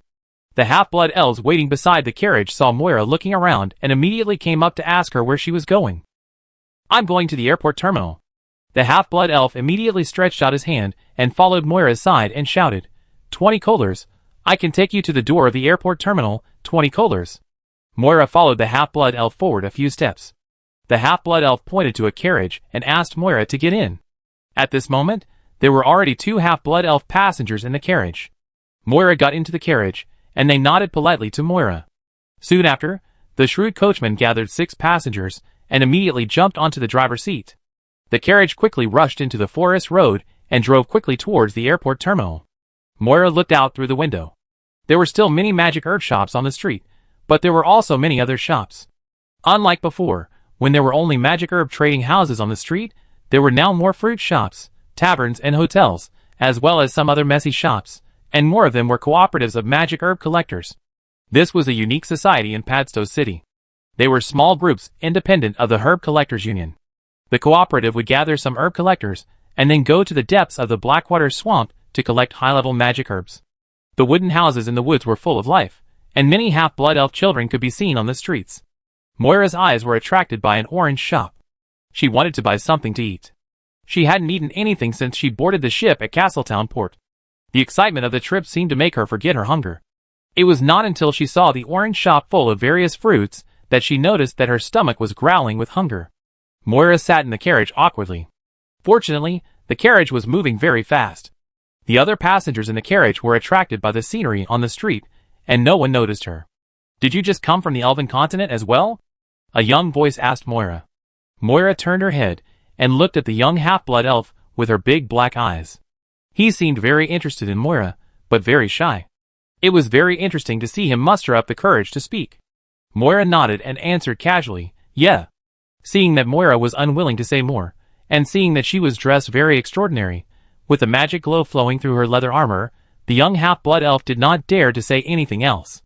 The carriage stopped several times on the way, and the passengers in the carriage got off one after another. Soon after, the carriage arrived at the airport terminal, and Moira pushed the door and got off the carriage. She could feel two more eyes in the carriage falling on her. Until the carriage passed through the crowded streets, the two eyes looking at her back quietly disappeared. The airport terminal is a prosperous place in Padstow City. There are a large number of half-blood elves and flatbed trucks gathered next to the terminal, and a lot of supplies are constantly gathering here from all directions. Arriving at the gate of the airport terminal, there were 7 magic airships parked at the berth of the airport terminal. Some half-blood elf porters carried wooden boxes and lined up along the steps to go inside. Moira made way a little, and she came to the wooden house where tickets were sold, and said to the half-blood elf woman sitting in the house, "I want to buy a ticket to Sun Island Bay." "Sorry, we don't have tickets to Sun Island Bay for the time being, only tickets to Plateau City, but even to Plateau City, we have sold out the tickets within 3 days," the half-elf woman explained to Moira. Moira then remembered that Sabrina had mentioned in the letter she sent that there was a war going on in Sun Island Bay, and it had become a restricted area. Moira pulled out a silver nameplate from her collar, took it off her head, and handed it to the half-elf woman. This was her nameplate in the Dark Moon Elf Assassin Regiment of the Mine Guards, and it had her number in the Assassin Regiment. The half-elf woman only glanced at the silver nameplate, then stared at Moira, and immediately said, "The magic airship at Terminal 3 will fly to Sun Island Bay in the afternoon. You can get on board and wait." Unexpectedly, the nameplate would be useful. Moira hung it around her neck again, turned around, and climbed the steps of the airport terminal. A half-blood elf saw Moira being allowed to enter the airport terminal, and immediately surrounded her, and asked if there were new tickets for sale. The front of the ticket house immediately became messy. Moira followed a porter, who was carrying a very heavy wooden box on his shoulders. Without opening the wooden box, Moira knew that it was a box containing armor. When the half-blood elf guards of the mine guards changed their clothes, she saw many such boxes. But what surprised her was that there was a copper nameplate in the corner, outside the wooden box, which was marked with "Made by the 7th Magic Workshop of the Silver Moon Elves." Only Roy would install such nameplates on all wooden boxes. No matter whether it is magic potion or armor and weapons, there will be such copper plates on the outside of the box. Perhaps seeing Moira's curiosity about the wooden box, the half-blood elf carrying the wooden box said to Moira, "You are the elf guard warrior of the Mine Guard Regiment, right?" "How do you know?" Moira was not wearing the standard armor of the Mine Guard Regiment. The elves who can enter the airport terminal during this period are almost all warriors of the Mine Guard Regiment. The half-elf porter smiled and explained to Moira, carrying a heavy wooden box up the spiral staircase, and he could even chat. "I heard that the mine guards in the Plateau City recruited a group of elf guards some time ago, but unfortunately I didn't have the chance to sign up," the half-elf porter said with some regret. Moira thought about the mine guards, who had been fighting everywhere in recent years, so she said to him, "Once you join the mine guards, you have to follow the army to fight everywhere, which is sometimes quite dangerous." The half-elf porter asked Moira, "I heard that as long as the family of the mine guards can move to the Plateau City, has your family moved to the Plateau City?" "Not yet," Moira replied. When she arrived at the platform, Moira found Platform 3, which was under martial law and no more materials were being moved to the magic airship. Moira came to the front of the magic airship, and 2 half-elf crew members immediately stopped her. Moira took out the nameplate and reported the number and said, "I am going to Sun Island Bay. I heard that your airship is going there soon. Can I take it?" "Wait a moment. I don't have the authority to let you go. Let me ask the captain," the half-elf crew member guarding the platform said very politely. It was not that he recognized Moira's identity, but the nameplate was printed with the number of the Assassin Corps, which can be said to be the most mysterious unit in the Mine Guards. Everyone knows that the captain of this unit, Tennyson, is a ruthless character. It is said that he followed Boss Roy to kill Silver Moon Elf nobles. Soon the crew member came back from the magic airship, stepped aside to make way, and invited Moira to the ship. At this time, The captain of the magic airship also ran out to verify Moira's identity. When he saw Moira, he exclaimed, "Miss Moira, it's you. I was wondering when the Dark Moon Elves of the Assassins became so well behaved. Please get on board. You can rest in the innermost guest room on the second floor of the ship. If you need anything, please just let me know." The captain obviously recognized Moira's identity. Moira was led by the captain to the cabin on the second floor. This was the cabin with the best view on the ship except for the captain's room. You could see the scenery in front and on both sides. In addition to a small bed, there were also chairs and wardrobes in the room. There was even a fixed card slot carved on the table specifically for placing wine glasses. The ceiling of the cabin was also a bit low. Moira was half a head shorter than Roy, and she would hit her head if she wasn't careful in the cabin. Because this three-masted sailboat was built by the Grey Dwarves, the overall structure was in line with the living standards of the dwarves. As soon as Moira sat down, she heard a knock on the door. Moira walked to the door and opened it, and saw a crew member standing at the door with a fruit plate and a pot of lemon tea, and there was an elf cookie on the tray. "Miss Moira, your afternoon tea is ready." Moira took the tea tray, thanked him, and walked back to the cabin. The bed was very clean. The white wool sheets had a very dry smell of sunshine, and it was very soft to sit on. Moira took off her thorntail crystal lion leather armor, and sat on the bed very relaxedly. From the glass window, you can see the crew on the deck doing the final inspection. Several crew members are adding magic crystals to the floating device, and the materials piled on the deck are all tied tightly with ropes. All the sails were being rearranged. This was a three-masted sailing ship that was nearly 70 meters long. Moira's cabin was in a good position. She was at the window on the left side of the hull, and she could even see the lively streets below. The elves on the street became very small. Moira touched her hungry stomach, took out a few sour and sweet berries from the fruit plate and ate them, and drank some tea. Then she lay down on the bed, and then she fell asleep in a daze. The slight vibration of the hull woke up Moira, who was sleeping soundly. She sat up from the small wooden bed, lifted the blanket covering her body, and then walked barefoot on the wooden floor to the window, opened a corner of the curtain, and the sun was still shining outside. However, the crew on the deck were divided into 12 groups, standing next to the floating device, and the floating device was constantly flowing with magic halo. As the huge force pulled up the hull, the magic airship began to float slowly upwards. The crew retracted several thick cables to the winch. With the creaking sound of the magic airship gradually left the airport terminal. The city of Padstow under her feet began to shrink slowly. At first, Moira could only see a hilltop full of tree houses, and then there was a small river between two hillsides. When the magic airship rose to a height close to the clouds, Moira saw the whole picture of Padstow. On the hillside north of the Tree of Life, wooden houses began to appear. The whole forest city looked at least twice as large as Castletown. When on a boat, you can have a quiet and separate room, and the window just happens to see the scenery of the deck and the sides of the ship, and the travel experience will be fully maximized. After Moira slept in bed, when she opened the curtains again, the scenery under her feet was already the barren Nicobar Mountains. Although the outline of the Cassock Mountains in the distance was not very clear, the towering snow-capped peaks of the Cassock Mountains were vaguely visible. Moira picked up the cup on the table and drank the cold lemon tea in it. At this time, she felt an urgent desire to share the magnificent scenery of the plateau in front of her with Roy. She closed her eyes and gently recited Roy's name in her heart. Chapter 744. During the few days when the Siren Raiders were recuperating in Sun Island, Siren Giazina took the time to capture 2 living dark faceless warriors in the sea outside Sun Island Bay. In this operation of capturing the faceless warriors alive, Miss Tiffany also contributed a little. It was because she sealed the seriously injured faceless warriors in the iceberg that the Griffin Riders were able to drag the 2 faceless warriors back to Sun Island Bay. Now the 2 dying faceless warriors are piled up in the shallow water area of Sun Island. Roy also stood in the waist-deep sea, looking at the 2 big guys that looked like shit in front of him. They had dealt with more than 200 Siren warriors in this shallow water area. Now the Siren Giazina was going to dissect these 2 big guys on the spot, so that the Siren warriors could understand which part of the body of the faceless warriors was their weakness. The surrounding beaches were crowded with Siren warriors, who were watching on the spot, and it was estimated that there were at least 3,000 or 4,000 Sirens. Giazina was holding a long-handled machete in her hand, and standing on the head of a faceless warrior. The faceless warrior's breath was very weak, and his body was shaking violently, and he had no ability to resist. He even clearly realized that he might die next, and he would die in extreme pain. The 4 huge tentacles were still struggling hopelessly, and the last bit of ink had flowed away. Its tentacles were like a pool of mud. The two small eyes kept staring at Giazina, constantly sucking the surrounding seawater mixed with fine sand into his stomach, and then spitting it out weakly. Giazina had finished the final introduction. She raised her long-handled machete, and chopped down at the root of a huge tentacle of the Faceless One.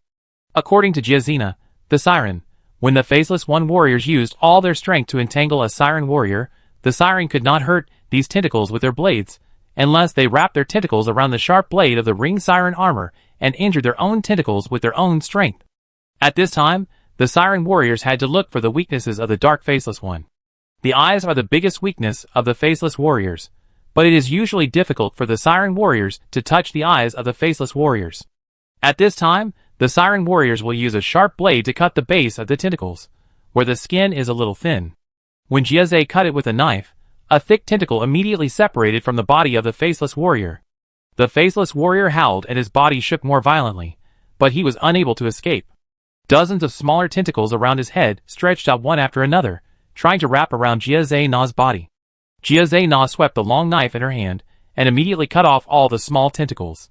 A group of siren warriors cheered. Soon, the Faceless warrior was hacked to death by the siren warriors, who rushed over, and the other Faceless warrior was not spared either. Due to the victory of the Siren Raid group, the Siren on Sun Island has regained the confidence of victory. This time, the Siren Giazina caught two living Faceless warriors and explained the weaknesses of the Faceless warriors in front of all the Sirens, which made the Siren warriors' morale soar. Roy was also invited by Giazina to stand in the sea with the Sirens. Miss Tiffany stood beside Roy, holding Roy's shoulder with one hand, and whispered in his ear, "Giazina is preparing for a second raid.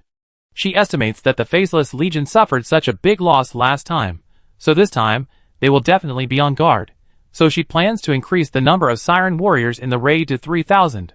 The number of magic airships we send out for escort must be increased to at least 6 to ensure that the Siren warriors can evacuate from the western waters in time in case of danger." Roy asked Miss Tiffany, "Did she ask you to ask me for a magic airship?" "Yes," Miss Tiffany said.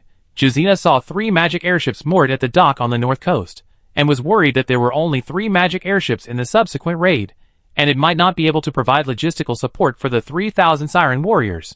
"Don't worry, there will be new magic airships coming soon, and it is estimated that they will arrive in the next 2 days. Miss Tiffany responded, "That's good. If we can contain part of the Faceless Legion's troops near the Sun Island Bay, it will give all the Siren tribes in the Songi Islands in the western seas a break." "How is the negotiation going between Giazina and the Siren tribe in the Songi Islands?" "The Siren tribe is completely scared and cannot fully trust Giazina. Giazina probably wants to use this raid plan to gain an alliance opportunity." "Do Sirenians also have a timid moment?" "Sirens have never been very timid, otherwise the Sirenians in the endless sea would not always hide in the fog. Do you know that only ships that enter the fog can hear the siren's song?" "Ah, is there such a saying?" "Of course." After circling half a circle over the Sun Island, a griffin found Roy's position and quickly landed. Little Eugene jumped off the griffin and ran over to report to Roy. "Roy, the newly modified magic airship flew over from Padstow City. This time it brought a batch of thorium magic armor. In addition to a batch of magic armor, there is also a handwritten letter from Earl Swinburne. The messenger said that he must hand it to you personally, and no one else can receive it on your behalf." Roy frowned. He also knew that the situation on the Elven continent had not been very good.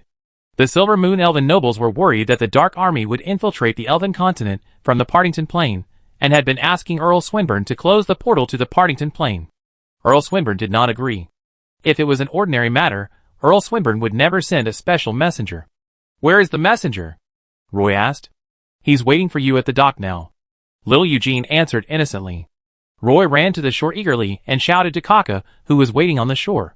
"Kaka, let's go back to the North Shore Pier." "Roy, I haven't finished yet."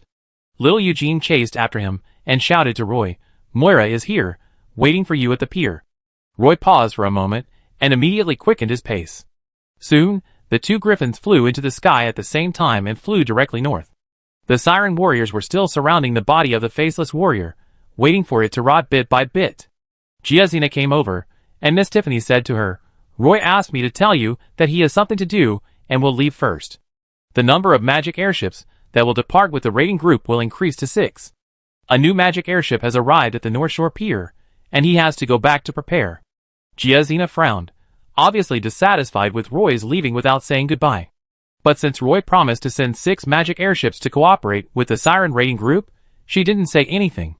She stood in the waist-deep sea water and found that Tiffany's tricolor fishtail was constantly splashing water, and her face showed a faint joy, so she asked in confusion, "Tiffany, what's wrong with you? You look so happy."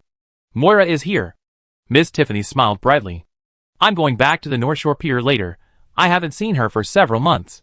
"Moira? Boss Roy's first love?" Giazina pouted and asked unconvincedly.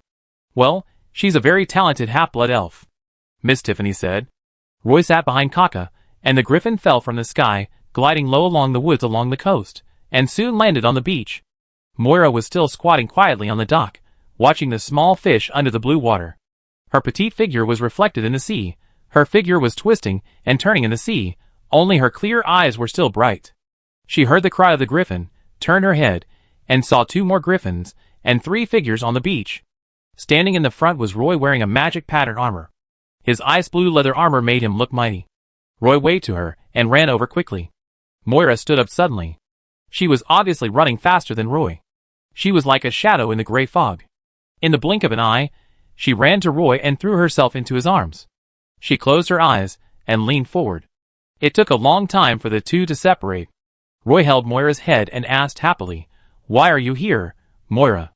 "I was waiting for you to attend my graduation ceremony at home, but someone probably forgot. I waited for another 2 weeks and found that someone might be really busy, so he forgot the appointment I bought. So I didn't wait any longer and came to find you directly," Moira said with her lips pouted, and as she spoke, the corners of her mouth curved upwards, and she smiled proudly. Her expression clearly showed that she wanted Roy to praise her. Roy just held her in his arms and buried his head in her dark neck. In an instant, Moira's eyes softened. She closed her eyes and enjoyed Roy's embrace, stepping on the tiptoes of the beach and trying to step up. It seemed that the hard work and fatigue along the way became extremely worthwhile in this moment. There was a row of magic airships moored at the dock, and the number had increased to 5.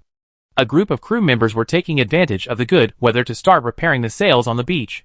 The half-blood elf guards unloaded the military supplies from the magic airship. A silver Pegasus knight stood on the dock, looking at Roy calmly. Roy let go of Moira, took her hand and walked quickly to the dock, smiling at the silver moon elf knight. "Captain Malthus, why are you here?" Captain Malthus did not smile at all. He took out a cylinder from his arms and handed it to Roy before saying, "This is a letter from Earl Swinburne to you." He paused and lowered his voice. "This is related to the future fate of the Partington Plain, so the Earl hopes that you can think about it seriously. The Earl has now gone to the capital of Buenos Aires to report on his work. It is estimated that the problem is very serious, otherwise the Earl will not easily leave the Queen of Winnie Islands at this time." Chapter 745.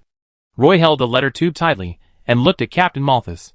At this time, Captain Malthus had already whistled to the sky, and a silver Pegasus flew over from the sky, showing its pure white wings, and soon flew to the dock. Captain Malthus said to Roy, "I heard that these magic airships will not return to Padstow City in the near future, so I take my leave first." Roy also knew that there was a Griffin cavalry regiment in the Sun Island Bay. This army was not included in the organization of the 17th Silver Pegasus Legion. When Captain Malthus saw Kaka and little Eugene's griffins, although he did not ask Roy about the situation, he should have some questions. The Silver Moon Elves do not accept the Griffin cavalry, so these half-blood elves hide in the depths of the Partington Plain. These half-blood elves are residents of the Partington Plain. These things are well known to everyone, but they cannot be brought to the surface. Take care on the way, Malthus. You can fly north along the edge of the Griffin Barrier Mountains, so you can avoid the Padstow Plateau. You can rest in the barrier town on the way, and then fly back to Padstow in one breath. This flight route is closer, and most of the areas along the way are forests. Roy took out the map and drew a route on it with his finger. Captain Arthas glanced at the map in Roy's hand and nodded. He jumped on the horse, and the silver Pegasus ran forward a few steps, then jumped into the air, spread its wings, and flapped them fiercely twice, and the whole body took off and flew directly into the sky. The Silver Pegasus Knights are the most proud air force of the Silver Moon Elf Kingdom. When watching them flying in the sky, there is always a strong sense of oppression. I heard that these Silver Pegasus have some sea monster blood in their bodies. At this time, Roy heard Sabrina's voice. Sabrina's white griffin squatted on the beach not far away. Moira was hugging the griffin and stroking its feathers with her hands. Sabrina's griffin was notoriously bad-tempered. Whenever Roy got close to it, it would stare at him with hostility. Roy thought that this griffin was the kind of fierce-tempered one that only allowed Sabrina to get close to it. He didn't expect that this griffin simply didn't like him. Roy looked at the mailbox in his hand, which was a letter personally delivered by the leader of the Silver Pegasus Knights. He walked to a quiet corner of the pier and unscrewed the mailbox. Inside was a parchment roll. He pulled out the parchment scroll and unfolded it, and saw the words written by Earl Swinburne on it. Roy, I was recalled to Buenos Aires by His Majesty this time, because most members of the Elf Elder Council supported the resolution to abandon the Partington Plain. In order to prevent the Dark Legion from infiltrating the Elf continent, the Elf Elder Council has passed the proposal to abandon the Partington Plain, but this plain currently belongs to the 17th Silver Pegasus Legion. If they want to implement this resolution, they still need the consent of the 17th Silver Pegasus Legion. I went to Buenos this time in the hope of persuading the elders to change their decision. But this matter is not so optimistic, because giving up the Partington Plain will only harm the interests of the 17th Silver Pegasus Legion and the Half-Blood Elves. For them, it can not only prevent the loss of a large number of Half-Blood Elves on the Elf continent, but also prevent the invasion of the Dark Legion. I am afraid it will be difficult to change this resolution. However, I will strive for a second resolution to delay for a while as much as possible. I hope you can be mentally prepared. According to the current resolution of the Elf Council, the army of the Partington Plain will no longer be able to obtain any military supplies from the kingdom, and once the second resolution takes effect, it is estimated that the Elf Elder Council will organize a large-scale evacuation operation. In addition, the Plain Portal will be completely cut off after the Plain evacuation operation is completed, and the Elf Continent and the Partington Plain will be disconnected. Roy didn't expect that the Elf Elder Council would pass the resolution to abandon the Partington Plain so quickly.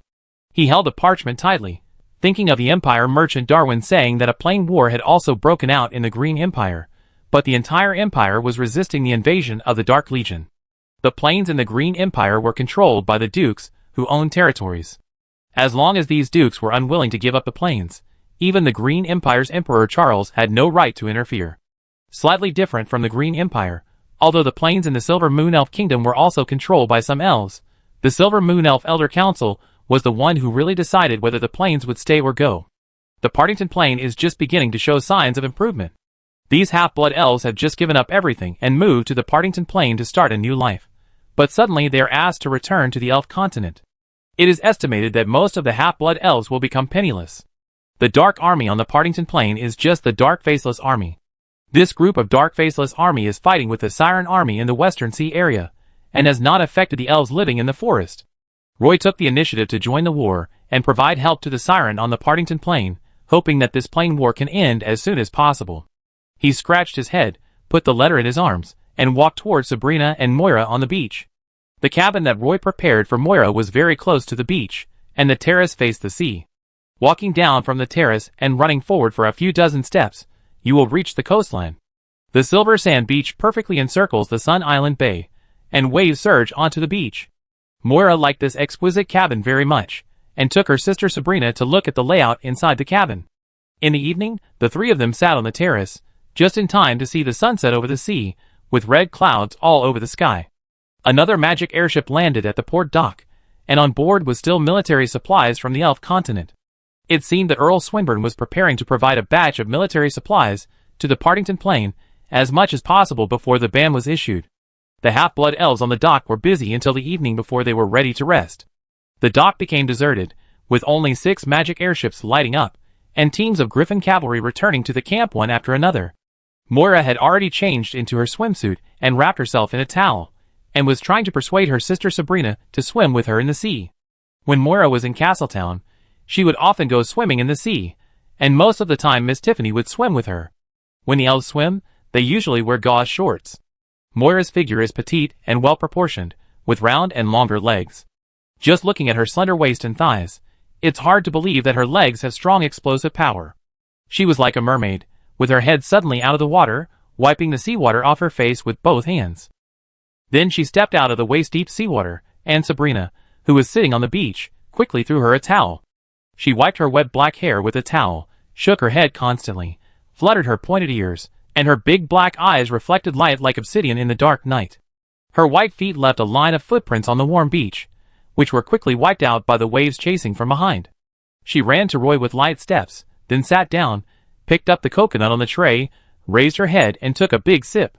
I haven't swum so comfortably for a long time. Since you called Tiffany here, I haven't swum in the sea. Moira complained quietly. She was not as shy as she was during the day. She leaned against Roy's back, resting her head on his shoulder and looking at the starry sky above her head. Tiffany is over at Sun Island. I take you to see her tomorrow. Roy held Moira's little hand and wrote something on her palm. Sabrina was covered with a blanket and lay on her side beside Moira. Her skin exuded a pearly cold white color at night. Sabrina, who took off her heavy armor, had a perfect figure like a succubus, with long legs, plump hips, and a slim waist. The bra around her chest seemed to be about to break at any time. The beach was very hot under the sun during the day, and it became very warm at night. Lying on the warm beach will make people drowsy.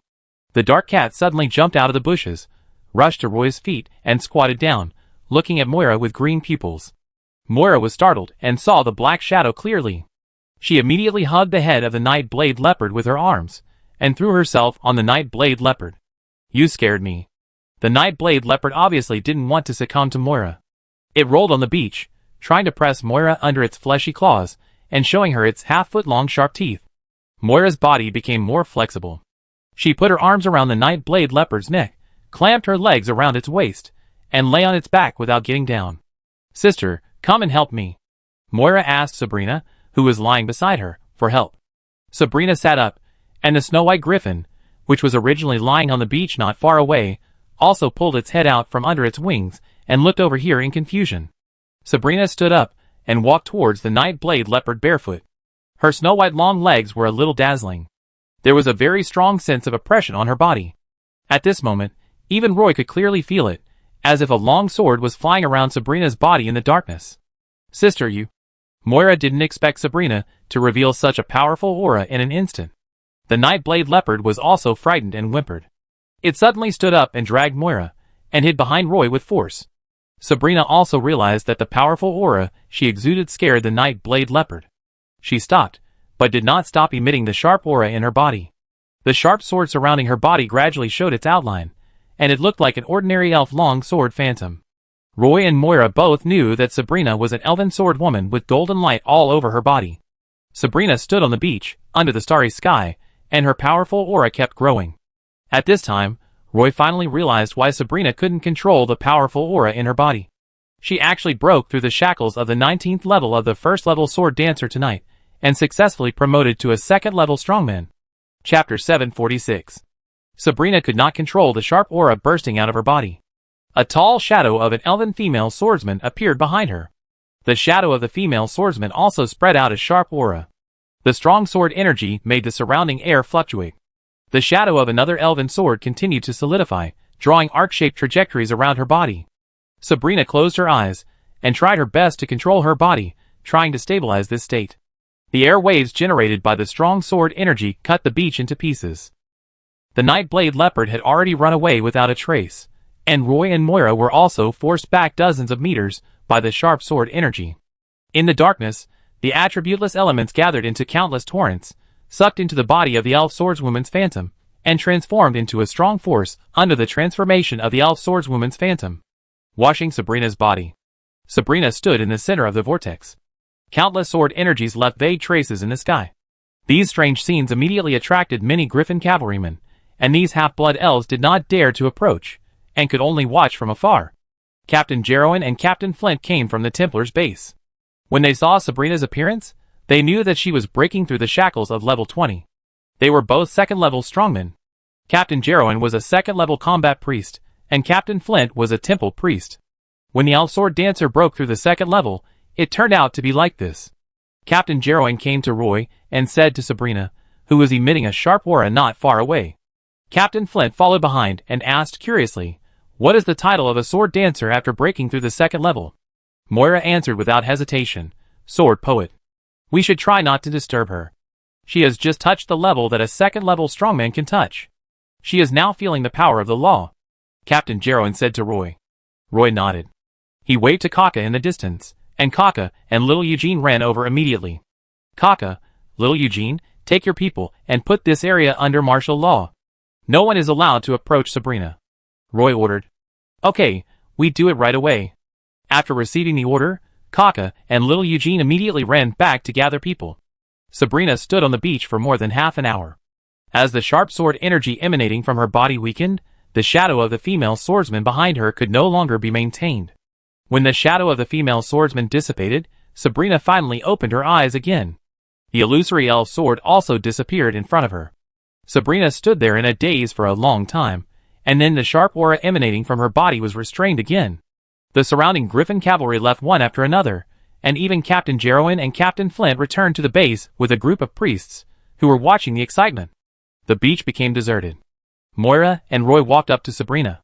Roy asked curiously, "Sabrina, how do you feel after becoming a second-level expert?" "My perception is sharper, and my control over power has become... well, I can't describe it. I think about how to describe that feeling. It's like you used to fight with a weapon, and now this weapon has become a part of your body. I think I may have come into contact with the law of power." After Sabrina finished speaking, she walked back to the terrace in front of the cabin, and sat on the rattan chair on the terrace. Roy and Moira hurriedly followed. Sabrina turned sideways, and pulled out a magic dagger from the scabbard outside the silver leggings next to her. Sabrina pinched the dagger's blade with her thumb and index finger. Her body seemed to become a bridge at this moment. The shadow of the female swordsman behind her instantly emerged and merged with her. Sabrina's body was glowing with fluorescence. She moved 2 fingers away, and 2 clear fingerprints appeared on the blade of the magic dagger. These 2 fingerprints were clearly pinched just now. "This is what I understand about the law of power," Sabrina explained to Roy and Moira. Unfortunately, Roy and Moira were just confused. Did Sister become a second-level strongman so easily? "I heard from Teacher Tennyson that if we assassins want to become second-level strongmen, we not only need to understand the nature of shadows, but also need an opportunity. Some elves may encounter countless opportunities in their lifetime, while some elves may not find an opportunity in their lifetime." "Sister, you have found it," Moira whispered as she sat opposite Sabrina. "I also want to become a combat priest, but unfortunately I don't feel anything at all until now," Roy complained while sitting on the recliner on the other side. His eyes accidentally fell on Sabrina's full bra. The clear outline made Roy stunned. Sabrina felt it keenly. She covered it with her arm without making a sound. "Okay, I go to rest first." Sabrina yawned deliberately, sat up from the recliner, and walked into the wooden house with her long legs. Moira got up quickly and followed in holding her sister's arm. "I sleep with you." The cabin only had 2 bedrooms. Moira was embarrassed to sleep with Roy so blatantly, so she took the initiative to live in the same room with her sister Sabrina. Roy was the only one left on the terrace. He looked at the stars in boredom on the lounge chair and returned to another room. After taking a shower, he lay on the bed alone. At first, he could vaguely hear Moira and her sister chatting in a low voice next door. But he thought that if he wanted to be promoted to a combat priest, he might need to hunt dark creatures himself. Later, he thought that the faceless warriors were also high-level dark creatures, and hunting them should also improve himself. Roy fell asleep unknowingly while thinking about it. At night, when Roy was half asleep, a night-blade leopard quietly jumped in from the window. It turned around the room, and then quietly laid down under Roy's bed, squinting its eyes. In the morning, Roy felt his arm was a little sore. He closed his eyes, his mind was not clear yet, and he shook his arm hard, only to find that it was wrapped in a soft thing. Roy was a little clearer, opened his eyes suddenly, turned his head, and saw that Moira was holding Roy's arm like a koala, sleeping soundly. He didn't know when she sneaked in. Roy's action startled the night-blade leopard under the bed, which poked its head out from under the bed, startling Roy. Without waiting for Roy to get angry, the night-blade leopard swooped out of the window, and disappeared in an instant. On Sun Island, Giazina mobilized 3,000 fully armed siren warriors, who swam into the sea in teams. 6 magic airships were also lined up outside Sun Island, with their sails half raised, and they sailed along a sea route towards the gate of Sun Island Bay. There were 600 Griffin cavalrymen following the magic airships in the sky. These Griffin cavalrymen were mainly responsible for escort missions, and Sabrina's Griffin squadron was among them. Captain Jelowin and 300 priests boarded 6 magic airships, and each magic airship had 50 human priests.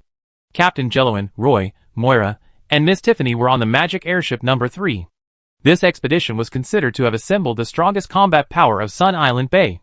Teams of siren warriors swam out of the giant arch of Sun Island Bay, and the 6 magic airships also sailed out of the arch easily. The Faceless Legion suffered a great loss last time, and this time the Faceless Legion had already taken precautions. Several faceless warriors lurking outside the Sun Island Bay discovered that a large number of siren warriors swam out of the Sun Island Bay, so they fled in a hurry.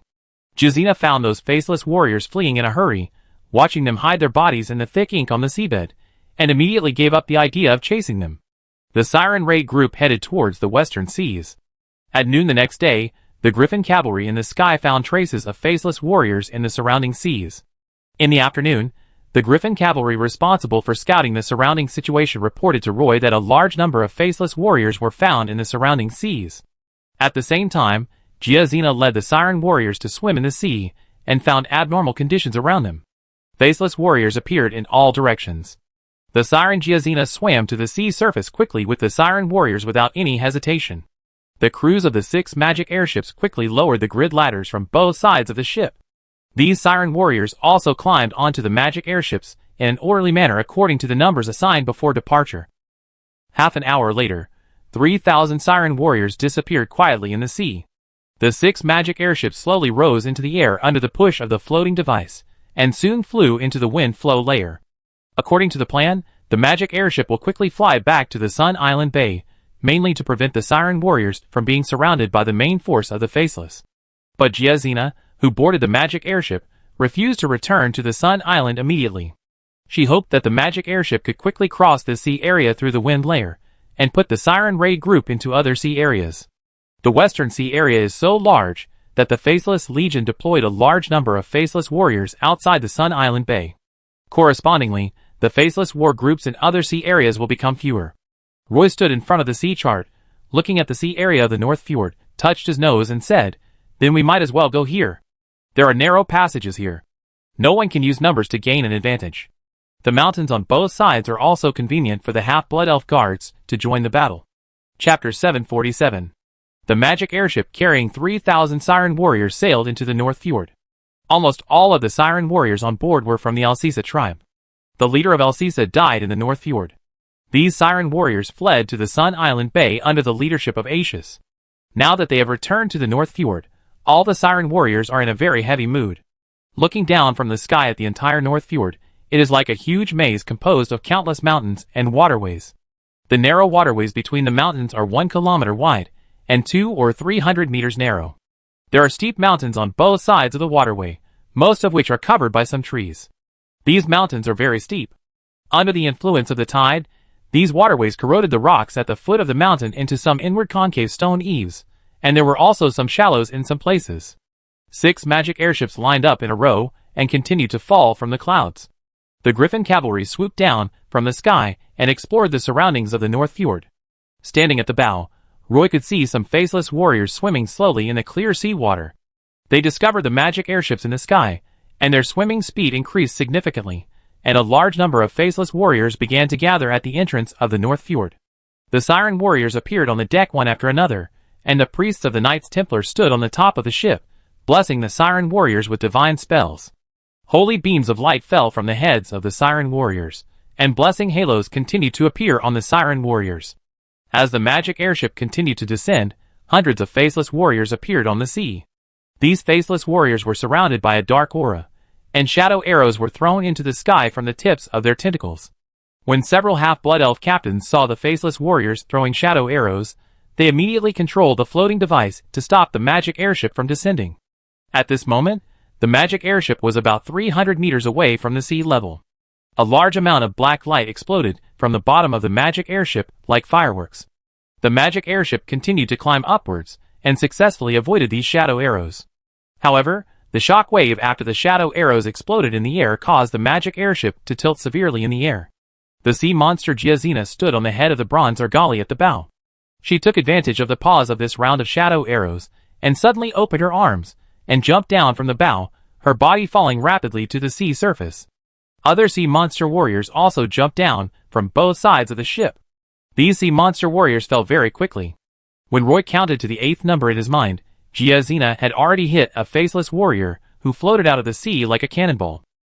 The upper body of the faceless warrior was smashed into a bloody mess by Giazina, and the other Siren warriors were not as strong as Giazina. When they were about to fall into the sea, bubbles appeared on their bodies. These bubbles wrapped the Siren warriors, and then slowly fell to the sea. At this moment, the faceless warriors also quickly stretched out their tentacles and tied up the siren warriors wrapped in bubbles. Due to the large number of siren warriors, more siren warriors fell into the sea. A melodious song came from the magic airship. The battle between the siren warriors and the faceless warriors officially began. Sosa, the siren warrior, hit in a huge bubble and slowly floated down. He did not participate in the naval battle of the last raiding group and was a little nervous at the moment. His right hand was on the handle of the knife tied to his waist. The sea surface was densely packed with faceless warriors. The figure of Commander Giazina had completely disappeared among these faceless warriors. He took a deep breath, and the scales on his body turned indigo due to excessive tension. The bubble protecting him was suddenly pierced by a tentacle, and the bubble disappeared in the air with a popping sound. Souza had no time to dodge, and was tightly tied by the tentacles of the faceless warrior, but at the same time, he desperately pulled out the long knife behind him, and in a violent shaking, he cut the tentacle by feeling.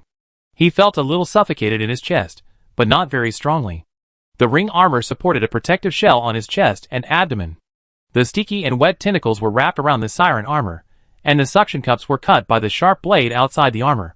At this moment, the long knife in Sousa's hand also cut a hole in the tentacle. He found that the tentacles suddenly retracted, and his body regained freedom. Sosa had not fallen into the sea yet. His body continued to fall. He tried hard to adjust his posture when entering the water. He saw that the sea was densely packed with faceless warriors. His body hit the wet head of the faceless warrior. The top of the faceless warrior's head was full of mucus and very slippery. Its lower jaw was covered with tiny tentacles, dozens of them. When Sosa hit the top of the faceless warrior's head, all the tiny tentacles were like predatory anemones, instantly wrapping Sosa in it. Sosa found that he seemed to have endless strength. His body struggled violently, causing the tentacles to break one after another. He also thrust his long knife into the faceless warrior's eye sockets. The other tentacles of the faceless warrior tightly entangled Sosa. Sosa felt that his whole body was wrapped by tentacles. His face was covered with a huge suction cup. He could even see the poisonous stinger sticking out of the suction cup hole. The tentacle that touched him was also shaking constantly. His right hand suddenly broke free from the restraint and stabbed the faceless warrior with the long knife in his hand again.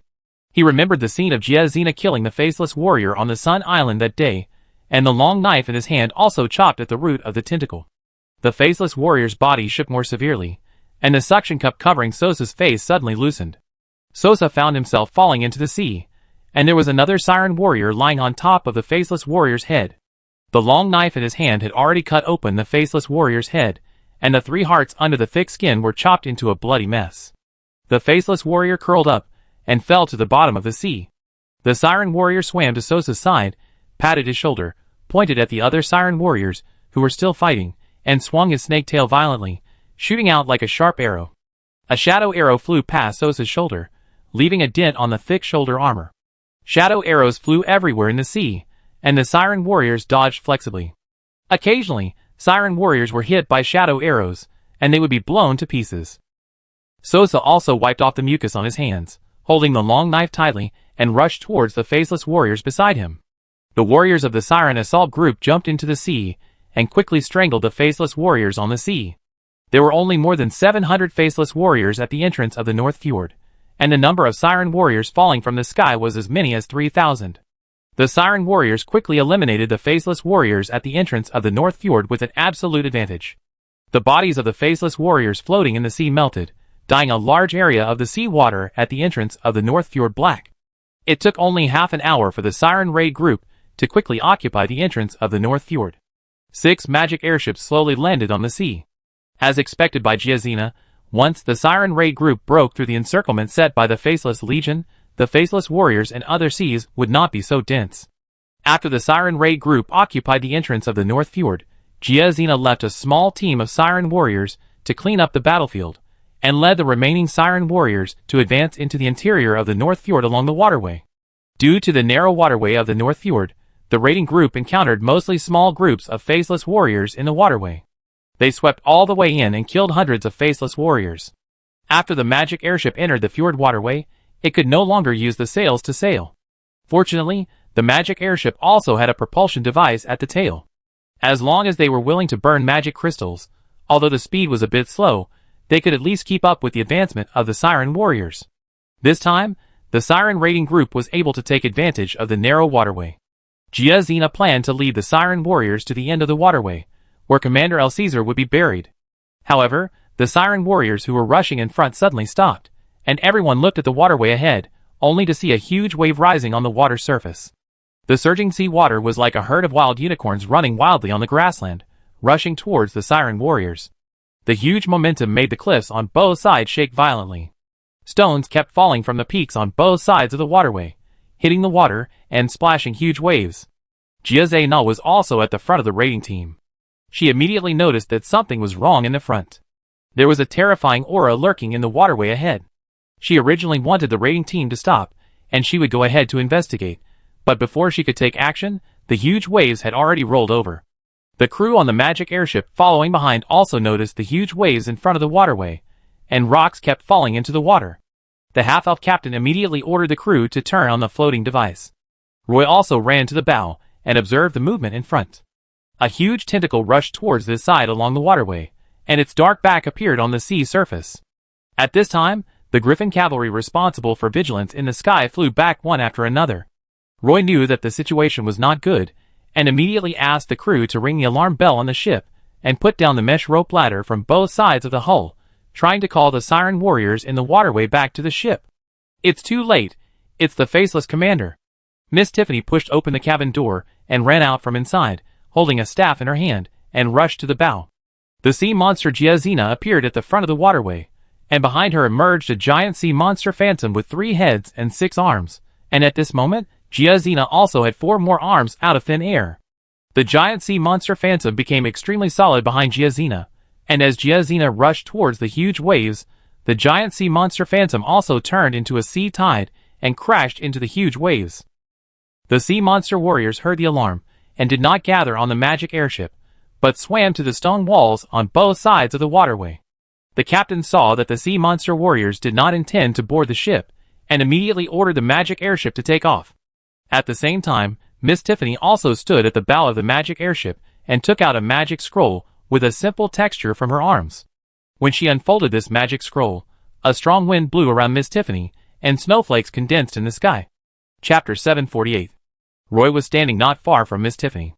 The biting cold wind made him feel as if he was in the snowy mountains north of Pagestoga. As Tiffany continued to chant the spell, a light blue magic pattern appeared under Miss Tiffany's feet, and the surrounding snowflakes were swept and gathered above Miss Tiffany's head. A 3-story high ice element appeared behind Miss Tiffany. The ice element was covered with a large amount of ice crystals, and its body was completely transparent. It looked like a Nanda mermaid, but it had the characteristics of an elemental creature. It even glanced at Roy with disdain. Countless frost poured into its body, and as it drew a door in the air with its hands, the ice element stretched out its hands and pushed open the door connecting to the elemental world. A large amount of wind and snow gushed out from the door, and the ice element continued to absorb the wind and snow, and pointed its finger at the waterway in front. The ice and snow gushed out, and built an ice wall on the waterway in front. This ice wall was 200 meters long, and the height was increasing. The ice and snow continued to break during the condensation process, but the speed of breaking was far less than that of condensation. The ice wall was growing at a speed visible to the naked eye. At this moment, the 3-headed and 6-armed sea monster phantom behind the sea monster Giazina rushed towards the extremely thick tentacle on the opposite side. The 2 huge waves collided with each other, causing a huge earthquake like a landslide. A large amount of water splashed on the cliffs on both sides, and the surrounding mountains were shaking. The huge wave hit the forming ice wall, and was blocked by the ice wall. The thick tentacle finally emerged from the water. The dark tentacles were covered with light brown rings. The tip of the tentacle was a sharp needle. The needle was a good meter long. It pierced into the body of the Siren Phantom at lightning speed. The tentacle also rolled up the Siren Phantom in an instant. Countless feet appeared on the suction cups, grabbing the Siren Phantom's body, and the Phantom instantly dissipated. The shock wave generated by the explosion shook Zay-Na on the water like a cannonball. The shock wave hit the waterway, and a tentacle more than 30 meters long stretched out from under the water, showing its full appearance. Then a faceless commander suddenly stood up from the waterway, with a lot of seawater flowing down his body, and a layer of turquoise armor covering his body. 12 tentacles grew on his body, for tentacles supported his body, and the rest were hidden behind the armor. The Siren warriors in the water fled to the back of the ice wall, and the Siren Giazina, who was shaken away, stood on the sea again at this time. The faceless commander did not look at the sea monster Jizina. Its 12 eyes looked at the huge ice wall in front of it at the same time. The faceless commander slowly leaned down, and a huge wave formed between his legs. It suddenly crashed into the ice wall, and the wave continued to surge forward between its 4 tentacles that supported its body. The sea monster Jizina was now just a sea beast priest without a deep sea beast contract partner, and was ignored by the dark faceless commander. Jizina let out a howl, and her body shot out of the water, like a bee sting piercing the root of a tentacle. Several huge suction cups wrapped around Jizina's body and swallowed her. The faceless commander slammed into the 200-meter-long ice wall, and the huge ice wall collapsed under the impact of the faceless commander. A large amount of ice fell into the waterway, and countless sea monster warriors hid in the cracks on both sides of the waterway. The 6 magic airships were rising at full speed, but the huge shock caused by the broken ice wall still shook the 6 magic airships and drifted backwards in the air. The magic airship tilted seriously to the left. Miss Tiffany, who was standing on the bronze argali horn at the bow, wanted to cast a second magic. The serious tilt of the hull made her unstable, and she slipped and fell from the air. At this time, an extremely fast black shadow rushed out from the cabin door. She jumped on the deck several times and rushed to Miss Tiffany. She held Miss Tiffany's slender waist with one hand, and her body turned back in a V shape in the air, and stood firmly on the edge of the ship again. After she stood firmly on the ship's side, the sailors on the ship realized that the black shadow was Moira. Miss Tiffany gently hugged Moira's neck with both hands, and tears were about to drip from her eyes. At this time, the faceless commander had already rushed through the ice wall and headed straight for the magic airship. Roy then realized that the faceless commander's target was not Jizina and her siren warriors, but the magic airship. One tentacle had already wrapped around the bronze ram's horn. The hull was rising. The faceless commander's tentacle was pulled straight, and the entire hull made a huge creaking sound. The rivets on the bronze ram suddenly loosened. The faceless commander's other tentacles also stretched out to the other 5 magic airships. His body was like a giant spider, leaving the waterway and hanging upside down under the 6 magic airships. The 6 magic airships slowly gathered under its pull. The captains of all the magic airships were cursing loudly, asking the crew to quickly take position in front of the whale-hunting crossbow, opening the magic energy valve of the floating device to the maximum, and the crew who controlled the propulsion device also had to adjust the propulsion angle to avoid the magic airships from colliding with each other as much as possible. 100-meter-high water column gushed out of the waterway and flew right next to Roy's magic airship. The strong water force brought a fierce airflow. Then another water column rushed into the sky. Magic airship number 7 was not so lucky. The water column hit the bow and immediately knocked the several-ton bronze argali horn away. The huge argali horn broke away from the hull and hit the mountain wall on one side of the waterway from a distance, making a harsh explosion. A hole with a diameter of more than 3 meters appeared on the bow of magic airship number 7, revealing the cabin inside, and several half-elf warriors were also shaken into the sea. Roy ran down from the ship's tower, holding the side of the ship with both hands and looking down, only to find that the water columns were actually ejected from the abyss giant mouth in the center of the faceless commander's body. 12 huge tentacles wrapped around the magic airship, and the suction cups on the tentacles stretched out countless sharp claws and deeply embedded in the wooden boards of the hull.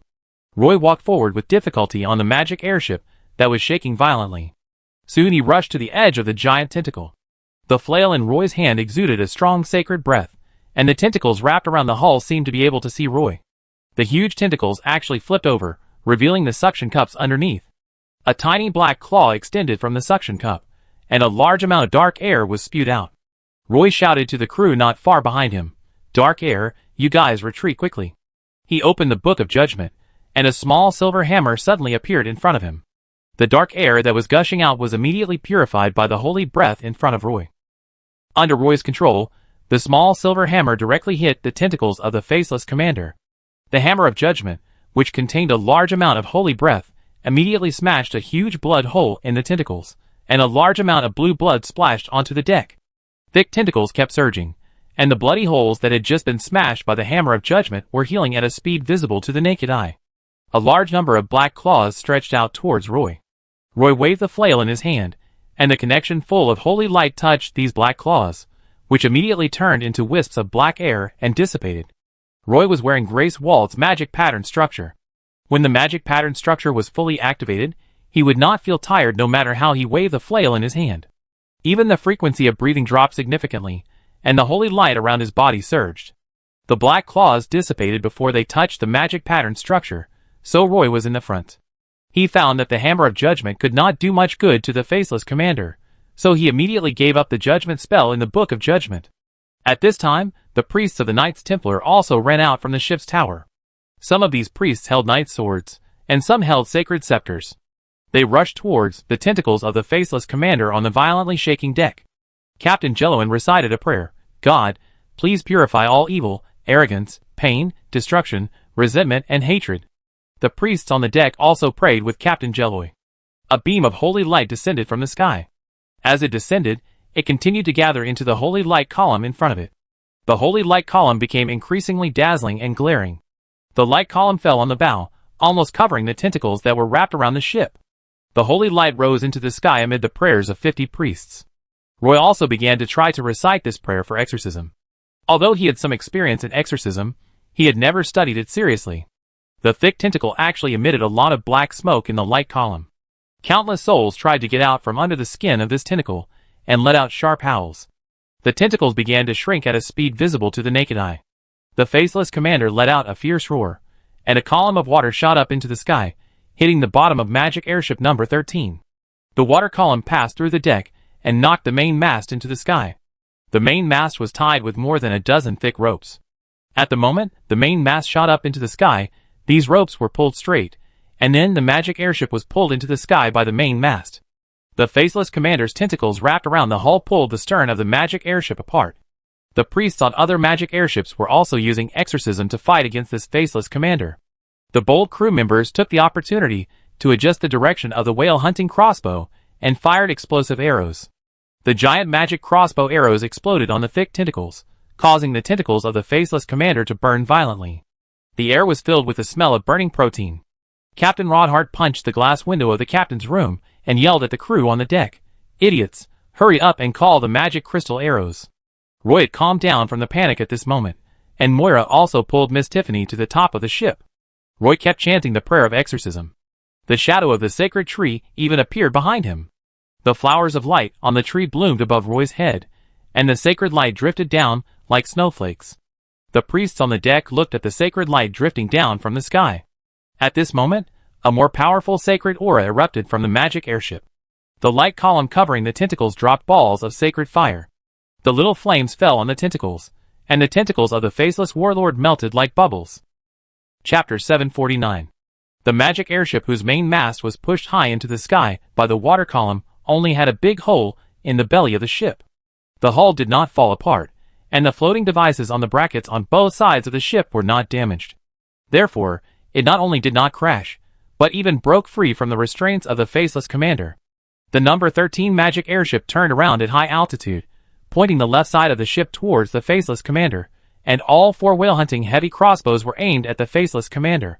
One after another, the magic crossbow arrows flew out, and there was no need to aim at all, because the faceless commander was too big. For magic crystal arrows shot towards the tentacles that bound the other magic airships. These magic crossbow arrows, which were the result of the efforts of countless Silver Moon Elf craftsmen, were extremely powerful. When one crossbow arrow penetrated the thick tentacles, the runes on the crossbow arrows lit up one after another, and these lights swallowed the entire crossbow arrow. Then dazzling ice crystals grew from the arrows, and these ice crystals quickly condensed on the tentacles, and actually wrapped up the tentacles that were several meters in diameter. 1, 2, 3, 4. The petals of ice crystals bloomed on the tentacles of the faceless ones. Huge crystal rings appeared on the tentacles of the faceless ones. These crystal rings were connected together, which completely purified the thick tentacles. The priests on the other 5 magic airships were performing exorcism on the tentacles wrapped around the hulls. Originally, the faceless commander entangled the 6 magic airships in order to pull them down from the sky. Later, he found that he could not do this with his own strength, so he wanted to use his great strength to pull the magic airships floating in the air together and let them collide with each other. But this faceless commander obviously overestimated his own strength. These magic airships over 70 meters long were too big for the faceless commander. In addition, the magic airships were equipped with magic weapons made by the Silver Moon Elves. As the magic crossbows shot out one after another, the faceless commander's body kept shaking. The faceless commander wrapped the remaining tentacles around the magic airships, and pulled the 5 magic airships desperately. The tip of the thickest tentacle was completely purified by the holy beam, and a large amount of dark air was dispersed. There were more than a dozen magic crystal arrows inserted in the middle of this tentacle. These ice crystal rings were connected together, freezing the tentacles in midair. When it broke away from the bow of the magic airship number 3 and slowly fell into the waterway, Roy at the bow breathed a sigh of relief. The priests behind him also ran to the side of the ship and watched the battle situation on the magic airships around them. The crew members controlled the whale-hunting crossbows and began to aim at the tentacles on other magic airships. The number 3 magic airship broke free from the thick tentacles and continued to rise to the sky. The captain quickly adjusted the direction of the hull to give the crew members, who controlled the whale-hunting crossbows, a better shooting range. At the same time, a huge bulge suddenly appeared under the skin at the root of the tentacle, and then the sharp sword blade came out from under the tentacle's skin, quickly cutting the tentacle into a wound more than 2 meters long. Jazina's head poked out from the wound, greedily breathing the air outside. The 2 arms pushed out the soft muscles of the tentacles, and she got out of the tentacles of the faceless commander, her body covered with blue blood and black air. In front of Jazina was the abyss mouth, and a row of huge eyeballs of the faceless commander. The faceless commander also noticed the blue-blooded mermaid Jazina standing next to its eye sockets, the mermaid that it didn't take seriously. At this moment, she was standing straight at the edge of its eye sockets, and the blue blood on her body even kept dripping on its eyes. There was only the figure of Jazina in its entire eyeball. At this time, Jazina slowly leaned down, staring at the faceless commander with bloodshot eyes. Her enchanting face stained with blood became somewhat evil, and the powerful breath of the siren emanated from Jazina's body. She was a sea beast priest, but her deep sea beast was seriously injured and hid in the deepest part of the abyss. She was also a siren. Another phantom of a siren appeared behind Jazina. This time, the phantom of the siren no longer had 3 heads and 6 arms, but was almost the same height as Jazina. This phantom of the siren seemed to be a complete replica of Jazina's body, except that her hair was countless venomous snakes spitting out snake tongues, and 2 sharp fangs were exposed in her mouth. Her eyes had no pupils, and there was endless void in her eyes. The moment the siren's phantom solidified, the faceless commander let out a louder and more terrifying roar. But the roar suddenly stopped, and a beam of destruction burst out from the huge mouth of the faceless commander. It was a terrifying aura that was completely different from the sacred aura and the dark aura. Roy supported the side of the ship with both hands, and just saw the crazy Jazina cut off a tentacle of the faceless commander and crawled out from it, then stood next to the huge mouth of the abyss, leaned down, and stared at the row of eyeballs of the faceless commander. A beam of light shot out of Jazina's eyes, and just shot into the eyes of the faceless commander. Then half of the faceless commander's head turned into stone. Roy almost dropped his jaw in shock. Unfortunately, only half of the faceless commander's head was petrified, including the abyss mouth and 8 eyeballs. Even though 8 of its eyeballs were petrified, it still had 4 intact eyeballs, and only half of its head was petrified, and the rest of its body was still movable. The faceless commander's tentacles were still pulling the magic airship. Seeing this, Roy suddenly had a bold idea. He was still the daring half-elf boy, who was always looking for the feeling of waking up from a dream. Roy reached out and hung the Book of Judgment on his waist, put the flail in his hand into his magic waist bag, stepped onto the side of the ship, and under the gaze of a group of priests, turned around and shouted, "Tiffany, help me!" Miss Tiffany, who was standing on the ship's tower, had just recovered when she heard Roy standing on the side of the ship and shouting at her like a lunatic. Tiffany shuddered all over. She subconsciously grasped the magic wand in her hand, and saw Roy's body falling out of the side of the ship. Back. Tiffany even felt that she didn't have time to recite the spell. She pulled out a magic scroll from her waist with her fingers flexibly, opened her mouth and bit off the tie of the scroll, and the scroll was activated as it unfolded. A bubble flew towards Roy, chasing Roy's falling body, and drifted away rapidly. Roy was wrapped in a bubble while falling. Tiffany was very skilled in using water magic. She was born with a water-attributed physique and had a high affinity for water elements, which gave her a great innate advantage in casting water magic. When approaching a thick tentacle, Roy poked the bubble with his fingers and his body fell rapidly again. Roy's body approached the thick tentacle and slid down quickly along it. Soon Roy came to the mouth of the abyss. After casting the petrification spell, Jazina became very weak. Dodging the black claw attack in the thick tentacle sucker, Roy came directly to Jazina's side. He stepped on the head of the faceless commander, looked at his extremely terrifying but completely petrified mouth, and opened the Book of Judgment in his hand again. A small silver hammer floated above Roy's head. As Roy recited a prayer, a large amount of holy light gathered on the silver hammer. The dazzling light emanated from the silver hammer, which made Giazina unable to open her eyes. The faceless commander had already sensed the breath of the power of holy light, and it also realized what it was facing next, but its tentacles were all wrapped around the magic airship. 2 of its tentacles were shot by magic crystal arrows on the way back, and had completely crystallized. It had no power to resist now, but half of its head was petrified, and most of its tentacles did not obey its commands at all. Roy injected divine power into the Hammer of Judgment. The Hammer of Judgment grew larger and larger above Roy's head. The Hammer of Judgment slammed down on the petrified head of the faceless commander. The moment the hammer touched the rock, countless cracks appeared on the gray rock, and these cracks spread out in all directions. Then the entire petrified part began to collapse. Giazina also recovered from her weakness. Seeing a tentacle sweeping towards them, she immediately hugged Roy with her 2 arms and jumped into the waterway. The scenery in front of Roy changed rapidly, and Giazina flexibly avoided the tentacle attack. A white griffin appeared from the sky, and it quickly fell to the sea surface, with its wings spread out and skimming over the water. Sabrina jumped off the griffin's back, and she stepped on the water with her first foot in metal armor. The high speed brought by the griffin's dive caused the water surface under her feet to explode directly, and the explosion was deafening. Then she took a second step forward, her pace slowed down, and her body staggered slightly.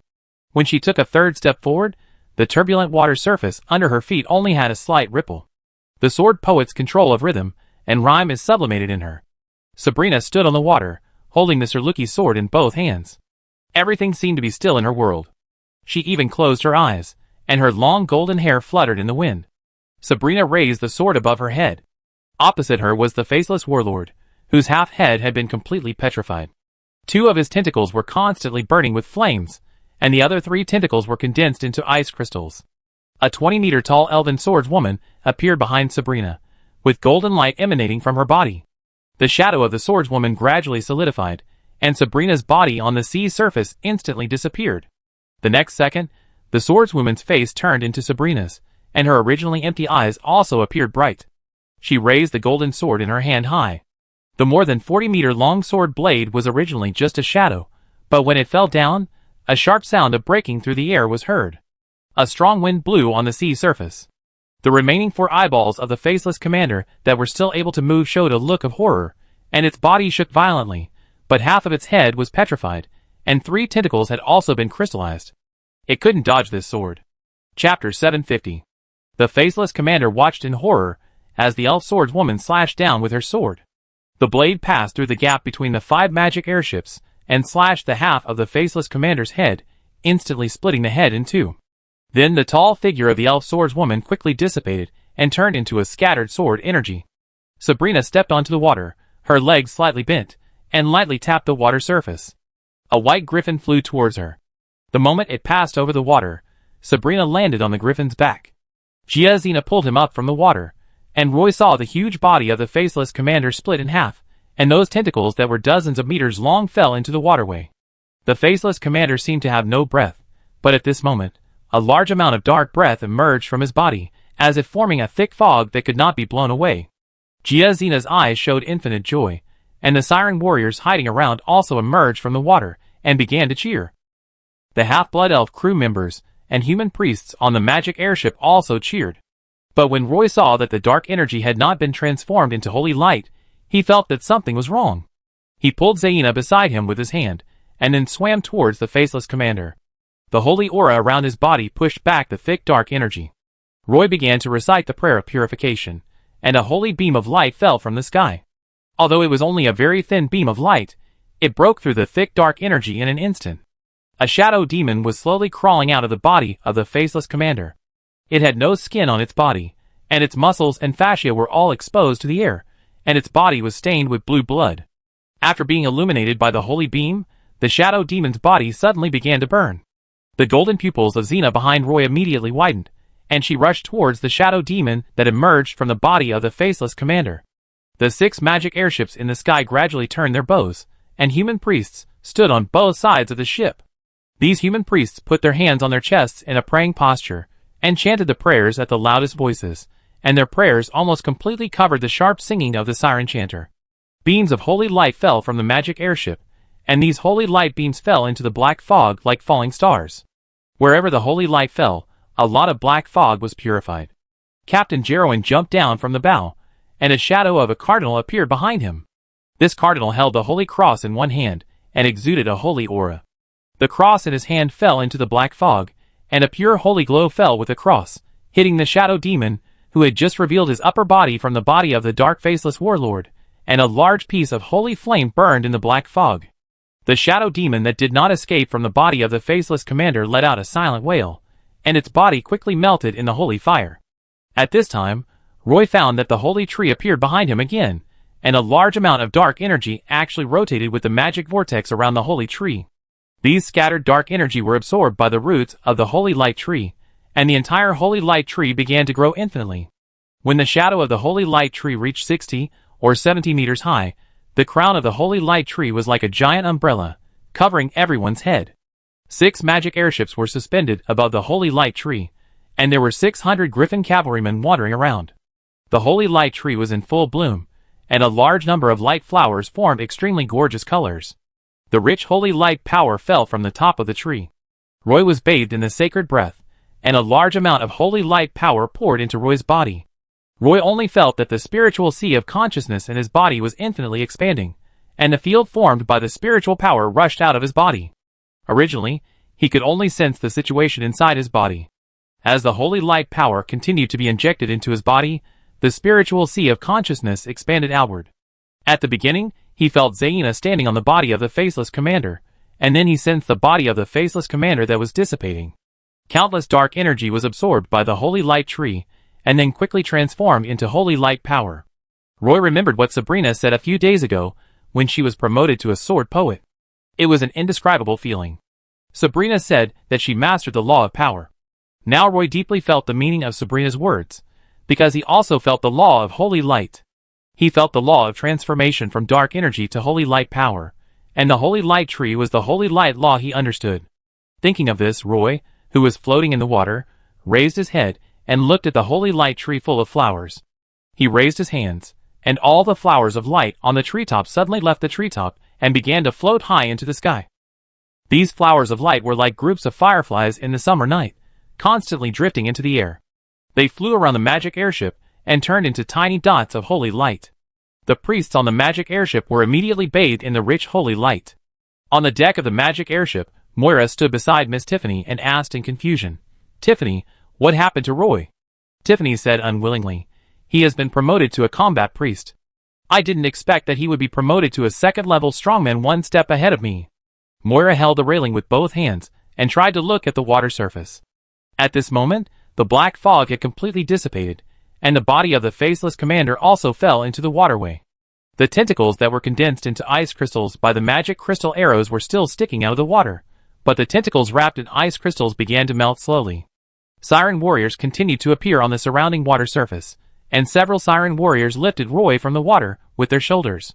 Giazina emerged from the water again and threw a black magic core that was a circle larger than a coconut to Roy. "It's yours." Roy took the magic core that exuded a dark aura steadily, and took out a magic box from his magic waste bag and put it in. At this time, the magic airship number 3 also slowly landed on the water. A grid rope ladder was hung from the magic airship, and Roy climbed onto the ship along the grid rope ladder. Siren warriors kept emerging around the water surface, and under the leadership of the sea siren Giazina, they continued to move forward to the front of the waterway. The faceless warriors in the waterway had long disappeared. Giazina and the siren warriors had been swimming for more than 10 kilometers before they saw a group of faceless warriors fleeing in panic. Many waterways in the North Fjord are dead ends. They may have swam into a dead end and then ran out. This time, Giazina took advantage of the victory to pursue the enemy, mainly to eliminate all the faceless warriors who were fleeing frantically. Roy returned to the magic airship and began to count the casualties on the magic airship. Almost all 6 magic airships were damaged to varying degrees, among which the magic airship number 3, which Roy was riding, as well as the magic airship number 7 and the magic airship number 13, were the most seriously damaged. The bronze ram horns on the bow of magic airship number 3 disappeared, and a large hole with a diameter of more than 3 meters appeared on the bow. This huge hole affected at least the 8 cabins in the front, and the corridors on the first and second floors under the deck all led to the outside of the hull. Since the 12 floating devices were intact, and the skeleton of the magic airship remained intact, the magic airship could still float in the air. Magic airship number 7 was just the opposite of magic airship number 3. Its stern and the entire propulsion device were destroyed by the tentacles of the faceless warlord, and even part of the ship's building was damaged. However, the hull was still very strong, and only one of the 12 floating devices was damaged. However, for the sake of balance of the magic airship, even if only one floating device was damaged, the number of floating devices that can work normally in the magic airship must be reduced to 10. At the same time, the magic airship lost its propulsion device, and could not sail in the sea. It could no longer dock accurately, but it was still no problem to enter the wind layer and sail at high speed. The damage to the magic airship number 13 was the most serious. A water column directly broke through the center of the hull, and even hit the main mast into the sky. Although the main mast is still hanging under the left side of the ship, suspended by several strong cables, this magic airship is actually the most difficult to repair. The main keel of the ship was broken, and the main mast was completely lost. Although the magic airship had not fallen apart, the sound of wood breaking under the pressure of huge force could be heard from the ship. The big hole in the belly of the ship was also 2 meters wide in diameter, and it was shaped like a trumpet from top to bottom. The other 3 magic airships also suffered varying degrees of damage. On the other 6 magic airships, 21 Half-Blood Elf crew members were killed, 63 crew members were injured to varying degrees, and 3 human priests were seriously injured. However, because there were priests on the ship and the magic potions they carried were sufficient, the injured Half-Blood Elves and human priests could basically be treated.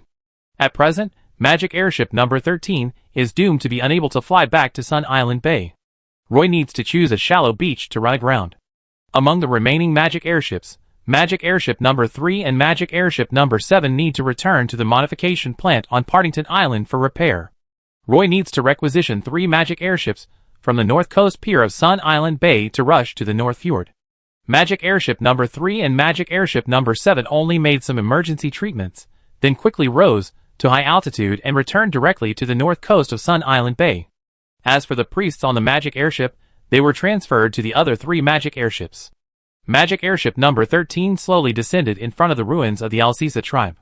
The 70-meter-long hull landed on the beach in front of the ruins and immediately tilted toward the sea. The hull made a huge noise on the beach, and the deck arched high from the middle.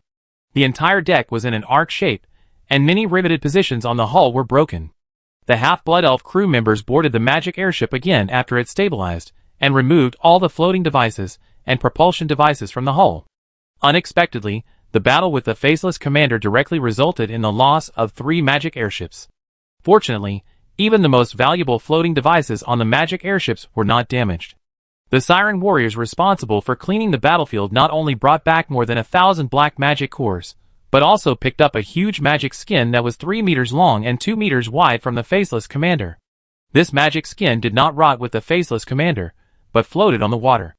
After being discovered by the Siren Warriors, they picked it up. There were brown ring patterns on the magic skin. After being soaked in seawater, it looked very thick, and was filled with a strong smell of water elements. Roy thought that this magic skin had better be worth some money, otherwise he would really lose a lot in this battle. Chapter 751. Roy was worried that other faceless warlords would appear in the North Fjord, so he sent out the Griffin Cavalry to patrol the entire North Fjord. The Siren Jizina led the Siren Warriors into the hinterland of the North Fjord. The waterways here were densely covered, like a maze, and there were many faceless warriors hiding in the waterways. Roy did not expect that there would be so many faceless warriors entrenched here. Just as Jizina led the Siren Warriors to kill in the North Fjord, in front of the sunken ship in the ruins of the Alcesar camp, Aisha stood quietly on a sea reef. He stared quietly in the direction where the faceless warlord died, and remained silent. The wreckage of the abandoned magic airship number 13 was right next to him. All the valuables on the magic airship had been taken down. The magic airship tilted toward the sea, with the main mast planted in the sand. The tattered white sail was like a flag, but there was no wind in the waterway, so the flag was hanging low. A few water birds were hovering over the wreckage of the magic airship. The other 3 magic airships carried 300 priests of the Knights Templar, chasing the footsteps of the Sea Siren Zaina, providing blessing magic for the Sea Siren Warriors to ensure that they had the most peak combat power. Roy, Miss Tiffany and Moira chose to stay in the ruins of the Alcisa tribe, and some injured Siren Warriors also rested here. After receiving treatment with the Holy Light, the injured Siren Warriors all lay in the shallow sea water to bask in the sun. Roy had just become a combat priest and was promoted to a second-level strongman. In addition to the leapfrog improvement in all aspects of his body, Roy felt that there was a big gap in strength between the second-level strongman and the first-level combat professional, mainly because the second-level strongman touched the power of the law. It can also be said to be the law of the plane. Of course, the second-level strongman can only see the tip of the iceberg. Because Roy mastered the affinity of the holy element, Roy also obtained the plane law in this aspect.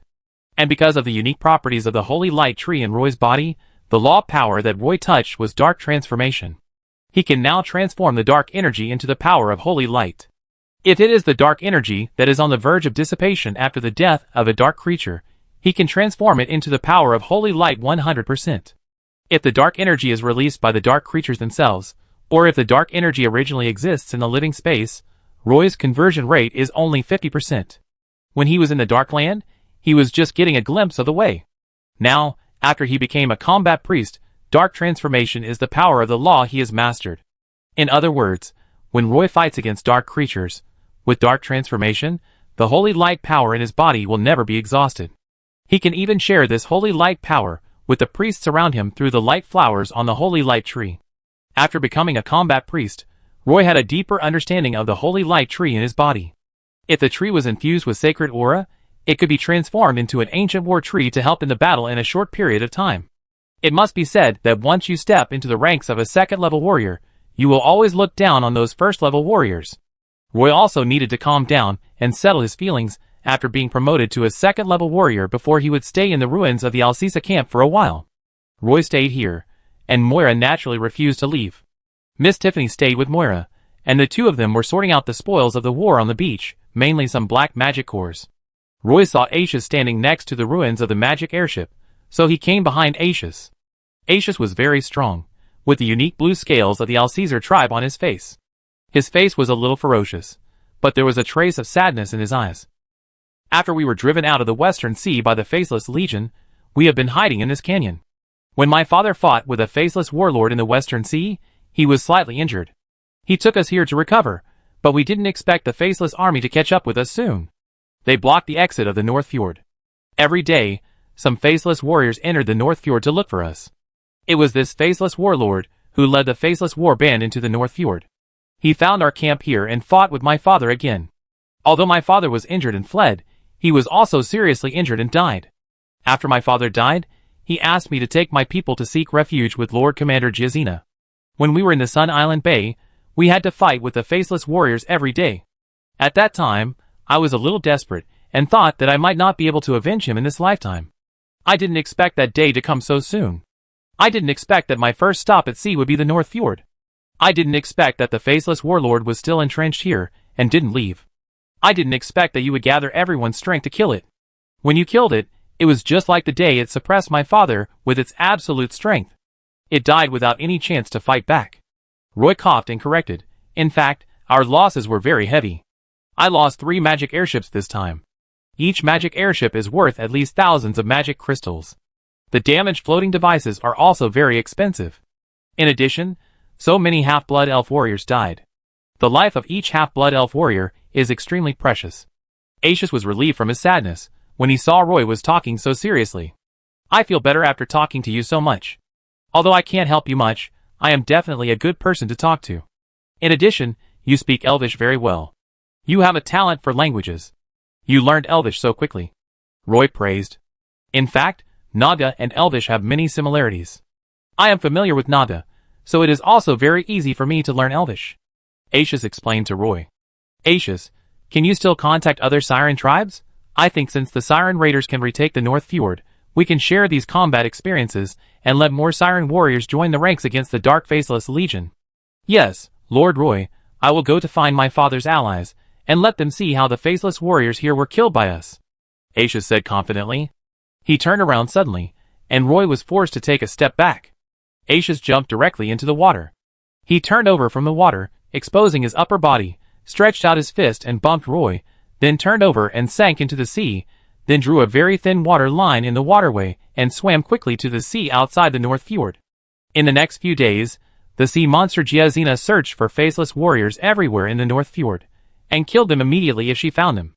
Although a Faceless warlord died in the North Fjord, the Faceless Legion did not send reinforcements to the North Fjord, as if the Faceless Legion had completely forgotten this corner.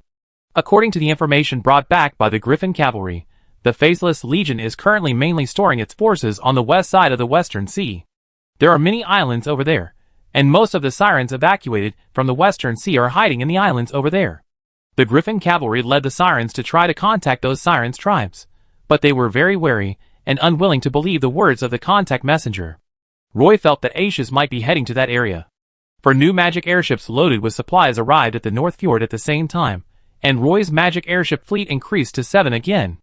After several days of meticulous cleaning, the dark faceless warriors in the North Fjord waterway had been completely eradicated. The Siren Giazina harvested more than 3,700 dark magic cores, which slightly compensated for Roy's losses. Until the 9th day after the Siren assault group occupied the North Fjord, a group of dark faceless warriors appeared at the entrance of the North Fjord. It was a reconnaissance squadron, with a total of 26 faceless warriors. They were arranged in a line in the sea. When they found the entrance of the North Fjord, they hesitated for a moment before entering the narrow waterway one after another. This patrol team kept exploring along the way, so they swam very slowly and were very cautious. More than 300 Siren warriors were guarding the entrance of the North Fjord, but at this time, they were all hiding behind the reef beach on the shore. The faceless warriors in the sea were particularly slow to perceive the world outside the sea. When they passed through the waterway, they did not notice the Siren warriors hiding in the canyons on both sides. Soon, the Griffin Cavalry hovered over the entrance of the North Fjord, and the Siren's song could be heard from far away. Roy was also in the reef area near the entrance of the North Fjord at this time, and several sea beast priests stood beside him. These sea beast priests all had their own Siren tribes, and their tribes were currently hidden deep in the densely populated islands. Several sea beast priests were invited by Atias himself from the Shanghai Islands. They were all allies of the Alcisa tribe. This time, they came to the North Fjord under Atias's persuasion. The sea monster Giazina led a large group of sea monster warriors to the entrance of the North Fjord. These sea monster warriors were all wearing ring-type sea monster armor, which was particularly eye-catching in the waterway. Miss Tiffany, who was standing next to Roy, introduced to several sea beast priests. Everyone, this ring-type armor designed specifically for sea monsters has been distributed to all sea monster warriors of the Sea Monster Assault Group.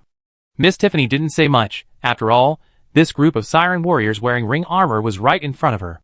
Siren Giazina just summoned a wave to push these Siren warriors towards the Dark Faceless, and then saw nearly 30 Siren warriors rushing up and easily wiped out this faceless squadron. During the battle, these Siren warriors were like gods descending from heaven, which was very visually impactful. Chapter 752. The bodies of faceless warriors floated on the sea surface at the entrance of the North Fjord. The waves pushed the bodies that had not yet melted onto the beach. The tentacles of the faceless warriors curled up and shrank together, and the bodies kept secreting sticky black substances. Once they died, their bodies would quickly decompose in the sea, and the dark energy in their bodies would dissipate, and these faceless warriors would completely disappear from the sea. However, the magic cores in their heads could remain. Led by Giazina, this team of Siren warriors wearing ring-type Siren armor walked from the waterway to the beach. Several sea beast priests came closer to carefully observe the armor on the Siren warriors. The battle just happened in front of them, and they knew very well how these Siren warriors killed those faceless warriors.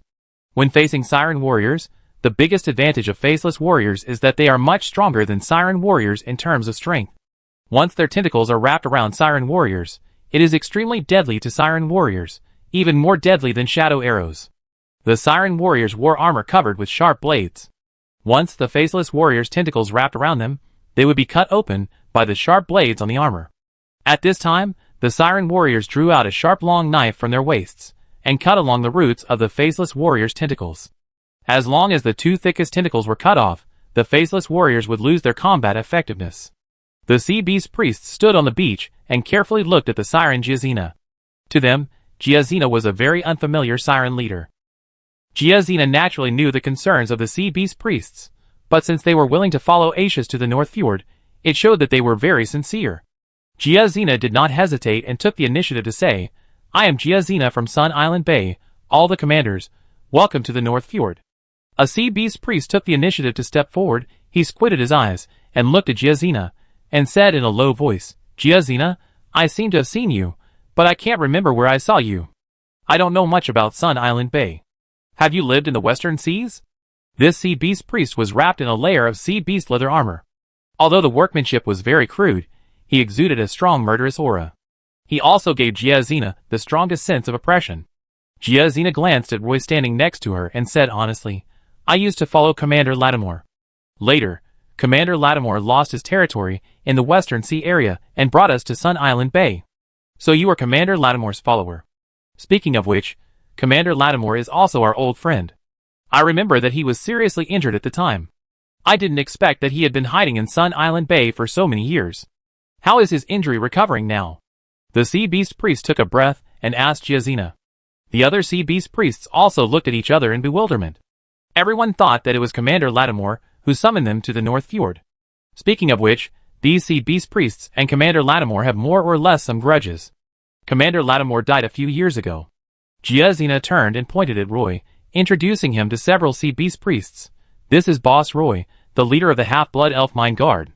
They want to cooperate with us. These ring-type sea beast armors are all supported by him to us. Roy nodded to several sea beast priests again. But these sea beast priests were still very polite. They obviously did not trust Roy. For so many years, the Sirens and the Elves had never cooperated. Moreover, the translator between them was actually a Naga noble. Although there were no Naga sea tribes in the waters of the Partington Plain, it did not mean that these Sirens did not hate Naga. Naga and Sirens were mortal enemies. The relationship between them was like that between Elves and Orcs. I'm Tezashiko from Sank Island. You invited us to the North Fjord. How do you want to cooperate? The sea beast priest stretched out a large scaly hand to Giazina. His fingernails were black, and the tips were sharp as needles. Giazina tilted her head and thought for a while, then turned to Roy and asked, "You say? Or should I say?" Roy waved to the half-blood elf guards behind him. Two half-blood elf guards came over across the beach carrying a wooden box. The wooden box was placed in front of several sea beast priests. Roy bent down and opened the lid of the box. Inside was a complete set of ring-type sea monster armor. I think you have all seen with your own eyes how our Siren warriors killed the faceless warriors in the battle just now. They used this Siren armor with excellent protective effect. Yes, this armor is specially designed for Siren. I plan to provide this ring-type Siren armor to you, Roy said. After Miss Tiffany translated this sentence, several sea beast priests immediately communicated silently with their eyes. They were still very wary of Roy and refused to believe what he said. The invasion of the Dark Army into the Partington Plain is a disaster for both the Siren and the Elves. Although the battlefield is now limited to the ocean of Partington, if we do not pay attention, it will spread to the land one day. At that time, it will become more passive for us Elves, Roy said slowly. Partington is our common home, so I am willing to contribute to the protection of the Partington Plain. I can provide you with 1,000 sets of ring-type Siren armor. You can take these armors back for trial use. If you think this kind of armor is useful, then I will provide you with more ring-type Siren armor. Of course, it costs money to build these Siren armor. 5 magic cores can be exchanged for a set of Siren armor. That's right. As long as you kill 5 faceless warriors, you can exchange for a set of Siren armor. You can try some first. If you think it's good, come to Sun Island Bay to trade with me. Hearing Roy turn the aid into a deal, several sea beast priests were relieved. Giving without reason is the most expensive. This kind of clearly marked transaction will make them feel more relaxed. Okay, let's bring back a batch of Siren armor first, and let our Siren warriors try it out on the battlefield. If it's really as practical as you introduced, we will have further cooperation, said the Siren priest named Teziko. Seeing that these sea beast priests agreed to his proposal, Roy asked the half-blood elf guards to carry the boxes of ring-type Siren armor that had been prepared long ago to the beach. These wooden boxes containing armor were piled together, forming a huge pile. Teziko first inspected the goods, and then discussed with several other sea beast priests. They summoned a group of sea beast warriors waiting outside the North Fjord and asked them to swim back to the sea with the wooden boxes on their backs. The rest of the sea beast priests also followed the large group to leave the North Fjord, leaving only Teziko alone. The sea beast priests were quite satisfied with this communication. The main reason was that although the two sides had formed an alliance, it did not involve any substantive cooperation. After all, they did not trust each other very much. But the sea beast priests were still happy to accept the unilateral support given by the elves, even if they exchanged it with black magic cores. After all, black magic cores were not of much value to them, the sea monsters. Teziko directly untied a leather bag hanging on his waist, took the bag in his hand, and tore the bag open. The bag, which looked not very big, was actually similar to a magic belt. It should also be engraved with space magic patterns and have storage functions. This size black magic cores were poured out of the pocket, and these black magic cores rolled on the beach. Tezuko didn't even count the number of black magic cores carefully, and poured out a large pile in one breath, which was very important for being rich. Seeing that the black magic cores were almost poured out, he tied the leather bag around his waist again, and then tightened the bag mouth. All his movements were very rough. He bent down again, looked at Roy and said, "I wish us a happy first cooperation. I hope there will be a second cooperation next time." Roy also stretched out his hand, and held it in the big hand, as hard as gold and stone again. When the siren priest Tezuko stood up straight, he was 2 meters taller than Roy. He was a rare strong man among the siren. However, this tall and strong body is not surprising for a sea beast priest. Tezuko slowly swam towards the sea, and soon turned into a thin line on the sea surface. I thought there would be more than a dozen sea beast priests this time, but I didn't expect there would be only these few. Seeing the sea beast priests walk away, Roy complained to Giazina beside him. He also squatted down to count the black magic cores. Speaking of which, he really made a lot of money from this transaction. Such a set of ring-type sea monster armor was produced in the forging workshop of the Jiashi Mountains. The manufacturing cost was at most 1 ordinary magic crystal stone, but now it was sold for 5 black magic crystals, a full 25 times the price difference. I heard that these sea beast priests fought several large-scale battles in the western seas. Not only did hundreds of thousands of sea beast warriors die, but several sea beast priests also died. Some sea beast priests were injured and hid. There are not many who dare to run out of their nests now. Giazina also said. So, those faceless warlords were also injured? Roy said doubtfully. The one in the North Fjord must have been injured, or it may have just recovered. In any case, it is possible that its brain is broken. It actually wants to pull down 6 magic airships from the sky at the same time by itself. I really don't understand what it is thinking, Giazina said coldly. The black magic core picked up from the faceless commander is a very rare high-level magic core, which should be worth a lot of money. Roy chuckled. No wonder they all call you Boss Roy. It turns out you like to do business no matter where you are. Giazina teased Roy, and then walked towards the sea. I thought you would be more generous and give them these rings and armors directly. My money is not blown by the wind. Roy stood on the beach and said proudly, even if I am willing to give them these ring-type sea monster armors for free, will they dare to take them? On the contrary, if I put a price on these ring-type sea monster armors, they will feel more at ease to take them. At this time, several half-blood elf guards had picked up all the black magic cores on the beach and put them back into the box. Boss, there are a total of 6,139 black magic cores. The half-blood elf guard reported the final count to Roy. Roy nodded and said to them, "Thank you for your hard work. Tell everyone to get ready to board the ship. We can return." Roy boarded the magic airship number 9, while Moira and Sabrina waited on the deck. Miss Tiffany held up the hem of her long dress with sharp pattern in one hand, walked quickly to Moira's side, and said to her, "The trip to the North Fjord is over. No one has gained as much as Roy this time. He was promoted to a combat priest inexplicably. I thought I would be ahead of him, but he actually got there first." Moira said, "I also plan to ask Mr. Tennyson for advice. I hope he can give me more advice." Roy walked in front, and the group walked into the captain's room. The half-elf Captain Rodhart stood on the control platform. Roy sat directly on the sofa in the rest area of the captain's room and ordered Rodhart, "Pass the order, let the other magic airships go faster. After all the siren warriors board the ship, we will set off immediately. Don't delay in this sea area any longer. I have a hunch that it won't be long before the army of the Faceless Legion will surround us." Rodhart immediately agreed, "Okay, boss." The half-blood elves on the deck have already started adding magic crystals to the floating device, and other crew members are also checking the condition of the entire ship. The sirens boarded the ship along the sampan, and they lined up to walk into the second cabin below the deck. This entire cabin was filled with half a meter of sea water. The sirens can soak their bodies in the sea water in this cabin, which can prevent their scales from falling off due to dryness. The morale of the siren warriors is high because they have won a series of battles recently. Many siren warriors did not really want to return to Sun Island Bay. They believed that they could continue to expand their victory with the momentum of victory. Even if they did not take the initiative to attack, they should not give up the North Fjord easily. The North Fjord was easier to defend than the Sun Island Bay. They even expected that Captain Roy could organize the headhunters again and build a row of arrow towers and city walls on the mountains of the North Fjord, so that the North Fjord could also be turned into a stronghold. For the sirens of the Elsisa tribe, this place is also the last refuge of their tribe. Unfortunately, the commander of Elsisa was unable to defend this place in the end. "Commander, are we going back to the Sun Island now?" a Siren's warrior asked Giazina unwillingly. Giazina leaned against the door, supporting herself on the stairs with one arm. The cabin was quite crowded. More than 400 sirens were crowded together, with almost no remaining space. Fortunately, they didn't have to endure it for too long. Giazina nodded and responded, "Let's go back and rest, and then go out to find trouble with these faceless warriors."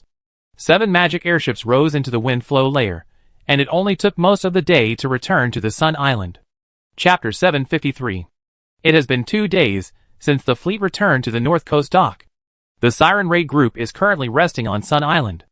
As the Siren Warriors' calls for battle grow louder and louder, Siren Giazina is actively preparing for the third raid.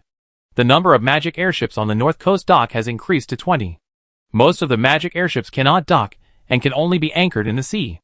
The climate of Sun Island Bay is better than that of Padstow City. Padstow City is a typical forest city. Walking on the avenue in the forest, you will feel that the city is very humid and hot because of the dense forest. Of course, if you lie in the wooden house on the top of the tree, it may be a different feeling. The north coast of Sun Island Bay is more livable for elves. Standing on the beach, there will always be sea breeze blowing. Leah pushed the door and walked out of the wooden house. Alice's voice came from the bedroom. "Leah, do you remember what I said?" "I know, Alice, you are so long-winded. Go to the Knights Templar to learn your magic." Leah sat on the wooden steps, wearing leather boots, and said, "If you go on this expedition, you don't need to go with the priest group, right? Maybe we should go out together." "The priest said that when I'm with them, their holy light power recovers quickly, so I think I should go with them. Anyway, we're hiding on the magic airship." "Then you have to be careful. I may have to go to Padstow City in the next 2 days, so I can't go with you to kill the faceless." Leah pulled the loose belt and adjusted the Crusader thrust knife tied to her legs. "You too, be careful." Alice chased out of the cabin, hugged Leah, and watched Leah walk towards the assassin's camp.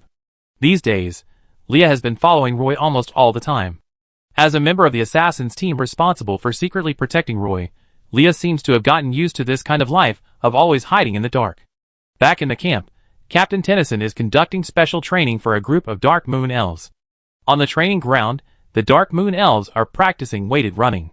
Leah saw Miss Moira standing next to Captain Tennyson, and the two were talking very familiarly. Leah walked over and saluted Captain Tennyson. Captain Tennyson turned around and said to Leah, "Let me introduce you formally." Moira smiled faintly, took the initiative to extend her hand to Leah, and said, "We see each other almost every day recently, Leah. Just call me Moira from now on." Leah blushed slightly. Of course she knew her name was Moira. Leah even knew that her skin color was a darker wheat color, and she liked to eat grilled fish every night. Roy lived with Moira, and as a guard of the Assassin Corps, Leah even knew what posture she liked. "Miss Moira." "You can just call me Moira. I also learned the combat skills of the assassins from Teacher Tennyson, so I should be your senior sister." Moira reached out and patted Leah's arm, saying, Leah always felt that Moira's eyes full of smiles seemed to have seen through everything. Moira went to the Assassin Corps camp to ask Captain Tennyson what kind of preparations should be made before advancing to the second level. The answer given by Captain Tennyson was also very simple. Participate in as many assassination missions as possible. Most of the Dark Moon Elf warriors' understanding of those combat skills is gained during the missions. Moira and her sister Sabrina also discussed this topic. Sabrina was promoted to a second-level strongman directly on the beach on the day Moira arrived at Sun Island. But in fact, she has been preparing for more than a year. 2 years ago, Sabrina came to the Sun Island Bay to teach the half-blood elf guards basic combat skills. Later, she learned animal taming skills and became a Griffin Knight. From then on, Sabrina began to prepare for the promotion to the second level. During this period, Sabrina fought dozens of battles with the faceless warriors, and then inexplicably that night, suddenly, she pushed open the door to the second-level strongman. Moira returned to the cabin, and Roy was sitting on a chair on the terrace, checking a thick stack of accounts. Moira walked into the kitchen, brewed a pot of lemon tea for Roy, and brought it to him. Roy looked up at Moira and smiled, saying, "If I hadn't seen these account books, I wouldn't have known that the mine guards had saved such a large amount of black magic crystals recently." "You're going to Padstow?" Moira sat down opposite Roy. Roy leaned back in his chair, rubbed his temples with his hands, snorted, and then asked Moira, "Would you like to go to Padstow with me? I want to join the naval battle with Jazina's Siren Raiders," Moira said after a moment's hesitation. Roy sat up and said worriedly, "Will it be too dangerous over there? When the Siren Raiders encounter ordinary faceless battle groups, you can't help at all, but once the faceless commander comes, there will be a fierce battle like the one in the North Fjord, and Tiffany doesn't have a second level 4 magic scroll in her hand." Moira didn't say anything, just stared at Roy pitifully. "Then you must not act arrogantly on the battlefield, and you must listen to Captain Tennyson's arrangements." Roy could only take a step back. "Well, I promise," Moira said happily. Roy didn't want Moira to take risks, but in recent days, he found that Moira was always looking for ways to improve herself. Roy felt that she was still very concerned about the fact that he and Sabrina successfully promoted to become second-level strongmen. It's just that she didn't say it usually, and she was just quietly looking for ways to improve herself. When he held her to sleep at night, he even heard Moira talking in her sleep, asking Captain Tennyson for advice on assassination techniques. Roy didn't want Moira to be so tired. But she was the kind of stubborn person who would never turn back until she hit a wall once she made up her mind. Since she wanted to continue to fight with the Siren Raiders, Roy didn't stop her too much. In order to avoid the situation that he encountered last time in the North Fjord, Roy would send 12 more magic airships to escort the 3,000 Siren warriors this time. And in the past 2 days, the magic airship has been docked at the North Coast Pier. In fact, it is also to transform the second cabin under the deck. The Siren warriors were very uncomfortable in the cabin, so Roy planned to open up all the compartments of the second-level cabin below the deck, leaving only the most basic keel frame and load-bearing columns, so that the second-level cabin below the deck would be transformed into a large swimming pool. Currently, 5 magic airships have completed this transformation. Once all 10 magic airships have completed the transformation, they will be dispatched immediately. "Don't be so anxious, we will win this plane war," Roy said to Moira, who was sitting opposite him. "I know, that's why I plan to help as well," Moira responded in a low voice. On the beach, Jazina led a team of Siren warriors directly to the cabin where Roy lived. The long snake tails under these Siren warriors left wavy lines on the beach. The Siren warriors were still dripping with sea water. They were very imposing, and when they saw Roy, they showed off their strong chest muscles. Jazina's body was still on the beach, but she leaned into the terrace. She held the railing with both hands and said to Roy faintly, "Boss Roy, when can we go out and fight the faceless war group?" The sea siren Jazina no longer dared to reach out and grab Roy's collar. After all, Roy was also a combat priest, and she had seen Roy smash half of the faceless warlord's head with a silver hammer. She had to maintain the most basic respect for a second-level strongman. "What? Can't wait!" Roy put down the pen in his hand, raised his head, and said to Jazina outside the fence. At this time, Moira came out of the wooden house with fruit tea. She put the tray on the railing, and Jazina hurriedly thanked Moira. "I wanted to come to you yesterday. I have been waiting for you for a whole day." Now the warriors are in high spirits. As long as the raiding group acts carefully, and is not surrounded by the large forces of the Faceless Legion, we will be invincible, Jazina said confidently. Think about Jazina's stinky face when the Sirens fled to the Sun Island Bay not long ago. Look at now, when the Faceless War Group was beaten back by the Sirens' warriors. How stinky her face was at the beginning, how proactive she is now.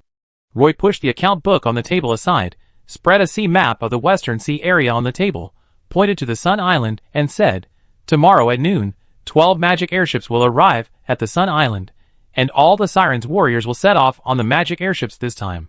His finger crossed the Western Sea from Sun Island and landed in front of a cluster of islands on the west side of the Western Sea. The magic airship will directly cross the Western Sea and send you to the northern part of the Chaos Star Sea. You can advance all the way south from here. I will give you 10 days. During these 10 days, all magic airships and Griffin cavalry, the priests of the Knights Templar, will fully cooperate with you in the battle. If you encounter a difficult Faceless War group, try to lead them to the island. There are many islands there anyway. As long as they are willing to leave the sea, the Griffin cavalry will give them the heaviest blow. Roy said to Jazina in detail, "I can't go with you this time, but the basic configuration of the raiding group will not be changed.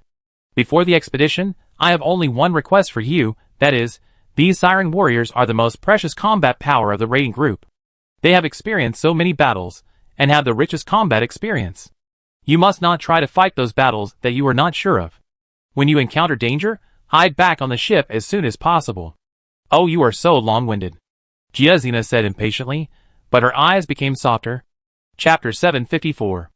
A magic airship loaded with siren armor arrived at the north coast pier of Sun Island Bay in the evening, and the crew on the ship began to carry wooden boxes to the pier. Roy came to the pier as soon as possible. He picked a few boxes of goods from the pile, and asked the half-blood elf guards behind him to open the wooden boxes. Inside were ring-shaped siren armor wrapped in oil paper, and each set of armor was plated with silver. He even took out a piece of leather, and put it on the raised edge of the armor, to test the sharpness of these edges. The siren armor made by the Jiashi Mountain Forging Workshop is getting more and more refined. The quality of this batch of siren armor is even much higher than the first batch of armor. The half-elf officer in charge of escorting this batch of ring-type siren armor came to Roy, saluted him, and then reported, "Boss, this time we delivered 2,000 sets of ring-type siren armor, and also brought dwarf craftsmen." Roy nodded, looked at the dwarf craftsman, and asked him, "How many sets of this ring-type siren armor can be made every day?" The dwarf craftsman thought about it carefully, and then said, "Currently, the forging molds of siren armor are being made one after another. The most in-demand connecting rings and blades can already be molded and mass-produced.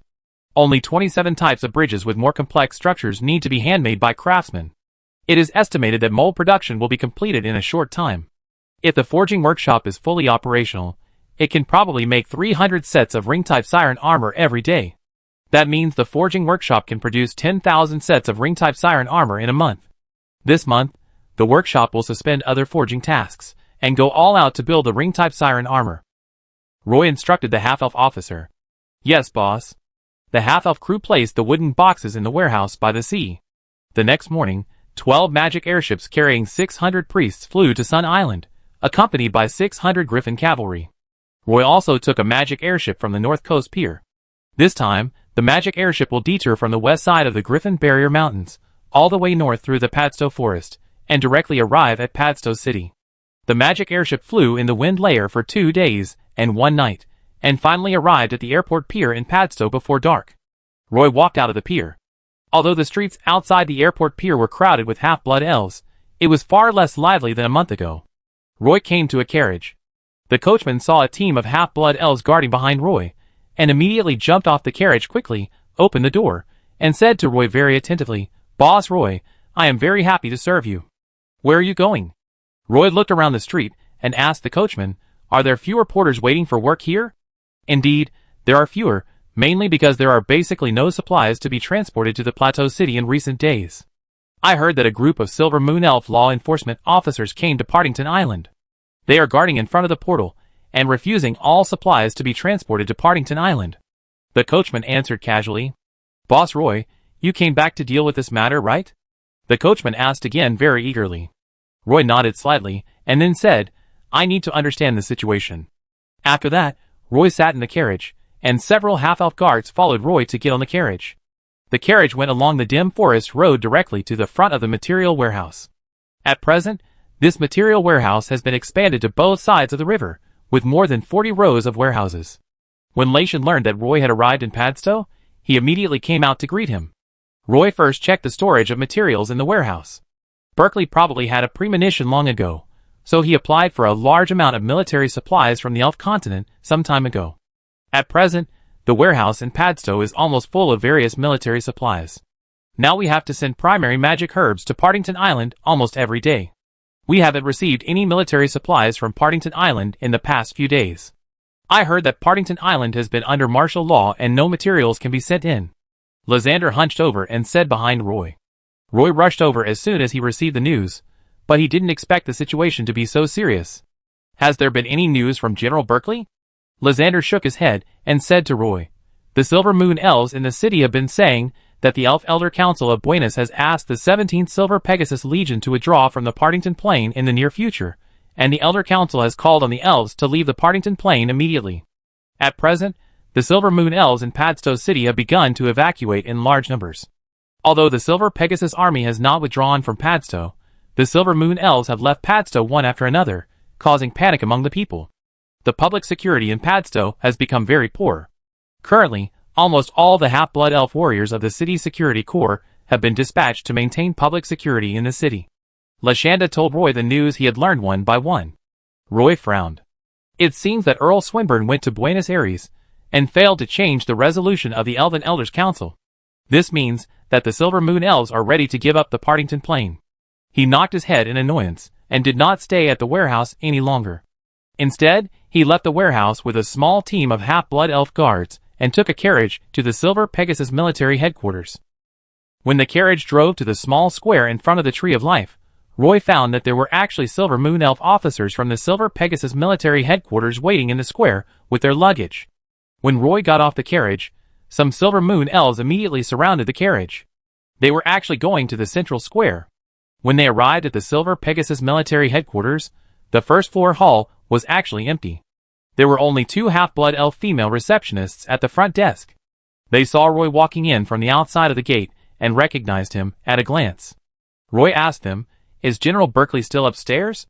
The 2 half-elf receptionists nodded at the same time and replied, "The General has always been here." Roy nodded and went upstairs. Perhaps it was because it was too late. There were not many elves in the military. When he saw Berkeley, he was about to leave the office. "Roy, you are finally here. Now the city is in chaos.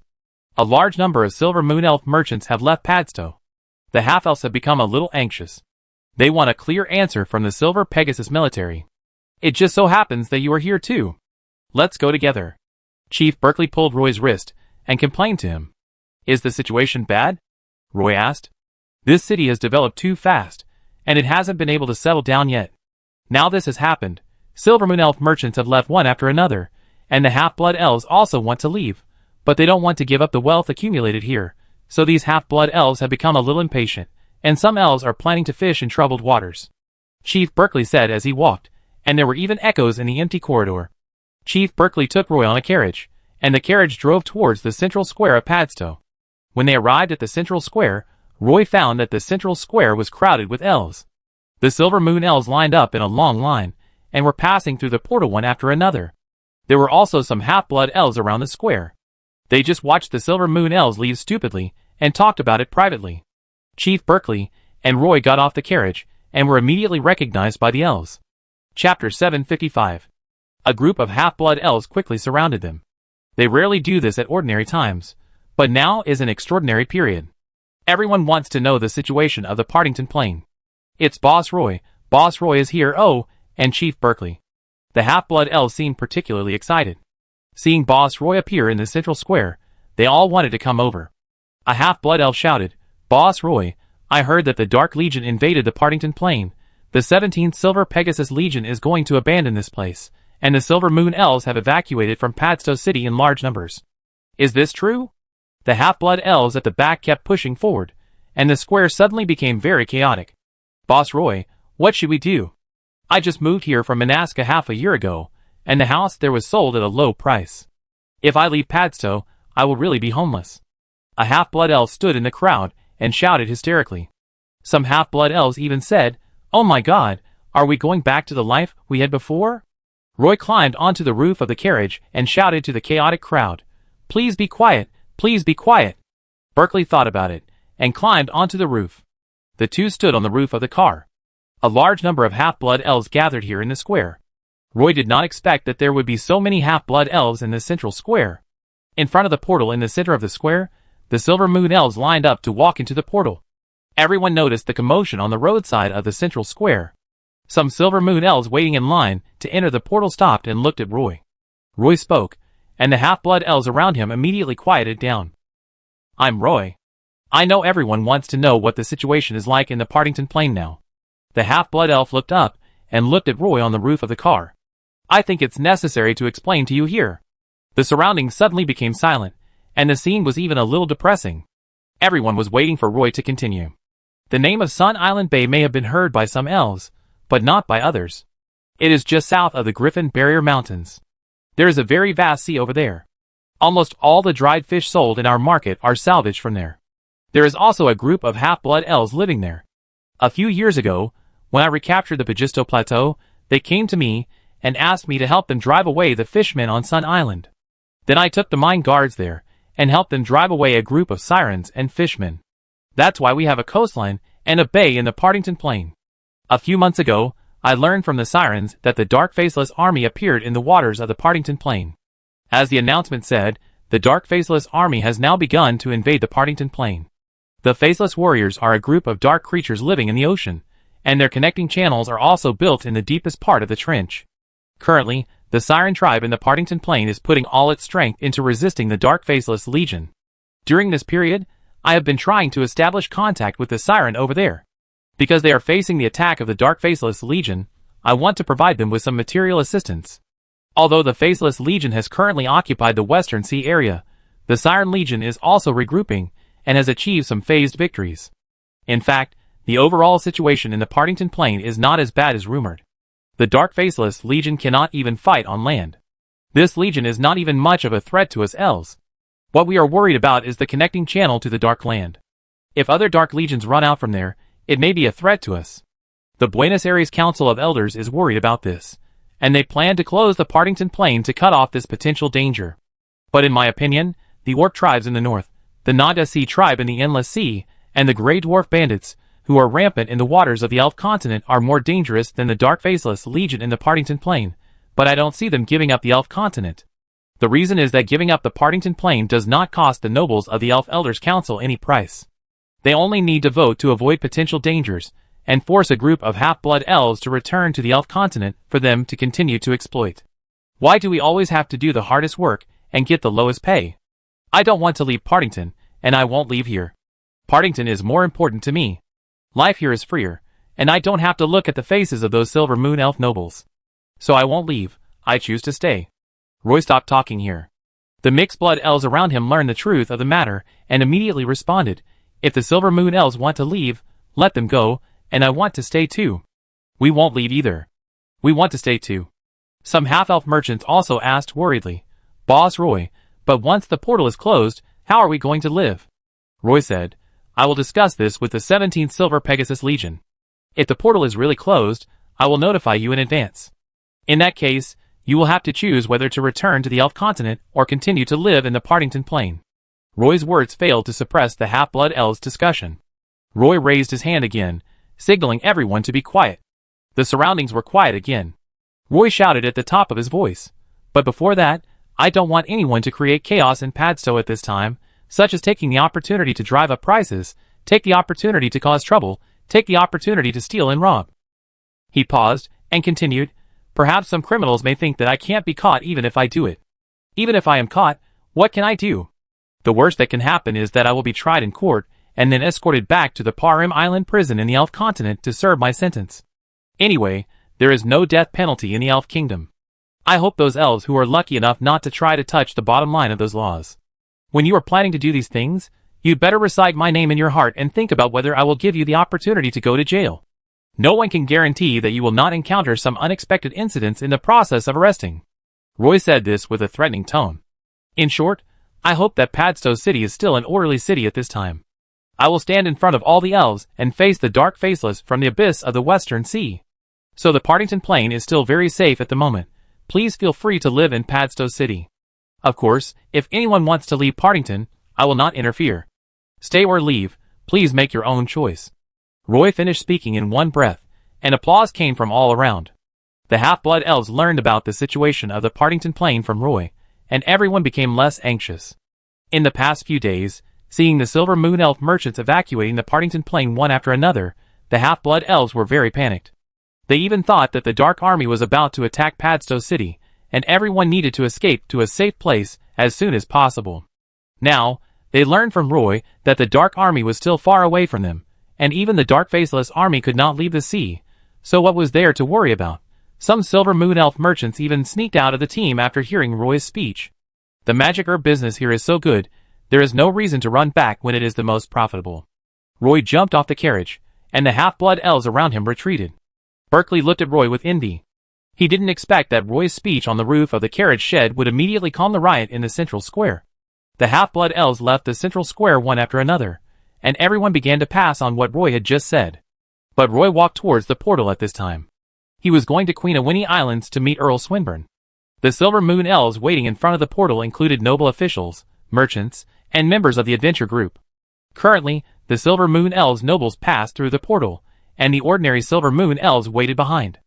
A group of Silver Moon Elf merchants gathered together to discuss that although it is currently impossible to transport supplies from the Elf continent to the Partington Plain, it is not prohibited to transport supplies from the Partington Plain to the Elf continent, which means that magic herbal medicine business can still be done at present. Suddenly many Silver Moon Elf merchants became active again.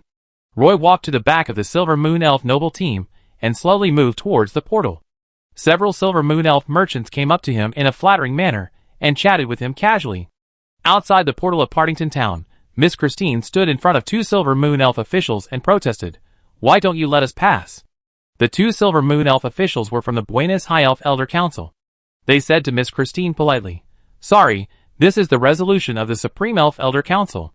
The Elder Council prohibits all materials from entering the Partington Plain.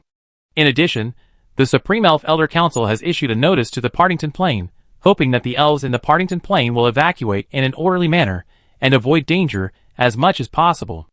Miss Christine took a step forward and said, "Do you know how many elves live in Partington now? At least 1.5 million. It's a huge forest city. Even if all the elves leave Partington in an orderly manner, the evacuation will take at least 2 to 3 months. During this period, if you prohibit any materials from entering Partington, it will violate the basic rights enjoyed by elf citizens." Chapter 756. After the two Silver Moon Elf officials looked at each other, they said to Miss Christine apologetically, "I'm sorry, I can let you pass through the portal, but I don't have the right to let these materials pass through." At this time, a young Silver Moon Elf noble ran out from a group of Silver Moon Elves. He was wearing exquisite elven armor. The armor seemed to be full of exquisite hollow carvings. The young noble said to Christine, "Christine, don't embarrass them anymore. This is proposed by the Council of Senior Elf Elders. The main purpose is to let the elves of the Partington Plain evacuate as soon as possible. Otherwise, they always procrastinate, and no one knows when they will procrastinate. After 3 months, the portal here will be completely closed, so there is not much time left for the residents of the Partington Plain." Miss Christine did not back down, and still asked aggressively, "If the elves in the Partington Plain cannot be evacuated during this period, what are you going to do?"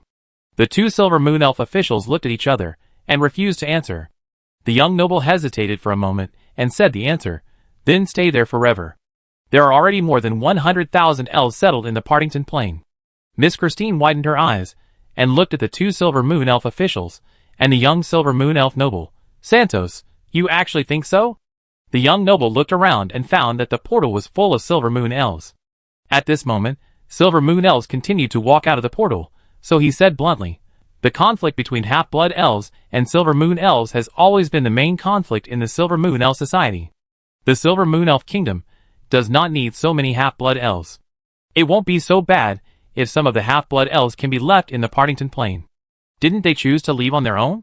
Miss Christine was so surprised when she heard this argument that she covered her mouth. The young noble Santos continued, "Once there are too many Half-Blood Elves, they will ask for rights and equality, thinking that they are poor people with nothing. We, the wealthy Silver Moon Elf nobles, should share our wealth with them, but our money is also hard-earned.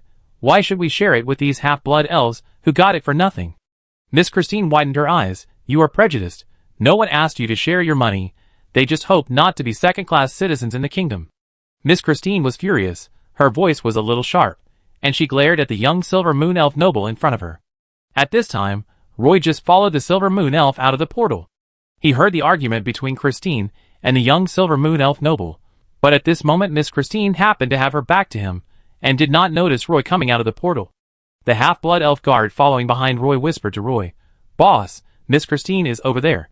Roy quickly signaled him to keep his voice down, then lowered his voice, and said quickly, "I leave quickly, don't let her see me, so as not to embarrass everyone." After that, he quickly left the town square with Jimmy's half-elf guard. Roy came to the family hotel in Partington Town. He decided to meet Mrs. Nancy before going to Queen Uini Islands. Nancy was still the same. She always had a sweater in her hand that she couldn't finish knitting. She didn't feel strange to see Roy standing at the door. Her eyes always hid the light of wisdom, which made Roy a little puzzled. Nancy was also very happy to see Roy coming, and she invited Roy into the house. Roy sat on the sofa in the living room and found that there seemed to be no other guests in the family hotel. Nancy had just cooked some pumpkin porridge, and there was a small dish of dried salted fish on the table, which she placed in front of Roy. Roy took a sip with a silver spoon, and it tasted sweet and very delicious. "Mrs. Nancy, the portal to the Partington Plain is about to close, do you know?" Roy asked in a low voice. Mrs. Nancy replied very calmly, I know, and I also know that your Mine Guard group is also going to be disbanded. This army cannot appear in the Silver Moon Elf Kingdom. Roy knew that Mrs. Nancy was well informed. Nancy put down the sweater in her hand and continued to say to Roy, in fact, this resolution was passed a few months ago. The reason why it can persist until now is that the magic herb trade in the Partington Plain has driven the economy of the entire Silver Moon Elf Kingdom. In addition, there have been various disputes in Buenos Aires. In fact, no one stands on your side in this matter. You are destined to be abandoned. Roy was stunned. He didn't expect Nancy to say this.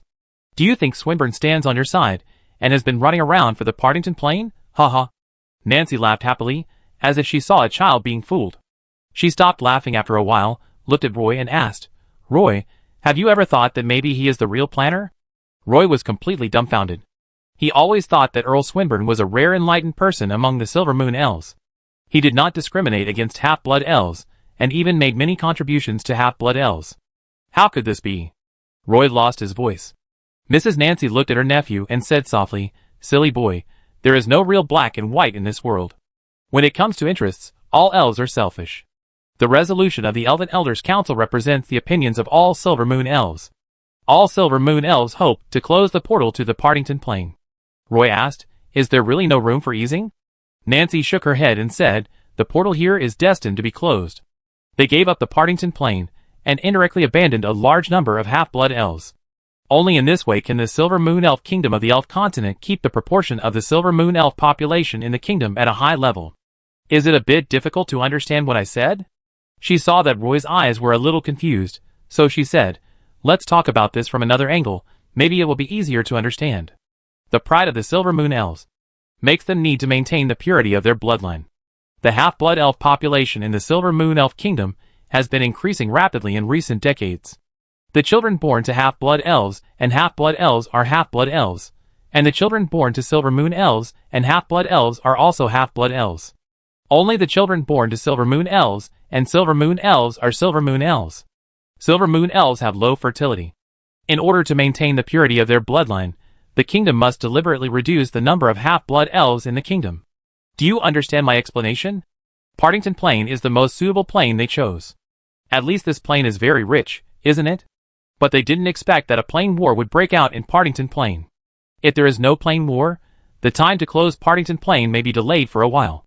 They hope to completely break away from Partington Plain before the large-scale outbreak of Partington Plain War, so that a large number of half-blood elves will willingly stay in Partington Plain.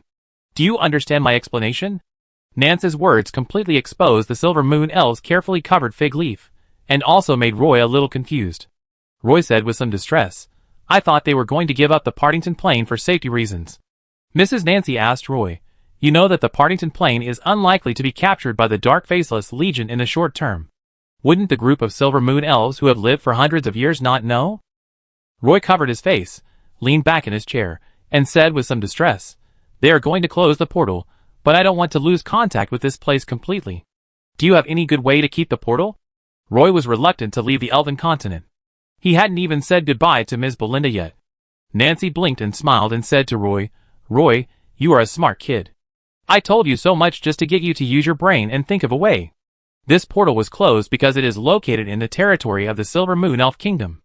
At Nance's reminder, Roy continued, I should find a way to build a portal outside the territory of the Silver Moon Elf Kingdom. In that case, the Council of Senior Elf Elders will not be able to interfere with this portal. Nancy showed an approving look.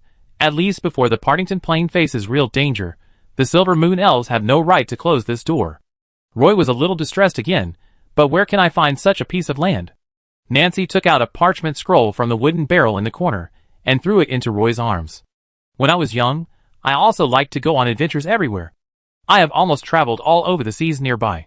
Although this is a volcanic island, the active volcano on the island will erupt from time to time. Every time it erupts, a large amount of volcanic lava will flow out of the crater, flowing south along the valley here, and flowing all the way into the sea. On the contrary, the land in the southern half of the island will not be affected, so the vegetation here grows very lush. But this place is not suitable for living, because every few years, the volcano erupts, and the volcanic ash in the sky is like snow, not only covering the entire island, but also the surrounding sea areas. This kind of volcanic eruption can last for several weeks at most. We named this island K Island. It is an uninhabited desert island, only 3 days and 2 nights away from the Queen Uni Islands. Are you saying that I can move the portal to K Island? Roy couldn't wait to open the map. Mrs. Nancy spread her hands, shook her head and said, I didn't say that, I just told you that there is an island here, and it doesn't belong to the elves. In addition, if you want to move the portal over, you need the help of a space magician. I can handle this, Roy said confidently. Chapter 757. Roy had the nautical charts of all the areas of the endless sea compiled by Abbott himself. Seeing that many lines on the nautical charts that Mrs. Nancy took out were blurred, he took out the nautical charts compiled by Abbott from his magic waste bag, and found the nautical chart of the waters near the Queen Uni Islands. Sure enough, Abbott's nautical chart was much more comprehensive and clear. The approximate distances between many islands were even marked. What's more exaggerated is that Abbott actually marked the direction of the ocean currents, and even wrote in the notes which months of the year are more suitable for sailing. Your set of sea charts is quite complete. The person who drew this set of sea charts must have put a lot of thought into it. Mrs. Nancy praised her rarely. He was my best friend Abbott, but unfortunately he died. I killed him myself, Roy said calmly while holding the sea chart. It has been so long since this happened, and he has slowly begun to let it go. Mrs. Nancy was a little surprised and asked Roy, does he have a reason to die? Roy nodded and said, he killed our mutual best friend Jasper for a treasure map he picked up from the Grey Dwarf. I looked for him for a long time, and finally found him in the Partington Plain, and captured him back to Castletown. Mrs. Nancy pursed her lips, tapped Roy's shoulder and said, no wonder many Silver Moon Elves said that you killed many Silver Moon Elves in the Partington Plain, and even some Silver Moon Elves nobles. It seems that these things are not just groundless. Some people do wrong things and must be punished. Roy said, as a matter of course. Mrs. Nancy smiled, looked at the sea map that Roy took out, pointed to an island on it, and said, in recent years, the Grey Dwarf bandits have always attacked the Queen of Winnie Islands. According to the clues brought by some merchants, I guess there may be a group of Grey Dwarf bandits hiding on the island. Roy didn't know what Mrs. Nancy did before, but she was very familiar with the sea and always knew something that others didn't know. She was also more knowledgeable than many elves. After leaving Mrs. Nancy's house, Roy came to the dock of Partington Island. He found a medium-sized sailing ship on the dock that was about to go to the Queen Ivany Islands, and rushed to the Queen Ivany Islands overnight. On the medium-sized sailing ship, Roy could enjoy a separate cabin, and almost all the captains of the Silver Moon Elf knew Roy. After all, in the 17th Silver Pegasus Legion, Roy was the only half-elf with the status of leader. Officers who had never seen Roy only needed to take a look at the badge on his chest to know his identity. After all, the Partington Mine Guards were very famous in the 17th Silver Pegasus Legion. They had achieved brilliant results twice in the Queen Uni Islands, and also went to the Golfito Canyon to perform missions, allowing the 17th Silver Pegasus Legion to float over the Dark Gate Expeditionary Force camp. More officers knew the name Roy because the Council of Senior Elf Elders had been investigating Captain Roy for several consecutive years, suspecting that he had illegally killed the Silver Moon Elf nobles. Now the 17th Silver Pegasus Corps is preparing to evacuate from the Partington Plain, and the Mine Guards are also facing forced disbandment. There are several rumors about where Captain Roy will go in the Silver Pegasus military. Roy lay in the cabin and waited until the medium-sized sailboat docked at the new dock of Queen's Island before he came out, and got off the medium-sized sailboat first. At the new dock, a Silver Moon Elf officer came up, stood in front of Roy, and said to him, Captain Roy, Earl Swinburne knows that you may rush to Queen's Island in the next 2 days, so he specially arranged for me to wait for you here. The Silver Moon Elf officer saluted Roy, and said very respectfully, I want to see Lord Swinburne. Is it convenient now? Roy asked directly. Lord Swinburne is waiting for you in the office. Please follow me. The officer walked out along the sampan built on the dock, crossed the beach and rainforest, and finally came to the Tree of Life. Some Silver Moon Elf guards stood at the bottom of the steps of the Tree of Life. Roy stepped onto the steps. This time when he came to Queen of Winnie Islands, he always felt a little weird, as if many eyes were watching him. Roy didn't care about those looks at all. Walking into the first floor hall of the Tree of Life, there was a large space here. Roy looked up as if he had sensed something, and just happened to see Earl Swinburne standing on the terrace on the 3rd floor, looking down at the situation in the first floor hall. Roy immediately saluted Earl Swinburne. The Earl looked a little tired, and just raised his hand slightly. When Roy walked into Earl Swinburne's office, the Earl sat on a chair, looked up at Roy, and asked him, What is the situation in the Partington Plain? Roy introduced the war in the Western Seas, mainly talking about how the Siren Legion repeatedly inflicted heavy damage on the Faceless Legion. Earl Swinburne was a little surprised and asked Roy, "Are you saying that the Siren tribe is currently the main force to resist the Dark Faceless Legion?" "Yes. Although the Dark Faceless Legion has occupied the entire Western Seas, the Siren Legion has been reorganized and has fought 3 beautiful raids in succession during this period. Does the Partington Plain have to be abandoned?" Roy couldn't help but ask. Earl Swinburne nodded and said, "The Council of Senior Elven Elders has made a final decision to stop all military supplies to the Partington Plain and ordered the 17th Silver Pegasus Corps to withdraw from the plain within 2 months. After 3 months, the portal will be closed and the connection with the Partington Plain will be completely cut off." Roy wanted to speak, but didn't know what to say. At this time, he thought of what Mrs. Nancy said. The Mine Guard Corps can only exist in the Partington Plain. Once the Partington Plain is lost, the Mine Guard Corps will also be disbanded.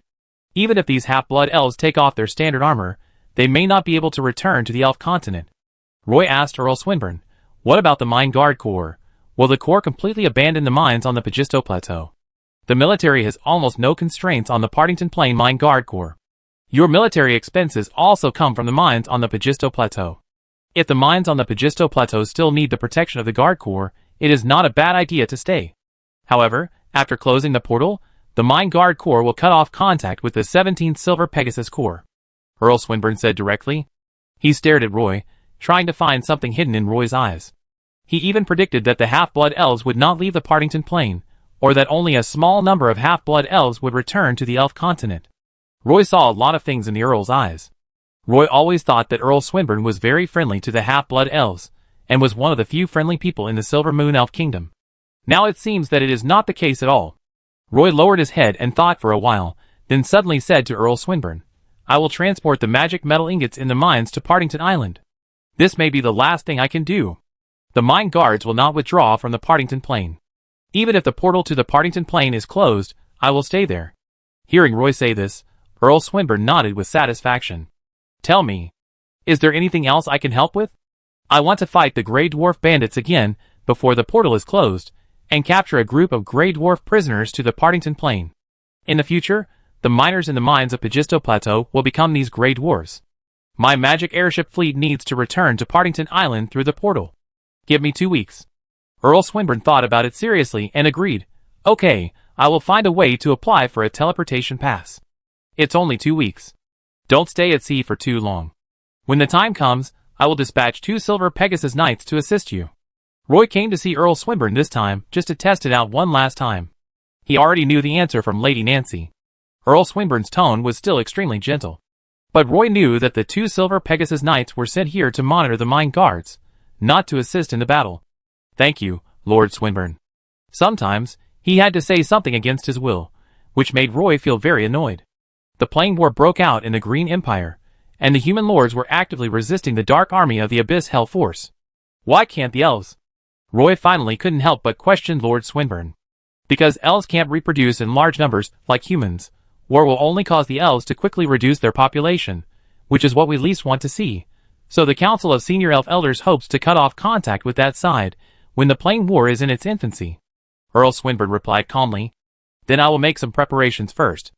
A week later, I will personally take the magic airship through the portal of Partington Island, and then fly directly to Jigan Island on the eastern outskirts of the Queen of Winnie Islands. I will use that island as a temporary supply camp and search for the hiding place of the Grey Dwarf bandits in the depths of the Endless Sea." After Roy finished speaking, he took the initiative to stand up and saluted Earl Swinburne. The look in Earl Swinburne's eyes was a little complicated. I wonder if he regretted it. Roy took out all the magic metal ingots on the Pagisto Plateau and bought a teleportation ticket for the mine guards, hoping to build a teleportation gate on an island outside the territory of the Silver Moon Elf Kingdom. After dealing with Earl Swinburne, Roy still had to find a way to meet Grand Mage Cedric. He needed Grand Mage Cedric's help to move the portal to the island with an active volcano. Less than 2 hours after arriving at Queen of Winnie Islands, Roy found that he had actually completed the purpose of this trip. Now he could go to the dock to wait for the boat. The beach near the dock was full of scorch marks, and it would take a long time to restore the original scenery. In the clear sea, there were many charged ships that sank to the bottom of the sea, and some of the sunken ships even became hiding places for fish. There were frequent ships traveling between Queen Island and Partington Island. Soon Roy boarded a medium-sized sailing ship and left Queen Uni Island. 2 days later, Roy walked out of the Castletown port pier. He took a carriage directly to the Magic Guild and took the Magic Guild teleportation gate to Wopai City. Roy couldn't find Grand Mage Cedric, but he knew that Grams was in Wopai. As long as he found Grams, he would know the news of Mage Alad, and then he could find Grand Mage Cedric through Mage Alad. Although Roy's pockets were full of magic crystals, the expensive teleportation fee still made him feel a little painful. After walking out of the teleportation hall, Roy stood alone at the street corner. It was raining in the magic city of Wopai, and the fine rain fell on Roy, so he had to put on a magic cloak. He quickly found a carriage, told the driver the address, and then got in the carriage. After he got in, he did not close the door, but asked the air at the door of the carriage, "Why are you two standing outside? Come in quickly, I'm in a hurry." At this time, the two Dark Moon Elf assassin hybrids hiding in the shadows quickly revealed their figures, quickly got into the carriage, and then quickly disappeared. Roy just pretended that they didn't exist. Although Roy brought Leah with him when he returned to the Elf continent this time, he chose two Dark Moon Elf assassin warriors to come to Wopai City. The carriage traveled through the rain, and there were almost no pedestrians on the street. The melodious time-telling music came from the magic clock tower in the distance, and the rain flowed along the dark channel on the street. Roy stood in front of a magic workshop and knocked hard on the door. A young magic apprentice pushed the door open and walked out, asking Roy, "We are not open to the public here. Who are you looking for? Is the magician Grams here? If he is here, please tell him that Roy from the Partington Plain is here to see him," Roy said as he stood outside the door. The young magic apprentice looked at Roy curiously, pushed half of the wooden door open, and asked Roy to come in to avoid the rain. "Please wait at the door, I will report to the teacher." The magic apprentice spoke softly, had a good personality, and walked with his legs a little tight. He was a male elf magic apprentice. Roy quickly looked away. Soon, Grams came to the door, put his arm around Roy's neck, and said to him with a smile, "Why did you come to me so soon? Have you already thought about how to let me help you?" Roy nodded and asked Grams, "Grams, have you heard? The Silver Moon Elf Kingdom is going to give up the Partington Plain. They are going to close the portal on Partington Island, so the half-blood elves currently living in the Partington Plain are likely to stay in the Partington Plain." "So serious?" Roy nodded. "I came here this time to ask for your help to move this portal to another island." "Ah? You actually made such a request. I'm not a space magician. You have to find Apea and her teacher Jonas for this matter," Grams said to Roy. "But I can only find you," Roy said to Grams. Chapter 758. In the Silver Moon Elf Kingdom, only Wopai has the Astrologer Guild. The Astrologer Guild is located at the top of the tallest mage tower in Wopai City. The guild only occupies the top floor of the mage tower. Downstairs is the portal leading to the Magic Guild teleportation hall. As magicians who master the power of space, astrologers are independent of other magicians and have a superior status. I didn't do anything wrong. Opea sat on the windowsill, looking at the street scene in the distance through the glass window. People on the street can always see the sexy figure in front of the glass window at the top of the mage tower. Every time they pass by the mage tower, they can't help but look up at the glass window. Opea has a succubus-like figure and a super exquisite appearance, a high-end face that is full of magic. She has been a little troubled recently. In the past, the followers around her could greatly satisfy her vanity. Every time she appeared in the Astrologers' Union, a large group of magicians would pay her attention for various reasons, and she also enjoyed this feeling very much. She is like a skilled angler who can catch fish almost as soon as she casts her rod. But recently she is very bored with the things she used to enjoy doing. She is a little tired of being surrounded by a group of admirers. She wants to make some small changes to make her life more fresh. She has been dressing up in a cool way for the past 2 months, and has deliberately distanced herself from her admirers, pursuers and followers. But her behavior makes her friends around her a little uncomfortable. Everyone thinks that Apei may have encountered some troubles recently. Even Apei's best friend is asking her about the real situation in a roundabout way. Taris walked to the window with a bouquet of flowers. He was a leader among the young astrologers in the Astrologer Union. Recently, he published a paper on the mysterious relationship between space magic and the other dimensional space in the Silver Moon Elf Magic Weekly. The bold conjecture above caused a great response among magicians. Taris was also the kind of Silver Moon Elf who liked to clean himself up. Although he was just a down-and-out noble, his dress did not look down and out at all. Standing in front of Apea, Taris handed over the flowers in his hand. It is not easy to find such a beautiful bouquet of flowers on a rainy day. Beautiful Apea, This bouquet of flowers is for you. Taris put on what he thought was the most handsome smile, and said in the gentlest tone. Opea took the flowers, and did not say anything, and there was no expression on her face. She threw the flowers directly out of the window. The flowers quickly disappeared in the rain. You? Tari's eyes widened. He looked at Opea angrily, wanting to blame her, but he didn't know what to say. Originally, he wanted to invite Opea to dinner, but now he was in no mood to talk about it.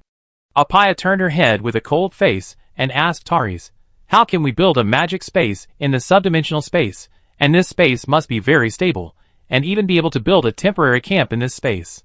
This problem actually existed many years ago. It was raised by a very famous space magic scholar. It has been circulating among the magicians of the Astrologers Union. It is also one of the 10 major academic problems of the Astrologers Union.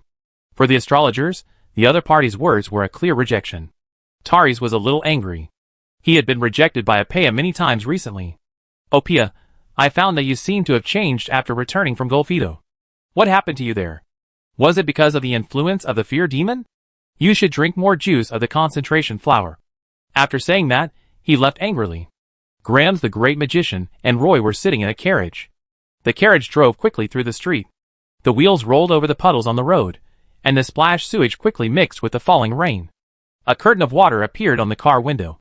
Grams asked Roy, so where are you going to move the portal? Roy pointed to the sea chart in his hand and said, Kui Island, it's right here. I heard that this is a volcanic island, currently occupied by gray dwarf bandits, but I will soon capture it and use it as a foothold for the half-blood elves in the elven continent. Grams then asked, are you going to drive away the gray dwarf bandits and build the portal here? Well, I was planning to do that. Do you think it's okay? Roy thought he was doing something wrong. Grams said excitedly, of course, but have you thought about it? That's a bandit island with an active volcano. If you want to occupy that island, you need to defeat the Grey Dwarf Bandits. Didn't the Grey Dwarf Bandits make your 17th Silver Pegasus Legion very anxious a while ago? Do you have the confidence to defeat them? Of course, the Grey Dwarf Bandits are just a bunch of rabble, and they are easy to deal with, Roy said confidently. Although it's nearly a week's flight from the Elf continent, it's better than isolating us in the Partington Plain. You're right, Grams agreed. In fact, this volcanic island looks quite big. The two were chatting when they heard the coachman shout to the two people in the carriage, Dear guests, the Astrologers Guild has arrived. The carriage stopped at the side of the road in the rain. Roy imitated Grams, put on a magic cloak, put the hood on his head, and hurriedly got off the car, then walked quickly towards the opposite steps. Grimes did not take him to Grand Mage Cedric. Cedric was currently participating in a very important magic project, and he had no time to meet Roy. The problem Roy brought was about space magic, so Grimes almost immediately thought of Mage Jonas. She was a senior member of the Astrologers Union, and had a deep understanding of space magic. The two walked quickly in the rain, and walked directly into the first floor hall of the magic tower. Grimes should be a frequent visitor here. Under his leadership, Roy came to the stairs without being questioned. He followed Grand Mage Grimes up the stairs. After walking for a long time, Roy felt that he had climbed to the top floor of the magic tower. The great magician Grams finally showed his credentials to a magic apprentice guarding the door, and then said, I am here to see Mage Opea. Mage Opea is inside, please come in. The magic apprentice seemed very easy to talk to. Roy followed Grams into the room. After entering the room, Roy found that it was actually a large hall. Many magicians' desks were gathered together. Some magicians even held magic parchment and kept arguing. At this moment, he heard someone shouting angrily at the window on his left, Opea, I noticed that you have changed since you came back from Golfito. Roy looked towards the window like a curious baby, and saw Opea standing by the window, pursing her lips, and looking at the magician opposite with an expressionless face. The magician was the one who loudly rebuked Opea. Roy felt that since he had met an acquaintance in the magic tower, and they hadn't seen each other for a long time, even though Opea was arguing with others, he happily squeezed up and greeted Opea with great joy. Hi, Opea, long time no see. Opea suddenly raised her head, and saw Roy and Graham standing together. She immediately showed a surprised expression on her face, and walked up quickly to ask, Why are you two here? Chapter 759. Opea left the window without looking back, and came to Grams and Roy, chatting with them very familiarly. Taris found that his voice was a little high just now, which attracted the curious eyes of some magicians around him, so he adjusted his collar casually, turned around and hurriedly left the window sill. Opea, did I bother you? We are here to visit Magister Jonas. Roy smiled. After not seeing each other for a few months, Opia looked much more energetic than in the dark land. The teacher should still be resting at this time. I go check it out. You guys come with me first. As the assistant of Magister Jonas, Opia is very free in the Astrologers Guild. She doesn't have any research topics and basically helps Magister Jonas. Although Opia has no famous research results in the Astrologers Guild, she is the one that many magicians want to make friends with and please. There are almost no people like Taris who dare to yell at Opia in public. Opia's figure swayed as she walked, and her slim waist and plump hips made Graham's and Roy dizzy. The two secretly looked at each other and hurriedly followed Opia to the rest area in the hall. Along the way, magicians kept greeting Opia, and some invited Opia to dinner or dance, but Opia casually refused. The rest area is located in a corner of the Astrologers Union Hall. The rest area is separated by a row of potted plants and vines, and there are some chairs randomly placed inside. There were several groups of magic crystals on the ground, with some magic runes engraved on them. Magical glimmers flowed freely on the rune lines. These magical streams extended outward, forming a very wonderful virtual image, which looked like some floating continents. Roy stood in front of a virtual image, looking at the three-dimensional image in front of him that was more than half a meter high. The mountains and rivers on it were described very clearly. He stretched out his hand, and the magic beam was projected onto his hand, and the virtual continent immediately became incomplete. This is the Emerald Forest Plain, one of the 4 most important plains in the Silver Moon Elf Kingdom. There are millions of ancient war trees and ancient wisdom trees on this plain. If you have time, you can go there for a tour. The scenery there is also very beautiful, Opia said as she stood beside Roy. She exuded a faint scent of perfume, and the v-neck of her magic robe revealed a small part of her full chest. Well, I am familiar with the Emerald Forest. The most famous magic beast there is the colorful elk. When it runs, it always draws a rainbow behind it, Grims added. Opia glared at Grims, turned and walked out of the rest area, saying as she walked, I go see if the teacher has woken up. She turned around and disappeared. A female magician came in, with 2 cups of tea, and placed them on the coffee table in the corner. She asked Grims, Teacher Grims, where are you going to go on an adventure recently? No plans yet, I will stay in Wopai for a while. The great magician Grims responded. You are a stranger. I don't think I have ever seen you before. The female magician asked Roy with a smile. Roy quickly stood up and introduced himself. My name is Roy, I am a half-elf from the Partington Plain. The female magician said to Roy, My name is Oling, and I am a student of teacher Opia. Please take a seat. If you need anything, just let me know. When I first came to the Astrologers Union, I was also shocked by the virtual image in the rest area. Later, I found that although this kind of magic crystal is rare, it can still be bought on the market. In the eyes of magicians, only those things that cannot be bought with money are the most precious. The great magician Grams whispered to Roy. Roy retracted his gaze. The door next to the rest area connected to the terrace. He walked to the door, and the rainy south city of Wopai entered Roy's eyes. Tell me, what problem do you want me to help you solve? Mage Jonas's voice came into the rest area. Roy turned around and saw her calmly walk into the rest area. Opia and Orin followed Mage Jonas, and there were several female magicians accompanying them. Mage Jonas stopped and turned around to wave to the back. All the magicians, including Opia, left the rest area. Opia, you stay, Mage Jonas said in an unquestionable tone. Opia stopped immediately and stood at the door of the rest area without saying a word. Mage Jonas, I would like to ask you to help me build a portal to the Partington Plain outside the Silver Moon Elf Kingdom. Mage Jonas looked at Roy in confusion. Isn't there a portal in the Partington Plain? Teacher, the Silver Moon Elf Elder Council just submitted an application to cancel the portal a few days ago. They want to close the portal on Partington Island. Opia whispered aside. What is the reason for their application? Mage Jonas asked expressionlessly. Opia quickly opened a notebook and quickly replied. Traces of the Dark Faceless Legion appeared on the Partington Plain. Mage Jonas turned to Roy and asked, You also learned that the Silver Moon Elf Elder Council wanted to close the Partington portal, so you are going to use the promise we promised you? Roy nodded, yes. Okay, has the relocation location been determined? Mage Jonas agreed without any hesitation. The location chosen temporarily is on K Island, but K Island is not under my control at present. I plan to seize K Island within 3 weeks, Roy said honestly. Jonas curled her lips, as if she was a little dissatisfied that Roy had come to her without any preparation.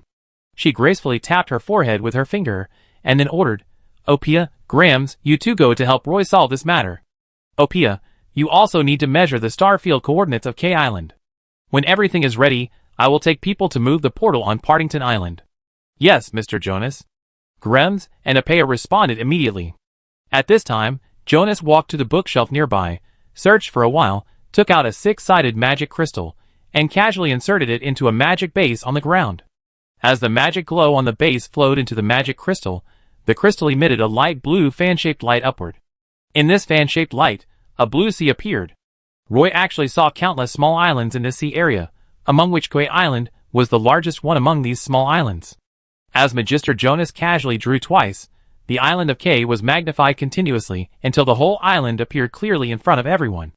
She stopped. This was also the first time that Roy saw the true situation of K Island. The whole island was not a mountain, but a mountain range nearly 30 kilometers long. Moreover, this mountain range was located in the north of K Island. The south slope of the mountain range was very gentle, and the volcanic lava only burned the part above the halfway point of the mountain, leaving no grass. Below the halfway point of the mountain was a tropical rainforest, which extended all the way to the coastline in the south of the island, with a width of about 10 kilometers. The entire island is about 500 square kilometers in area, and the tropical rainforest is nearly 300 square kilometers. The 30-kilometer-long mountain range has three main peaks, all of which show signs of volcanic eruptions. Most of the lava flows into the sea along the steep north slope. Is this Kue Island? A volcanic island? Roy, how did you come up with the idea of building a portal on a volcanic island? Don't you know that such an island is extremely unstable, with frequent volcanic eruptions and occasional earthquakes, causing tsunamis around it? It is very difficult to build a portal on such an unstable island. Magister Jonas said to Roy. I know this is a volcanic island. It doesn't belong to the Silver Moon Elf Kingdom, but it's only 2 days away from the Queen Uni Islands. This is the closest island I can find to the Elf continent, Roy explained. Mage Jonas understood Roy's explanation and nodded slightly. Opia, don't forget to go to the archives to look up the information about the volcanic eruptions on this island in the past 100 years. Okay, teacher. Magister Jonas looked at Roy and said, I have to say that your plan to move the portal here is a good choice. When you are ready, I will personally bring a group of people to move the portal to K Island. I hope you can take good care of it. Roy said, I will, Magister Jonas. That's good. When the portal is moved, we will be even, Magister Jonas said, and hurriedly left the lounge. Roy, Grahams, and Apea sat down on the chairs in the lounge and discussed the portal relocation plan together. Roy rarely saw the panoramic view of K Island.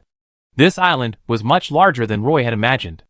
Although the length of the island was also recorded in the information compiled by Abbott, the actual area of the island was not marked. Now it seems that the entire K Island is about 1/8 the size of Sun Island Bay. Apea looked at Roy with a smile, and her mood inexplicably improved. Although it was misty and rainy outside the window, Apea's mood was extremely bright at the moment. When will you return to Castletown? Opia asked Roy. If I can make it, I go back today. Roy planned to go to Plateau City as soon as possible and take the mine guards to K Island. Grem said, I go with you. It's great that we can fight side by side again this time. The two of them bumped their fists. Opia, who was sitting opposite them, said, Wait for me to go to the archives to retrieve a document, and then we will go to Castletown together. Great Magician Grams asked again, Roy, do you have any plans? I remember that the owner of this island is the Janasi clan. How do you plan to take this island back from the Nagasi clan? Roy said, I plan to transfer 10 magic airships from the Partington Plain, with 5,000 half-blood elf warriors from the mine guards, to raid the Grey Dwarf bandits on the island of Kue from the air. It's good to have a battle plan. Grams and I will give you magic support at that time. Apea continued, We will take a boat from Castleton City to Partington Island, and then stay on Partington Island. When your fleet arrives at Partington Island, we will take your magic airship to K Island. Grams asked curiously, Roy, I'm a little curious, that is, if a group of Grey Dwarf bandits are captured as prisoners of war in this island raid, how are you going to deal with these Grey Dwarf bandits? Capture the Grey Dwarf bandits on the island and bring them back to the Partington Plain to mine. Roy said, You really have a personality. To be honest, I like your way of doing things. Grand Mage Grem said to Roy with a smile. Roy thought, when you know that there are nearly 60,000 Grey Dwarf prisoners of war on the Pagisto Plateau, I wonder if you will think so. Opia stood up at this time and said to the two, Wait for me for a while, I will simply pack my luggage. Grems also took the opportunity to walk out of the rest area. He had many acquaintances in the Astrologer Guild. At this time, he was ready to take some time to say hello to them. Roy was left alone in the rest area. He held a cup of hot tea and came to the terrace. This is the highest point of the Mage Tower. Looking down from a high point, the scenery in the distance is all shrouded in mist. Roy stood on the terrace for a while and felt a little wet. A young magician came from behind Roy. His footsteps were a little weak. Roy turned his head and saw him stretching out a hand. "My name is Tarek. Who are you?" "Roy," Roy answered. He didn't forget that it was this guy who had quarreled with Apaya just now. Tarek stood in front of Roy, a full head taller than Roy and more handsome than Roy. He asked, "Are you Apaya's friend?" "Yes." Roy did not hide it. "How long have you known each other?" Roy paused for a moment before answering. "About 2 years." Roy was not used to this kind of interrogation-style chat. At that time, Apaya was in the Dark Land. "Did you meet in Golfito?" Tarek started a new round of questioning. "Yes, I was a guide of the Mage Corps at that time," Roy told him frankly. Tarek stood in front of Roy, full of superiority, and said to Roy proudly, "I am the space magician Tarek, your love rival." Roy was a little dumbfounded. He became a love rival inexplicably. "One of the many love rivals?" Roy asked. Tarek puffed up his chest and said to Roy very proudly, "Seeing such an excellent person like me, shouldn't you retreat when you know the difficulty? Do you think I should give up when I see the difficulty?" Roy scratched his head and asked, "Tarek, can I ask how old you are?" 300 years old. "So you have lived for more than 300 years, and your friends have never told you not to take yourself too seriously." After saying that, Roy turned and walked out of the Astrologers' Union lounge. Grams the Great Magician was waiting for him at the entrance of the front hall. Chapter 760. Roy stood on the steps at the entrance of the Astrologers' Union, waiting for Apaya and Grams to come out of the hall. The magicians passing by the door would look at Roy curiously. The elves who could enter this magic tower were all space magicians. Their bodies exuded the aura of arcane magic. Some magicians' bodies even became elemental. Some arcs ran around on their bodies, sometimes even making crackling sounds. Roy stood beside the steps, holding the railing with both hands. Unfortunately, he couldn't see the beautiful scenery outside from here. Soon, Grams came over and asked Roy, "I heard that Tarek gave you trouble?" "No, he just wanted me to know how good he is, and he didn't give me trouble." Roy shrugged and said with a pout. Grams nodded and said, "That's good. Haven't I congratulated you on officially joining the ranks of the second-level strongmen? Roy, have you had any special insights recently?" "I had some insights when I was promoted, as if I had touched the edge of some rules, such as how darkness is transformed into light." Roy followed Graham's footsteps and walked down the stairs. Opia quickly caught up with them from behind. She changed into a dark magic robe and held a magic book in her hand. She said to the two of them, "There is a portal downstairs. It's raining outside. Let's go through the portal directly." "See, Roy, this is the biggest advantage of knowing a space magician. Most of the time, you don't need to choose a means of transportation, because there are teleportation halls in every city in the Silver Moon Elf Kingdom," Graham said, holding Roy's shoulders. Apaya ignored Graham's teasing and walked to the front, leading the two to the downstairs of the Astrologers' Guild. Apaya introduced to Roy that most of the rooms here were magic laboratories, and many magicians liked to rent the laboratories here to study magic topics. The portal was in the center of the hall. The room was not very big, and there was a portal in the middle, which looked like a floor-to-ceiling bronze mirror. Apaya walked into the bronze mirror first, and soon, she could not see any trace. Roy looked back at Grams, who gave him an encouraging look. Roy walked in with gritted teeth. When passing through this kind of portal, Roy didn't feel the space crack at all. After stepping in, he stepped on the stone floor on the other side of the portal. Opia was waiting at the door. Seeing Roy appear at the portal almost as soon as she stood firm, she immediately reached out to pull him away, and then Grams also walked out of the portal. This is actually the teleportation hall of the Magic Guild. The magician in the teleportation hall is very familiar with Apaya, and when he saw Apaya, he came over to greet her. "Opia, where are you going?" "Castletown," Opia said with a smile. "Then we have to go to Mabamba first before we can get to Castletown." "Thank you for your reminder. Have a good trip." The two sides had a brief conversation, and they didn't even check Roy and Graham's identities, nor did they ask them to pay for the teleportation fee. The three of them had no problems along the way, and soon arrived at the teleportation hall of the Castletown Magic Guild. Roy called a carriage at the entrance of the Magic Guild, and the three of them rushed to the Castletown port without stopping. Here, Roy took the initiative to lead the way. Roy saw a medium-sized sailing ship with the flag of the 17th Silver Pegasus Legion hanging on it, so he boarded the ship directly. The Silver Moon Elf crew on the ship saw the badge on Roy's chest, took the initiative to come up and salute, and asked Roy, "Sir, do you need anything? Which ship is the fastest to Partington Island?" Roy asked. The crew pointed to the medium-sized sailing ship next door and said, "Tuna, they will leave the port before dark and the tide recedes." Roy nodded, turned to get off the ship, took Graham's and Apea to the Tuna, and went directly to the captain who was making preparations, and asked him for 3 rooms. There should be senior officials of the 17th Silver Pegasus Legion on this ship. The captain did not arrange a cabin on the 2nd floor of the ship for Roy. The cabin for 3 people was at the tail of the 1st floor of the ship. The cabin was relatively clean. Graham thought that the portal of the Partington Plain was about to be closed, so he asked Roy, "After the portal of the Partington Plain is closed, what will happen to your mine guard group? Do you have to follow the other troops of the 17th Silver Pegasus Legion and withdraw from the Partington Plain together?" When the mine guards were first established, they were created based on the chaotic public security situation in the Partington Plain. The mine guards will not leave the Partington Plain, and the Silver Moon Elf nobles will not allow a half-blood elf army to appear on the elf continent, Roy said. Grams nodded, indicating that he understood. The 3 of them rested in their cabins for a while, and soon the medium-sized sailing ship left Castletown Harbor. In the afternoon, the medium-sized sailing ship called Tuna left Castletown Harbor. After leaving the port, the sea waves gradually increased. The sails were swollen, and the medium-sized sailboat kept breaking through the waves. Apea held the railing at the stern with both hands, looking at the Silver Moon Elf statue on the top of the mountain behind Castletown Port. Her graceful figure was full of the charm of a mature woman. Behind her was a narrow corridor on the 1st floor of the ship. Roy pushed open the cabin door and walked out. She said without looking back, "I didn't expect that you had been promoted to a 2nd-level strongman in just 1 year. You have grown up so fast." Roy did not answer, but stood beside Apea, holding the railing with both hands like her, staring at the Castletown city in the distance, his eyes full of nostalgia. "Why don't you say anything?" Apea couldn't help but turn her head and look at him. "It may not be so easy to come to Castletown City in the future," Roy said a little melancholy. "It has to take this step.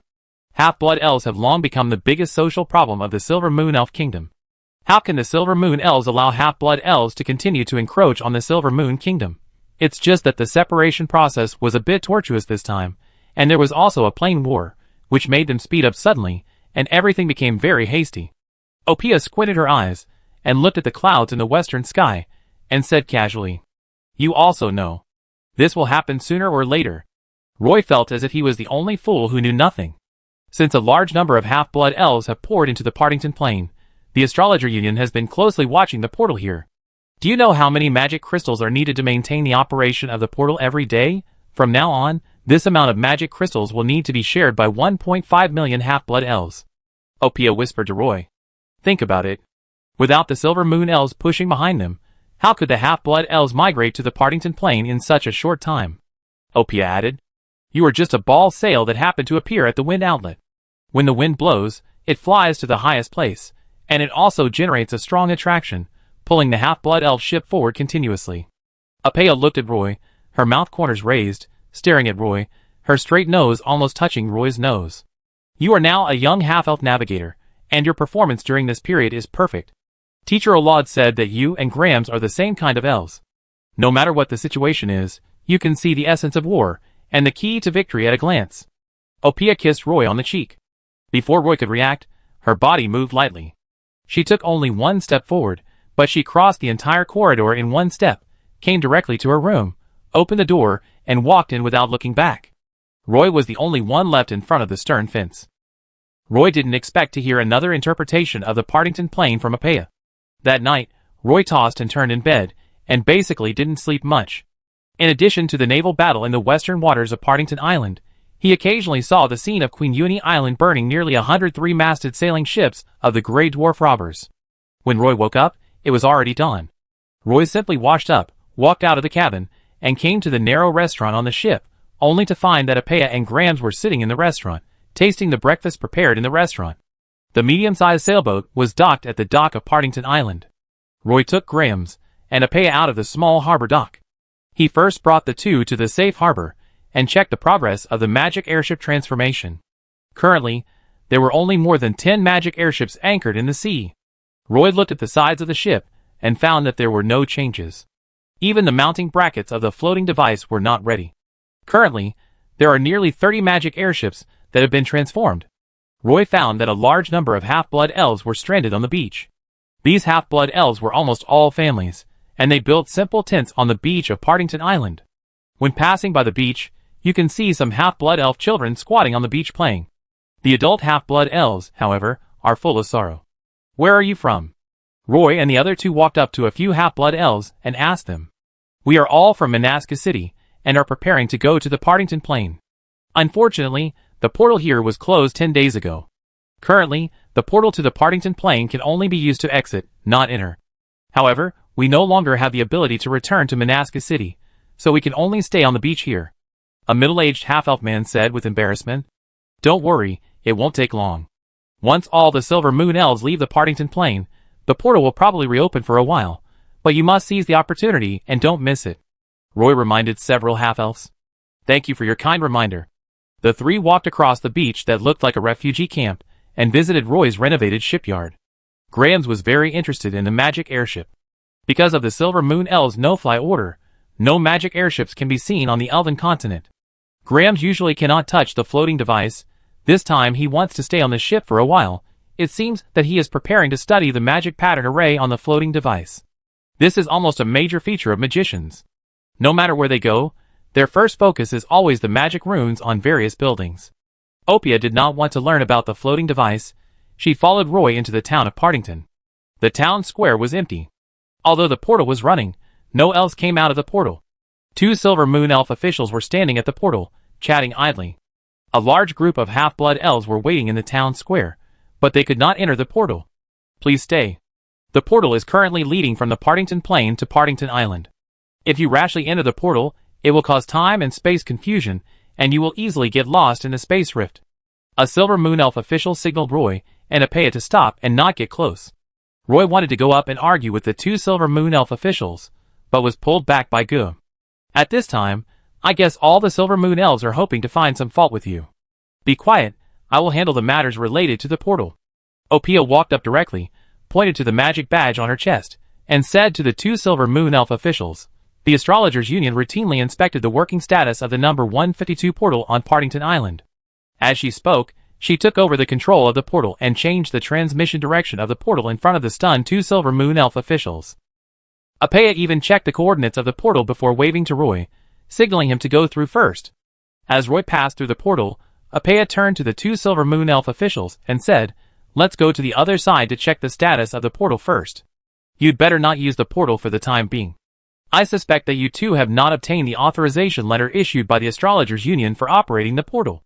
If your improper operation has caused the service life of the portal to be greatly shortened, I will ask the Elf Elders Council to compensate our Astrologers Union." Apea's words immediately made the 2 Silver Moon elf officials sweat profusely. They both took 2 steps back and repeatedly said that they had not touched the magic core of this portal recently. This time it was Apea's turn to turn around and walk into the portal with disdain. In the central square of Padstow, Apea did not leave with Roy. She needed to do some preliminary preparations for this portal, that is, to actually detect the specific parameters of the portal and prepare for the relocation of this portal. The overall height of the portal on the central square of Padstow reached more than 30 meters, and the width was more than 10 meters. The magic airship could just fly in by the border of the portal. It was actually a big project to move such a big door.